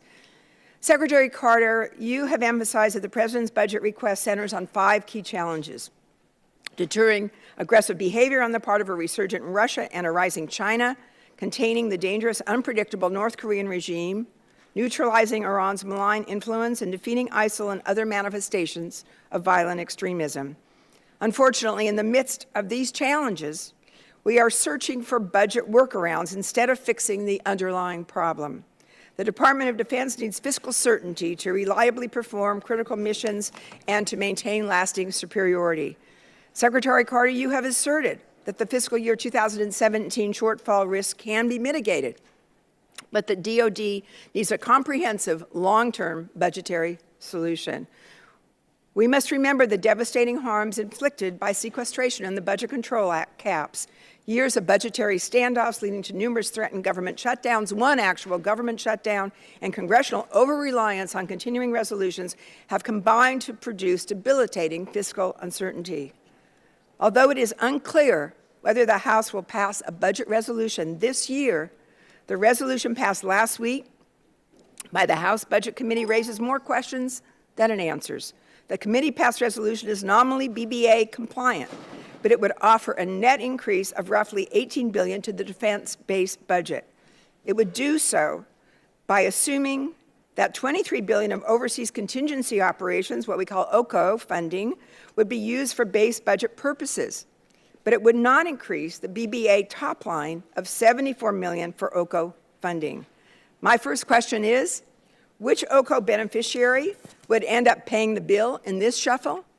Would the money come from the portion requested for DoD, that is, the warfighter? Would it come from the State Department, which also receives OCO funding to perform vital functions in contingency operations? Or would it come from both? Chairman Price's budget resolution also poses another open-ended question. It appears to allow the chairman of the House Budget Committee to adjust OCO funding levels going forward on the basis of new information, which means that at some point, supplemental OCO funding could be used to circumvent BBA funding levels. The DoD, the Congress, has to make hard choices, especially when it comes to balancing force modernization with the very, very critical need that the chairman addressed to sustain readiness. Would these issues become harder or easier if near-term OCO needs are supplemented by longer-term base budget requirements in fiscal year 2017? How would the DoD prioritize its needs if OCO funding levels are reduced within the BBA top line? And most importantly, what poses the greatest risk to national security, providing funding for base budget requirements at the level requested by the President, or providing funding for near-term OCO requirements, at least initially, at levels lower than requested? We need to carefully consider Chairman Price's proposal and every other potential adjustment to the defense budget as we work to build this year's defense authorization bill. We must also give the department additional flexibility to reduce excess infrastructure and overhead, to phase out old platforms, and to adjust the healthcare and benefit structure. The President came to us with a budget that focuses on adapting to the threats that we face today, and also one that follows the law by conforming to the Bipartisan Budget Act of 2015, including approximately $582.7 billion in discretionary budget authority for the Department of Defense. So now we must uphold our end of the deal in Congress. Thank you all for being here today. I look forward to your testimony, and thank you again, Mr. Chairman. I yield back. Thank the gentlelady. Committee is pleased to welcome today the Honorable Ashton B. Carter, the Secretary of Defense, General Joseph Dunford, the Chairman of the Joint Chiefs of Staff, as well as the Honorable Mike McCord, the Comptroller and Chief Financial Officer of the Department. Gentlemen, again, welcome to the committee. Without objection, your full written statements will be made part of the record. And, Mr. Secretary, you are recognized for any comments you'd like to offer. Thank you very much, Chairman Thornberry. Congresswoman Davis, thank you. Thanks all the members of the committee. Thank you for hosting me here today. I want to begin by condemning this morning's bombings in Belgium. Our thoughts and our prayers are with those affected by this tragedy, the victims, their families, and survivors. And in the face of these acts of terrorism, the United States stands in strong solidarity with our ally, Belgium. We're continuing to monitor the situation, including to ensure that all U.S. personnel and citizens are accounted for. We also stand ready to provide assistance to our friends and allies in Europe as necessary. Brussels is an international city that has been host to NATO and to the European Union for decades. Together, we must and we will continue to do everything we can to protect our homelands and defeat terrorists wherever they threaten us. No attack no attack will affect our resolve to accelerate the defeat of ISIL. I'll have more to say about this later in the testimony. Thank you again for hosting me today and for steadfastly supporting DoD's men and women all over the world, military and civilian, who serve and defend us. I'm pleased to be here with Chairman Dunford and her Secretary McCord to discuss President Obama's 2017 defense budget, which marks a major inflection point for the Department of Defense. As I will describe in detail, the threat from terrorism is one of the 5 challenges, as has been noted, that the United States now faces and will in the future. In this budget, we're taking the long view. We have to, because even as we fight today's fights, we must also be prepared for what might come 10, 20, or 30 years down the road. Last fall's Bipartisan Budget Act gave us some much-needed stability after years of gridlock and turbulence. And I want to thank you and your colleagues for coming together to help pass it. That budget deal set the size of our budget. And with this degree of certainty, we focused on its shape, changing that shape in fundamental but carefully considered ways to adjust to a new strategic era and to seize opportunities for the future. Let me describe the strategic assessment that drove our budget decisions. First of all, it's evident that America is still today the world's foremost leader, partner, and underwriter of stability and security in every region of the world, as we have been since World War II. That's thanks, in large part, to the unequivocal strength of the U.S. military. And as we continue to fulfill this enduring role, it's also evident that we're entering a new strategic era. Today's security environment is dramatically different from the last 25 years, requiring new ways of investing and operating. 5 evolving strategic challenges, namely Russia, China, North Korea, Iran, and terrorism, are now driving DoD's planning and budgeting as reflected in this budget. I want to focus first on our ongoing fight against terrorism and especially ISIL, which is the attacks in Belgium today again remind us we must and will deal a lasting defeat, most immediately in its parent tumor in Iraq and Syria, but also where it's metastasizing.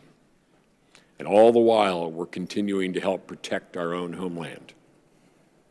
Let me give you a quick snapshot of what we're doing to pressure and destroy ISIL's parent tumor in Iraq and Syria. In Iraq, with our support, the Iraqi security forces retook Ramadi and are now reclaiming further ground in Anbar province and are simultaneously shifting the weight of their effort towards Mosul in the north. With our advice and assistance, Iraqi and Kurdish security forces have begun the shaping and isolation phase of the operation to collapse ISIL's control over Mosul. That was the mission Marine Staff Sergeant Louis Cardin was supporting when he gave his life over the weekend, providing critical protection to Iraqi forces and coalition military advisors in northern Iraq. Our thoughts and prayers are with his family and with the other Marines injured in Saturday's rocket attack. Their sacrifice will not be forgotten, and our global coalition will complete the mission they were supporting. In Syria, capable and motivated local forces supported by the United States and our global coalition have retaken the East Syrian town of Shadadi. This town served as an important logistical and financial hub for ISIL and a key intersection between its Syria and Iraq operations. In fact, Shadadi was so important to ISIL that its so-called Minister of War was involved in ISIL's defense of the town. We killed him while our local partners expelled ISIL from the town.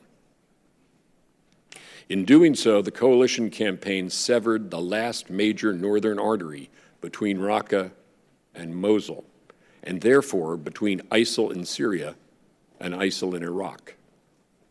And we're intent on further isolating and pressuring ISIL, including by cutting off its remaining lines of communication in southern Syria and into Turkey.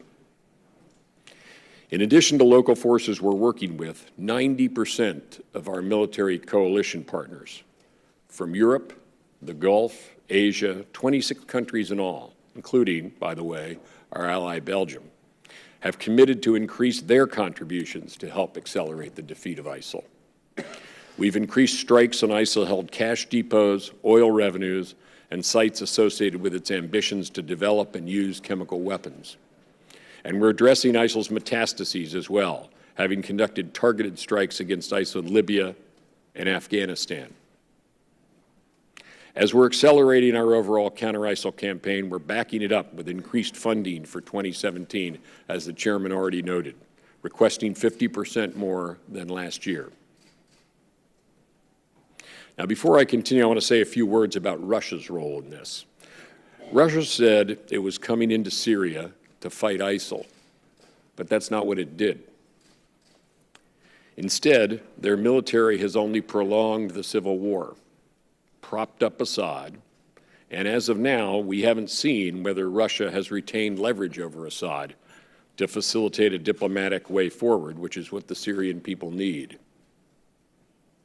One thing is clear, though. Russia's entry into Syria didn't impact our campaign against ISIL. Along with our coalition partners, we're intensifying our campaign against ISIL in both Iraq and Syria, and will continue to do so until ISIL is dealt a lasting defeat. Two of the other four challenges reflect a return in some ways to great superpower competition. One is in Europe, where we're taking a strong and balanced approach to deter Russian aggression. We haven't had to devote a significant portion of our defense investment to this possibility for nearly a quarter century, but now we do. The other challenge is in the Asia-Pacific, where China is rising, which is fine, but behaving aggressively, which is not. There, we're continuing our rebalance to the region to maintain the stability we've underwritten for the past 70 years, enabling so many nations to rise and prosper in this, the single most consequential region for America's future.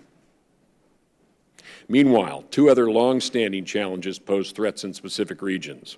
North Korea is one. That's why our forces on the Korean Peninsula remain ready, as they say, to fight tonight. The other is Iran, because while the nuclear accord is a good deal for preventing Iran from getting a nuclear weapon, we must still deter Iranian aggression and counter Iran's malign influence against our regional friends and allies, especially Israel, to which we maintain an unwavering and unbreakable commitment. Now, addressing all of these five challenges requires new investments on our part, new posture in some regions, and also new and enhanced capabilities. For example, we know we must deal with these challenges across all domains, and not just the usual air, land, and sea, but also especially in cyber, electronic warfare, and space, where our reliance on technology has given us great strengths and great opportunities, but also led to vulnerabilities that adversaries are eager to exploit. Key to our approach is being able to deter our most advanced competitors. We must have and be seen to have the ability to ensure that anyone who starts a conflict with us will regret doing so. In our budget, our capabilities, our readiness, and our actions, we must and will be prepared for a high-end enemy, what we call full spectrum. In this context, Russia and China are our most stressing competitors, as they've both developed and continue to advance military systems that seek to threaten our advantages in specific areas. We see them in the South China Sea, and in Crimea, and in Syria as well. In some cases, they're developing weapons and ways of war that seek to achieve their objectives rapidly before they think we can respond. Because of this, DoD has elevated their importance in our planning and budgeting. In my written testimony, I've detailed how our budget makes critical investments to help us better address these five evolving challenges. We're strengthening our deterrence posture in Europe by investing $3.4 billion for our European Reassurance Initiative, quadruple what we requested last year.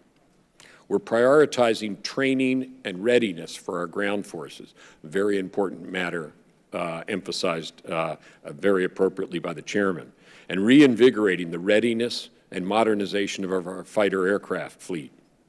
We're investing in innovative capabilities like the B-21 long-range strike bomber, microdrones, and the Arsenal plane, as well as advanced munitions of all sorts. In our Navy, we're emphasizing not just increasing the number of ships, which we're doing, but especially their lethality, with new weapons and high-end ships, and extending our commanding lead in undersea warfare, with new investments in unmanned undersea vehicles, for example, and more submarines with the versatile Virginia payload module that triples their strike capacity from 12 Tomahawks to 40. And we're doing more in cyber, electronic warfare, and space, investing in these three domains a combined total of $34 billion in 2017. Among other things, this will help us build our cyber mission force, develop next-generation electronic jammers, and prepare for the possibility of a conflict that extends into space. In short, DoD will keep ensuring our dominance in all domains. As we do this, our budget also seizes opportunities for the future. That's a responsibility I have to all my successors, to ensure the military and the Defense Department they inherit is just as strong, if not stronger, than the one I have the privilege of leading today. That's why we're making increased investments in science and technology, innovating operationally, and building new bridges to the amazing American innovative system, as we always have, to stay ahead of future threats. That's why we're building what I've called the force of the future, because as good as our technology is, it's nothing compared to our people. And in the future, we must continue to recruit and retain the very best talent. Competing for good people for an all-volunteer force is a critical part of our military edge, and everyone should understand this need and my commitment to meeting it. And because we owe it to America's taxpayers to spend our defense dollars as wisely and responsibly as possible, we're also pushing for needed reforms across the DoD enterprise, and we need your help with all of them. From further reducing overhead and excess infrastructure, to modernizing and simplifying TRICARE, to proposing new changes to the Goldwater-Nichols Act that defines much of our institutional organization, as I intend to do shortly, to continuously improving acquisitions.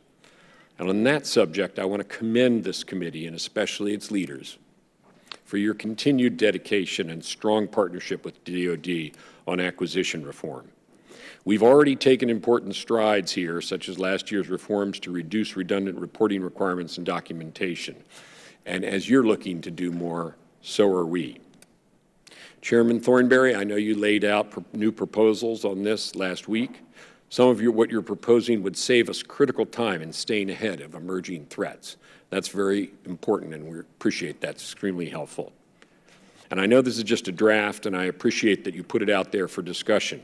In that regard, I have to say that in the current draft, there are some things that are problematic for us, so I'm also hopeful that we can continue to work with you on your proposals to ensure that DoD has the flexibility needed to apply the principles in your work to addressing all the diverse acquisition challenges we have to solve for our warfighters. I appreciate your willingness to hear our ideas as well, including ways to make it easier for program managers to do their jobs, and involving the service chiefs more in acquisition decision-making and accountability. And I look forward to working together as we have before. Let me close on the broader shift reflected in this budget. The Defense Department doesn't have the luxury of just one opponent, or the choice between fights, between future fights and current fights. We have to do it all. That's what this budget is designed to do, and we need your help to succeed. I thank this committee again for supporting the Bipartisan Budget Act that set the size of our budget. Our submission focuses on the budget shape, making changes that are necessary and consequential. We hope you approve it. I know some may be looking at the difference between what we indicated last year we would be asking for and what the budget deal gave us, a net total of about $11 billion less is provided by the Bipartisan Budget Act out of a total of almost $600 billion. But I want to reiterate that we've mitigated that difference and that this budget meets our needs. The budget deal was a good deal. It gave us stability. We're grateful for that. Our greatest risk, DOD's greatest risk, is losing that stability this year and having uncertainty and sequester return in future years. That's why going forward, the biggest budget priority for us strategically is Congress averting the return of sequestration to prevent what would be $100 billion in looming automatic cuts so that we can maintain stability and sustain all these critical investments I've been speaking of. We've seen this before, and that same support coming together is essential today to address the security challenges we face and to seize the opportunities within our grasp. As long as we work together to do so, I know our national security will be on the right path, and America's military will continue to defend our country and help make a better world for generations to come. Thank you. Thank you, sir. General Dunford. Chairman Thornberry, Congresswoman Davis, distinguished members of the committee, good morning, and thanks for the opportunity to join Secretary Carter and Secretary McCord in appearing before you. I'd like to begin by echoing Secretary Carter's comments on the loss of Staff Sergeant Cardin. His family, the 8 other Marines who were injured this weekend, and the victims of this morning's attack in Brussels are in our thoughts and prayers. I'm honored to represent the extraordinary men and women of the Joint Force. Our soldiers, sailors, airmen, Marines, and civil servants remain our single most important competitive advantage. And thanks to your support, the United States military is the most capable fighting force in the world. I don't believe we should ever send Americans into a fair fight. Rather, we must maintain a joint force that has the capability and credibility to assure our allies and partners, deter aggression, and overmatch any potential adversary. This requires us to continually improve our joint warfighting capabilities, restore full-spectrum readiness, and develop the leaders who will serve as the foundation for the future. The United States is now confronted with challenges from both traditional state actors and non-state actors. The Department has identified 5 strategic challenges, and Secretary Carter has outlined those. Russia, China, Iran, and North Korea continue to invest in military capabilities that reduce our competitive advantage. They're also advancing their interests through competition with a military dimension that falls short of traditional armed conflict in the threshold for traditional military response. Examples include Russian actions in Ukraine, Chinese activities in the South China Sea, and Iran's malign influence across the Middle East. At the same time, non-state actors such as Isil and al-Qaeda pose a threat to the homeland, the American people, our partners, and our allies. Given the opportunity, such extremist groups would fundamentally change our way of life. As we contend with the Department's 5 strategic challenges, we recognize that successful execution of our defense strategy requires that we maintain credible nuclear and conventional capabilities. Our strategic nuclear deterrent remains effective, but it's aging and requires modernization. Therefore, we're prioritizing investments needed for a safe, secure, and effective nuclear deterrent. We're also making investments to maintain a competitive advantage in conventional capabilities, and we must further develop capabilities in the vital and increasingly contested domains of space and cyberspace. As the Joint Force acts to mitigate and respond to challenges, we do so in the context of a fiscal environment that's hampered our ability to plan and allocate resources most effectively. Despite partial relief by Congress from sequester-level funding, the Department has absorbed $800 billion in cuts and faces an additional $100 billion of sequestration-induced risk through fiscal year 21. Absorbing significant cuts over the past 5 years has resulted in our underinvesting in critical capabilities. And unless we reverse sequestration, we will be unable to execute the current defense strategy, and specifically to address the challenges that Secretary Carter outlined in his remarks. The fiscal year 17 budget begins to address the most critical investments required to maintain our competitive advantage. To the extent possible, within the resources provided by the 2015 Bipartisan Budget Act, it addresses the Department's 5 challenges. It does so by balancing 3 major areas: investment in high-end capabilities, the capability and capacity to meet our current operational demands, in the need to rebuild readiness after an extended period of war. In the years ahead, we'll need adequate funding levels and predictability to fully recover from over a decade of war and delayed modernization. A bow wave of procurement requirements in the future include the Ohio-class replacement, continued cyber and space investments in the long-range strike bomber. It will also be several years before we fully restore full-spectrum readiness across the services and replenish our stocks of critical precision munitions. And I know the committee has heard from the service chiefs on the specifics of that readiness recovery. In summary, I'm satisfied that the FY17 budget puts us on the right trajectory, but it will take your continued support to ensure the Joint Force has the depth, flexibility, readiness, and responsiveness that ensures our men and women never face a fair fight. Once again, thank you for the opportunity to appear before you this morning, and I look forward to your questions. Thank you, sir. Mr. McCord, I understand you do not have an oral statement. Is that correct? Thank you. Appreciate you being here today as well. Mr. Secretary, I think you're exactly right to condemn the attacks in Brussels, and you're exactly right to express sympathy for the victims. I think the question for, especially for this committee, but for the American people is, okay, what are we going to do about it? And in last year's bill, Section 1222 asked the administration to provide a strategy for how we were actually going to implement the President's stated desire to degrade and destroy ISIS.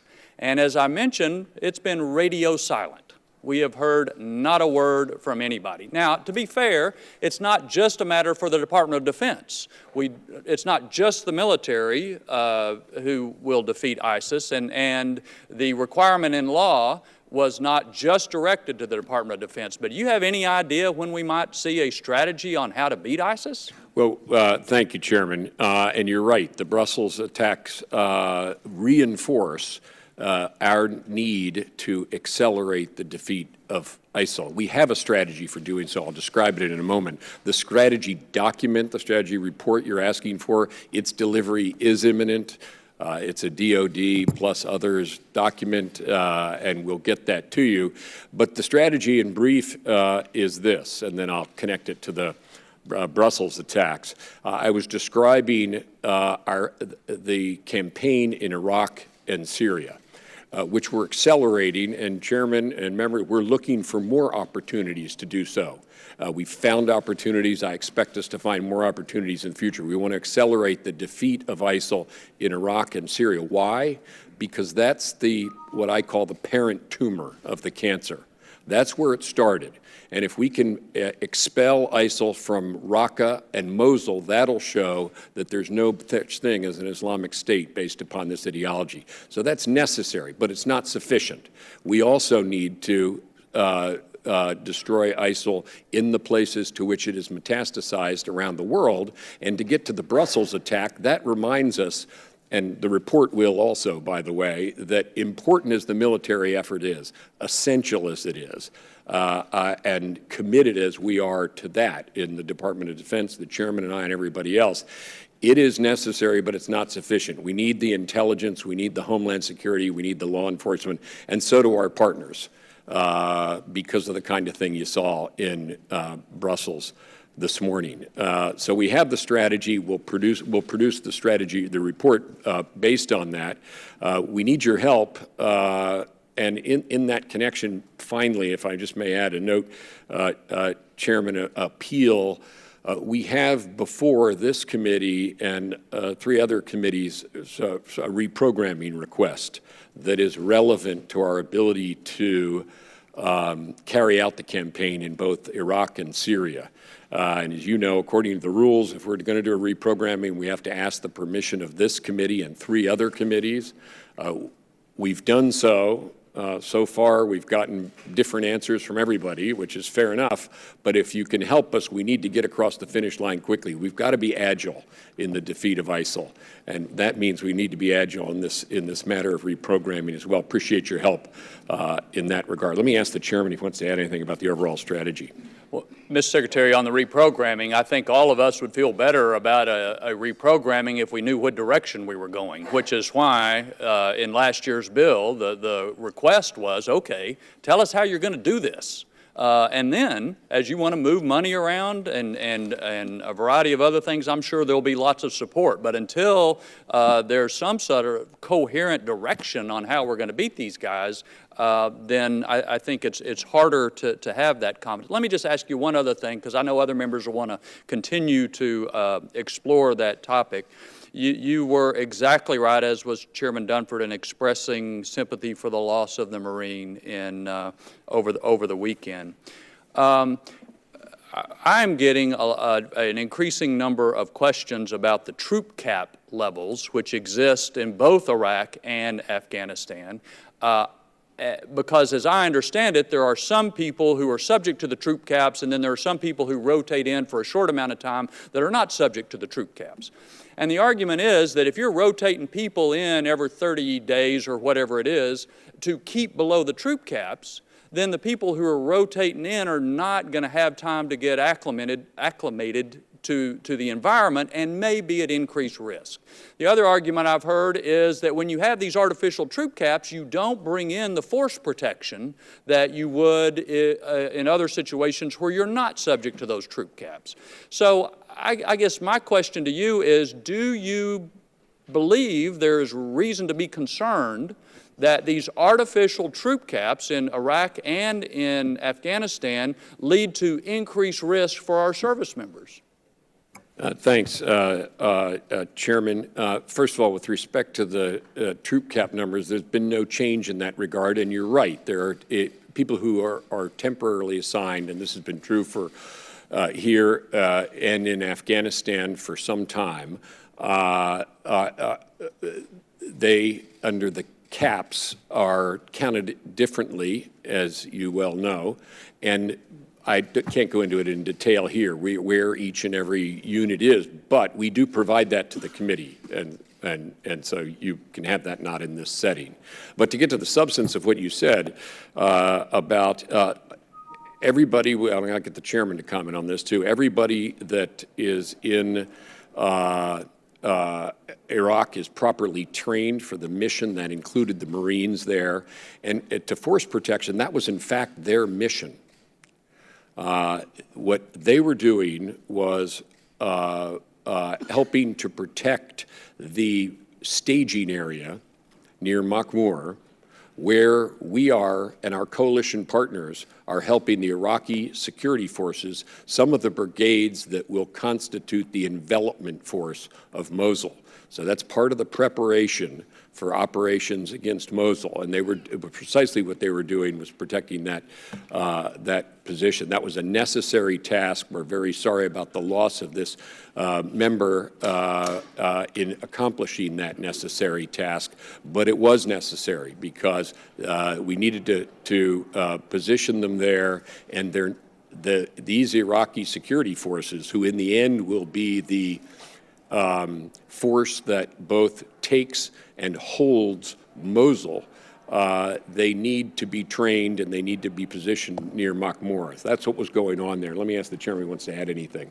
Chairman, your specific question about have we compromised force protection or other critical capabilities as a result of the force cap, I can tell you we haven't done that.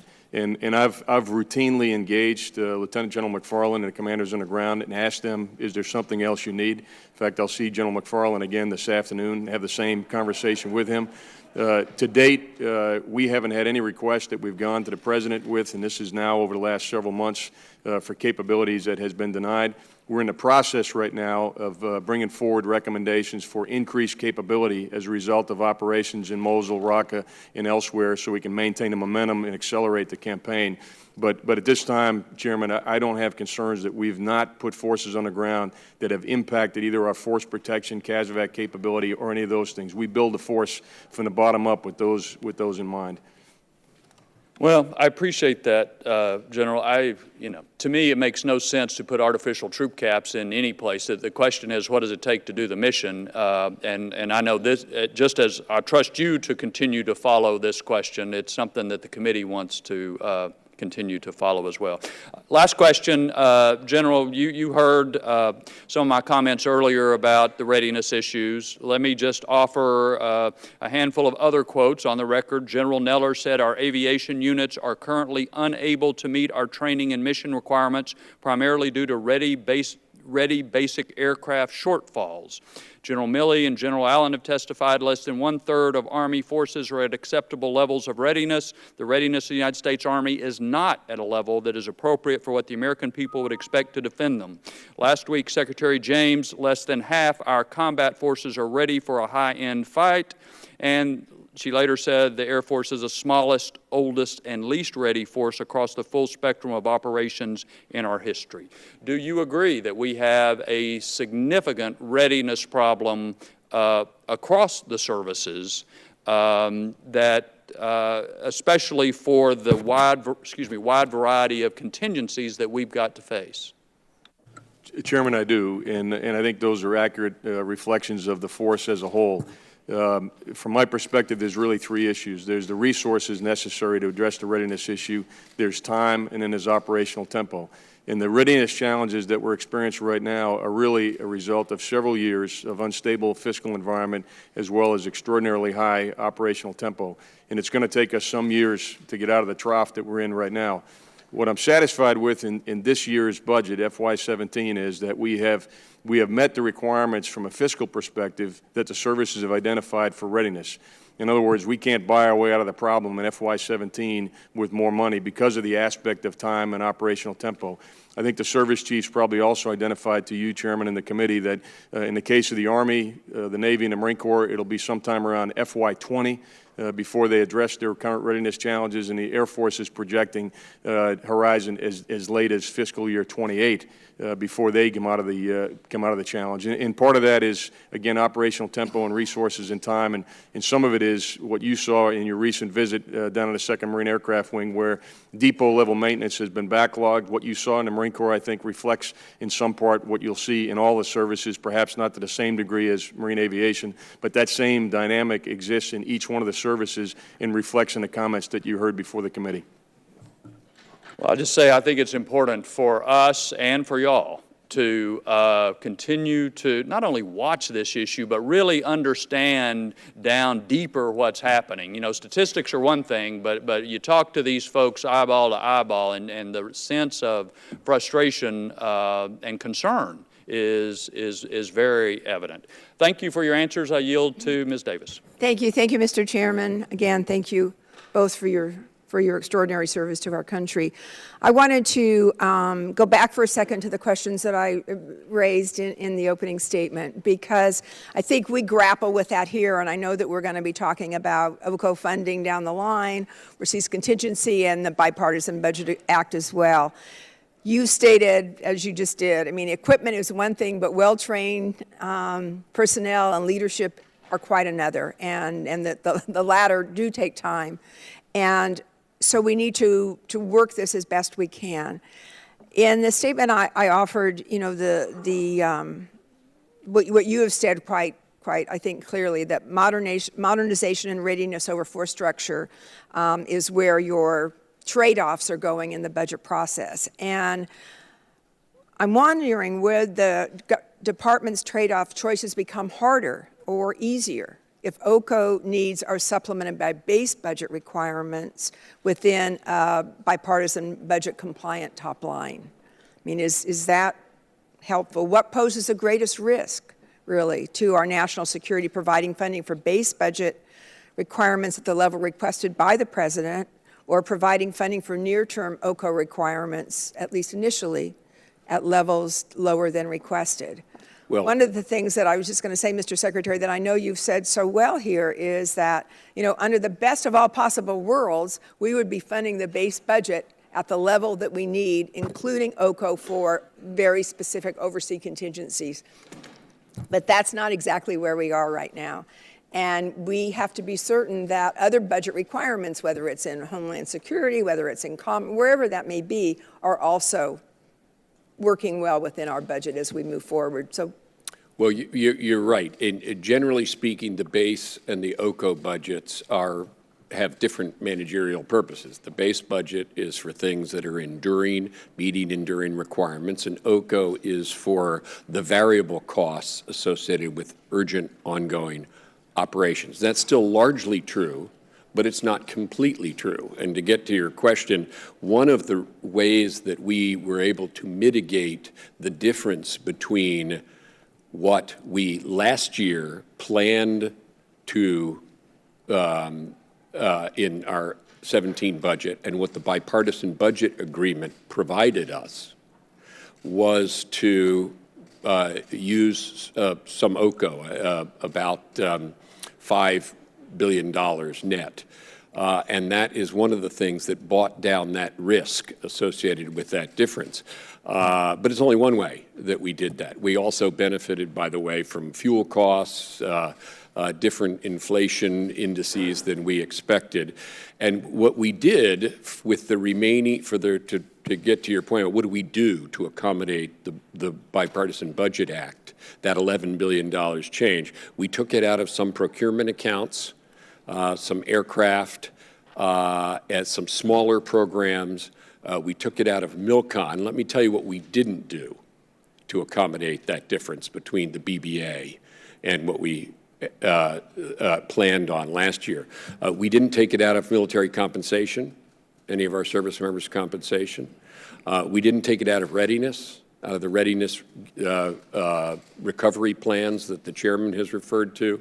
We didn't take it out of any of our major acquisition programs, stop any of them, break any multi-year contracts, and we didn't change any of our end strength numbers, targets, as a result of that. So that's how we accommodated the $11 billion, and that's the reason why the chairman and I say that part we managed to mitigate and bring forward a budget that meets our needs. Our worry is in the future. And with the $100 billion cuts that we face, and wherever they come from, in the accounting, that is the biggest strategic risk to us. General Dunford, did you want to?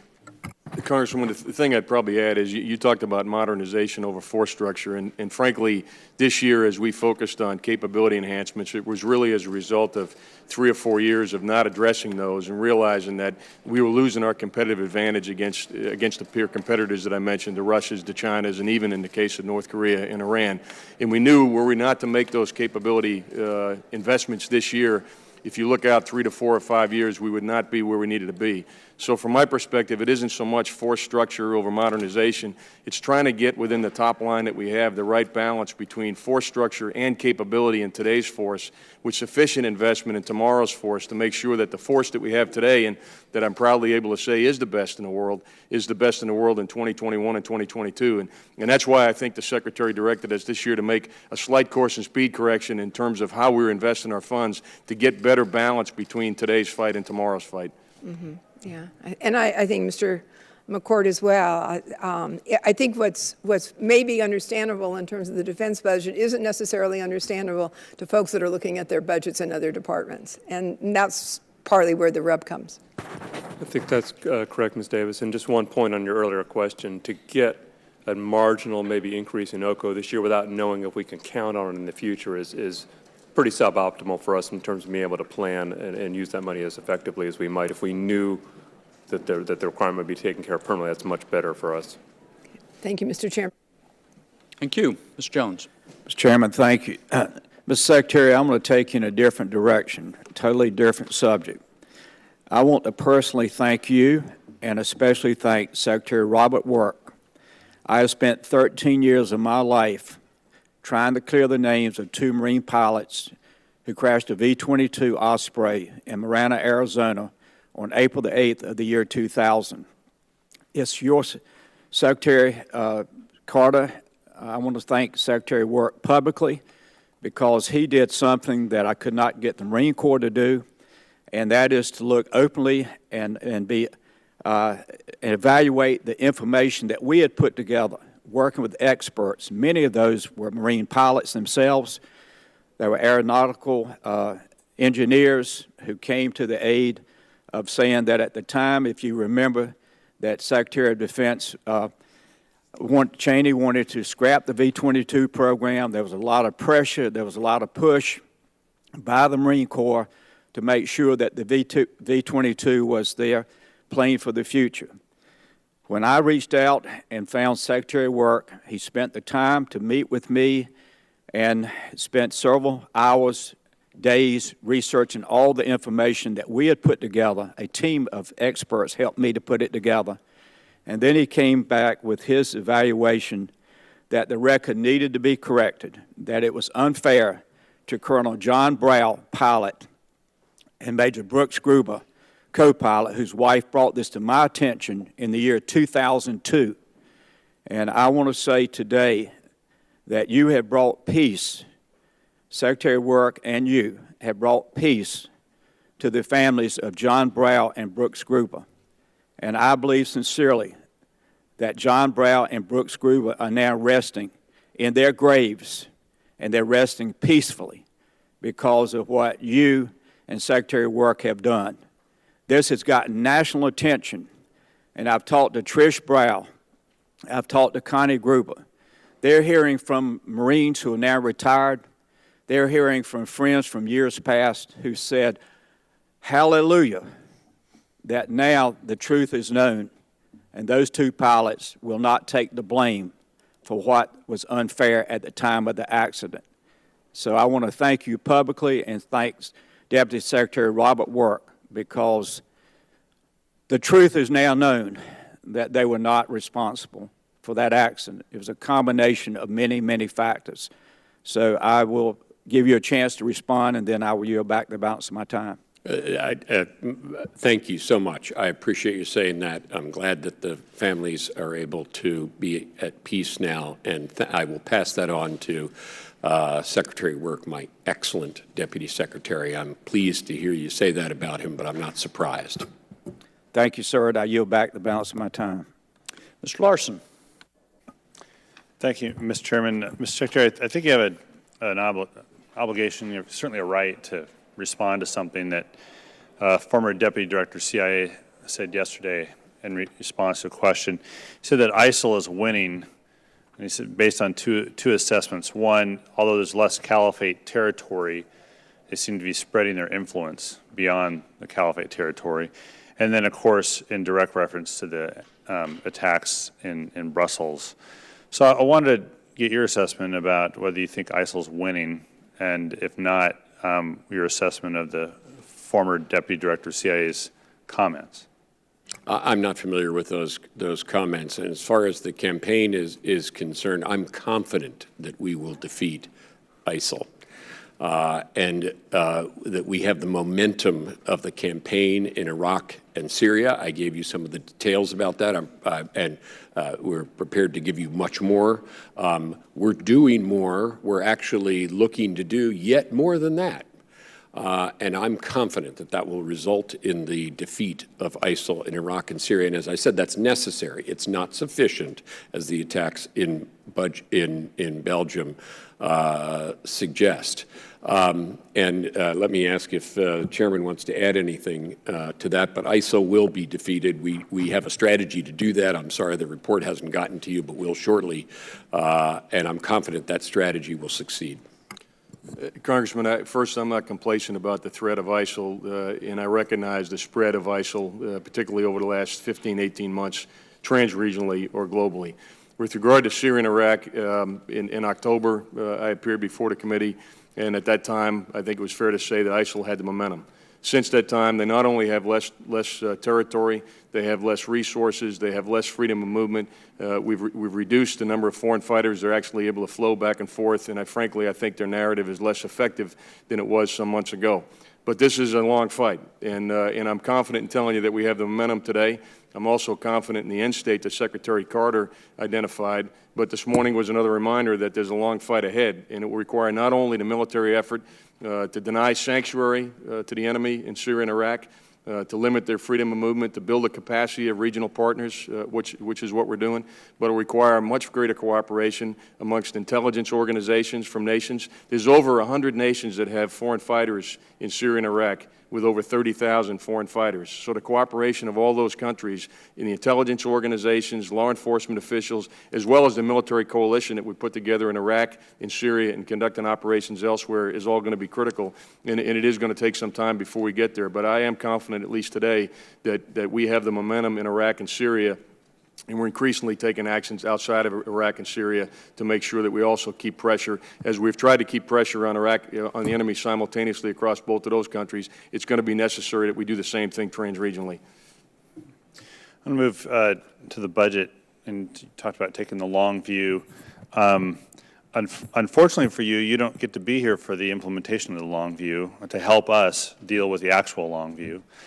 And we've been having this debate and a little bit, and Ms. Davis touched upon it, and I'm just wondering how you envision affording these incredibly expensive programs that we have outside, not just outside of this budget, but outside of the 5 years and even 10. And nuclear modernization is one of those, but it's not the only one, where we're going to be called upon, if we have the fortunate success of staying here, to resolve and solve.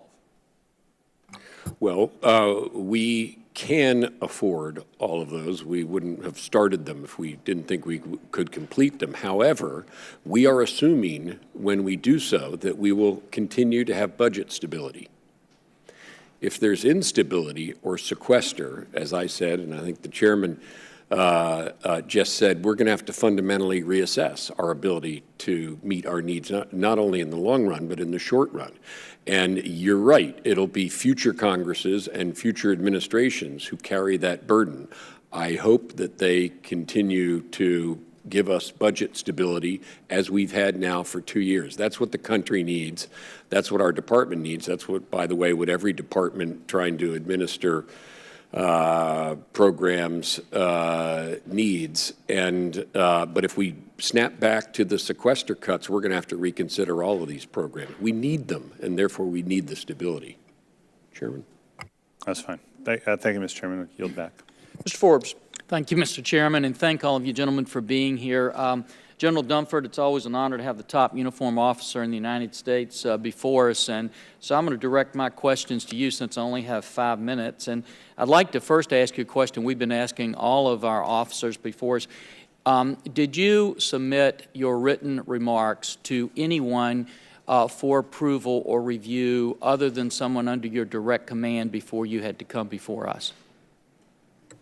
Congressman, I did submit my remarks to the Office of Secretary of Defense as well as Office of Management and Budget. No changes were made in my written remarks as a result of that review. Now, one of the things that I heard you just say in response to the chairman was you said that your readiness concerns were based on an unstable fiscal environment. And one of the concerns I always have, we wrestle with in this committee, is simply this. When we look at whether strategy is driving the budget or the President's budget or whether the President's budget is driving strategy, the question is which one of them are predominant? Is it the strategy that's predominant in driving the President's budget, or is it the President's budget that is predominant in driving the strategy? Congressman, I think this year it's fair to say that within the top line that we were given, and for the last several years, just as a rule, is it the strategy that's more predominant in driving the budget or the budget that's more predominant in driving the strategy? Yeah, I would say if you go back to the last few years and particularly look at sequestration in 2013, the fiscal environment has had a bigger impact. So then when we've constantly asked people that have come in here, many people from the Pentagon saying that the budgets are in line with the strategy, then what you're saying is basically that it's been the budget that's been driving our strategy. Congressman, let me, if I can give you just a little bit of a nuanced answer. Here's what I'm confident in saying. Today, we have a defense strategy that calls for us to defeat an enemy, to deny another adversary, to protect the homeland, as well as deal with violent extremism. I'm confident in FY17 that we'll be able to do that. All right, then let me ask you this. I don't mean to cut you off. I only have 3 minutes. I'm looking at a document here that was signed by President Obama on January 3rd, 2012 for the defense guidance. And he says specifically in here, this guidance was requested to guide the spending over the coming decade. Then I have it signed on January 5th, the defense guidance by Secretary Panetta, and this is what over and over again people have been coming in here pointing to and saying this has been directing their spending. And then we had in 2014 the Quadrennial Defense Review. Over and over again, people have sat where you are sitting and have said that this has guided the spending of the Department of Defense. Has the Department of Defense been following the President's guidelines and been basing their spending on these two documents? We have, Congressman, but what we've been doing is living year to year and deferring modernization that's going to cause a bill in the out years. And I understand that. Now let me ask you this, because these documents are based on certain assumptions. Did either of these two documents account for the rise of Isil? They did not. Did either of these two documents assume that U.S. forces will no longer be in Iraq and Afghanistan? They did not. And in fact, we do have forces still in Iraq and Afghanistan. Did either of these two documents assume that we would reset our relationship with Russia and that we would be able to cooperate with them? We did not foresee Russia's current actions in those So the assumptions made for these two documents were not correct with the Russians. With regard to Russia, that is correct. Did either of these two documents count for China's aggressive behavior in the South China Sea? Not to the extent that we've seen it, Congressman. Now, with that, wouldn't it be fair to say if the assumptions that these documents were based upon were invalid or wrong, that the strategy would also have been invalid or wrong?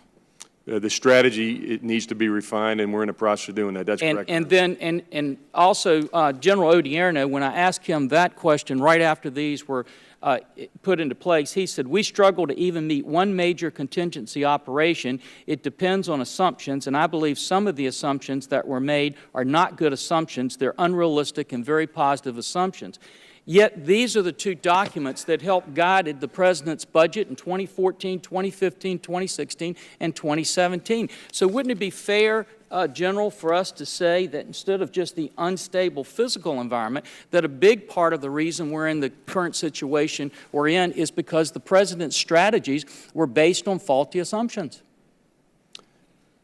This year, Congressman, I'm talking about the last several years leading up to this. This year's budget's not putting us in the situation that the Chairman talked about. If you're asking, did we foresee the current conflict with ISIL and Russia? Wouldn't it be fair to say that rather than just physical instability, that the reason we're in the problem is because of a faulty strategy? And with that, Mr. Chairman, I know my time's up and I yield back. Mr. Courtney. Thank you, Mr. Chairman, and thank you to both witnesses for your service and your testimony today. I just have a couple quick questions. And Secretary Carter, Admiral Stavridis, retired Admiral, Under Secretary Stackley, Secretary Mavis, have all appeared over the last couple of weeks, and we've talked about this question of the long view of the undersea fleet, which Admiral Harris and General Breedlove said at this point are kind of playing zone defense out there because of what's happening in the Pacific and the North Atlantic. Again, this is a good budget in terms of investing, as you point out, in shipbuilding or submarine building. But down the road, you know, there's a possibility that we're going to see a dip at probably the worst possible time. And so I guess the question is, do you agree that this is an issue that we need to work on, as Secretary Stackley has promised, so that we again, are able to keep our eyes focused on the long view in terms of that emerging challenge? I do agree with that. Our undersea capability is a critical strength of the United States. We need to keep that strength and extend that strength. And I think the biggest issue we're going to face beginning in the 20s is the job done. We're not investing in the health of the organization today, which will result in some wellness challenges down the road, which will read Readiness. Is having an issue. Thank Let you, me Mr. Chairman. figure out. Ms. Duckworth. What? Thank you, Mr. Chairman. And I just want to take a moment to also express my deep condolences how to correct and this. solidarity with our allies in Belgium, across NATO, and across the European Union. This morning's cowardly terrorist attacks were not only an attack on the people of Brussels, but attack against Europe and civilized people everywhere who condone such horrific acts of terror. Secretary Carter, in your written testimony, you lay out 5 evolving challenges that are driving the department's planning and budget. And I want to focus on the fifth challenge, countering terrorism overseas and protecting our homeland. In your written testimony, you also outlined 3 military objectives to defeat ISIL, and you say the third is the most important, to protect the homeland. Again, with that in mind, please provide the specific steps the department is taking to coordinate with its interagency partners to protect the homeland, and what actions Congress needs to take to bolster those initiatives, funding, legislative. Additionally, you mentioned the development of DoD's trans-regional counterterrorism strategy. Could you describe the pillars of that strategy and how it complements current efforts to deny terrorists a safe haven from which they can train, plan, operate, and launch these kinds of attacks, for example, here in the homeland? Certainly, and thank you for the question. I'll start and then ask the chairman to reinforce. You're right. Our mission of protecting the homeland, which we need to do at the same time we fight overseas to defeat ISIL, is one we share with the intelligence community, with law enforcement at all levels, and also with Homeland Security. And we work very closely with them.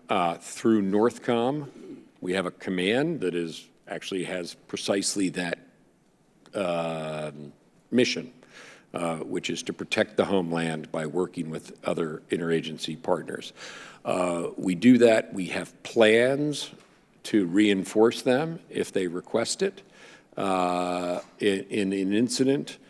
We support them all the time with equipment, technology, intelligence, and so forth, and it's a two-way street. We work with them. It's a very smooth working relationship, and the chairman can elaborate more on that. One thing I want to particularly ask him to elaborate on is your second point about transregional. One of the things that I am looking at in connection with the so-called Goldwater-Nichols issue is strengthening the role of the Joint Chiefs of Staff and the chairman in precisely this way, the trans-regional coordination. We have combatant commanders, they're excellent, but they're focused on particular regions. I look to the chairman, and he does an excellent job of this, of balancing resources and making sure that the different COCOMs are cooperating, both, and that's NORTHCOM and the other combatant commanders. Let me ask him to elaborate. Congressman, to be specific, what we did back in November, we asked the Special Operations Command to take the lead, not from a special operations perspective, but because they did have connective tissue in each one of our combatant commands, and they were capable of doing this, to begin the development of a trans-regional terrorism plan and countering violent extremism writ large. We've been working at that now for a couple of months. We most recently had a meeting in the tank on Friday afternoon where I convened the Joint Chiefs and all of our combatant commands to look at this. Critical to that is having a common operational picture and a common intel picture across all of our combatant commands. So that's the first part. The second thing is having an assessment process that integrates what all the combatant commanders see trans-regionally into a single vision that the Secretary of Defense can see. And then, as the Secretary alluded to at the end of his comments, a process to make recommendations for the prioritization and allocation of resources across all the combatant commands so that, much like we're trying to provide pressure across ISIL in Iraq and Syria, we're trying to do that trans-regionally at the same time.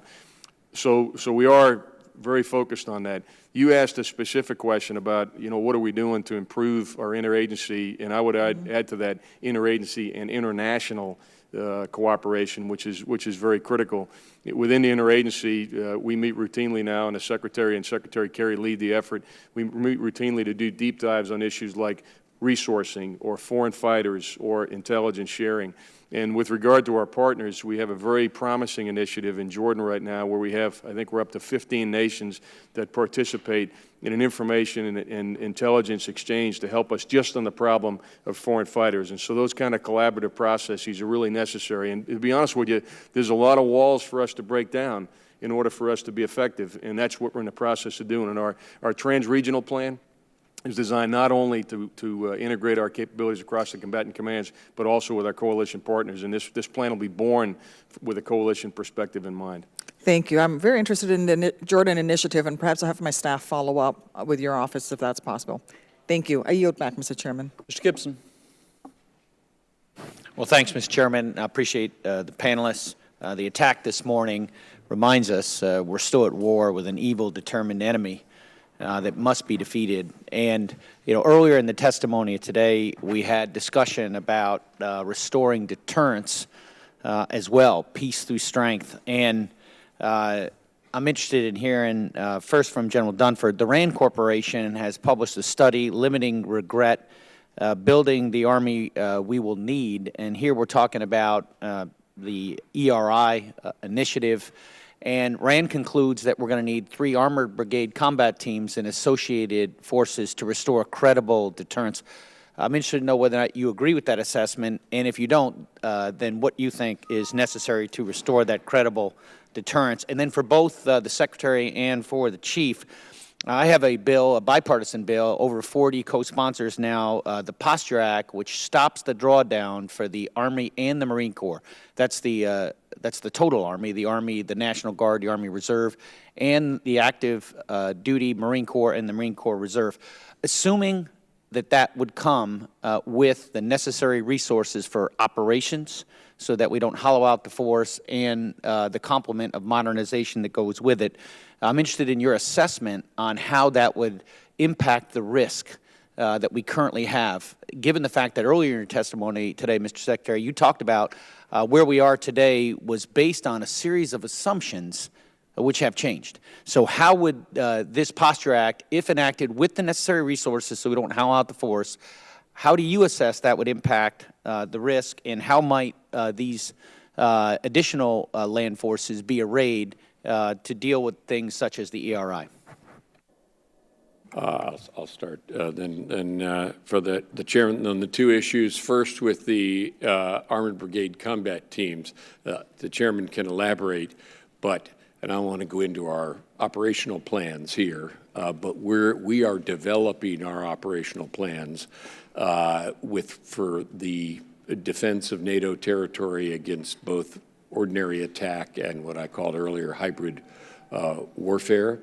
And we're developing those plans and the requirements that come from them. I'm not familiar with the particular report that you cite, but that is now a necessity as a consequence of Russian behavior, as I said in my opening statement.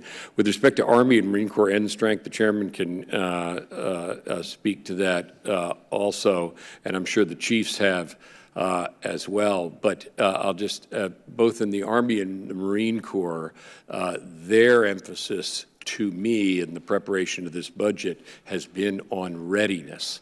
And they have end strength plans to come down from the levels that they were previously, and their priority is the readiness of the force, not changing those end strength goals. I concur with that. Chairman? Congressman, we've made a down payment. You talk about what do we need in Europe, and of course it's not just about Army forces, it's the aggregate of joint capability. In the ERI, I think you know that we have an armored BCT's worth of equipment, a division headquarters, engineering equipment, and other units that are part of our pre-positioned stocks. We also pay for a constant presence of another brigade combat team that'll be over there for exercises and assurance of our partners as well as deterrence. What the overall number is that we may have, a year or 2 or 3 years down the road, I couldn't speculate. I don't think the RAND study is wildly off base, but again, to me, it's a function of not just looking at Army presence in isolation, but looking at the aggregate of joint capability that'll do what we need it to do, which is assure our partners as well as deter. With regard to the end strength issue, Congressman, my greatest concern is, in fact, that we have balance in the force, and we have not only the right force structure, but we have the right capability. And you hit it exactly right. If we're gonna grow the force, we need to make sure that the infrastructure supports that. We need to make sure that the manpower supports that. We need to make sure the equipment modernization supports that, and then the operations and maintenance dollars that will allow us to train that force as well. So all of those levers have to be adjusted at the same time. Otherwise, the force gets out of balance, and that's why our focus this year was on capability over capacity. The reason is we felt like we were getting out of balance, where we didn't actually have the right amount of training, the right amount of equipment in place to make sure the units that we had were at the highest level of readiness possible. Well, thank you, General. And let me just say for my colleagues and for the American people watching at home, for the record, that we are on path to draw down our land forces to pre-World War II levels. We had General Milley here last week, and You know, he describes the array and the mission set, and given the changes to the assumption as high risk, and given the fact that when you turn this off, it takes 3 to 4 years to actually get the combat readiness restored, I think this bipartisan bill, we need to summon the will, get the resources, and get it enacted. And with that, I know my time has expired. Thank you, Chairman. Mr. Scott. Thank you, Mr. Chairman. Gentlemen, thank you for being here today. And General Dunford, your statement warns of an expanding Iranian malign influence and increasing capability in the region. In your assessment, is Iran more or less capable today, militarily speaking, than they were the day the nuclear deal was signed?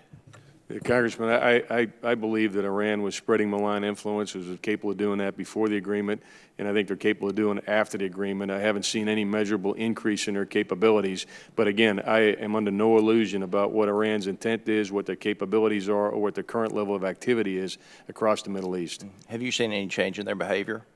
I have not seen any specific change in their behavior, Congressman, with the caveat that they were spreading malign influence before the agreement, and they continue to do so. Absolutely. Now they have $150 billion to help them spread it.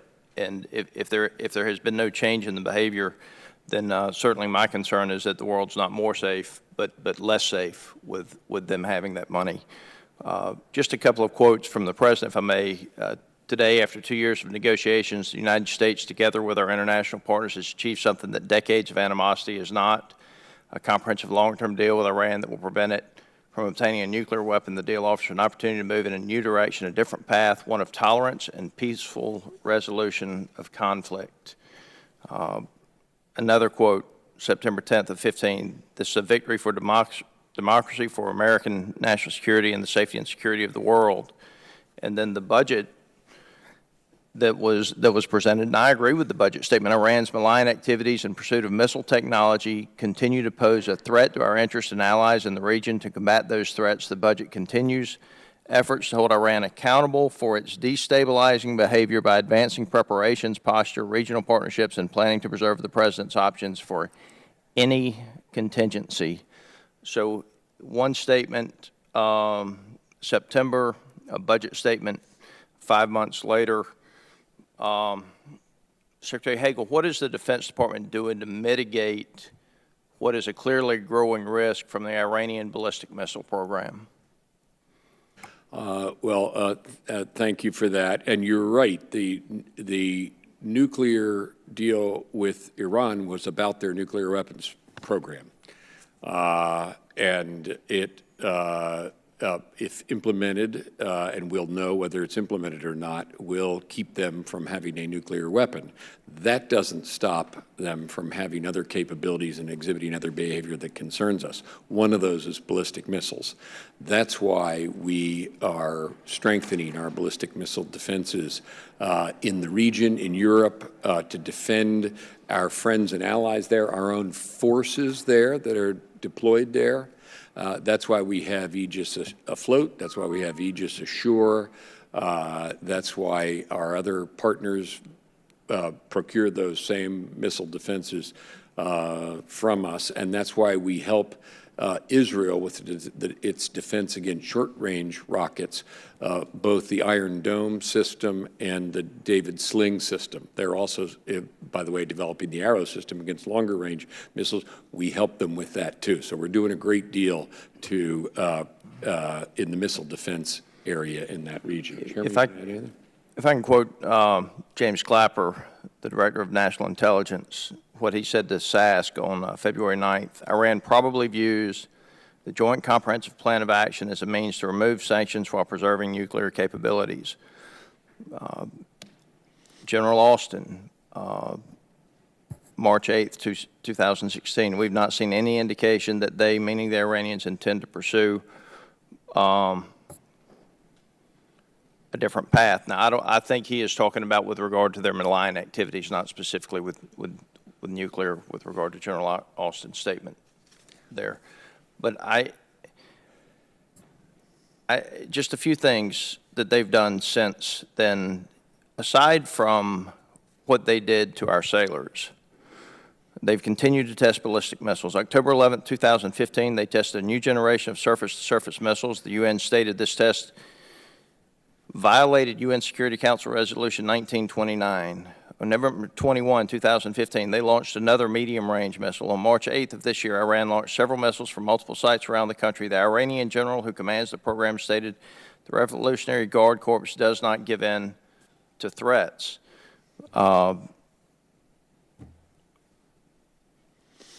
Secretary Carter? But the nuclear agreement, and I said at the time that it was struck and hasn't changed our commitments in the Department of Defense at all.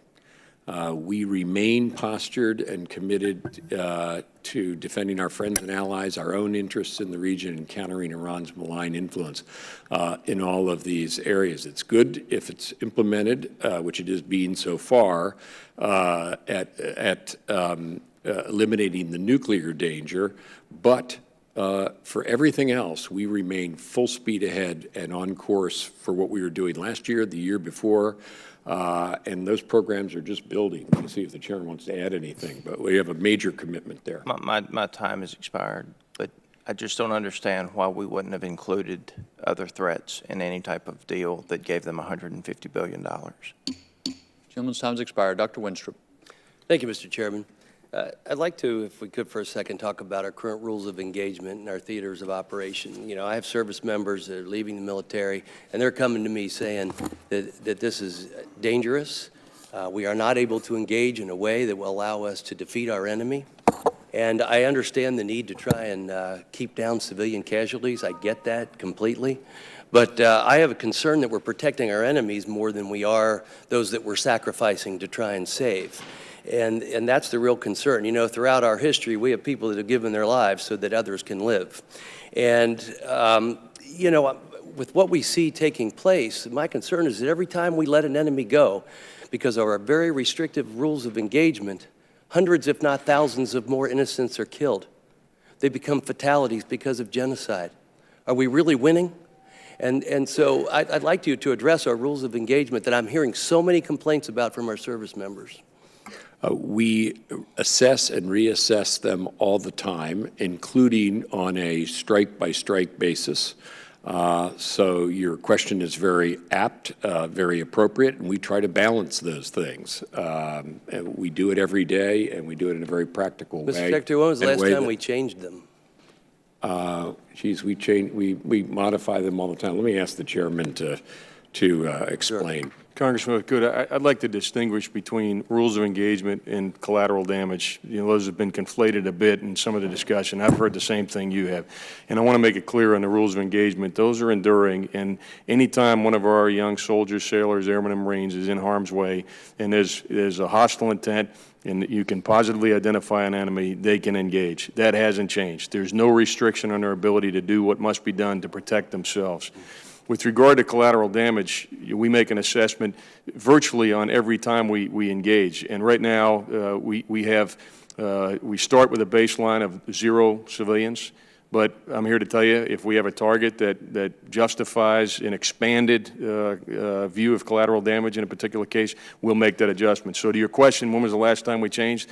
I can't assure you that it was this morning, but I can assure you it was probably sometime in the last couple of days where General Austin made a decision to expand the numbers of civilian casualties that might be incurred in a particular target, given the importance of that target. What we have tried not to do is make enemies of the very people that we're trying to protect in places like Iraq and Syria. And we've also tried to make sure that at the end of the day, we don't become the enemy. We're fighting with our values, and at the end of the day, 5, 10 years from now, when this war is over, it'll be because we won the war of values and a war of ideas, not because we dropped a bomb in one place or another. I understand that's a very fine balance. You know, I personally would give my life so my family could live, if that's what it came down to. My other concern comes to, are we in any way, shape, or form trying to work out an international or system of justice for those that we detain? You know, we're not dealing with the Timothy McVeigh here with domestic terror, and we're not dealing with the World War II situation where at the end of the war we sign a peace treaty and return our POWs. You know, we're releasing people from Guantanamo. Some are returning to the fight. Do we really have a formal system of justice? You know, we're a country of laws, and we have a system of justice, and I think that's an expectation, and I haven't seen us going in that direction. Well, thank you. We have various possibilities for detention if we take a We do have some prisoner. breaking news here. I'm There gonna is go law ahead of war and detention. pause this video, and I'm going to take it off the screen. I'm waiting to get some additional information on this fire. It looks like this is our tower cam. Actually, if I remove the lower third, you can see more. This is our tower cam. We don't have Skyfox on it. Maybe if I do a lower. There we go. We don't have Skyfox on this quite yet, and I'm waiting to get details on the location, but a pretty horrific looking fire we have here in Phoenix. This is a local story. And let me see, I'm going to check Fox 10 Phoenix's Twitter handle because I know I saw Kim posting about it. It's a brush fire. It's 36th Street in Elwood. Again, looks like it's a brush fire. Did I say that right? 36th Street in Elwood. It's near the airport. Yeah, near Sky Harbor Airport. And that's what we're currently looking at, near Sky Harbor Airport. There's more information on our Twitter feed, Fox 10 Phoenix. A brush fire, though, 3209 South 36th Street in Phoenix, Arizona. So let me update my lower third here pretty quick. I don't know how much I'm gonna, or how quickly I'll actually put it up because I don't want to actually block the fire that you're seeing. But we are looking at a brush fire near the Phoenix airport.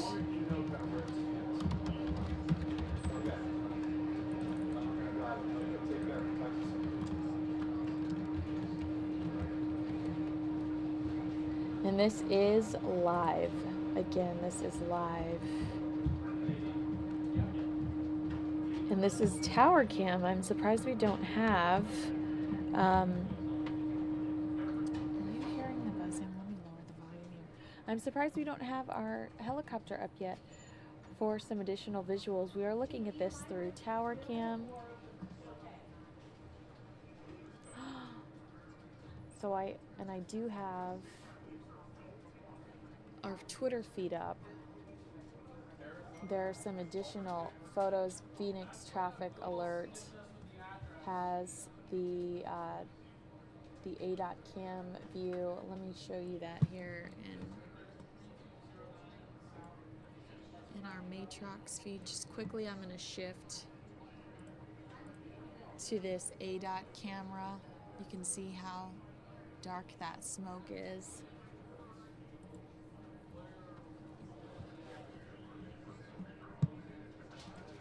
And then right here, I'm going to show you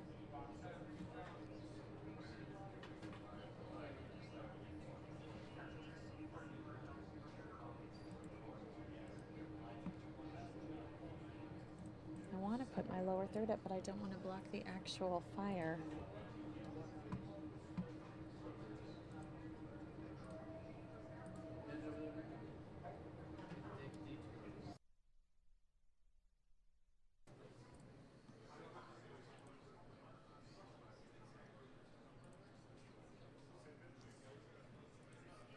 All right, again, this is a brush fire at 36th Street in Elwood, near Sky Harbor Airport.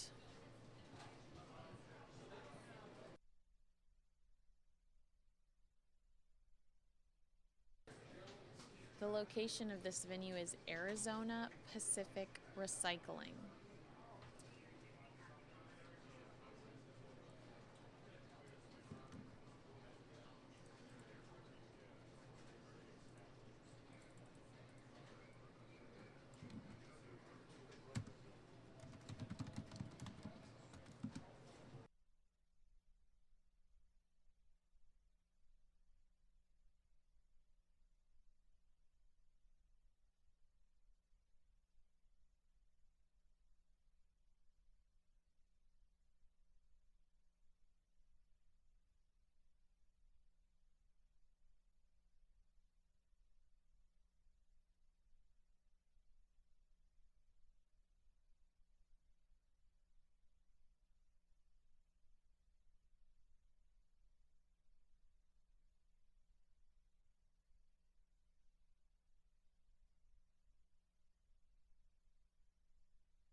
And I did just receive, let's take a look at the map here.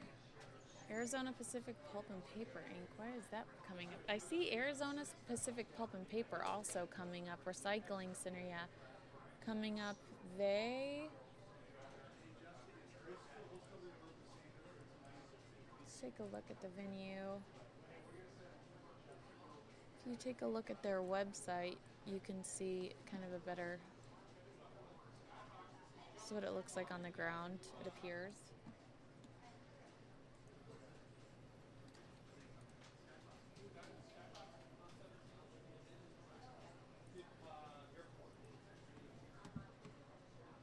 And so I'm not 100% sure if it's still a brush fire, if we can actually pinpoint it to a venue. I can't confirm that. I should probably. Give me a moment and I'll try.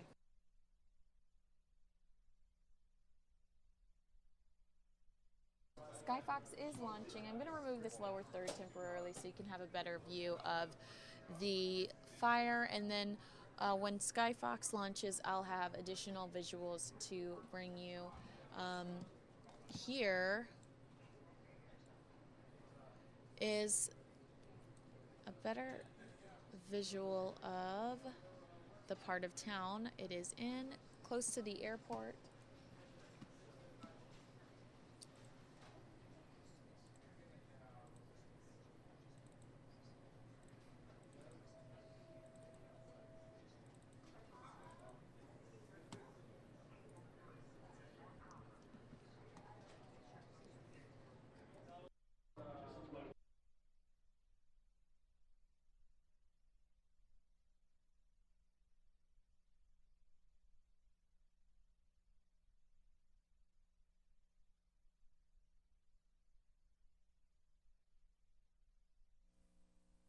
And Street View.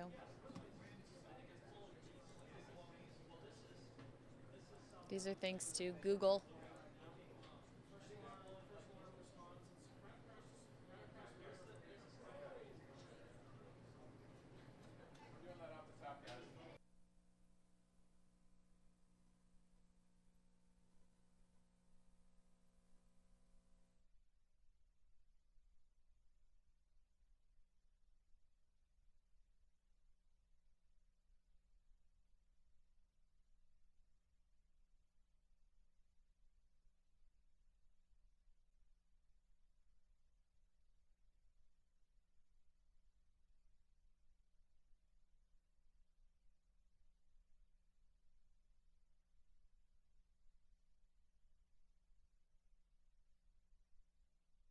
All right, you can see that I updated that lower third. I just did confirm with a producer that, and I'm going to remove the lower third again so you have a better visual here.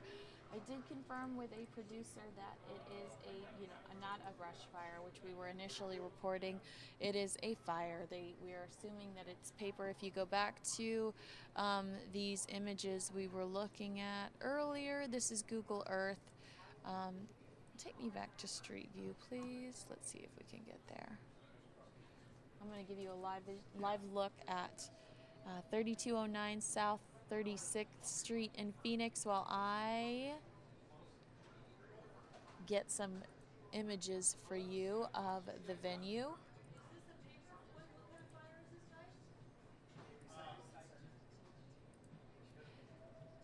Again, this is at Arizona Pacific Pulp and Paper. At 3209 South 36th Street in Phoenix, Arizona, very close to Sky Harbor Airport. And take a look at some of these photos. These are street views. Looks like these are some photos we're picking up from their website.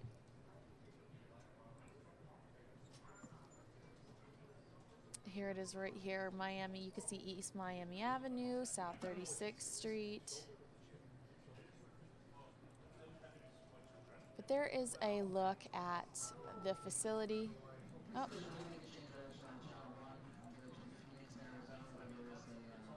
Take a look. This is inside the venue. You can see here, this is inside the venue. one of their trucks. Let's see if we have any more photos. A lot of this is just logo, but take a look right here. That quite possibly could be what we're seeing on fire. I'm going to give you back a live look again at Arizona Pacific Pulp and Paper Recycling Center. Their website. Here's another image. Back to the live look. This is what it looks like. A lot of paper, trucks. Hopefully we'll have the Skyfox visuals any minute now, so I can give you some different angles and another live look, this is not a live look, another a video photo provided by their website, another image provided by their website.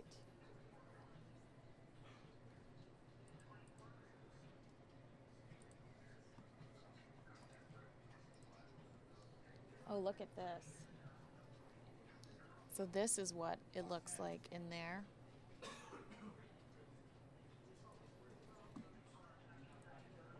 A very scary scenario in those the live image we're getting, that intense black smoke.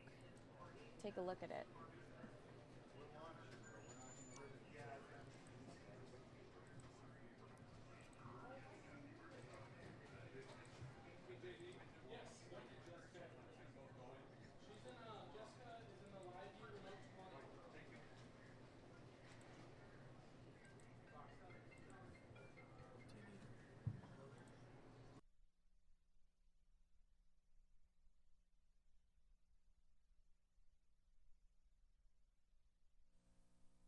Take a look here. These some more photos provided by Arizona Pacific Pulp and Paper Recycling.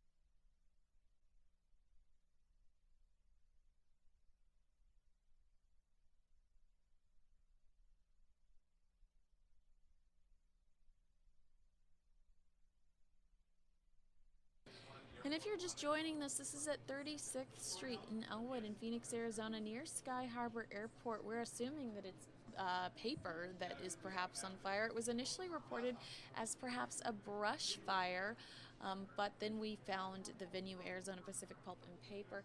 Take a look. This is what it looks like around that area. A lot of recycled material. I'll go back to the live look, that black, thick smoke.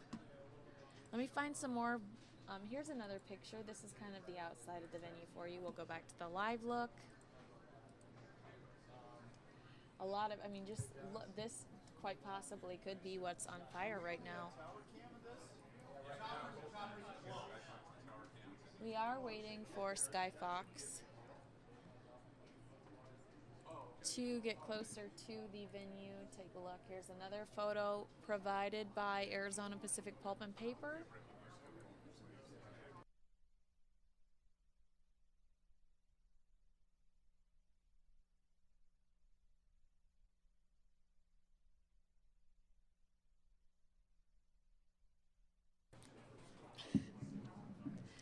Here we go. Here's a live look at Skyfox.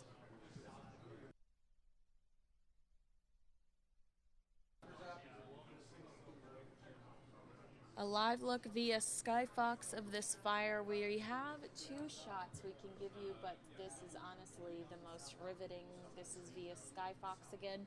This is at Arizona Pacific Pulp and Paper. Look at that shot. When I have a corner that's clean, I will put the additional shot via tower cam in that corner. But while this riveting picture is taking up the entire screen, I think, will stay there. But this is at Arizona Pacific Pulp and Paper near Sky Harbor Airport. We are assuming that it is that recycled material that is currently on fire. We had initially reported brush, but it is obviously this venue, Arizona Pacific Pulp and Paper, and we are going to bring you continued coverage until that fire is out.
All right, I'm switching out with Mike Page. He will be with you for the next 2 hours. I will see you on the other side with election results.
All right, folks, a very fluid situation here. A huge fire going on in Phoenix, 36th Street, Elwood.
All right, this is a recycling plant near 36th Street and Elwood. You can see just an intense fire going on right now. Skyfox up in the air, getting these shots for us of these aerial shots. Very fluid situation as the fire department is really trying to get a hold of this. But obviously, as you can see here, major fire going on in Phoenix near Sky Harbor Airport.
Right now, we have a team going to the scene, not obviously close to the scene, but around the area to provide you guys with more information as it becomes available. But wow, what a scene here.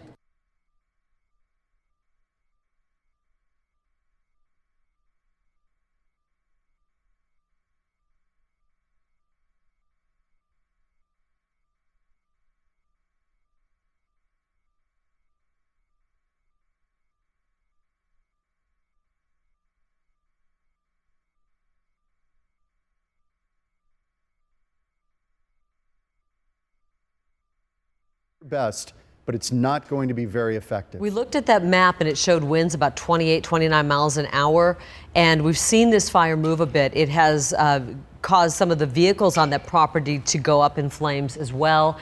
So they really do have a big project on their hands trying to contain this fire. We've got a 2-alarm fire, and you can see the fire units there. They're basically trying to water things down, keep things wet and cool that are nearby. It looks like they're watering down some buildings that are near the fire, to prevent the fire from spreading to them.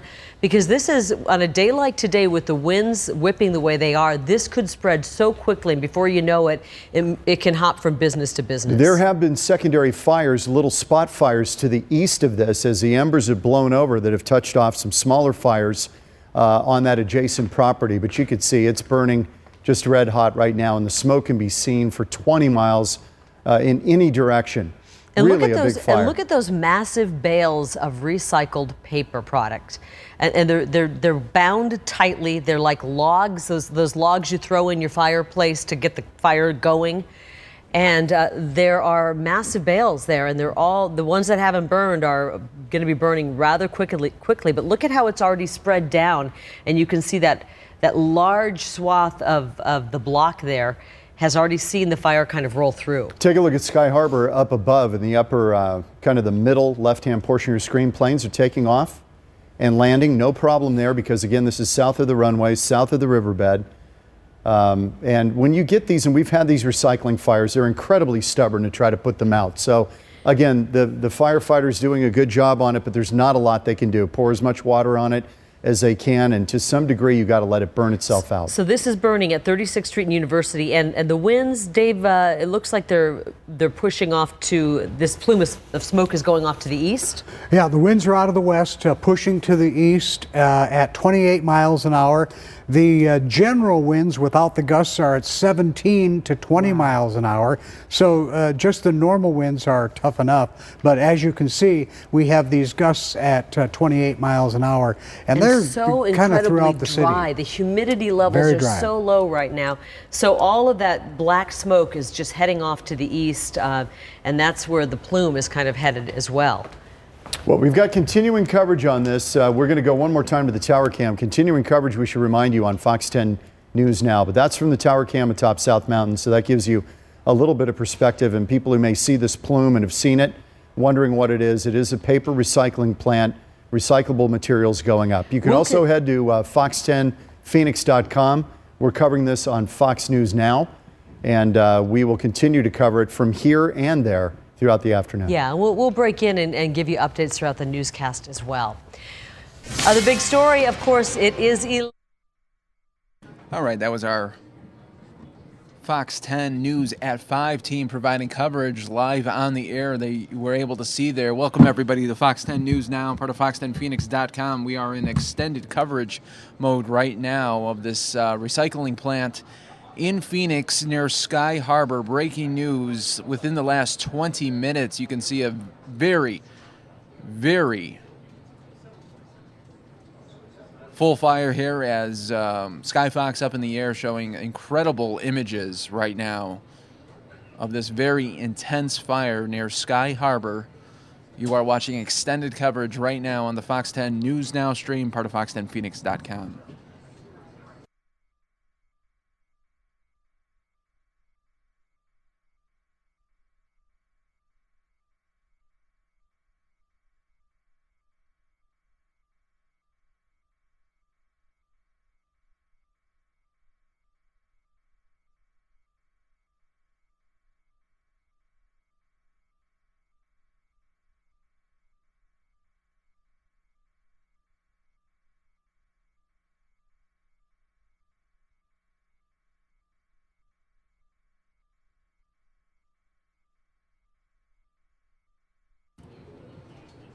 Thank you, everybody, for watching continuing coverage right here of this large fire in Sky Harbor at a recycling plant, 36th Street and Elwood in Phoenix, right near Sky Harbor. You can see the planes there in the background.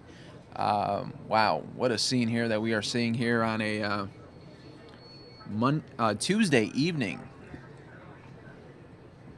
With already so much to talk about as far as elections and the terror overseas, it's just been a day full of stories here on the Fox 10 News Now stream. We do appreciate it, everybody,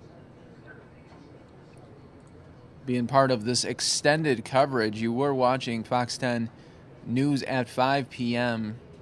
They'll be back with more updates as this becomes available, but right now you can see this is a very fluid situation at this recycling center where there is a lot lot of energy to burn off here, so this could be a while before they get this under control. We do appreciate everybody watching, giving you guys extended coverage right here.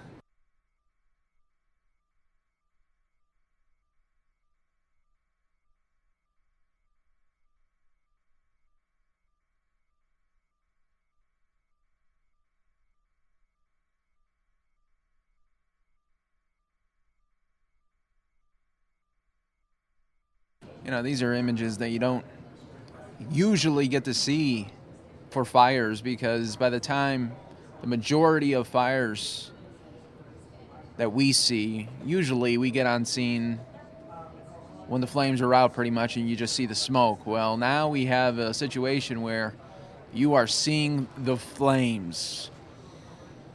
And it is a big, big fire here in Phoenix. Look at the crews already trying to tackle this massive fire. Fire department doing a great job. They have a long night ahead of them.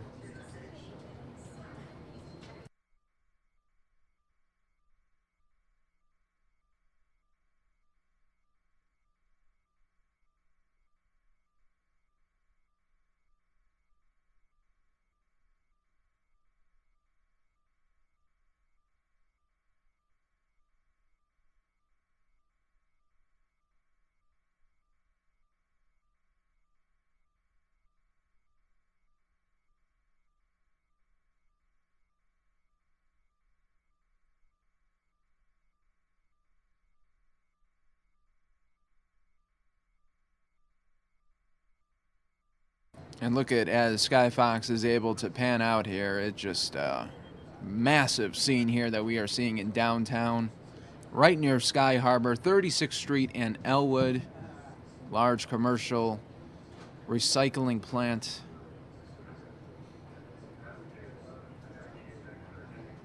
On fire.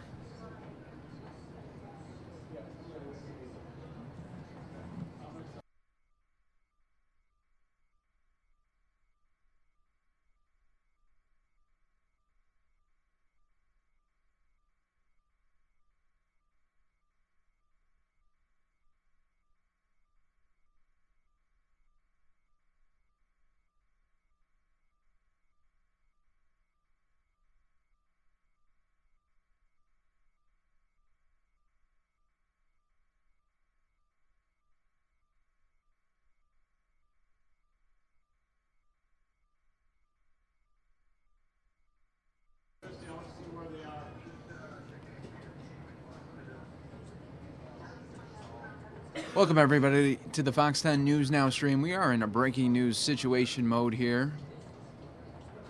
Welcome to the stream for extended coverage of this breaking news situation. Massive fire near Sky Harbor at this recycling plant, 36th Street and Elwood. We appreciate everybody being part of the stream, and this is a massive undertaking for the fire department. As you can see, these flames are just so high right now, and you can see firefighters trying to tackle it, but it doesn't even look like they're making a dent right now. Huge fire going on.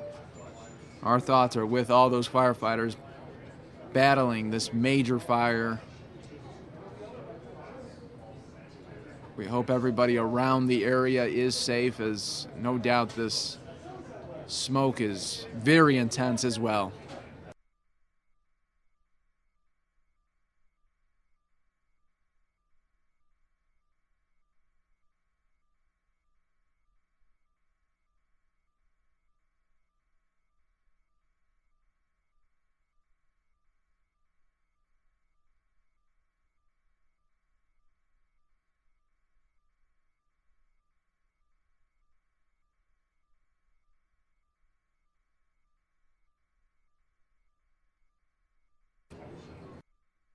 Thank you, everybody, for tweeting me right now. You could do that so at Mike Pace Fox 10. I'll get you guys a graphic there in just a little bit. But people are asking, just tuned in, do you know what caused the fire? That's from Noreen. No, at this point, Noreen, we do not know how this fire happened. We are just, right now, fire department doesn't know either. Their main concern right now, obviously, get this fire under control.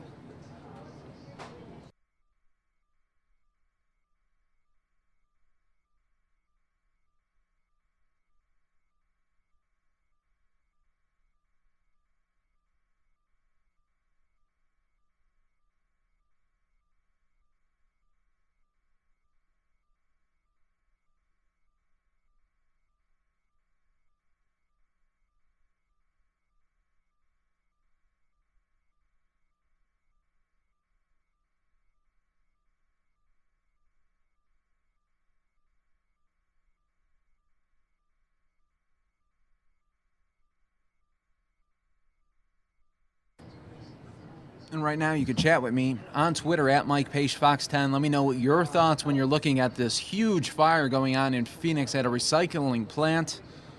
Thank you to everybody that has been tweeting me already. I'll try to get your guys' thoughts on the air as we are going here. But my name is Mike Page. Happy to be here with you this evening. A major situation going on right now. Let's turn over to Fox 10 News at 5 for some more updates. Businesses all around the state, brings them into their facility there and recycles them. And so much of it has caught fire right now. Even vehicles on the property have caught fire and it's spreading. So they're trying to do everything they can to keep it contained and let it burn out. But with these very strong winds, it is a difficult firefight for firefighters tonight. It's a 2-alarm fire, and we're going to continue to monitor it. We're going to take a quick break here, and we'll be back in a moment. All right, we're going to get you guys some more info as it becomes available. Obviously, very fluid situation. It's hard for the fire department to get back to us right now as they are dealing with a massive situation here near the airport. We have crews on their way to the scene to get you guys a little bit closer to the scene, as well as provide some ground shots for you. Once we get those shots available, we will give those to you. But right now, these are all courtesy right now of Sky Fox up in the air, giving us some great aerials of this situation. Thank you, Apple Snapple, for that picture. The best tweeting me, did any civilians get burned in the fire? I pray for the families. Right now, we don't know of anybody being hurt from this fire, but as you can imagine, very fluid situation here, unfolding right before our eyes. Welcome to the stream, everybody. Fox 10 News Now. If you haven't already done so, now would be the time to hit that subscribe button. We do cover breaking news and news all throughout, not only here in Arizona, but all throughout the country. This just so happens to be right here in our own backyard. So hit that subscribe button. We do stream Monday through Friday, 9 a.m. to 9 p.m. Be able to give you guys updates whenever you want them. All you got to do is hit that subscribe button, and you'll be part of the Fox 10 News Now stream team.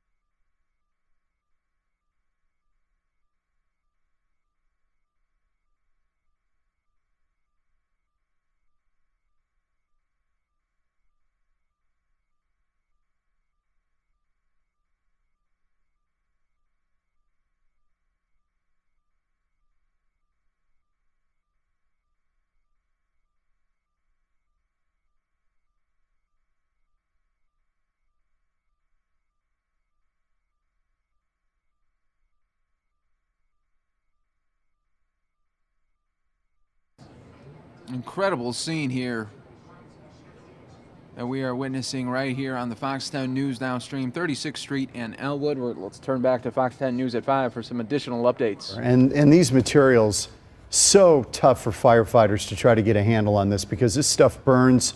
It's insidious. You can't get to it really. It's burning in tightly packed paper products, putting off huge plume of smoke, blowing really to the southeast right now. As the winds have come in from the west, and the winds have been upward of 28 miles an hour just in recent minutes. So it's really fanning this thing. Yeah, it's all of the ingredients you don't want when you're dealing with a fire. You've got paper, tightly packed paper. You've got lots of wind and very, very dry conditions. The humidity has been so low, and Skyfox has this vantage point where you can just see the flames shooting very high, probably a good 30 feet into the sky. And look at them, they've got the ladder truck on it. They're trying to put a lot of water on it, but they can really only fight it from that side because of all of the wind pushing all of that dark smoke and the flames, basically, as you said, John, off to the southeast. We should let you know Sky Harbor operations are going as normal because it's burning south of the airport and south of the riverbed. So Sky Harbor's still operating pretty well. Christy Siefkin is covering the story. She's near the scene, near the fire, and she joins us via phone. Christy, the air quality has to be horrible in that area. Are you smelling quite a bit of smoke? We are. In fact, it's in quite of a backup getting toward the fire. We cracked our window just a few inches to snap a photo a couple minutes ago. The air quality terrible, and as you guys mentioned, just the perfect storm today, if you will, of the materials that are burning and the winds really kind of kicking up this fire. And we're continuing to see those plumes of smoke billowing from the facility. Right now, we're at about 32nd Street. We just saw yet another fire vehicle passing us, headed towards the scene. And that huge tower of black smoke, of course, causing people to slow down on the side of the road, snapping pictures. In fact, I've been following our viewers on Facebook and on Twitter, taking a look at some of the comments there. People as far as North Phoenix seeing some of the effects of that smoke. Obviously, it is blowing to the southeast right now, though, and we haven't seen any flights delayed, as John said, but we've actually, interestingly, seen a few airplanes moving through that plume of smoke. We should be there in just a couple minutes and be able to get more information for you guys then. Yeah, they're getting a show if you're coming in on a flight or flying out of Sky Harbor, because this is quite a scene. The flames and the smoke can be seen for miles. Christy, where you are, just give us a lay of the land. It's pretty much an industrial area, that area south of the airport, correct? Very much so, although we're actually on, just got off of Broadway, and we're about to go over the 10. We're passing the Drury Inn and Suites, so there are some businesses here, not as much of residential properties. Obviously a large industrial area, though, and as you guys talked about before, the combination of materials just perfect to feed that fire. We're actually pulling up to the scene right now. I see 1, 2, 3 fire trucks on scene. We've seen some additional vehicles pulling up right behind those. The area cordoned off. A lot of people standing around taking video, taking pictures, trying to capture what's going on. And we'll actually be on the ground here in just a couple of minutes and be able to send you guys some footage. As we've been continuing to drive to the scene, we've been hearing sirens the entire way, one vehicle after the next. We're going to let you causing a traffic block. We're going to let you get a little bit closer to the scene, and it's such a thank you, Christy. It is such an industrial area that one of the concerns, and Troy Hayden's going to show us some of the area, is this spreading to other industrial businesses down there, and there's other dangerous, hazardous materials in that area and other businesses, so that's always a concern. Troy Hayden joins us with a look at the map and where this is burning. Troy? Yeah, so maybe better orient you to where things are happening here. So a map of Phoenix. We're going to zoom in on Sky Harbor Airport, and you'll see Sky Harbor, the runways, recognizable there. So then just to the south of the airport, this is where it is, where this little pin is. Here's the recycling center right here, and the recycling center having a much better day in this picture. But you can see this is what's burning right here. This huge stack, and there's rolls, and there's boxes, and there's all sorts of things there that are burning right now, and that's what's on fire. And right here, you can see those semis that we've been seeing over and over again in the distance. They're about ready to be burned. That's where they are. And the smoke, fortunately, is kind of heading down like this. It's kind of heading down in this area to the south and a little bit to the east. So again, it's going away from the airport. So Carrie, you were talking about looking around the neighborhood and taking a look at it. It's very industrial, So if you've got smoke possibly and flames going this way, there's not really a whole lot. It's like it's a big open yard there, but you could lose some semi trucks. Those are worth a lot of money, and people just don't want to have to deal with all the smoke and all the issues here. And as I toss back to you, I thought that I have. How many of these recycling plant fires do we see? I mean, we need to get a handle on what's going on. And I would imagine this is going to cost a whole lot of money for us to fight. You've got resources, you've got all the water and all the issues. And it seems like they should be able to get a handle on what's going on with these recycling centers. We had a pretty big one, was it back in September, I think? Yeah, it wouldn't surprise me. It seems like we have at least a couple of these a year. Maybe I'm off, but it seems like that. Take you back to Sky Harbor for a minute, or just south of Sky Harbor. We're looking at from Sky Fox right now. Shelley Jamieson is on the phone with us from Phoenix Fire. Shelley, how are you guys fighting this? We see, obviously you're putting the water cannon on it, but you're kind of defensive on this, aren't you? Shelley, are you with us? Oh, we don't have Shelley Jamieson. We'll effort that. This is just one. It almost appears that they're just trying, as you said earlier, John, keep it from spreading the best they can, because everything has to burn itself out. When you're dealing with paper on fire, you just kind of let that burn. But we've seen vehicles and trucks already burn in this fire, and it has spread on site quite a bit. It looks like the fire department is kind of surrounding it, at least on the side where the winds are coming from, so that they're not in the path of the fire, and kind of going at it from that route. Okay, let's check in again with Shelley Jamieson, Phoenix Fire. Shelley, we didn't get you earlier. Are you there? Okay, when we get Shelley, let me know. As you can see, trying to fight this, they're on the west side. That's where that water cannon is coming in. And again, we've talked about this before. That could fill your backyard pool in a matter of seconds. That's how much water that is, and it's not going to do much on a fire of that magnitude. We're going to take it to break here for a minute. We'll be back. More coverage of this fire burning south of Sky Harbor at 36th Street and University at a recycling plant. Back in a minute. All right, Fox 10 News at 5. We'll be right back. Thank you, everybody, for watching this extended coverage right here on the Fox 10 News Now stream, part of fox10phoenix.com. As you can see, a massive fire underway. I do want to show you a viewer pic that was sent in. This is from Twitter. M.A. Leclerc sent this in, so I'm going to show this to you guys right now. Look at that. This is from Sky Harbor, from the airport. You can see that heavy smoke there. So we do appreciate you guys sending in those pictures. You guys are part of the stream team. Back out to Sky Fox.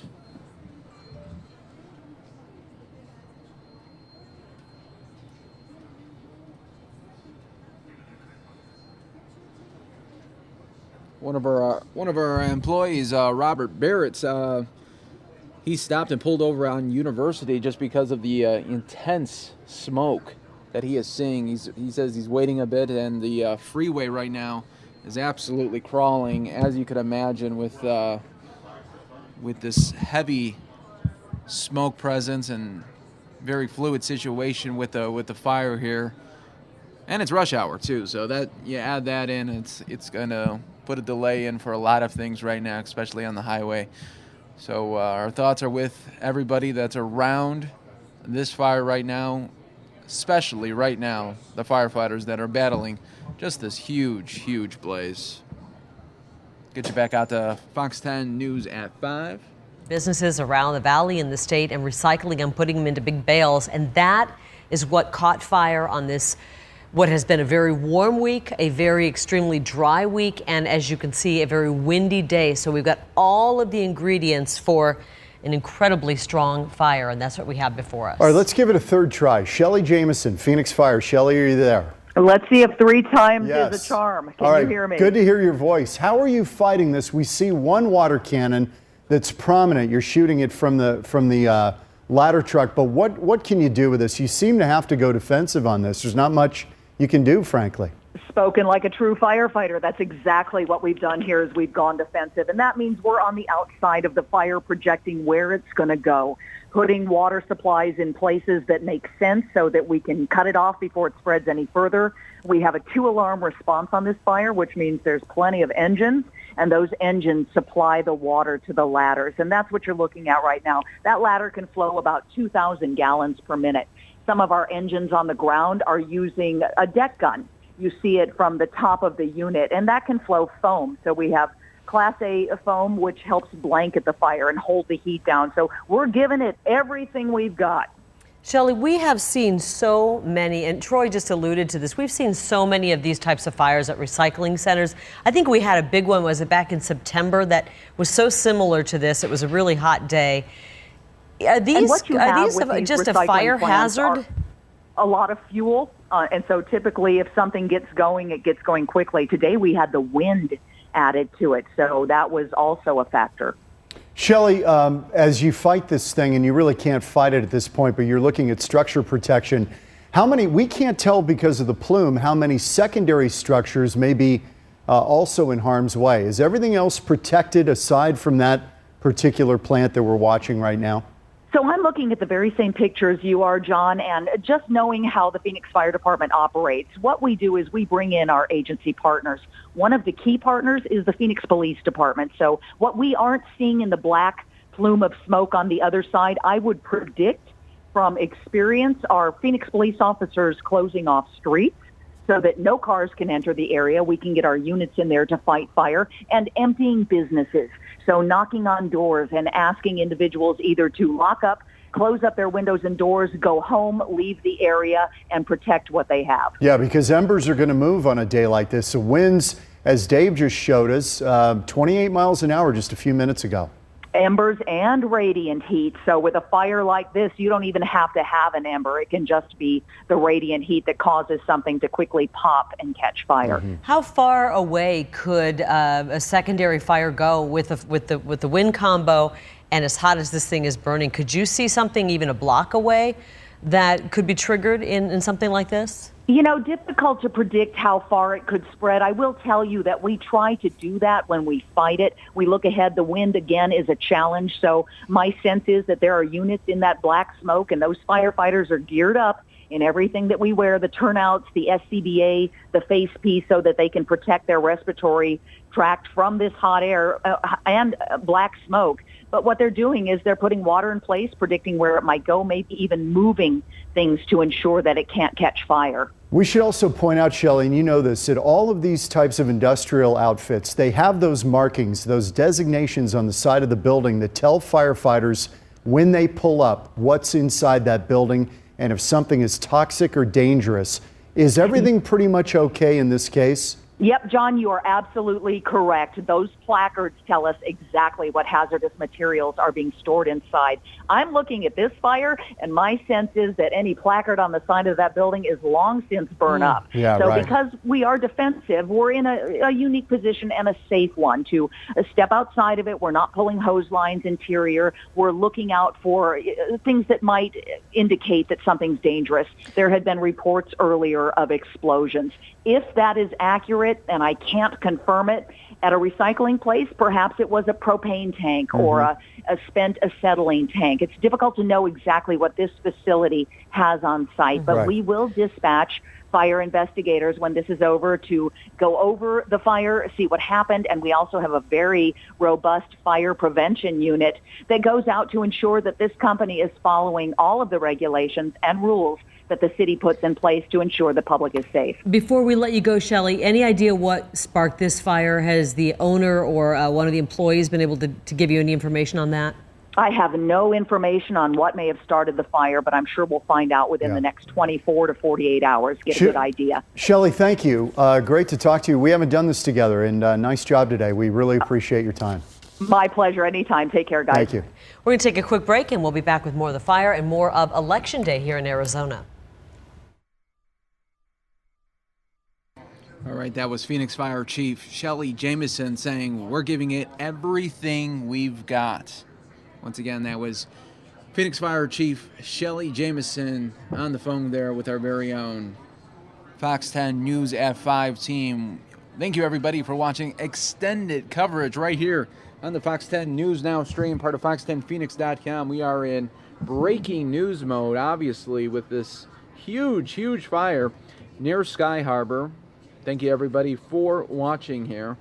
The best tweeting me is the fire rising. Has someone started it? Right now, we don't know how this fire has started, but, you know, you can see those flames. They were picking up there for a while. Now, it's looking like our great firefighters are starting to knock it down very slowly. The flames obviously still very high, but it looks like they are beginning the process of knocking this fire down. This has been a big news day for the Fox 10 News Now stream.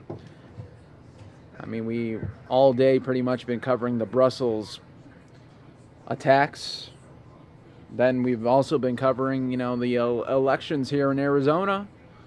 And now the third big story of the day, this massive fire that about an hour ago we just got word of, about 60 minutes ago right here, that we've been now following this story here for you.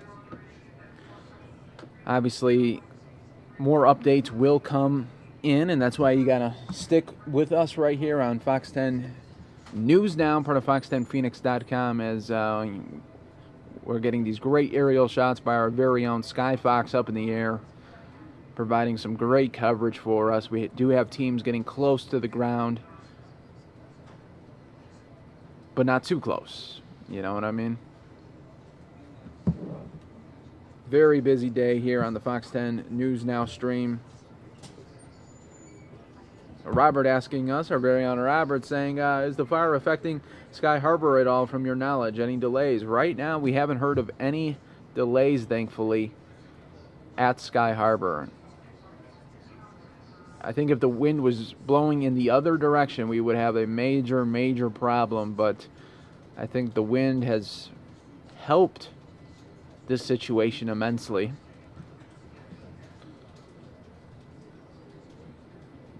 You can see these great images being brought to you by our very own Sky Fox up in the air.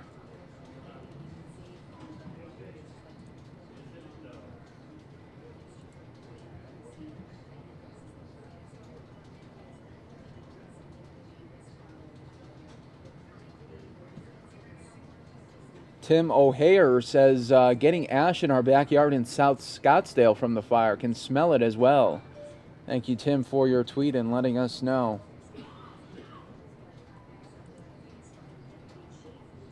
We do appreciate that, being part of the Fox 10 stream team.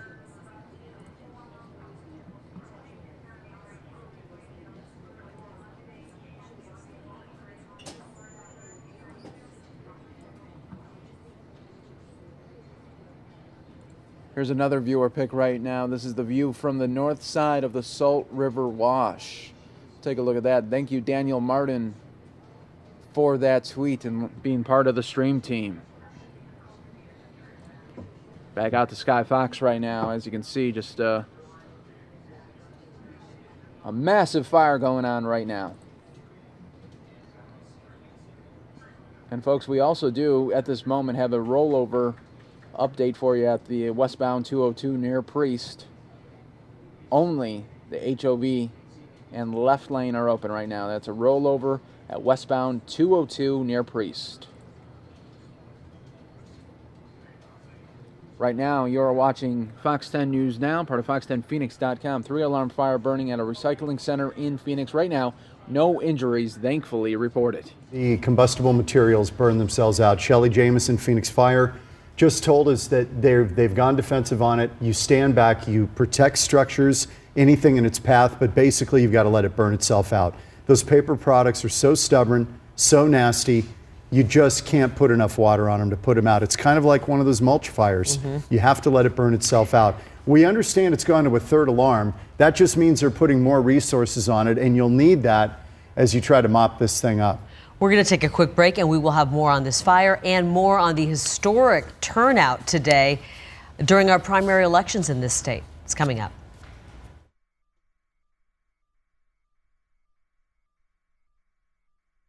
Well, we do appreciate everybody being part of this stream here. Massive fire going on right now. 36th Street in Elwood, near Sky Harbor, Phoenix recycling plant.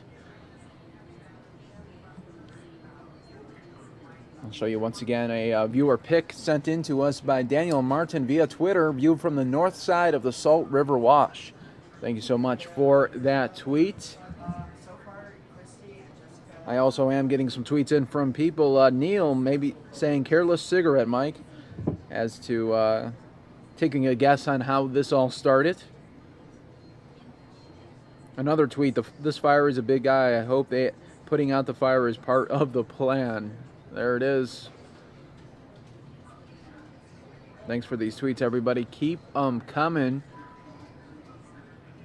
You can tweet me right there at Mike Page, Fox 10. Give me a follow as well. And We are really covering this here for you on all platforms. Fox 10 News at 5:30 continues on. Once we get more updates from them, of course, we will dip into coverage for you. But wow, what a busy day here in Arizona. I mean, we have elections going on and then have to cover this. This is a big two-story day for us here. And then obviously when you add in the international effect of that terrorism in Brussels, you're talking about three major stories that we were covering here for you right here on the Fox 10 News Now stream. Sometimes that's how it works. Some days you don't get any news, and then others, well, they just keep on coming for you. And this is the stream that we're able to stream to you, 9 a.m. to 9 p.m., Monday through Friday. We provide the coverage when you need it most. And right now, you can get us on a phone, a tablet, on your computer. We stream to you. Whatever device you like, we will stream it right to you. So go ahead. Now be the great time to hit that subscribe button. I know we went black here for a minute. Let's dip into coverage right now. If you're hiking a mountain in town, if you're out and about, you can see this huge plume of smoke. And this is kind of a tough picture to see it, and this is the tower camera. But when we looked at it from Skyfox earlier, this enormous plume of smoke stretching across mainly the southeastern section of the valley from Sky Harbor Airport eastward. Yeah. And there's just so much to burn at this recycling center. You can see the smoke for about 30 miles. It's a third alarm fire now, and Phoenix Fire going defensive on it. And they really have to let it burn itself out. There's not a lot you can do. It's Arizona Pacific Pulp and Paper, a recycling plant with obviously highly combustible materials. Our Christy Siefkin is covering the fire.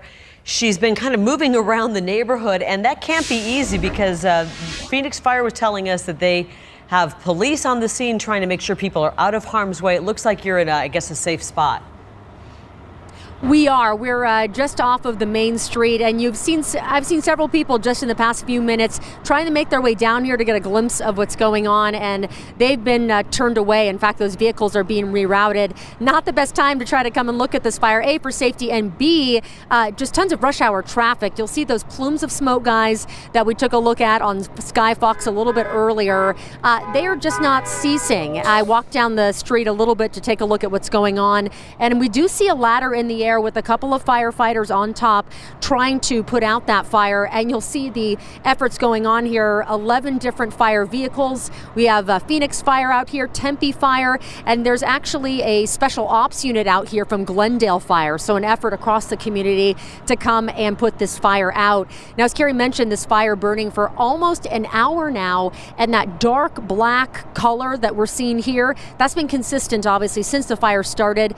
A little bit lighter smoke now, finally starting to make its way to the end of the edges, but like John and Carrie, you mentioned, they're going to have to just let it go out on its own. Can't do a lot with a fire that's this size. Now, it's interesting, this is so close to the airport, you'd think we might see some airport delays with the fire. In fact, we've seen the opposite. We've actually seen a few airplanes taking off through the smoke. I'm sure that's probably scary for some of the passengers there, but not seeing any delays at Sky Harbor at this time. And we can't stress enough, given rush hour traffic, given all the vehicles in this area, police and also the fire crews need you to stay out of this area. We already saw backups of people trying to turn off the road, come and check out the fire, and we certainly appreciate your video and your images, but if you can stay as far away from the scene as possible, we really appreciate it. A lot of images on Twitter and Facebook coming in from our viewers in the Mesa and Tempe areas, because obviously the winds, since they're blowing to the southeast, it's carrying that really dark smoke along with it. Now, thankfully, we're not in the heart of the fire, so the smoky smell out here not too bad, but certainly if you're in the Southeast Valley or anywhere close to Sky Harbor, as that wind continues to carry the smoke to the south and the east, you're definitely going to get a whiff of it, and the air quality not so great out here. So guys, we'll be continuing to give you some updates. We're going to get a little bit closer to the fire in just a few minutes. Okay, well, as you can see, the color of the smoke, it's starting to get kind of that dusky gray. You're getting a little water on it, you're getting steam mixed in, and they're getting a little bit of progress on this fire, but it's especially still on the very stubborn. western corner of it. But we look at that plume of smoke, and Christy talked about rush hour, and you know that plume of smoke is traveling kind of southeast rather from the fire. So that means it's kind of hitting that stack area where I-10 intersects with 143, and that's a pretty busy area, and that's where some of the smoke is heading. So driving, if it's hitting that part of the freeway, it's going to cause maybe some slow and go traffic in that area. So be careful if you're out and about. And again, the report right now from Shelley Jameson, Phoenix Fire, no injuries in this fire that we know of, and we do not know how it started. We're going to take a break. We'll be back in a minute, continuing coverage.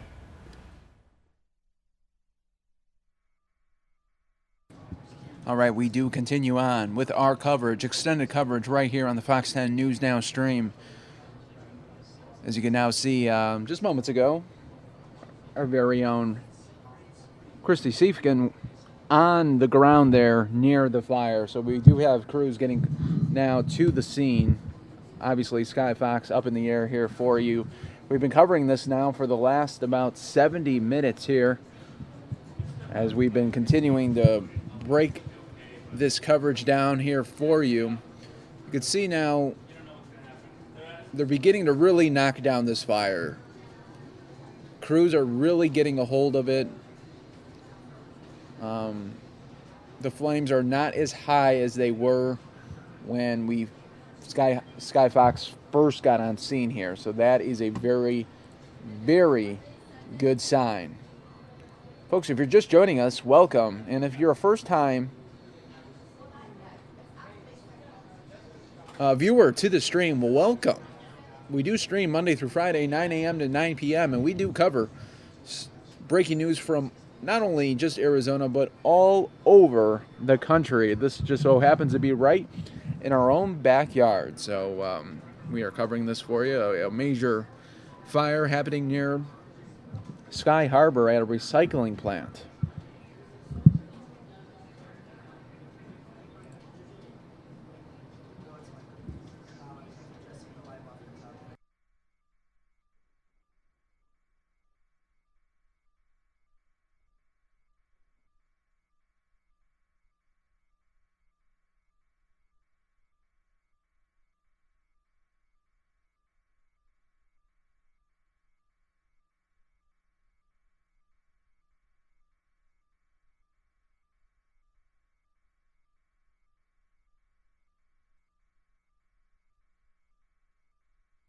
We do have a viewer-submitted video just coming in right now to us, thanks to Steve Rawlings for tweeting this to me. Let me bring this up here for you, and we will be able to showcase it for you right here on the Fox 10 News Now stream.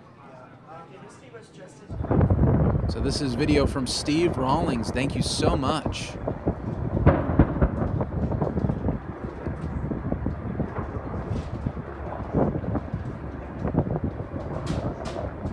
We will continue to cover this here for you. Let's go back to some footage from our very own Fox News at 5. But it's gotten a little lighter, which is a good sign. They're getting water on it. Not much you can do but let itself burn itself out. Looks like on one side it's starting to lighten, but then you see this other picture That's and right. It looks like it hasn't slowed at all. There's a lot of fuel to burn in terms of recycled bales of paper. So Phoenix Fire is working the scene. They tell us it's a third alarm fire. Yeah. With extra crews on the way. They want to try to get this thing extinguished. The smoke is moving right across the freeway. There's a huge thick plume of smoke, and you can see it from the tower cam at South Mountain. And we're hearing that this pulp paper fire is just near University Drive, south of Sky Harbor Airport, and it's going to have to burn itself out. Yeah, firefighters going defensive, protecting. And as you know, the winds have been very strong today, whipping out of the west. Dave clocked them at about 28 miles an hour just a little short time ago, and that's fanning this and pushing embers, and that's the big concern. So stay with Fox 10.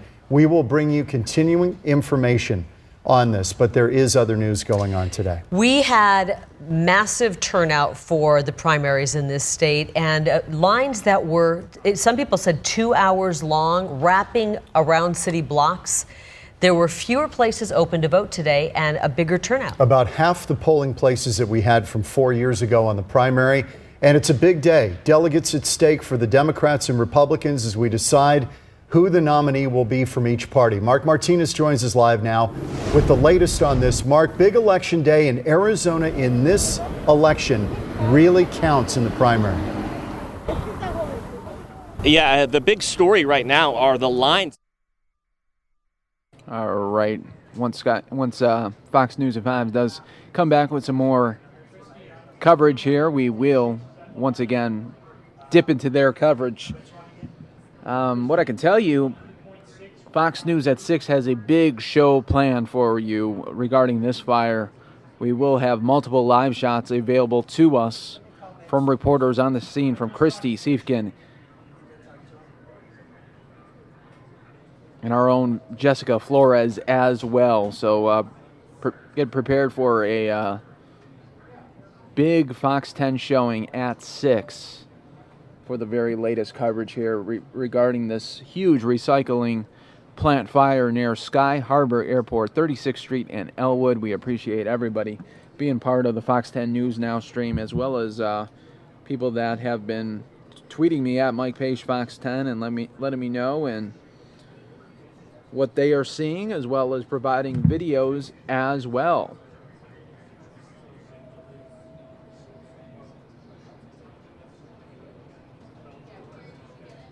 Yeah, once again, thank you to Steve Rawlings for that great video.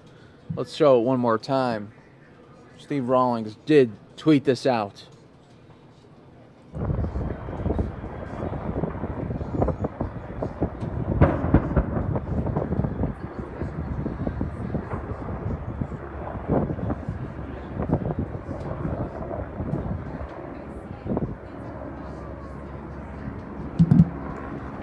So that really just shows, look how thick and black that smoke is there. Wow.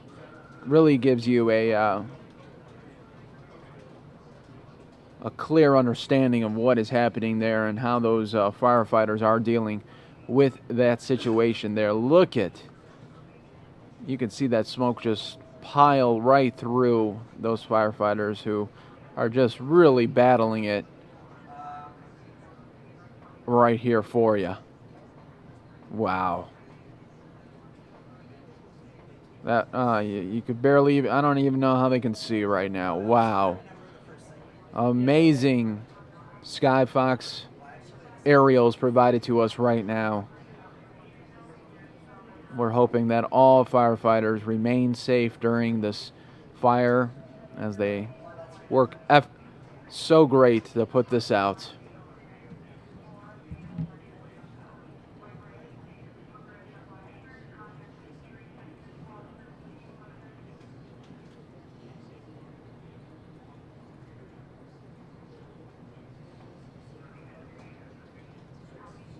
And we do appreciate it. Everybody watching our extended coverage right here on News Now. This is what News Now is all about, to provide you guys that coverage that does not have any commercial breaks in it. Just gives you that raw updates, raw video as it does come into us. Skyfox overseen here at 36th Street in Elwood near Sky Harbor Airport. Multiple fire crews on scene here, as you can imagine, trying to really just knock down this fire. The flames are intense, the smoke is intense, and you are watching the Fox 10 News Now stream. If you haven't already done so, I'd say now is the time to hit that subscribe button and really subscribe to us so you could always be the first to know on breaking news, or really any kind of news for that matter. I mean, today we're going to have as well, after this, extended voting election turnout coverage for you, as well as who is going to take Arizona on the Democrat side. Is it going to be Hillary? Is it going to be Bernie? And on the Republican side, is it going to be Donald Trump, Ted Cruz, or John Kasich? That is all up for grabs right here in Arizona. Polls are still open for another hour and 10 minutes, but right now all eyes are on this massive fire at 36th Street and Elwood, and you are watching live extended coverage of this breaking news situation right now, Fox 10 News at 5:30 is rolling on, and we are able to provide you guys with dipped-in coverage as well as extended coverage as we've been doing for the last hour and 10 minutes. Tweet me at Mike Page, Fox 10. Let me know what you guys think about this crazy fire situation that we have been watching for the last hour and 10 minutes right here on the Fox 10 News Now stream.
And folks, coming up in about 9 minutes, Fox 10 News at 6 will roll on, and we will dip into their coverage because they will have multiple live shots available to them.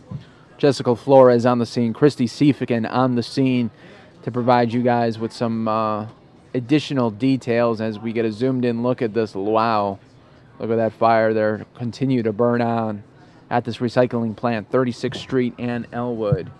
You guys are watching Fox 10 News Now, part of Fox10Phoenix.com. You are in the News Now stream.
Thank you, everybody, for staying with us right here on the Fox 10 News Now stream.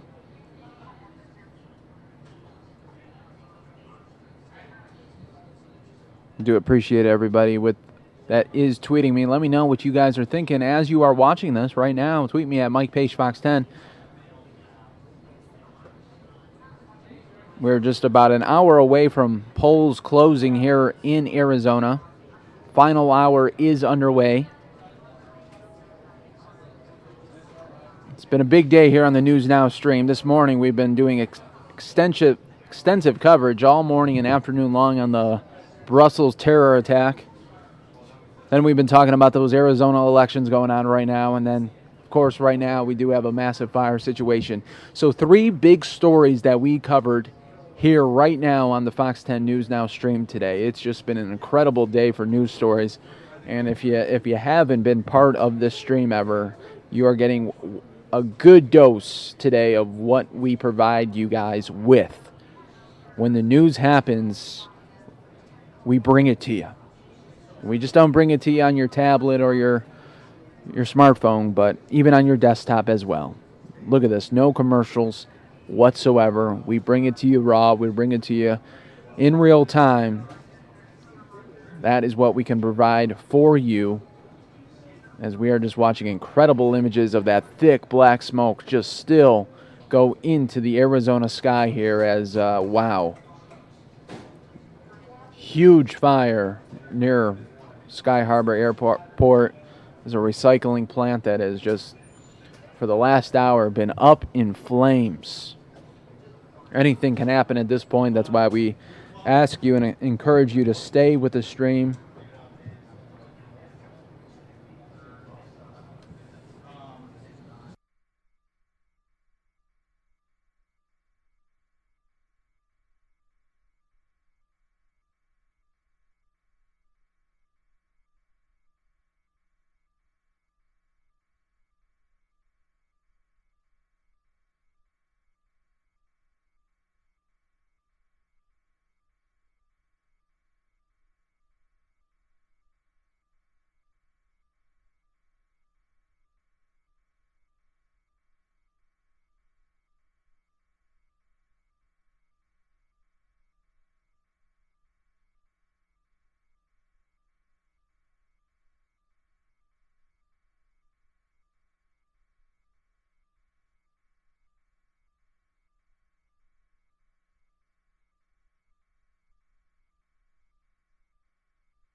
But that massive fire burning just south of the airport at a recycling plant, a paper recycling plant. Let's take you out there now, and the smoke getting a little lighter, but there's still so much to burn there. This is at Arizona Pacific Pulp and Paper, 36th Street and University, south of Sky Harbor.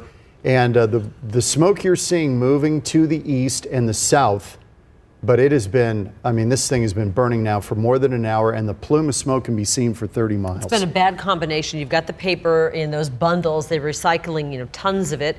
And then you have the extremely low humidity, so dry conditions and very strong winds. And Dave Muncie has been following the winds. Dave, we knew the winds would be bad for allergies, but we didn't expect this massive fire today. Yeah, we were talking about this, and we were talking about it not as a rain event, but as an event that was going to be windy and an event that was going to bring us cooler temperatures. And you can see we've gotten the cooler temperatures, and we most certainly have the wind, as you can see with this fire at 36th Street and University. Right now you see west-southwest at 15 miles an hour is what we're looking at, and these temperatures, as you can see here, have reacted to.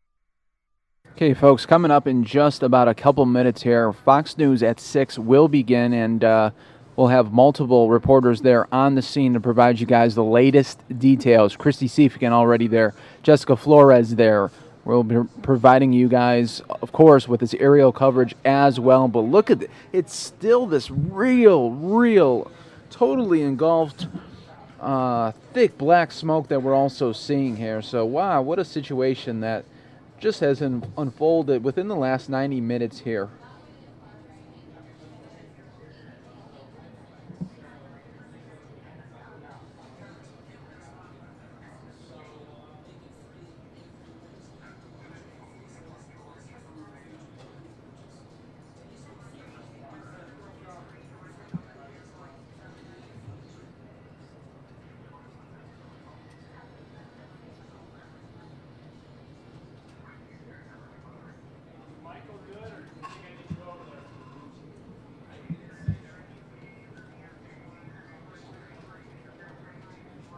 So welcome, everybody, to the Fox 10 News Now stream, part of Fox10Phoenix.com. We're coming up on 6 o'clock here, just about an hour away left to polls being open.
Thank you for being here. We begin tonight with breaking news. If you've been outside in the past couple of hours, I bet you have seen the smoke.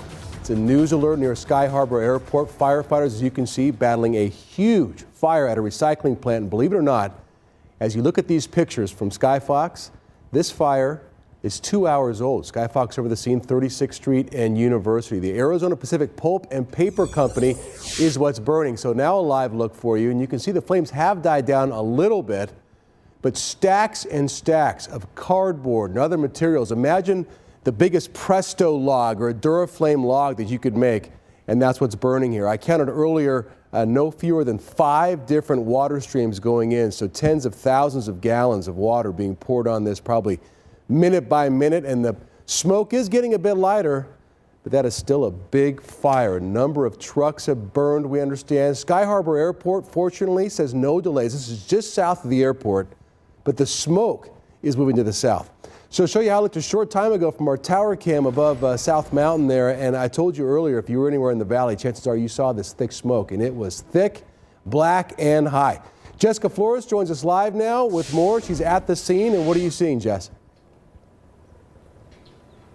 Hey, Troy, we are 40th Street and Alwood Street. As you can just see by my hair, it's really windy here. So take a look at that smoke right now, moving fast, 20 to 30 mile per hour winds, driving that smoke. And we can't see flames from where we are right now, but we're told the wind is what is kind of driving the fire right now. But we have seen it die down a little bit in the last couple minutes. But as you can see, the smoke still very black. Those huge plumes still coming, and I mean, right now it's pretty bad. You can just smell that char in the air. And as we've been told, there is no injuries or anything like that, but of course it's affecting a lot of businesses. We've actually been moved from the area that was a little bit closer to the scene. We're a couple of blocks away because fire department just wanted people to get out of that area. Of course, it's developing. They just don't know what's going to happen, but they're trying to get a handle on the fire right now. And as I said, it does look like the smoke, as far as we can see, has died down just a bit,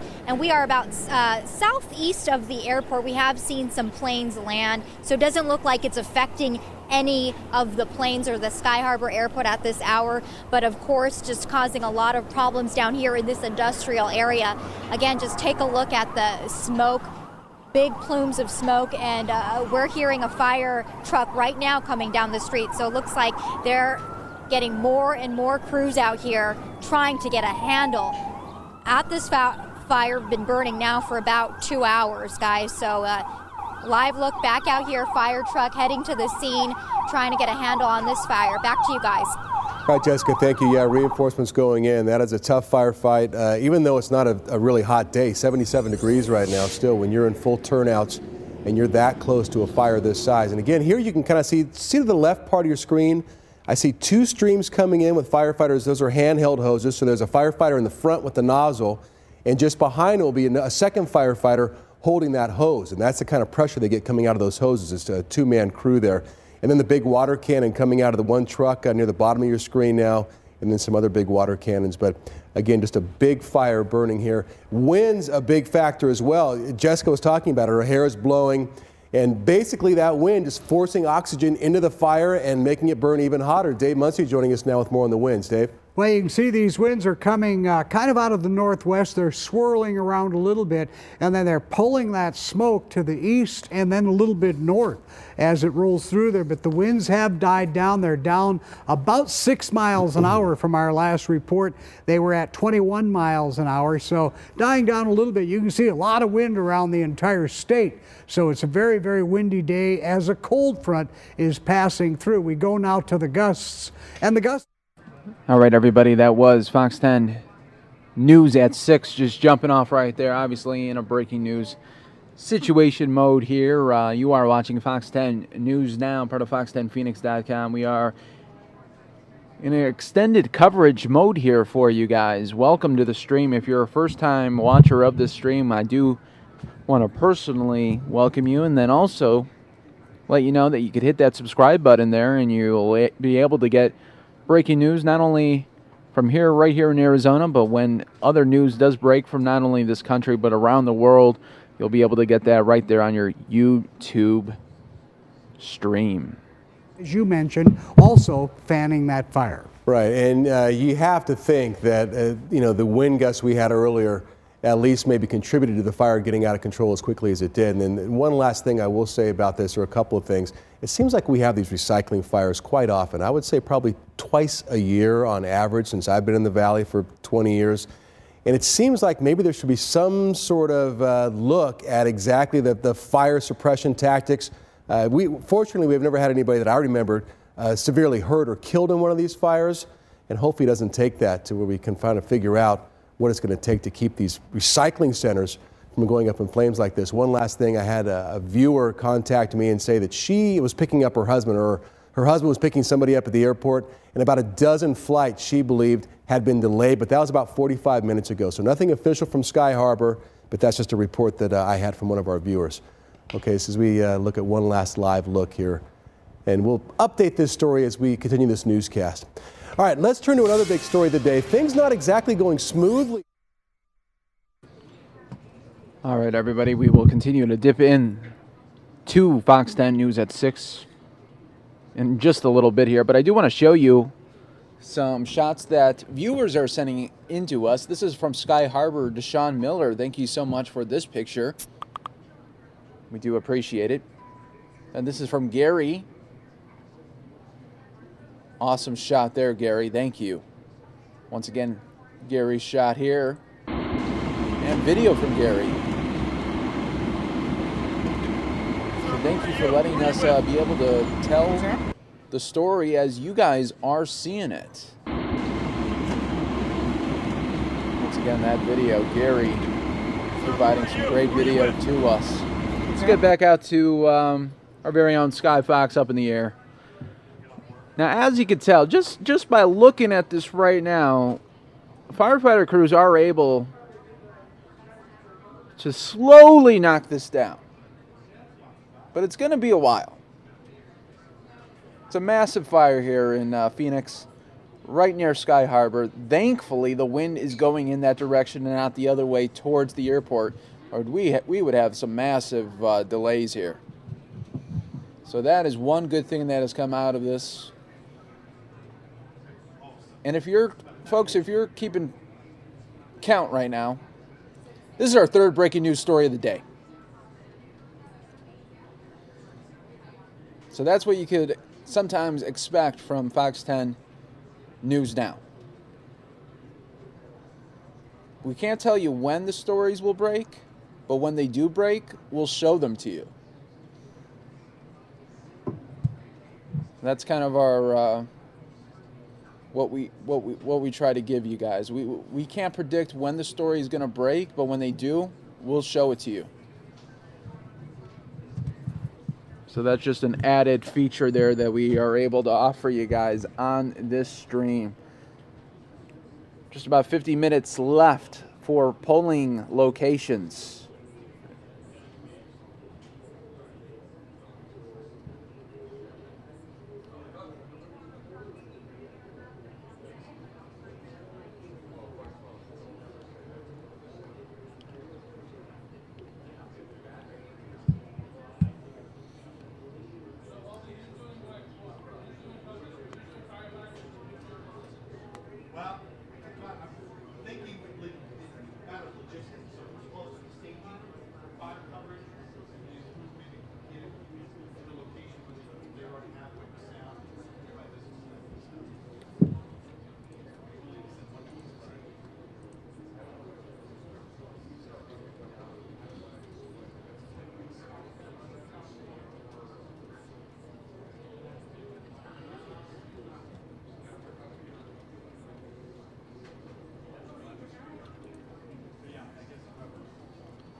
We do appreciate everybody being part of this stream here. Thank you guys. Fox 10 News now providing you guys the latest coverage here. Sky Fox giving you unprecedented coverage here.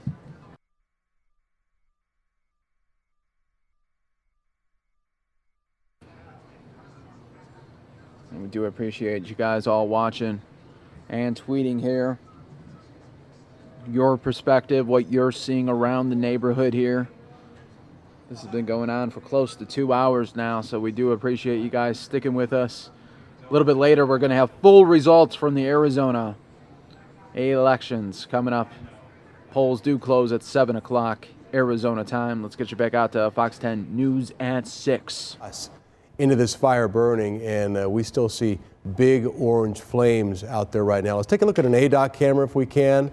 Also, so remember I said earlier at the top of the newscast, and actually got a text from my wife, and she's on the other side of South Mountain saying, what is that fire? So you can see this smoke from all over the valley. Let's go to Christy Siefkin, live in the area now. And what are you seeing, Christy? Troy, like you said, this has been burning strong for a couple of hours now. And from afar, you can just see those plumes of black smoke. But as we look a little bit closer to the base of the fire, you'll see those flames are still burning strong. We're just off of Elwood, and we're watching this fire continuously pump this smoke to the south and to the east of the fire site, this at a recycling plant. And this is kind of the perfect storm of a lot of tightly bundled materials, papers and cardboard, along with the very strong winds that we've seen throughout the course of the day. 20 to 30 mile an hour winds, not good news in terms of bringing all of that really smoky smell and kind of hazy air to folks into Mesa and also into Tempe. Now earlier we saw a string of fire trucks, about 11 different units, a combination of forces from Phoenix Fire, Tempe Fire, and also a special unit from Glendale Fire that came out to join in the fight. And while you can't see it right now, the ladder was up just briefly ago with a couple of firefighters on top trying to put out those flames, but you'll notice they're not able to do a whole lot right now. The only areas of this fire that we're starting to see get a little bit paler, kind of a little bit grayer, that's starting to drift off the edge and the top of the fire. So you don't see that great kind of whitish, lightish gray that we usually do as the fire starts to get put out. We actually have talked to a couple of residents who have properties that back right up to this recycling plant area. None of them have evacuated as far as we're aware, but they said that they certainly thought about it because of the smell and the size of this fire. Doesn't look like it's going to be put out anytime soon. Back to you. Yeah, Christy, thank you. I wouldn't want to be anywhere near that fire if I didn't have any business there, that's for sure. And again, all right, everybody. Once again, we are in continuous coverage mode here on the Fox 10 News Now stream, part of fox10phoenix.com. You are watching a massive fire at a recycling plant in Phoenix, right near Sky Harbor. We've been getting in some great photos to our Fox 10 Facebook page, as well as our Twitter accounts, as well as even my Twitter account. You can tweet me at MikePageFox10. Keep the conversation going, everybody.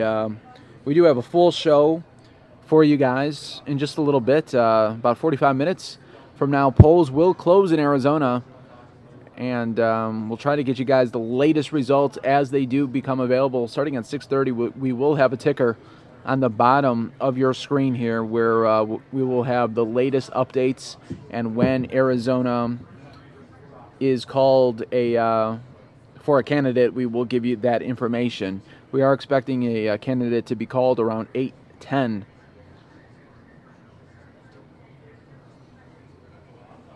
So anything can happen during that race, as you can imagine. We all this morning and afternoon, we've been giving you guys coverage on the Brussels terror attack. Now we are in extensive coverage mode for the massive fire underway in downtown Phoenix near Sky Harbor. You are watching the Fox 10 News Now stream, part of fox10phoenix.com. We do appreciate everybody being part of the stream and tweeting us and giving us updates as they see them come around their neighborhood.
packages of paper under there and Might dig moves them them up a little around bit. a little bit. Boy, just amazing. And the wind not helping any, as you can see here with that fanning of the fire. The winds are going down just a little bit, and that is helping some. As you can see, at 15 miles an hour now.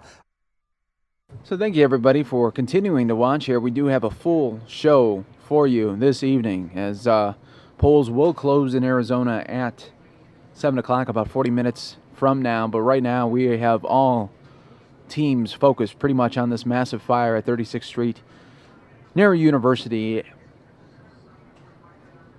in Phoenix, right near the airport here. So we do appreciate you guys tweeting me and also tweeting our brand accounts as well. Bianca wants to know, Mike, please, are there any results on the voters? Well, right now we don't have any information on that. Well, because the polls are still open, we won't get any information back yet. But we do appreciate you being part of the stream, and you know by just being part of this stream, you'll get the information first tonight. So continue to watch, and you'll know about who will take Arizona on both the Republican side and the Democrat side. All you got to do is continue to watch Fox 10 News Now, and you'll have that information tonight. You'll be one of the first. You could Facebook your friends and family and let them know about that win for the candidate. But it all has to take place right here in the stream.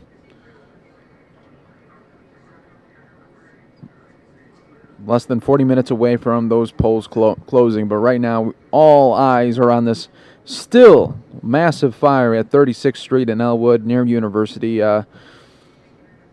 Right there near Sky Harbor. Sky Harbor is in the background, but can't really see it right now because of that thick black smoke. Luckily, the smoke is going that way and not the other way, or we would have some massive delays at the airport.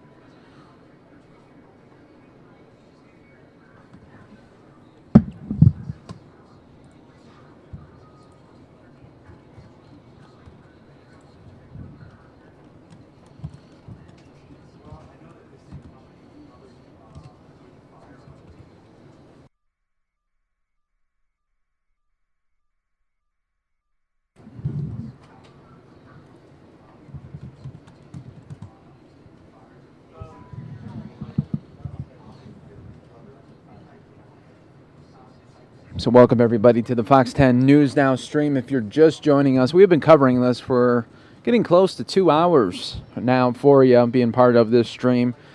A lot to talk about today.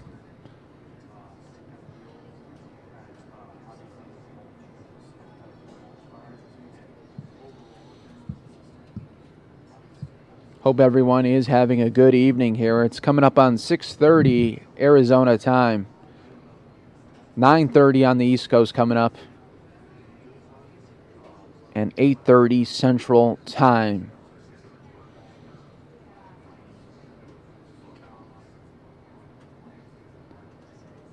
This is what News Now is pretty much all about. We've been able to stream this for you uninterrupted for the last 2 hours.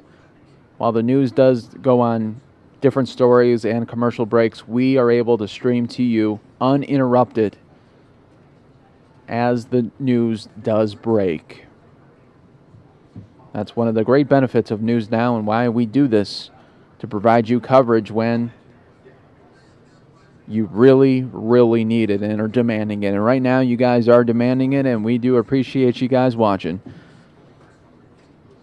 If you're just new to the stream, I suggest to hit that subscribe button where you can then be part of the stream team. Then you could always know when we are streaming. We do stream Monday through Friday, 9 a.m. to 9 p.m., but you'll get a clear sense of what we are talking about. And if you want to follow along, you could dip into our coverage. It's a great news feed that we're able to provide you. 12 hours of coverage every day, Monday through Friday. And it's just going to continue to get more and more involved as far as stories that we cover here for you as we get very closer to candidates being named the nominee for the Republican and Democrat side. And then it's just going to intensify all summer long until we get to fall, when it really matters then, when it's election time in November. And I want everybody to be part of that stream election night. It is going to be one heck of a show that you will never want to miss. I can already guarantee you that, and it's not even close to being November, but we just want you guys to be part of it. So hit that subscribe button so you are well aware of everything going on, not just here in Arizona. We just don't cover Arizona news. We cover everything around the country as it happens, even around the world. I mean, today we were talking about just the very sad, once again, terrorist strike in Brussels. And we are bringing that coverage to you uninterrupted since 7 a.m. this morning. When news does break, we bring it right to you. But first we're going to leave you. Well, tell me really quickly, what do you have? Well, the chop block has been outlawed for the first time in decades, and that's going to be pretty significant. We'll show you what that means tonight at 9. All right, good. So as we leave you here, I just want to give you another look at this fire that's burning near 36th Street and University.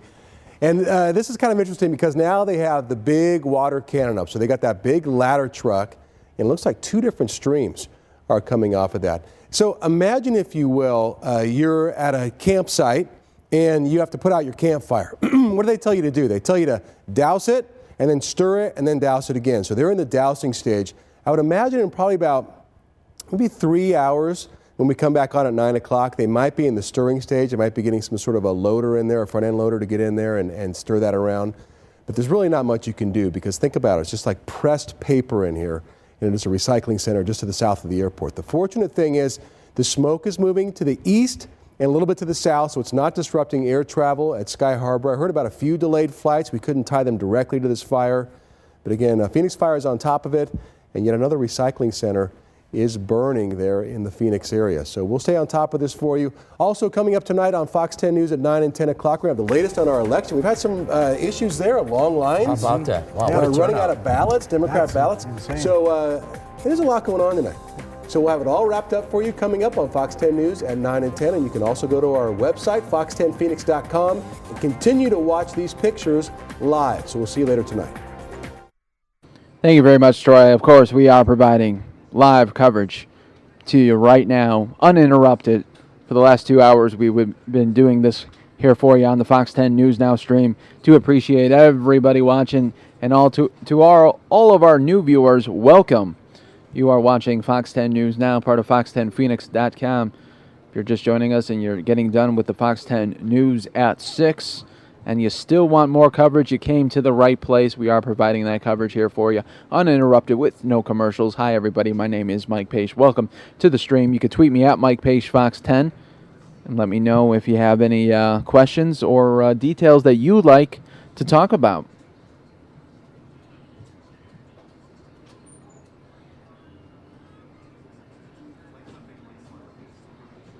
We're about 30 minutes away from polls closing here in Arizona.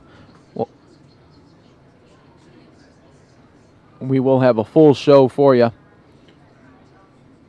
on the Fox 10 News Now stream right here when Fox does declare a winner in Arizona. You guys will be the first to know. We do have teams all over the valley covering polling locations for you, but right now it's all eyes on this fire here.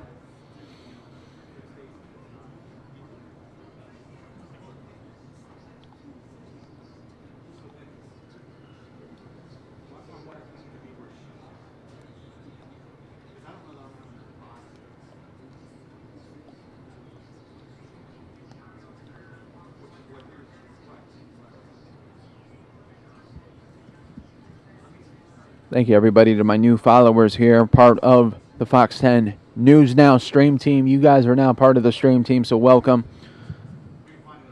And thank you for watching. We have been covering this here for you for about 2 hours.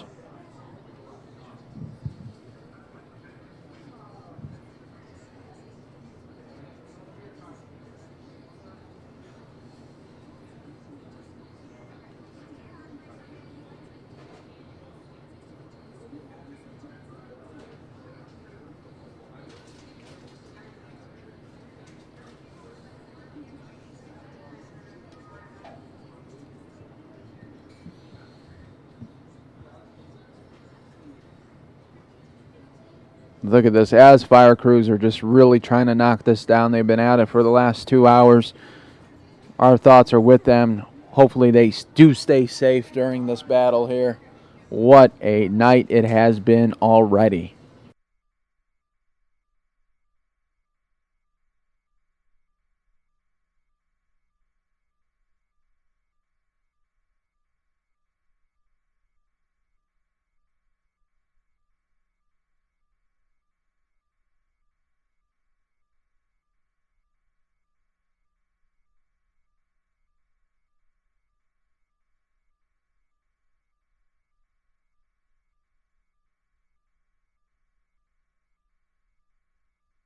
Once again, a massive fire situation here, 36th and Elwood near University, Phoenix, right near the airport, Sky Harbor. We do appreciate you guys all watching, being part of the stream. Just about 30 minutes left until polling places do close here in Arizona. Still long lines being reported throughout the 60 different polling areas in Maricopa County alone.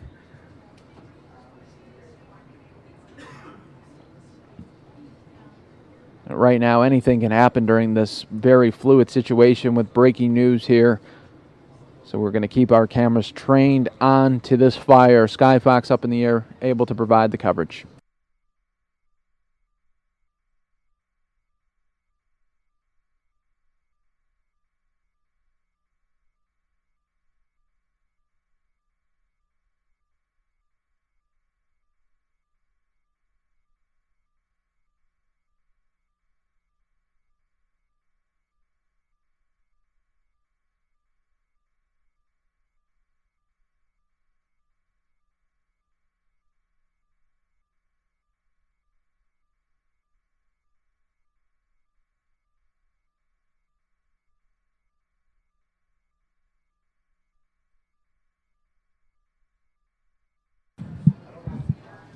All right, right now what you're seeing on the bottom of your screen, that is where you are going to find the results as they come in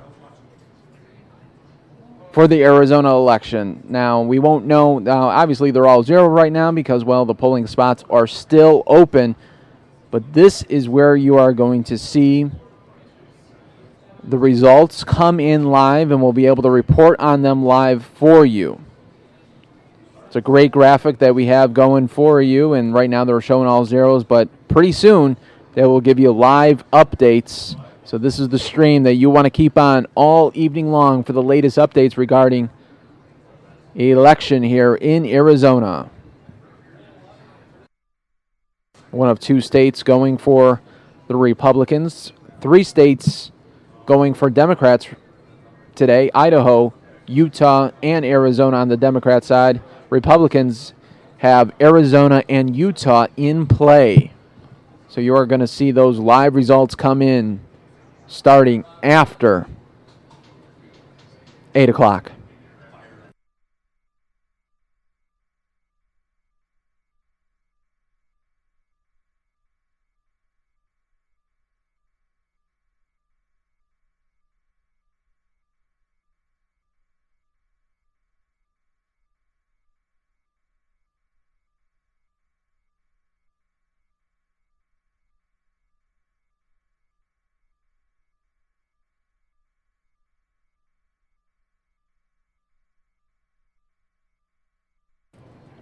Daniel Lopez tweeting me, Mike, what caused the fire? Well, at this time, we don't know the cause. Right now, crews are just main objective, hey, let's put out this fire, then let's investigate. So that's what we're watching right now. We won't know a cause for a little bit here. This is going to go into the evening as crews are going to be putting out hot spots all night long. You are watching Fox 10 News now. We will have full coverage for you on the Arizona elections coming up in just a little bit. On the bottom of your screen, that's where you're going to see the latest results come in live, raw, and real. So welcome, everybody, to Fox 10 News now, part of fox10phoenix.com. We've been covering this breaking news situation for the last 2 hours on our stream, all uninterrupted, providing dipped-in coverage through the power of Fox 10 News at 5, 5:30, and 6. giving you guys some of the greatest shots available. Thanks to Skyfox up in the air providing this coverage here for us.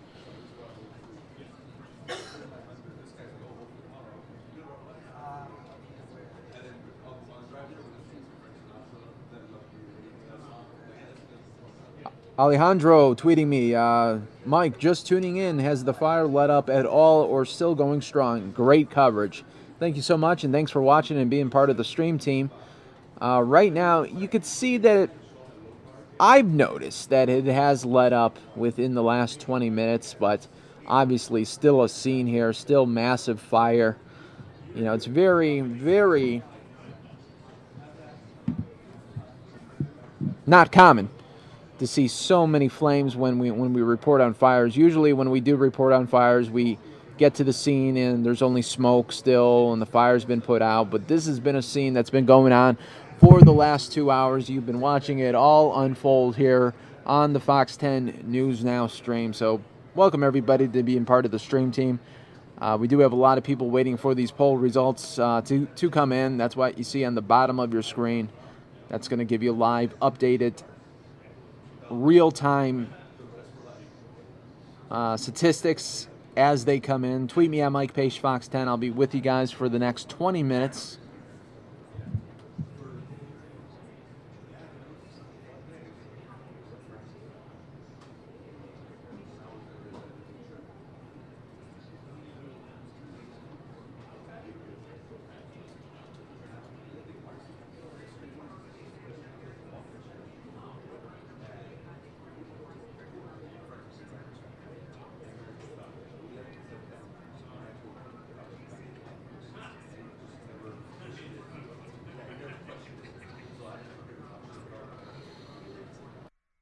You really got to give it up to these fire crews for just working this fire. It's just been a brutal, brutal time for them. So much smoke, so much fire, and they've been doing just a spectacular job.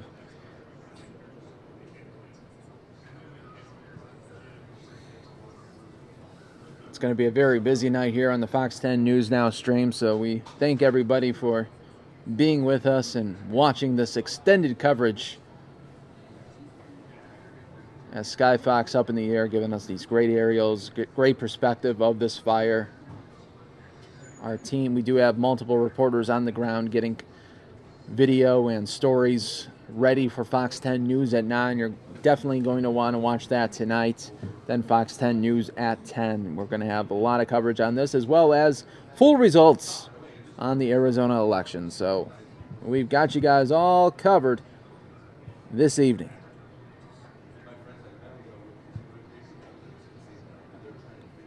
One scared goat tweeting me saying tires or a paper fire. This was a recycling plant, so a lot of paper products there. Bicycle asking me, why can't they put this fire out? Well, it was just a real big fire for them and a lot of energy there to burn off. So it's going to take a while. It's going to be a while, but we're not going anywhere. We're staying right here for you guys, streaming Monday through Friday, 9 a.m. to 9 p.m. And if you haven't already done so, I would suggest now is the time to really, I want you guys to hit that subscribe button so you guys could get the very, very latest news whenever you want. We stream to your mobile device, we stream to your laptop, we stream to your desktop, and we'll even stream right to your phone. Just let us know where to stream it to, and we'll bring it to you. But you got to hit that subscribe button so you could be part of the stream team.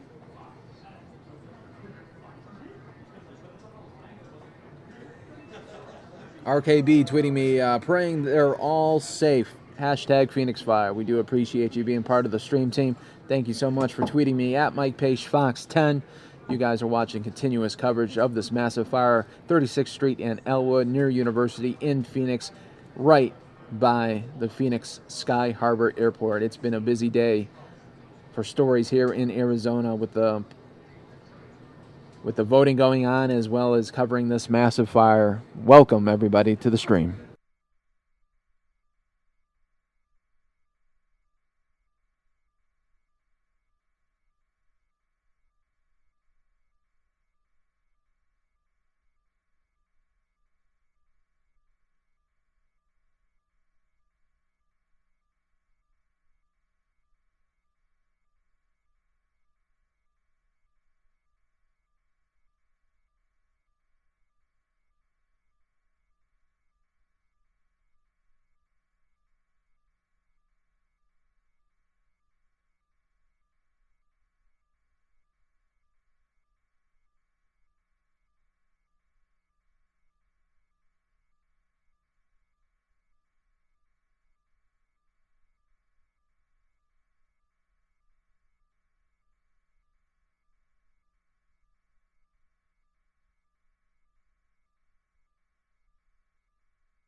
And folks, for later, we do have that graphic on the bottom of your screen. When the results do come in, and they will come in real time, that will display right there for you. We're providing this coverage here for you, so welcome everybody to the Fox 10 News Now stream.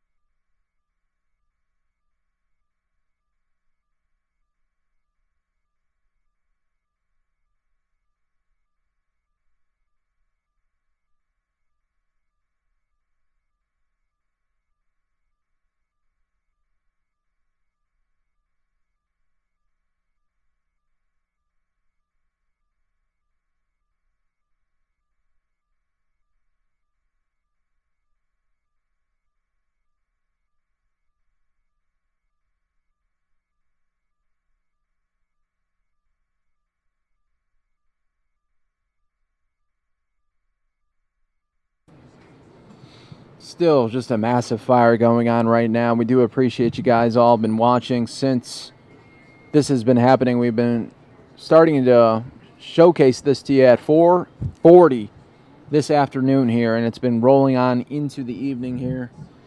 You guys are watching the Fox 10 News Now stream happening right now.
All right, folks, as we continue to watch this here for you, I do want to show you also in the top right of your screen developing situation as we still got a lot of people in line to vote. And we're about 15 minutes away from polls closing, but I do understand that if you are in the line at least by 7, you just got to be in line by 7, you could guaranteed to vote. So that is a situation we are watching at the top right of your screen. Obviously, still a massive fire going on in Phoenix that we are covering here for you. A lot of moving elements today, but this is why you do watch the stream. To be part of this action, to be part of the news right there on your screen, on your mobile device, on your laptop, on your desktop.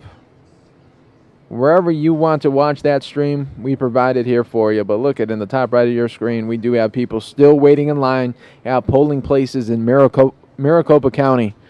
When will they get to vote?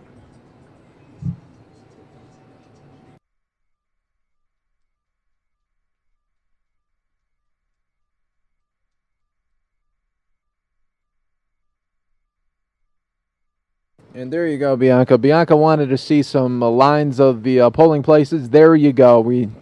You ask, we provide.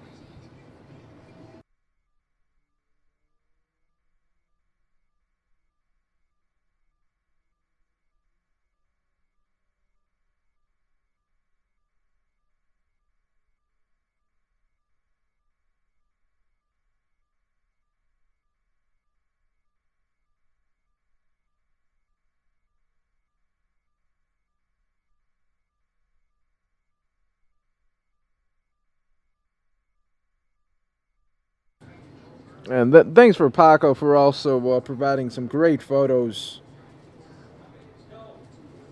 to us. He was tweeting me. Let me get that on the stream here for you guys. Let me pull that up on my end. Paco has been providing some great coverage here for us that we really, really do like. So thank you, Paco. Paco saying, my office just a few blocks away. Let me take that down here for you. Look at that shot he was able to provide us. He tweeted that to me. Thank you, Paco. Thank you so much, Paco. Let's get you back out live to Scott Fox right now. In the top right of your screen, you are seeing polling places still in Arizona, still a line outside the door. On the bottom of your screen, that is where you're going to see the results come in live and raw. So be on the lookout for that. Kinsey's going to provide you guys with coverage. She's going to close down the coverage starting at 7. So she's going to have the results show for you. I was more of like the appetizer guy. You're going to get the entree pretty soon.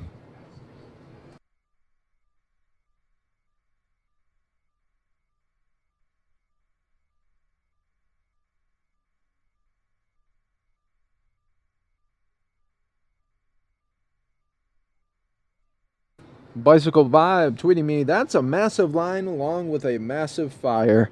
Yes, it is. Yes, it is.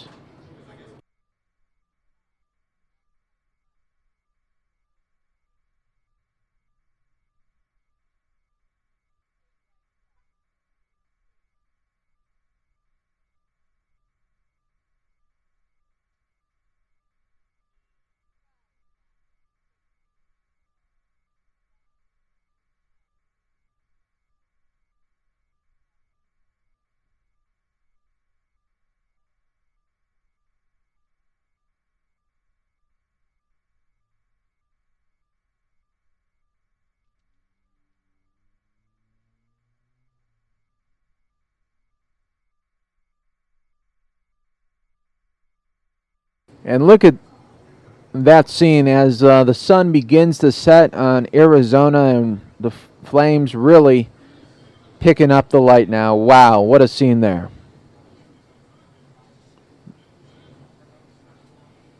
Just about 10 minutes left till polls close in Arizona. You got to make your way to get into a line by 7.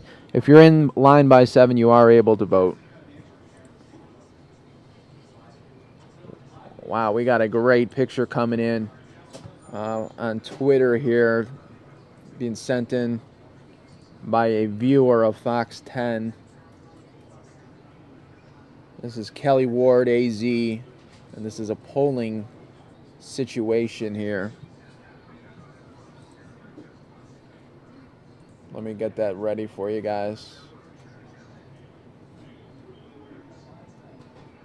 Take a look at this polling shot right here really quickly. Wow. That is wrapped around and around the block and the corner there. That gives you an idea of what voting is all about right now. Wow, what a great shot there. Thank you to Kelly Ward AZ for providing that picture there. Awesome, awesome picture. Let's get back to that fire.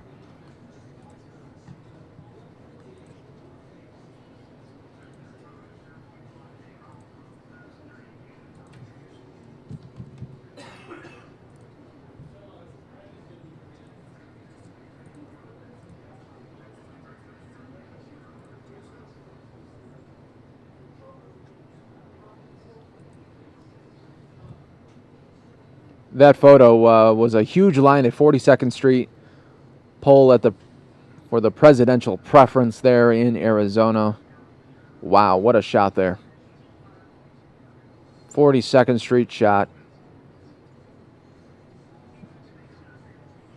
What a scene, everybody. Now we're watching live.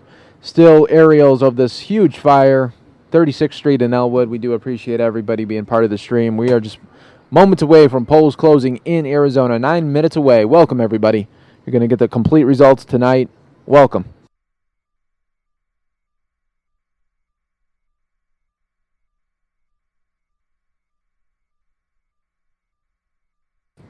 Yeah, Bill just tweeting me. He says, we need to get water to these people in line, Arizona primary. Absolutely. They must be very, very thirsty. But I want to get water, more importantly, to these firefighters, man. Wow. They have been dealing with this for the last 2 hours. 2.5 hours, really. What a battle. What a battle that's been going on.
Just about 5 minutes left till polling spots do close here in Arizona. You are watching still live continuous coverage of this massive fire near Sky Harbor Airport. Thank you, everybody, for being part of this stream. Kinsey will be here in about 5 minutes to provide you guys additional coverage as well as election results as they do come in. You can see the bottom of your screen. We will have updated info as that does become available to us, and when Fox News does declare a winner in Arizona. You guys are watching the stream live right here on Fox 10 News Now, part of fox10phoenix.com. My name is Mike Pache. Happy to be here with you guys this evening. It's been a great evening filled with a lot of stories. Hopefully that firefighters are able to stay safe as they put out this fire here. But thank you for joining me on the stream. I will see you guys all tomorrow starting at 11 a.m. Arizona time. I will come back on the stream. But thank you for everybody tweeting me, following me. It's been a great evening. I'll see you guys all tomorrow. Kinsey coming up next.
And look at that shot as the sun goes down, though.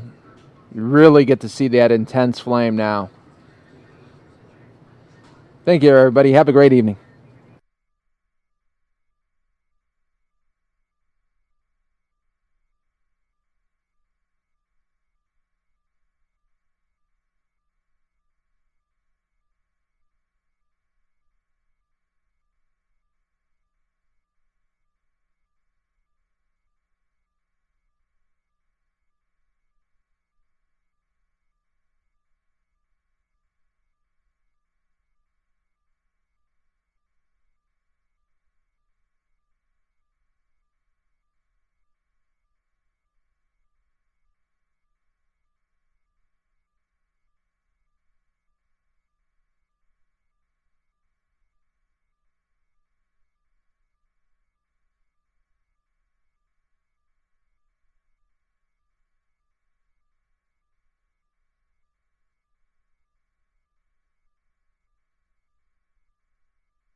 Hi all, we're losing the helicopter. I'm going to quickly log in here and try to send you back to those visuals of the fire at 36th Street in Elwood near come on, hurry.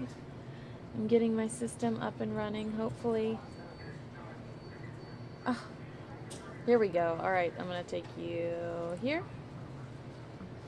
This is Tower Cam that's allowing us to continue to look at these visuals of this fire near the airport. You can see here that we are looking at the sunset. The sun is going down. As the sun goes down, those flames appear even more intense. We are near the airport. I can't imagine what it looks like over at Sky Harbor right now with all that smoke in the air. And we will continue to cover this while we have these types of visuals, but we did lose our Skyfox visuals. Again, 36th Street and Elwood, Phoenix, Arizona. We are looking at this fire that started at approximately 4:30, 4:45 p.m. We started seeing the smoke in the air and we started covering this with you. And there you could see a plane just flew by. It is still a very cool shot despite it looks like there is like we're having a dance party. Need to keep the camera still. It's really windy outside right now.